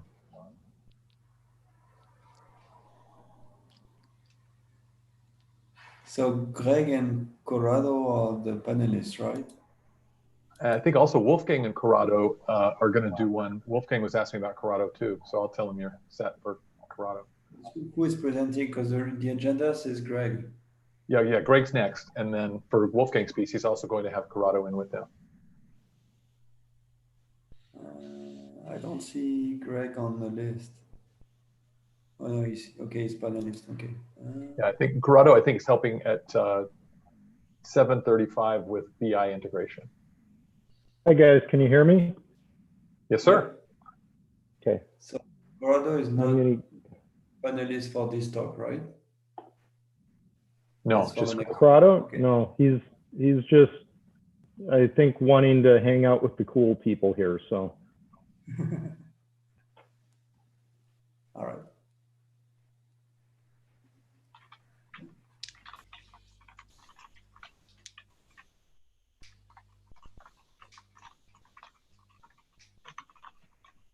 Okay, can you see my screen?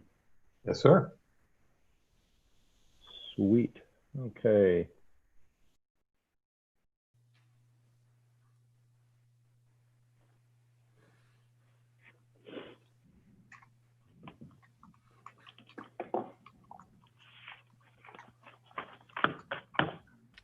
Max, remember to start recording.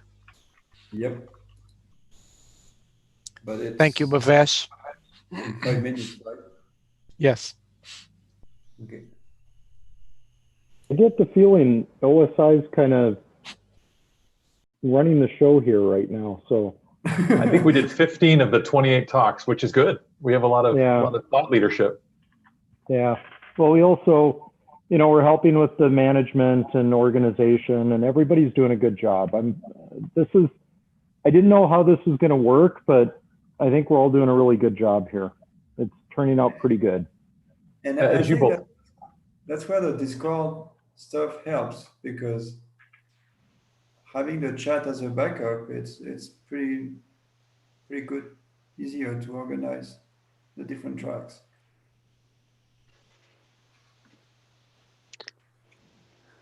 And I sent an email yesterday, Maxime, to a lot of our clients that I work with, encouraging them to attend, and then also with our conference, our AussieCon. But this morning, I actually said to NTS, I said, you should join as a corporate member. So maybe they're on right now, listening to Greg's talk.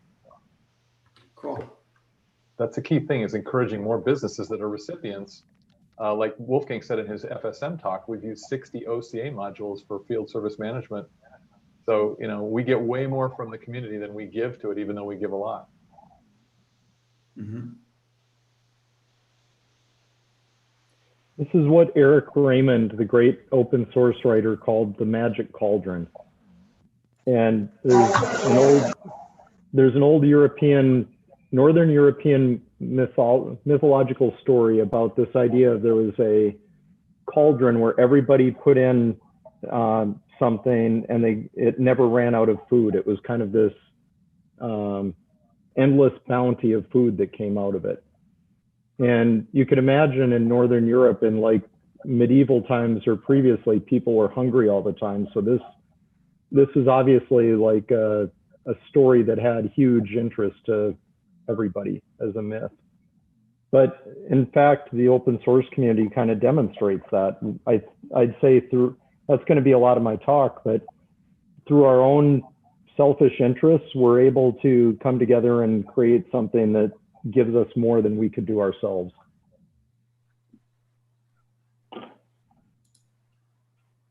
So,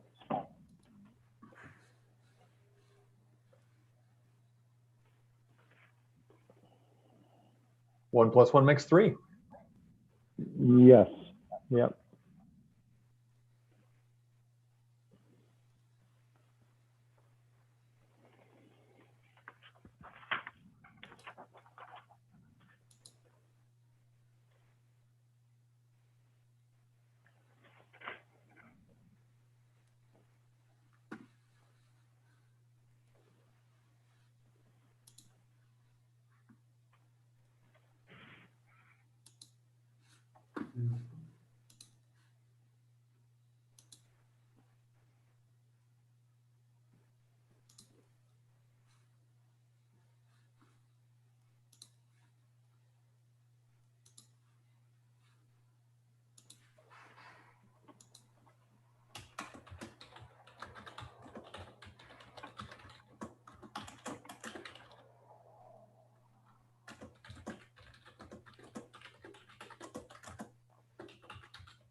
How's my sound quality anyway, guys? Pretty good? Needs improvement? What do you think? It's a little scratchy, but it's fine. It's not as clear as Maxime and Daniel with their headsets. It's got just kind of a little buzz when you talk. I'm using my ear pods. I'm wondering if that's part of it. Let me check.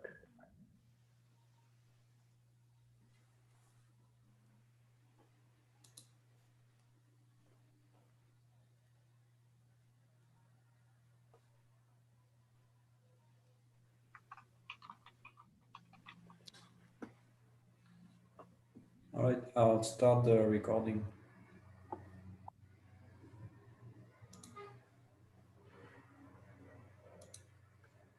You let me know when I should introduce Greg, Maxine.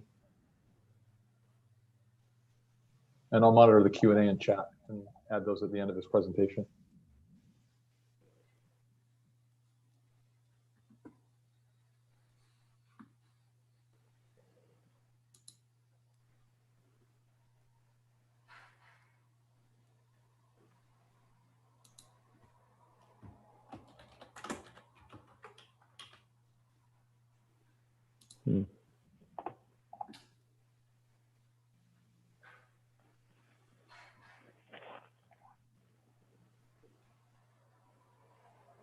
I think we can start.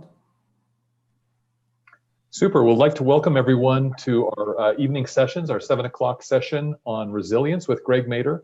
Greg is the president of Open Source Integrators. He founded the company 10 years ago and has grown it to the point where the company earned the Odoo Best Partner North America Awards in 2013, 2019, and 2020. Has assembled a team that includes, of course, 2 of the vice presidents of the Odoo Community Association, and the company is a platinum sponsor of the OCA. So we look forward to hearing Greg's message on these trying times and how we all in our businesses can make our businesses more resilient and grow amid the headwinds that we face. Over to you, Mr. Mader. Thank you, Rich.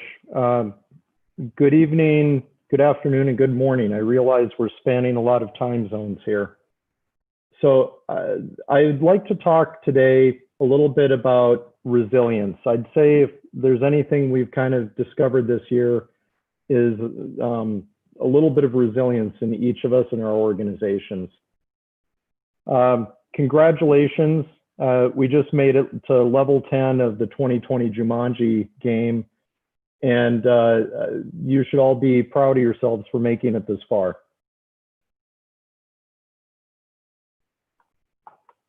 So in my previous career, before I became an ERP integrator, I worked in the mathematical modeling of social phenomenon. And it made me, I've continued to study our community from that perspective, trying to understand what works and why it works, and be able to come up with some general observations about our community and what's kind of magnificent about it. This is a little bit more general, but I think it has a lot of commonality with things we are going to see in our community. I'd like to talk about this for the next few minutes. These observations are things that I think we've all seen throughout this year, and I'm going to talk about them quite a bit, but let's start with complex systems are more fragile and more likely to collapse. Distributed problems require distributed solutions. Relationships and self-governing institutions can be, but really are, the glue that's holding stress systems together. And lastly, these are times of unparalleled innovation, and this innovation is coming to the rescue of all of us here. So let's take this first component here. Complexity is often dealt with through centralization, sometimes even resulting in complex, completely centralized processes. It's not always, but it's pretty often. But what we see is, from that idea of complexity, those systems are the ones that we see more stressed than non-complex systems. A few things I've noticed when we've talked to our customers and looked around at the marketplace, specialized sales channels are much more likely to be disrupted. Think about this. Your corner ice cream shop that expects walk-in traffic as its only source of sales is probably not doing well. Customers can't necessarily get to them. However, stores that are able to come up with like a different approach for sales usually are finding ways to continue to thrive. We do see continued supply chain disruptions, often because of distance issues and an unpredictable bullwhip effect that defies prediction. It's very hard to model demand for forecasting if it's going up and down constantly. We're seeing monolithic software systems that aren't living up to this and are falling apart too. And an industry that has a great deal of complexity in the US was commercial real estate, particularly retail and office space, but they would have these long inflexible leases, and that's a market that's just been in terrible distress.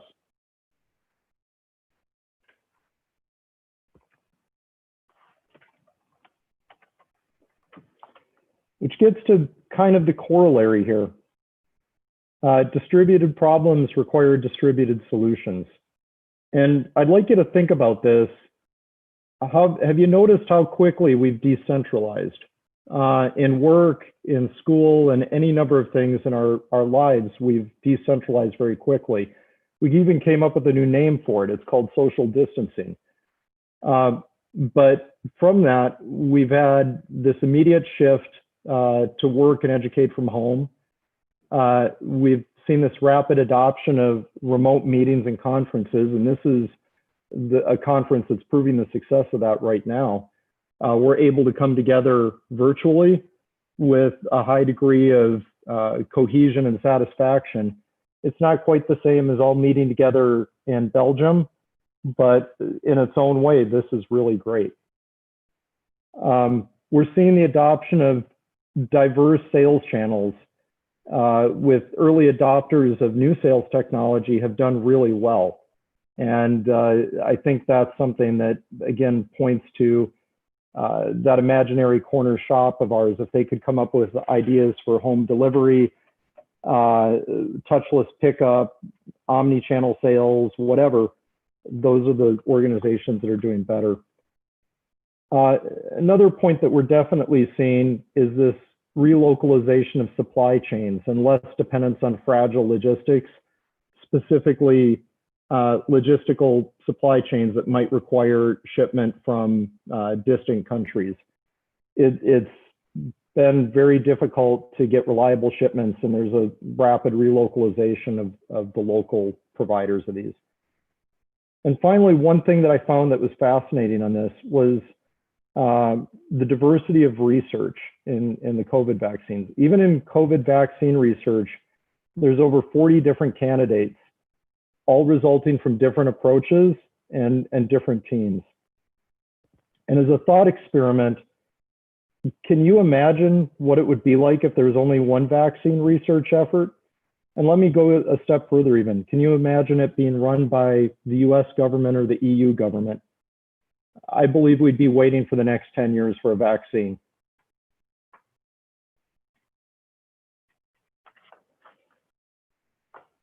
So this is where my old career gave me a way to think about this. And I really wanted to consider what is it we're observing and how does our particular community fit into it. So I am going to talk a little bit about theory and explain why all of us are here, why all of us are supporters of the OCA, if you've never thought about it before. And we'll go from there. But there's this idea of complex adaptive systems. In this case, let's consider the OCA and the Odoo community at large a complex adaptive system. But it's made up out of these adaptive agents that only have limited local information about the state of their part of the system. So it could be our company, it could be a different company, it could be a customer, but we all have limited local information about the state of the overall system. Complexity arises not from global planning, but as a direct yet unintended consequence of each agent's search for better, more competitive adaptive strategies. So each of us, by trying to optimize our own outcomes, it turns out we can do better by working together and create these complex adaptive approaches that we all benefit from. An important point I want you to really think about here, the information that sustains this organization, this complex adaptive organization, is distributed and implicit in the structure of the virtual team as well. It's not explicit and centralized in the knowledge of any one agent. And I think we see that regularly, that we all know a little bit that we can use to bring back to the team here. So continuing on this a little bit, the distributed intelligence of these complex systems, adaptive systems, is precisely why we have higher complexity and cope with complexity better than we can with a planned centralized system. The distribution of this knowledge means there's no critical nodes, no single point of failure that can be overwhelmed as the system scales up. Each agent in the system is constantly varying its behaviors in search of an edge on the competition. And unpredictable stresses like the one we're in right now are far less likely to disrupt the complex adaptive system as a whole. Unlike in some sort of planned system where it's easy to be blindsided and look in the wrong direction. So in the end, I really think this is kind of what describes why we're all here. Nothing less will do for dealing with environments of high complexity. And in our world of working with ERP systems, that's about as complex as you can possibly get. So we have this distributed knowledge that is implicit in our ecology of an open source community.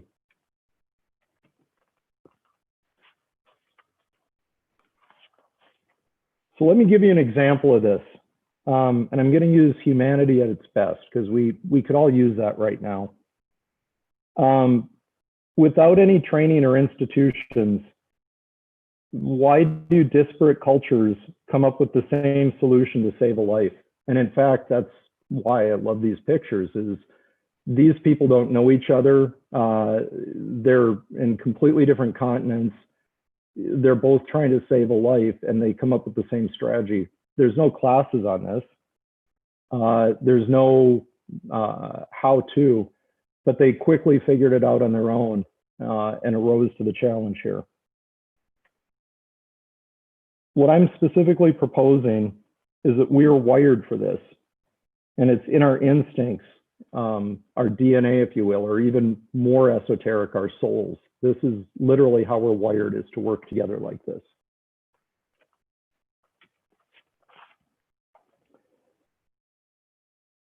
When all else fails, our instincts do kick in. And this is where I'm going to get scientific for a second again. These instincts do have some rules. And I can give them to you pretty quickly. It's not that hard. We create these complex adaptive behaviors by working from our own interests, aligning with the interests of others. We already talked about that. Number two, we can generally agree upon rules or systems that we can trust. Regardless of culture, language, or other situations, we can come up with some set of rules or systems that we can trust, even if we don't know or trust the individuals. And three, these simple institutions are characterized by having limited scopes and an emphasis on reputation when it comes to choosing leadership. So the people, as opposed to many systems where sometimes it feels like the worst get to the top, and these sort of self-governing institutions, generally by acclamation, we're picking the leaders and teammates that we like and admire and aspire to work with.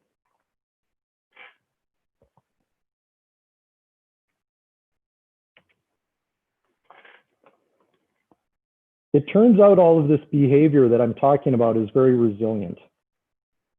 In studying how we really work, we really do act this way. As fun as Mad Max or other apocalyptic stories are, and they are fun, we all like to watch a good zombie movie, that doesn't really reflect us. We're wired to self-organize and solve problems together. And through that, that's one of our big sources of resilience.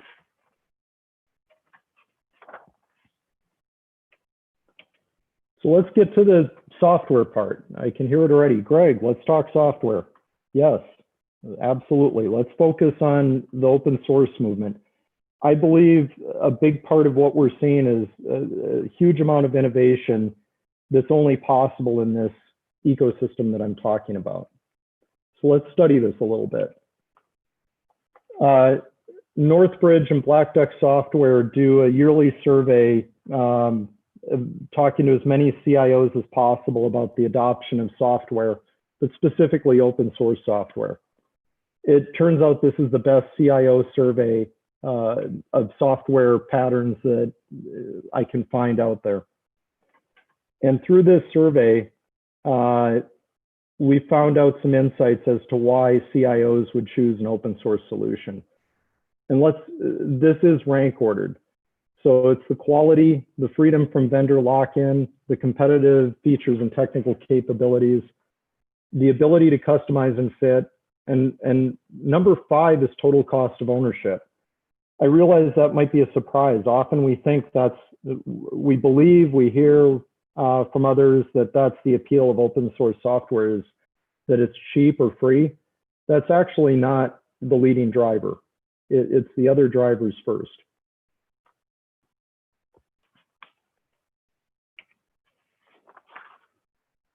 So what can we learn from that?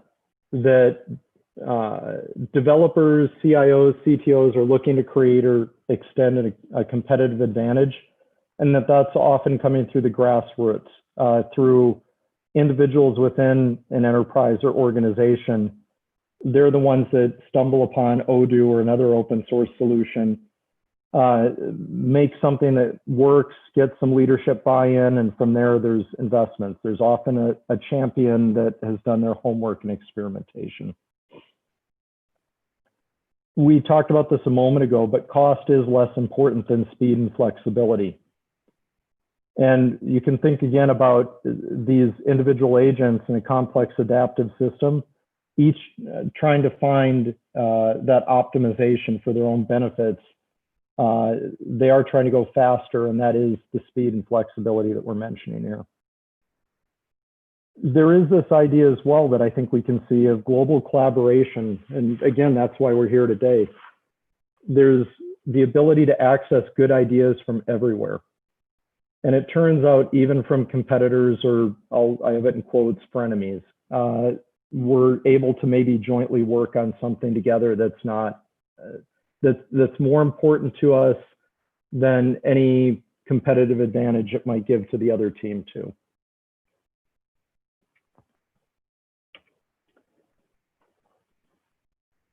From this, we can see in the current period we're at, the business of open source software is growing up and demonstrating resilience.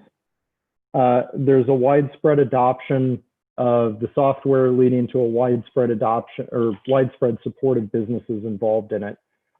There's over a fascinating number from my friend Joseph Jacks, who studies this intently, is there's over 40 open source companies that are now earning over $100 million a year. So the community, again, through pursuing their own interests here, has created industries that are well respected, well regarded, and finding investment capital and sustaining a long-term course.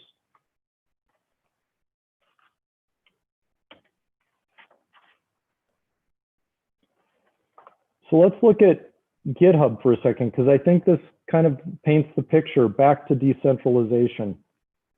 What we can actually see as we're talking about this is the development of new software, and in fact, whether it's open or closed, is decentralized. And you can see in particular, the rate of acceleration internationally is extremely high for this sort of collaborative development, this decentralized development. I think that's fascinating. I think that shows that there's room for everybody, specifically based on a meritocratic approach. Whoever has the best ideas, regardless of where they're at, finds success.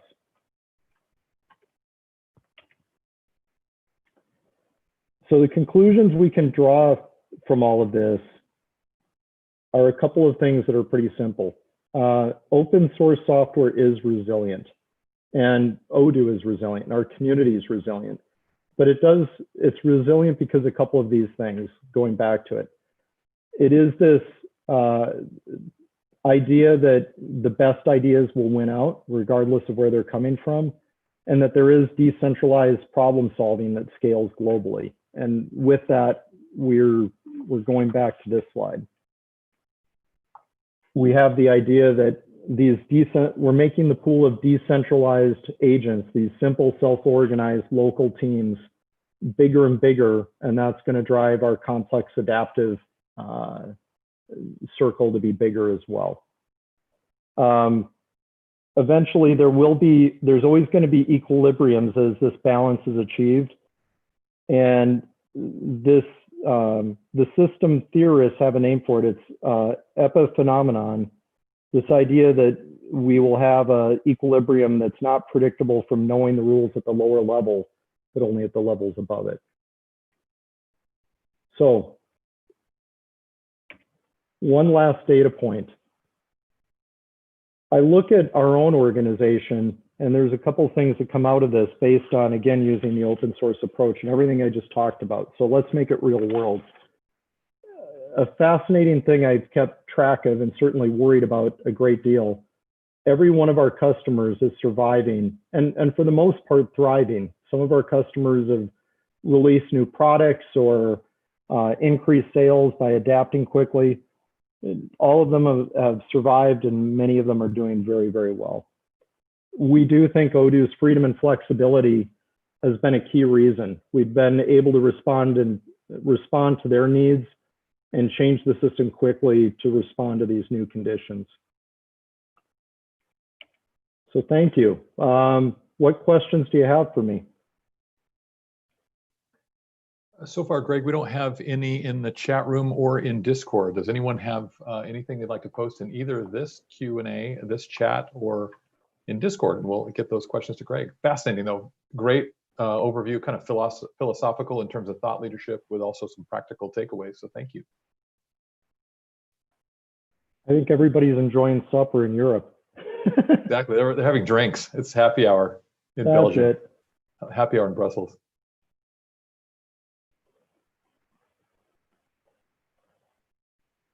We have about 10 minutes left. Do you have any other thoughts that not necessarily on the slides, but anything off topic? I was at a customer site yesterday, and again, they adapted very quickly to the changing conditions. They're one of the companies I can think of where their sales have actually increased even though there's a lockdown. And what I noticed about that was, in talking with their CEO, they've been around for years and he's still considering themselves a startup, and they're still innovating and trying to create better, more resilient business processes every day. I think that's a big part of it. If I'm being, is we as leaders in our own organizations or advising others really can't be complacent. We have to expect that times are going to change and that people are going to be constantly challenged to adapt to whatever the new conditions are going to be. So they were doing a great job at that. And I would say I've seen that at every customer I've talked to. It seems too, also, when you look at the stock prices of a lot of large cap companies, that the ones that have, and Dennis posting in here, if anyone can write their questions in the chat, please. But a lot of the large cap companies that have seen their stocks resilient among the different challenges from the COVID virus are companies that have been innovating for years and continue to bring new products to market, also have cash reserves to be able to withstand some of these challenges. And so there's a lot of lessons to be learned, even for those of us that are working with small or emerging growth or mid-market companies. Yes, absolutely. I think we're going to see more automation across the board for every business in order to reduce risk, probably more than anything else. Yes, Rich. I was just wondering if you've seen any patterns or trends among some of the open source integrators clients that have been using Odoo, that Odoo itself has been able to help them spot some market opportunities or develop new products and take those to market and do some research that allowed them to launch some of these new products or these new initiatives that they would not have been able to do had they dealt with siloed applications, a lot of manual processes, or some closed software solutions such as Sage, NetSuite, Microsoft Dynamics, Oracle, SAP. Has the freedom and flexibility of Odoo been an advantage in their resiliency that any use cases that you can share with us? I think that's a great question. The integration and openness of Odoo, let's pick one important marketplace, but with regard to manufacturing and direct sales, yes, we've seen customers do very deep analysis of the changes in their sales patterns. And by looking at their inventory of raw materials, be able to switch their manufacturing around quickly to be able to meet these new demands. So you could imagine companies that might be selling personal protective equipment, first of all, had to look at they first discovered there was a demand, and they could see that through the change in their patterns. But from there, they could look at the raw materials they have and repurpose in order to quickly shift to new operations and new products in that marketplace. It doesn't, we can have great plans for, we want to get into this market tomorrow, but if you don't have the inventory and manufacturing and supply chain to support it, it's probably not going to happen. With Odoo, that openness allows us to get inside the data and do better analysis for what customers are actually purchasing and what their needs are, and be able to do a little bit better predictive analysis leading to product development and manufacturing more quickly than competitive software solutions. As the COVID virus started, it of course started in China and then moved very rapidly to all over the world. Also had some large outbreaks in Europe before it reached North and South America. Have you seen any impacts in terms of, you mentioned supply chain, of which China is a large vendor for many of the companies using Odoo for manufacturing? Has there been usage of Odoo that has helped companies to be more resilient in terms of inventory planning, to avoid supply chain disruptions, pushing back maybe their customers through the CRM in terms of prioritizing them so that their A customers get the product they need first, the B customers second, the C customers third, type of thing? Or do you have any use cases where Odoo has really helped in inventory management? Yeah, one of our customers that's released 2 products since the COVID crisis definitely they do their manufacturing here in the United States, but ship globally. And they definitely had to think about their allocation strategy of what they could ship to different customers, actually upstream. So to their distributors and international markets, they did have to think about what they could forecast when, based on disruptions and them being able to ship, as well as trying to meet the demand of the local market first. And Odoo was instrumental in them being able to perform that analysis and weigh out the shipping challenges and manufacturing challenges to reprioritize and address the local market first, while not forgetting about the international market as well. So yes, absolutely. Interesting. Thank you for that. One question too, part of the COVID response is that people have not been able to go to restaurants or to go shopping in their traditional shopping malls or retail stores. And obviously the virus is spread through touch. In some cases, it lives for many hours on contact of surfaces. Have you seen where Odoo has been able to improve through e-commerce some of these businesses, but also at the point of sale? Of course, Odoo has a point of sale module, and there are retail environments such as Amazon Go or others where you are able to walk in and have touchless point of sale, touchless merchant. The consumer is able to self-serve and grab merchandise they need and leave. And also as part of that, then Odoo. Has there been any kind of analytics or artificial intelligence or Odoo being able to support a closer relationship with the customer because of e-commerce or because of touchless point of sale and some of those things? Are you seeing any use cases that Odoo supports in that arena? I think we're at the infancy of that, but that's definitely where the future is going. I think we're definitely seeing the companies that could take an omni-channel sales approach and give a customer a great experience, no matter how that customer stumbled upon them, whether it was through a marketplace, e-commerce, brick and mortar, whatever. Those scenarios are leading to much better outcomes. So to your big point of, is this leading towards some sort of touchless POS on a global scale for retail? I think absolutely. I think Amazon Go is pointing in the right direction. And I think as a community, this is something that we should be considering, is how do we support these different ways of buying that might be come in, grab and go, delivery, or various other methods of purchase and fulfillment. So I think you're absolutely right to bring that up. We're at just the beginnings of it, but this is going to be an area of exploration, I think, for all of us coming up.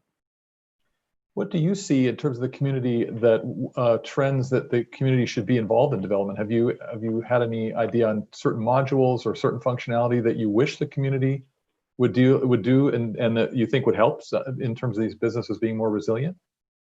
Sure.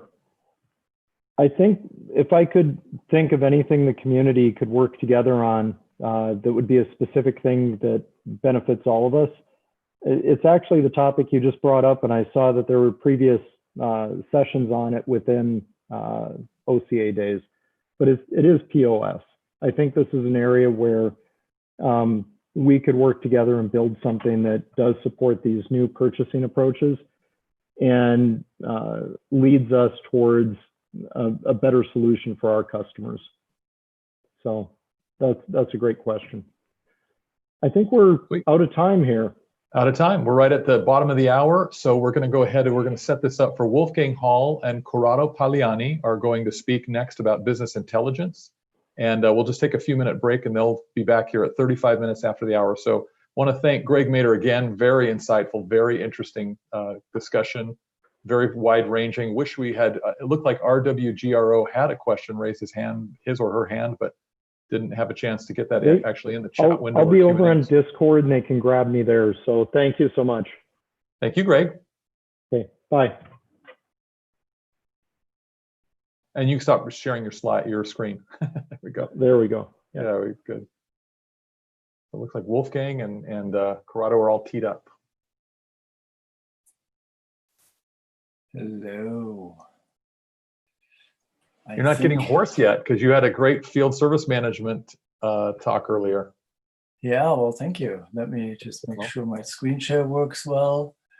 I'm going to try something slightly different and just share my application. Grateful for Corrado joining us from beautiful Verona, Italia. Yeah. So does this actually still show? Yes. Yeah, we can see it. We can see your slides. And is the control panel in the way? Nope, it's clear. We can see the whole thing. Oh, beautiful. Great technology. I'm so jealous, Corrado. I would just love to be at Lago Como or Lago Maggiore or some. My wife is Italian, so I have a soft spot. Really? For beautiful. My daughters are named Sienna and Rimini, actually. So. Who was your board? All right. So your wife, I mean. I think we're ready to start. Let's do it. I'll go ahead and introduce you both. So Corrado Pagliani is joining us from beautiful Verona, Italy. He is the managing director of BIKM.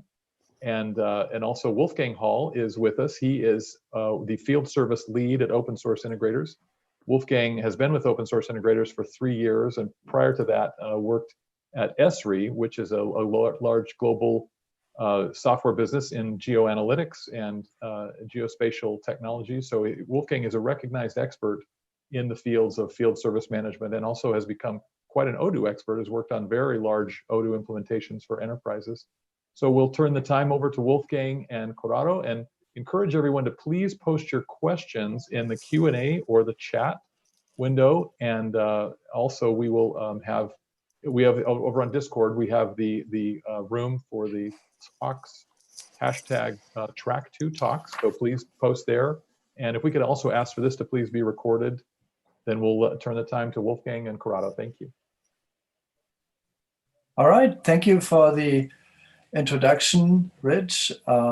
Very, very pleased and actually honored to be here, talk about BI integration in Odoo. OCA is just the lifeblood of the community to have all sorts of good things added to the ERP world, and BI integration, of course, falls into that as well. So we're going to talk a little bit about the role that OCA plays here, but we're also going to introduce something new. And that's why I asked Corrado to join, because he's going to show actually a live demo. So as we dive in, just a quick introduction here, what's on the agenda. First, why BI, business intelligence integration? Where are we today in BI, and particularly with the aspect of integrating it into Odoo? And then what are the gaps and some roadmap? And maybe if people want to chime in, I think there are many experts in BI that are actually in the OCA community.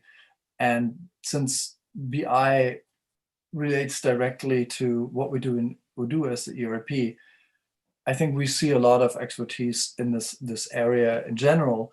So I don't want to pretend that anyone here that's presenting is just the one expert, right? So we have maybe some new viewpoints, and that maybe we can get into some discussion leading from our presentation here. So on the agenda, what is BI?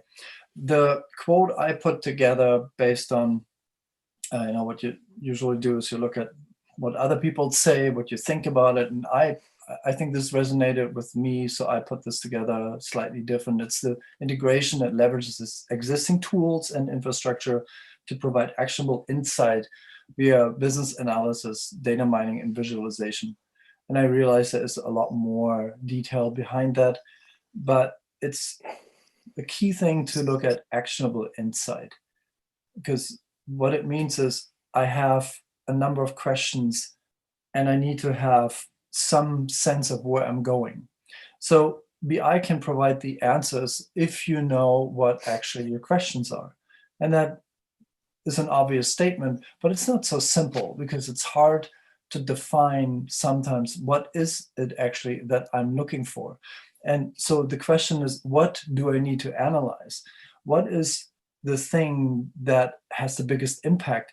And that leads me to, what are we trying to optimize? Is it time or price or scope? Quality has to be the underlying element of all of these.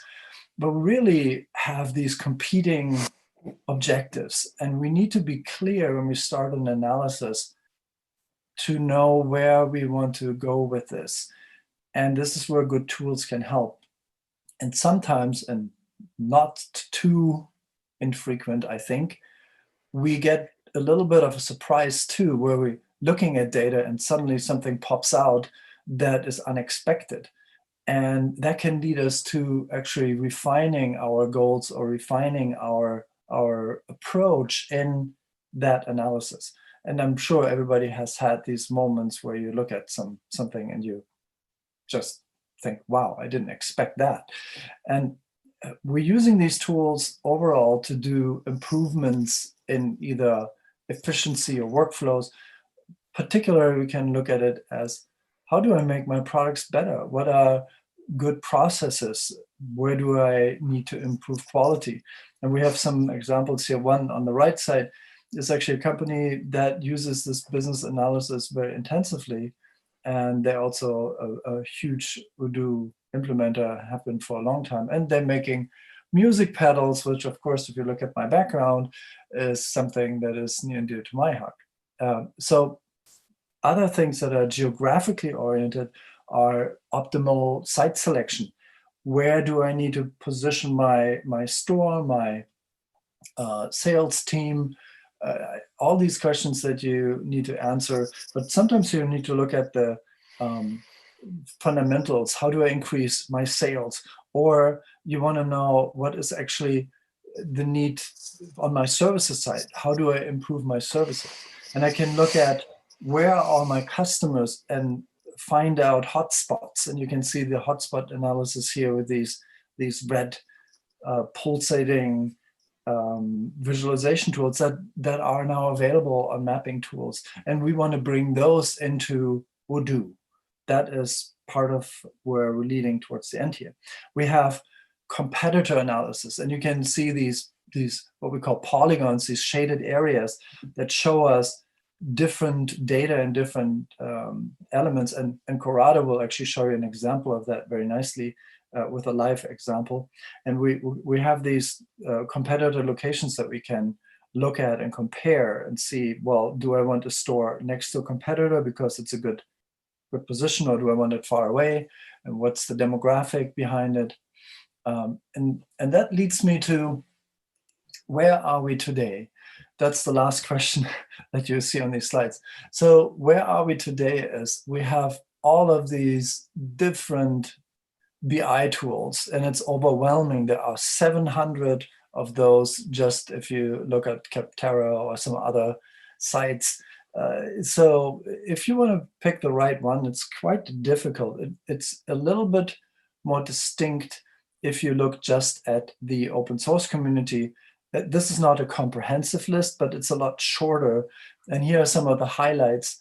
So that is a much smaller footprint. And some of those tools are really powerful, and you probably used them in the past or have integrated with them. And that leads me to the actually integration part of this. So if we look at the roadmap, we have all these open source tools, and some of those are well integrated and others need to be integrated more in more depth. And the integration that we have so far experienced in the community with Odoo, let's start on top with Odoo 14, which is the enterprise version.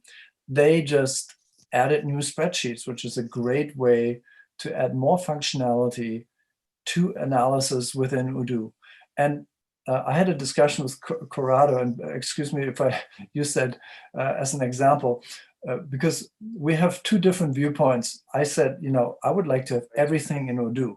And Corrado says, well, does that make sense? Because there are these other tools that are really powerful. Why don't we combine that rather than making one tool everything? You get better quality if you have expert tools. And I must say, I agree with that, but I also have a split personality, because I would like to have everything in one tool, or have at least the experience out of one tool. And maybe that's where integration really becomes powerful. If I have different tools and different systems, but I can't put it all in one to make it a seamless user experience. And I think we can probably agree that the seamless user experience and the ease of handling and the ability to see all that data, that is in the end the goal for tools. So now I don't want to get into too much detail on all these OCA tools that we have, but just if you look at this, you see there's quite a number of initiatives that have OCA behind them, which is the view editor, which is designated as an OCA tool. And then there are supporting tools like the report engine, MIS Builder, and there was a presentation earlier today on MIS Builder. And so there's a link here if you get the slides. But there's also some backend stuff for importing from other sources, and there are ETL tools. And of course, anybody that does migration will probably at one point run into ETL tools to pull data and migrate that over and make sure that the migration works well and is well scripted.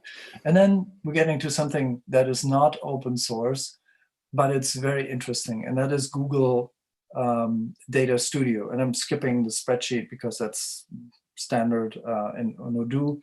And Google Data Studio is something we want to talk a little bit more about. So that's actually where I'm handing this over to Corrado. And so maybe you can introduce yourself a little bit and also tell us what you think about Google Data Studio. So thank you, Wolfgang, and hi to everybody.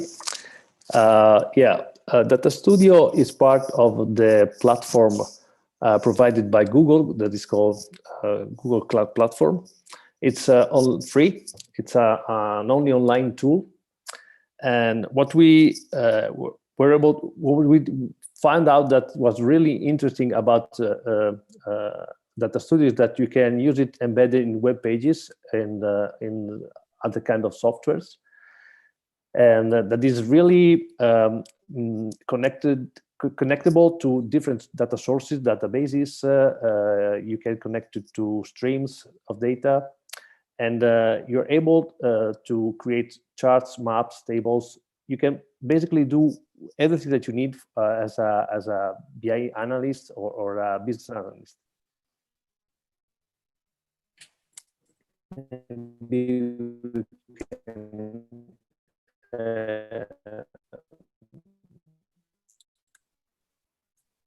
Shift to the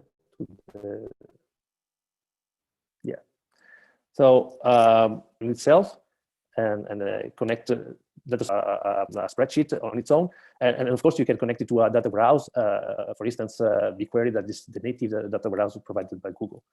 What we are seeing here, it's a first example of a business analysis on the wine market. This was part of the project that we ran last year, and we are still running this year for the third time with the University of Padova. Basically, it's a collection of 13 databases where the students using Odoo, the community and the education version of Odoo, they were putting on a campaign, a marketing campaign. So the interesting thing that you can probably appreciate with this demo is that Data Studio gives you the possibility to embed a map and a spreadsheet or a chart or a pie chart, and then you can combine all together these elements and to provide a sales analysis. You can select different ranges of time. You can select different types of wine. And Wolfgang was like showing you that you can directly pass through from the website. You can connect to the real Data Studio website and the real Data Studio tool, and so you can select the different ranges, different types of wines, different brands, different appellations. So basically you can select different dimensions of the data that you're looking at. And of course you can change even the metrics that you are basing your analysis to. So it could be a quantitative analysis or a value analysis. It can be a point of sales analysis. And then using the map, you can drill in to a specific region, and all the selections that you are doing are combined together. So if you drill into the selection, basically all the data, the domain that you're looking at is drilled into the selection that you've done. And you can switch from a regional point of view to a point of sales point of view, focusing on a specific region that you're looking at. Maybe it's not working in this moment. Okay, you know what? Yeah, deselect the region, and then you can drill into the point of view. So basically, what we're seeing is the same data, the same information, looked from a different point of view, and different information that are gathered from the same data set available. Yeah, it takes a little bit because this data studio is directly connected to the BigQuery data warehouse that we have in the back. Maybe we can switch to the second page of this one, so we can, in the same domain of the data set that we are looking at, we can drill into different top ranges, top sellers of the same data set that we are looking at. We can combine images, maps, and we can refine our search. We can select an item and focus all our analysis to only that item. In this case, it's a brand, but it could be a grape, it could be a region, it could be a appellation of the wine. And combining them, you can, what is called is drilling analysis or really business intelligence itself. I don't know if you want to switch to the last one, to the last sheet of this presentation. You can also combine the same information with on a more or less like a spreadsheet. It could be a per period or per region spreadsheet. In this case, it's a per period. You can look at trend analysis and they all together they change based on the selection that you've done. If you select one specific point of the spreadsheet, of course you have the drilling of the information. Then I think that we can switch it to the second demo if you want. This is an example of two different data sets, two different systems. One is Odoo, the other one is a VHMS system, so our warehouse management system. The interesting part of this one is that what you are seeing here is something that is updated in real time. So basically, you're not looking at data from one source, but two different sources combined together in the data warehouse. And if you open the Data Studio, we can refresh the page directly from the Data Studio tool, and appreciate that a few seconds, you see that there's a new record. We have basically a system that is simulating the stock transactions between the different warehouses and different companies. The interesting part here is the fact that you can look at the whole picture of the company in real time, independently from the data source that is provided by one system or the other.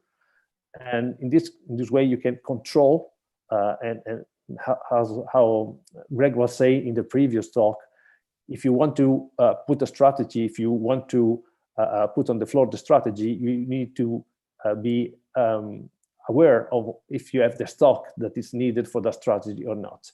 In this way, you can control the whole picture. And I think that's more or less, if there's no questions, if you don't want to go further to one point, Wolfgang. Yeah, this is, thank you for guiding us through this. This is a pretty amazing tool. And I actually had a chance after Corrado pointed me to this, to play with that. And it was an amazing experience to, within half an hour, I was able to create my first charts that actually interacted with each other. I had tables and charts, and I based it on our own Odoo system that we're using for our project management control. And I was able to get the data out of that and show our trends and everything right there. Within half an hour, I was ready to go. Now, that was just me playing. And as Corrado, as you said, the power comes out of combining multiple sources. Like in this case here, I think you mentioned there are at least 2 systems or so that are combined here in this. One is Odoo, the other one is a warehouse management system. Yeah, so we need to think this through, and the thinking part is going to take a lot longer than actually the implementation part. So it helps to have a tool like this to quickly prototype something and then do it right based on feedback from the users, etc. That brings me back to the presentation and some of the ideas that we want to discuss with you guys. So I'm hoping that if I click this, it's getting me right back to the presentation, and it does. Yeah, cool. Okay, so we showed you the first presentation here. The second one you saw also, which was the warehouse real-time analysis. And then this is actually something you wanted to talk to as well, Corrado. Yeah, it was like a wrap up of what I said. Yeah, basically the idea is that with the data that you see using a system, it's the tip of the iceberg, while the whole information that it's available from the data that are stored in the data set, it's beneath. It's what you don't see at first, and you need to drill in to get those information. That is the path that is generally teach at school. That is you get information, data, you get information from data, and then you can achieve knowledge from that information. And the good thing is that this tool gives you the possibility, the chance to do it online, integrating different sources.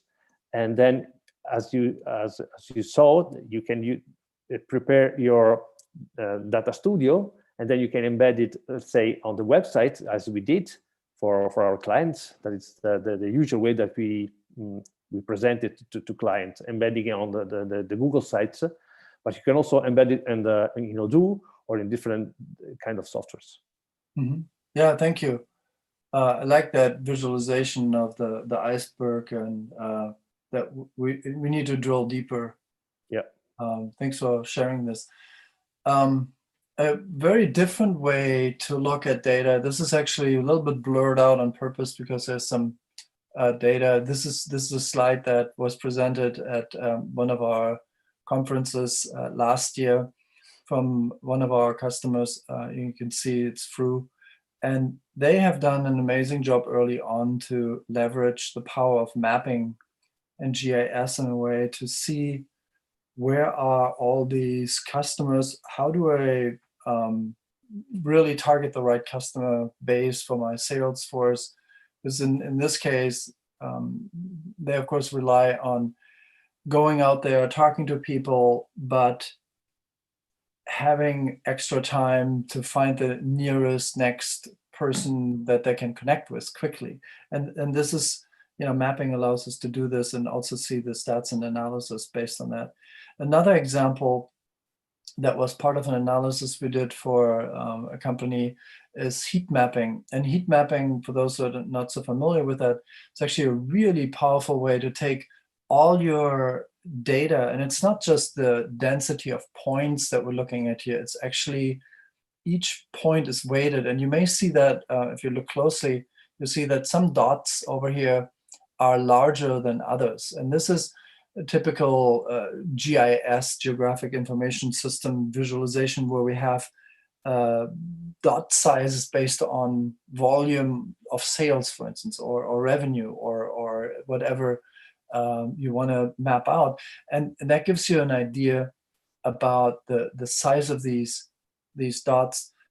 You also, in this case, can overlay the heat maps, and you can see this really bright spot. So there's one organization that's buying a lot of stuff. And this is possibly because it could be a channel partner in this case, and this is just an address they use for delivery. But if you filter it properly, you can see, based on your filter sets, direct shipments to customers. And then these hotspots give you an idea, where should I focus? For instance, this huge market potential over here with the hotspot shows me that there is a good correlation between the market potential, if the dot represents the market potential, and the heat map. On the other hand, if I look at areas that are not represented by a large dot like this one, I have actually sales potential here. I could go in and do more selling. So there's some ways to interpret what I'm looking at here. It depends on how you set it up, but powerful to visualize, because our brains are geared towards detecting patterns. We're not good at looking just at spreadsheets and rows and columns of columns. Patterns is what immediately clicks with our brains. And there are some exceptional people, I'm working with one of them, who looks at spreadsheets and sees this. I don't have that ability, but if you're like that, then you don't need maps. For the rest, normal people at my capacity, lower capacity level, I need this. So this is based on REST partner. Another example, simpler map, and it's straight out of the field services OCA model. We have the ability to map out where customers are, and then also drill in and use the maps interactively. And this is where I'm leading with the next slide, which is actually GIS integration. So how do we integrate GIS into the system? There are many open source GIS tools, and I listed some of those, and it's not a comprehensive list, but the big ones are here: QGIS, GeoServer, and MapServer. And OpenLayers is used to visualize OpenStreetMap and other cool layers that are integrated in these server tools. And the server tools can be used to visualize and connect to databases, just like Google Data Studio did. But the integration with Odoo is still in its infancy. We have seen that Odoo SA just switched from Google Maps over to Mapbox, for instance. Mapbox has really nice cartography. They have nice tools, but it's not really a full open source solution either, because it's like Google, a commercial entity that has a lot of proprietary stuff as well. GeoEngine, on the other hand, is a fully supported OCA tool that doesn't require additional licenses, and that you can find under OCA Geospatial. And we see some other presentations here in the next, over the 2 days of mapping tools. But what I envision is this gap. It's a GIS server, whatever flavor, fully integrated with Odoo, that I don't even have to have another installment. I can install that.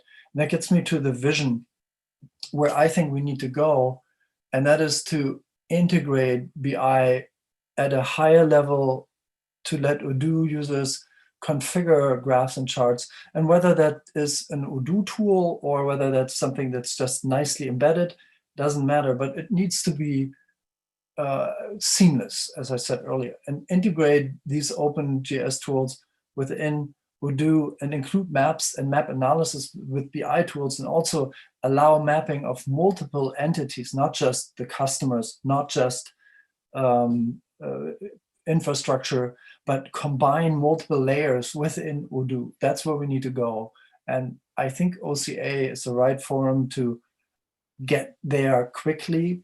And then hopefully it makes commercial sense for Odoo SA to also integrate more of that in the core tools. And that leads us to our next slide, which is the last. And it really is, I think we have 4 minutes left, the Q&A. Any questions? None yet, Wolfgang, in the chat, but I was curious about if there was any way Corrado could post a YouTube video about how you combine the data from the warehouse management solution in Odoo into the business intelligence tool. Is there, how did Corrado provide that to you directly, Wolfgang? He taught you how to do it, and then you were able to do that analysis from the data in Odoo? Oh, I can probably just post a quick video on how to do that directly, but I think what Corrado has done is a lot deeper. I mean, what I did was me being interested in how these tools work, where Corrado brings in a professional experience in combining these different sources at a level that I don't really want to reinvent the wheel that his company BIKM already has done. So that's why we're actually talking together, because I think Corrado, please speak on this yourself. There is more to it than just a simple set of mouse clicks, right? Yeah, the point is that if you prepare a monodimensional analysis, it's really quick. What I showed you is that it's a multidimensional analysis. So basically, you have to prepare what is called a data warehouse. For that, you need for sure to spend some time, to invest some time into integrating different sources, designing. Doesn't really matter. We chose BigQuery because it's native data warehouse system provided by Google, but you can use the other tools. The point is that you have to design the dimensions, and think of that if you want to compare different let's say different snapshots of the balance sheet or different time period of your analysis. An ERP system is a transactional system, so it records all the data that is needed now. But let's say if you want to compare, let's say we have a client in the fashion industry. What they do is they compare different seasons, different collections. They compare the week of this year on the same week of last year. To do that, you cannot do it with the raw data. You have to create the multidimensional the model, and then you can build up the data tool, the analysis tool on top of that. Without that, you cannot really look at those dimensions in the proper way. Did I answer your question? Yeah, thank you for chiming in on my question to the question. Yeah, very much. So back to you, Rich. No, I'm just saying that's an excellent answer, Corrado, because it isn't just plugging two different data sources into one visualization tool, but there does have to be some expertise and nuance in terms of being able to normalize those data sets to be able to and to compare over time. And I liked how you mentioned too that it's not just about balance sheets for accounting, or but it is sales trends and other inventory trends, manufacturing trends, and all the data they want to measure. Yeah, that was one of the questions of one of our clients. The big issue was that having different tools, they were not able to see their subcontractors. They have the stock available at their subcontractors that obviously they are not using their own system. So the question was, how can we manage to see our real stocks, even if you are not really manipulating them with our system. And that's what was my point with Wolfgang before. You need something different to put together those data, and it's different structures of data, different databases, different languages, different fields that populated. So you need to combine them and to organize them. Excellent, Corrado. Thank you. And if we could, in the chat, we noticed that Devendra posted that anyone needs to import geodata and some help to get started, that there is a GitHub repo that talks about that. So thank you, Devendra, for that. Any other questions from the community? Otherwise, we're going to move on to, we're going to let Corrado and Wolfgang rest for happy hour, or lunchtime in Wolfgang's case, and move on to Daniel's Dinner talk. for me. Yeah, exactly. Dinner for you. A nice, beautiful glass of Chianti or something. Thanks, Rich, and thanks, Corrado, for helping on this. Thank you. Awesome. Thank you, Wolfgang. Thank you, guys. Wonderful. Excellent presentation. Really inspiring. And thank you. So we'll move on. We'll tee up Daniel Reese. Daniel, are you ready to start showing your slides? Hello, Rich. Yes, I'm ready. Great. I'll just do it while you're getting ready. I'll do a quick introduction. I want to thank Daniel for joining us this evening. He is the managing director for open source integrators, works with all of the Europe, Middle East, Africa, and Asia clients for the company, having joined us about a little over a year ago. Prior to that, he was the IT applications manager at Securitas for 8 years, where he found Securitas has a different ERP for their main operations, but it pretty much all throughout the organization, Daniel found ways, oh, you need an application to do something different? Then no problem. Odoo can do that. He built all kinds of platforms on top of Odoo, and then started out his career earlier, also worked in consulting for Capgemini. Most of us know him as the author of tremendous books on Odoo development, the Odoo Cookbook, Odoo Developers Essentials, and best of all in the OCA, he is a frequent contributor on the forums and contributor in codes and GitHub repos to the Odoo Community Association in his role as a member of the board. He has served on the board for over 4 years and is now a vice president. So Daniel, thank you for taking time. A lot of us have Odoo systems that, they're back in Odoo 9, Odoo 11. We know that Odoo 13 and 14 would be great, would be faster. There's a lot more out of the box. Some of the community modules have been integrated into core Odoo functionality. And so we'd like to migrate, but there's a lot of ins and outs. We're hearing about some delays in being able to test the database prior to an integration. So really appreciate you kind of calming our fears about an Odoo to Odoo migration with your presentation. Over to you, Daniel. Thank you. Thank you, Rich. So let me share my slides. We're a bit early, I think. Should we wait a couple of minutes, or maybe we should get started? Probably wouldn't hurt to get started. Keep the thing rolling. Okay. Let's move on. Bhavesh, if you could start the recording for Daniel, stop the recording for Wolfgang and Corrado, that'll be great. And please remind everyone that we do have we have the Discord. You can go ahead and Lexus in Discord complimented Corrado and Wolfgang on their very impressive graphs and maps. So you can post questions there, or please post questions in the Q&A section or the chat, and we will get those to Daniel. We'd love to have more interaction and more feedback. This is a chance to really get in front of these great experts and get specific information that can really help you in your work.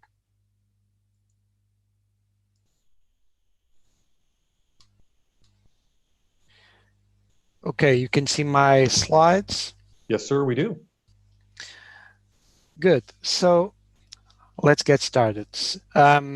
So my talk today is about the benefits and challenges of Odoo version migration. So upgrading from an earlier module Odoo version to a later one. And actually, okay, so this is my agenda for today. I'll discuss what are the benefits, or why should we upgrade Odoo versions? What are the benefits here? And of course, what are the challenges? And I'll discuss a bit of the how-tos or strategies to handle with these challenges. Now, this is not a technical talk, so this is not explaining how you should technically use Open Upgrade to perform these migrations. This talk focuses on the business side of the migrations and how you can get the buy-in to do this, what things you should avoid, and how should you plan, and what should you consider to make these migrations easier and lower the risk behind them. So starting on, first thing to note is that Odoo has a stable policy of 3 years support. This means that right now Odoo 14 was just released this month. And this means that with the release of Odoo 14, Odoo 12 and 13 are still supported. So these are the last 3 versions supported. That's the Odoo policy. And Odoo 11 is out of support right now. So if you or your customers are running an Odoo 11 database, it's not supported by the vendor, meaning that it doesn't get any fixes, bug fixes, or security patches. And if you look at it, time flies. And 2017 is not that far ago. And the clock keeps ticking. And sooner or later, you'll face with this deprecation, and you really need to think about migration. So this 3-year life cycle, if you think about 3 years, it's a lot of time, but then it flies by, and it's not that long before you reach the 3 years and you have a deprecated system. So this is a concern. Now, what are the reasons we should move to a new version? So actually there's 2 kinds of reasons. You have the carrot and you have the stick. On the carrot side, and sometimes this is a driver, there are new apps available on newer Odoo versions. Like right now, a lot of people that saw the new spreadsheet features on version 14 or the new website feature on version 14, and they have an e-commerce shop, or the website is important for their business. We're more decentralized than before, and those are important features. So maybe a lot of people there are wanting to go into version 14 fast because of that. So that's one of the benefits you can. It's that you have available new apps. Same thing happened with version 13 and version 12 with the documents that were automatically encoded into invoices, or you had the signature app and document manage app in the enterprise editions. So plenty of new apps that may be interesting and may justify the move. Also, not least, there are significantly improved features in modules like manufacturing and inventory and accounting. They come up, they have enhanced features that can help businesses, or can help with blocking points, current blocking points. So this is the carrot, and you also have the stick that I already referred. So if you get out of official support, you don't benefit from upstream bug fixes, and worse than that, you don't benefit from security patches. So if your system could be at risk at the security side, and if your system, like a lot of them today, are exposed in the internet, that's something you should really worry about.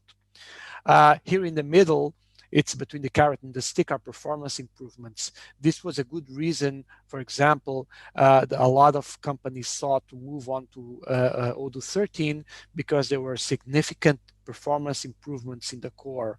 And for version 14, we had also announced significant improvements on the website side.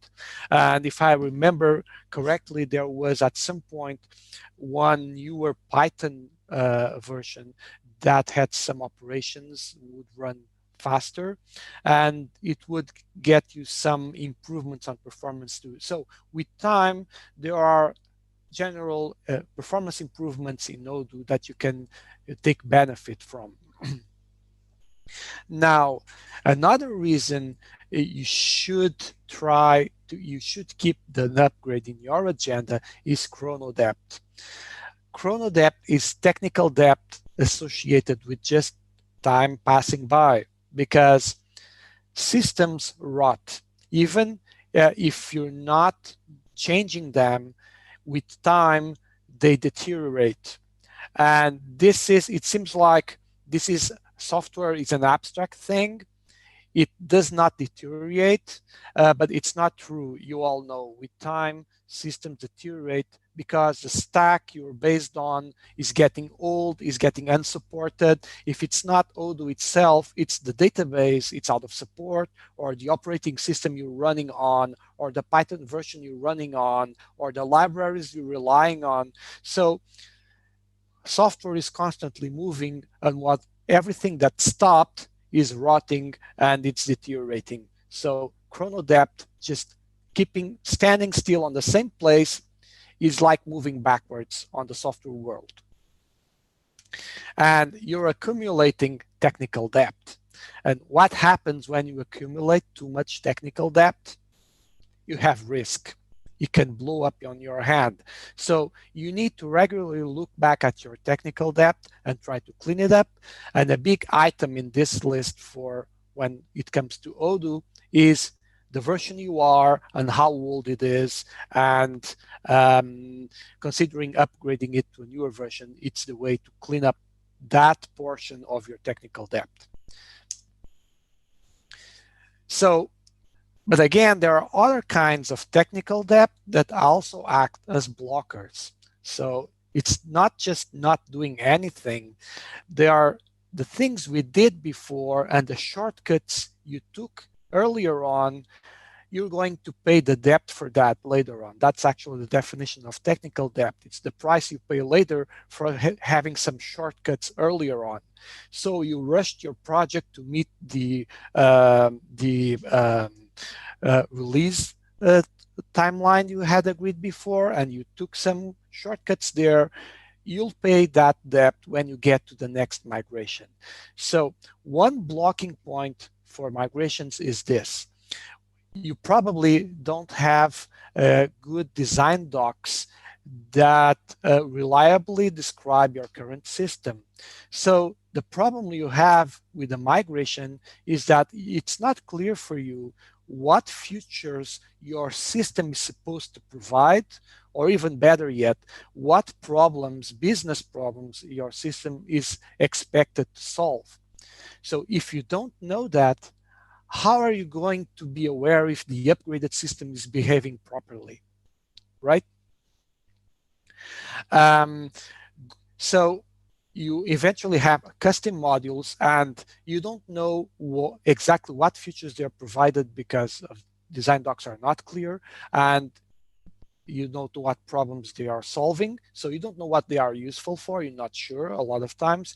And the custom modules, they are not readable, meaning that, okay, not having the design docs, let's look at what they do. A lot of times we find that the way they are implemented is not readable. They work, but you open the code and it's not clear what they're doing because the code is written in a confusing way. So that doesn't help fix the first part. If at least you don't have the documentation, but the code is very clean, it's a lesser evil and you can understand what it's doing. But we see a lot of times that that's not what happened with the code that was implemented.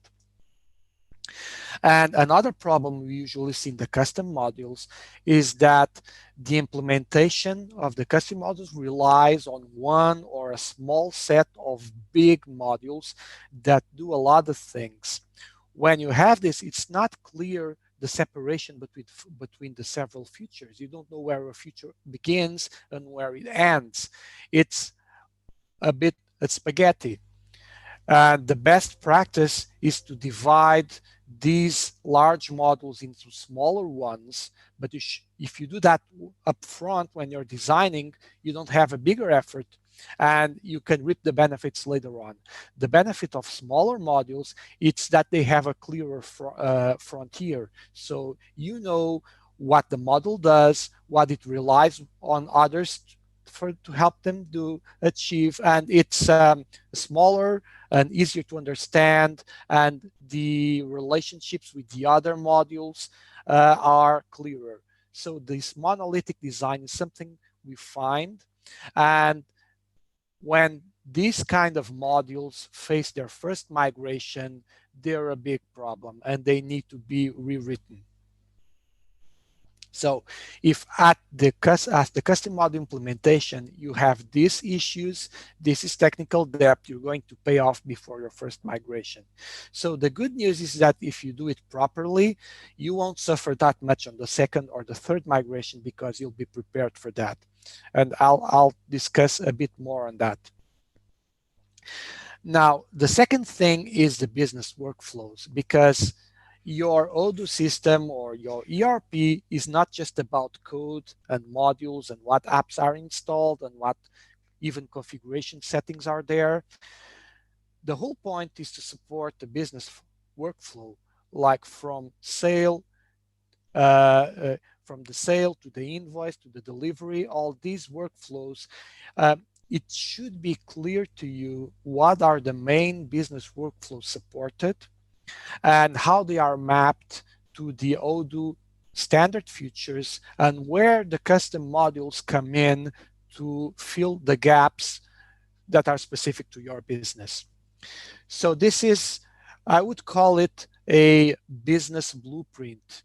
So it's how you map your, it's not every small process you have in the company, but at least the big processes, because this is how you will validate that the migrated system is fulfilling the business needs. And this is also neat because you need a broader picture of the new version. Will have different features from this previous version. There are new features there. Sometimes Odoo deprecates some features, and you need to know if these new features are useful, if maybe they make some of the custom models you designed for the earlier version, maybe they make them obsolete and you can drop those modules, or maybe you need to do something different with your process. Or there's even the case where the custom module developed before, after all, it was not such a great idea, and you probably are better off dropping it with some adjustments to your procedures.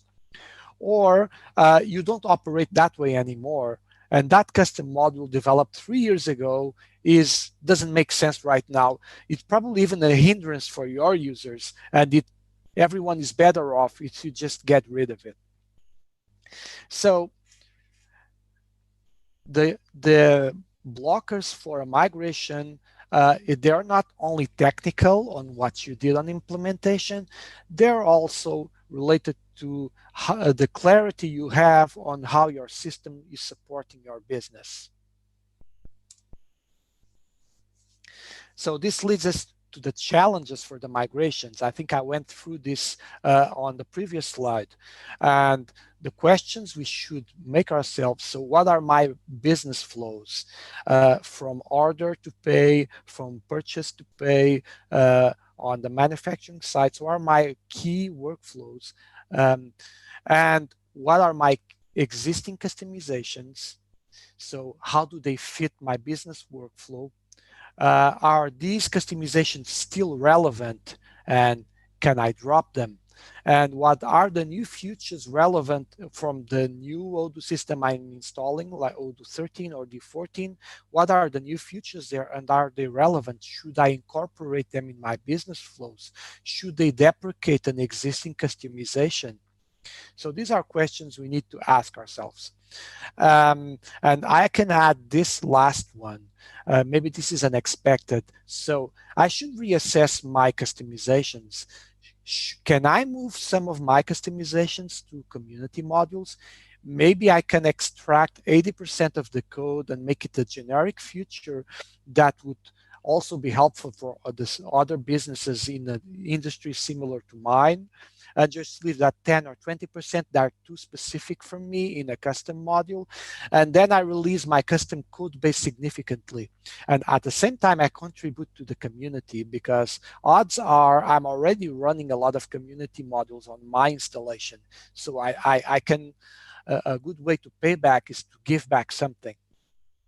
So And this is also out of self-interest, because modules that are contributed to the community, in particular to the OCA, are much easier to maintain and are cheaper to maintain. And there's a chance, if they're good modules, they're useful, that other people are doing bug fixing for you for free, or even migrating them to the new versions. So you do the first step and share your code.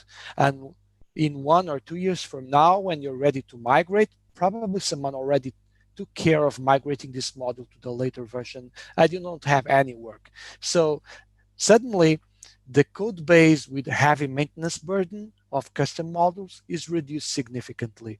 So this should be something that you should consider. Reassess your customizations. Do they have to be customizations? Or maybe it can also happen. What was a customization from me 2 years ago, now there's a community model implementing something the same or very similar, and I could just drop my custom module and adapt my workflows to use the new community model. So there's a lot of things to reassess periodically that can help us make. So I'm working on this migration, but I'm also doing steps that will make my life much easier 1 or 2 years from now when I'll go through the next migration. I think the biggest challenge is when you face the first one and you're not ready. When you understand this is a cycle and you'll do this repeatedly, you're ready, and you have your checklist, and you know what to look for, and you'll know how things should be handled. So this is your upgrade checklist. When you're going through the migration process, this is what you should do. The first thing you should do is migrate your custom modules to the new version. And when I say migrate the custom modules, I actually found that it's easier to first blindly migrate all your code base. This might be false if you have ugly code base, but you can consider migrating all models just to get the new system running out of the box of these modules, and then reassess if you should drop code. If your modules are well built and they are easy to port, this is what I'm saying is a good approach. If not, you should really assess what of these custom models need to be migrated to the next version. So I hope you're not in the second case. That means that your code base has a lot of technical debt. Now, you should also migrate community modules. So this means looking at the community, see what are the modules that are already migrated, search for the models you're using that probably are under migrating by someone else, and help them, at least with a code review, to help them merge that migration. Or if the module was not migrated by anyone, do it yourself and contribute upstream to the migration effort of the community modules. So this is part of your workflow. Then you should run the migration process. I'm not telling you which one. So this works both for open upgrade and for the Odoo enterprise migration process.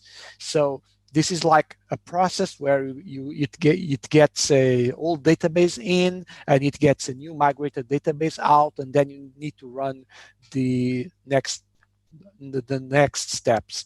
From a business person point of view, it's really not relevant if it's open upgrade or something else. But you run the technical migration process, and then this is the hard part. You need to test if the custom features are behaving as properly, basically if the new version of the custom modules still works as expected. To do this, you need to know what they are expected to do, right? Sounds obvious, but not so obvious. Next is you need to test the business flows. So you need to know if the process from beginning to end and the most relevant variations of it, like the delivery, the data returned from the customer, whatever is the specific, maybe the e-commerce and the payment process on the e-commerce shop, whatever is your particular process, you need to test them and see if they continue working as expected, and if there are possible improvements you see there.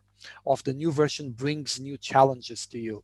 And for this, again, it goes back to the business mapping. You need to know what are these business workflows.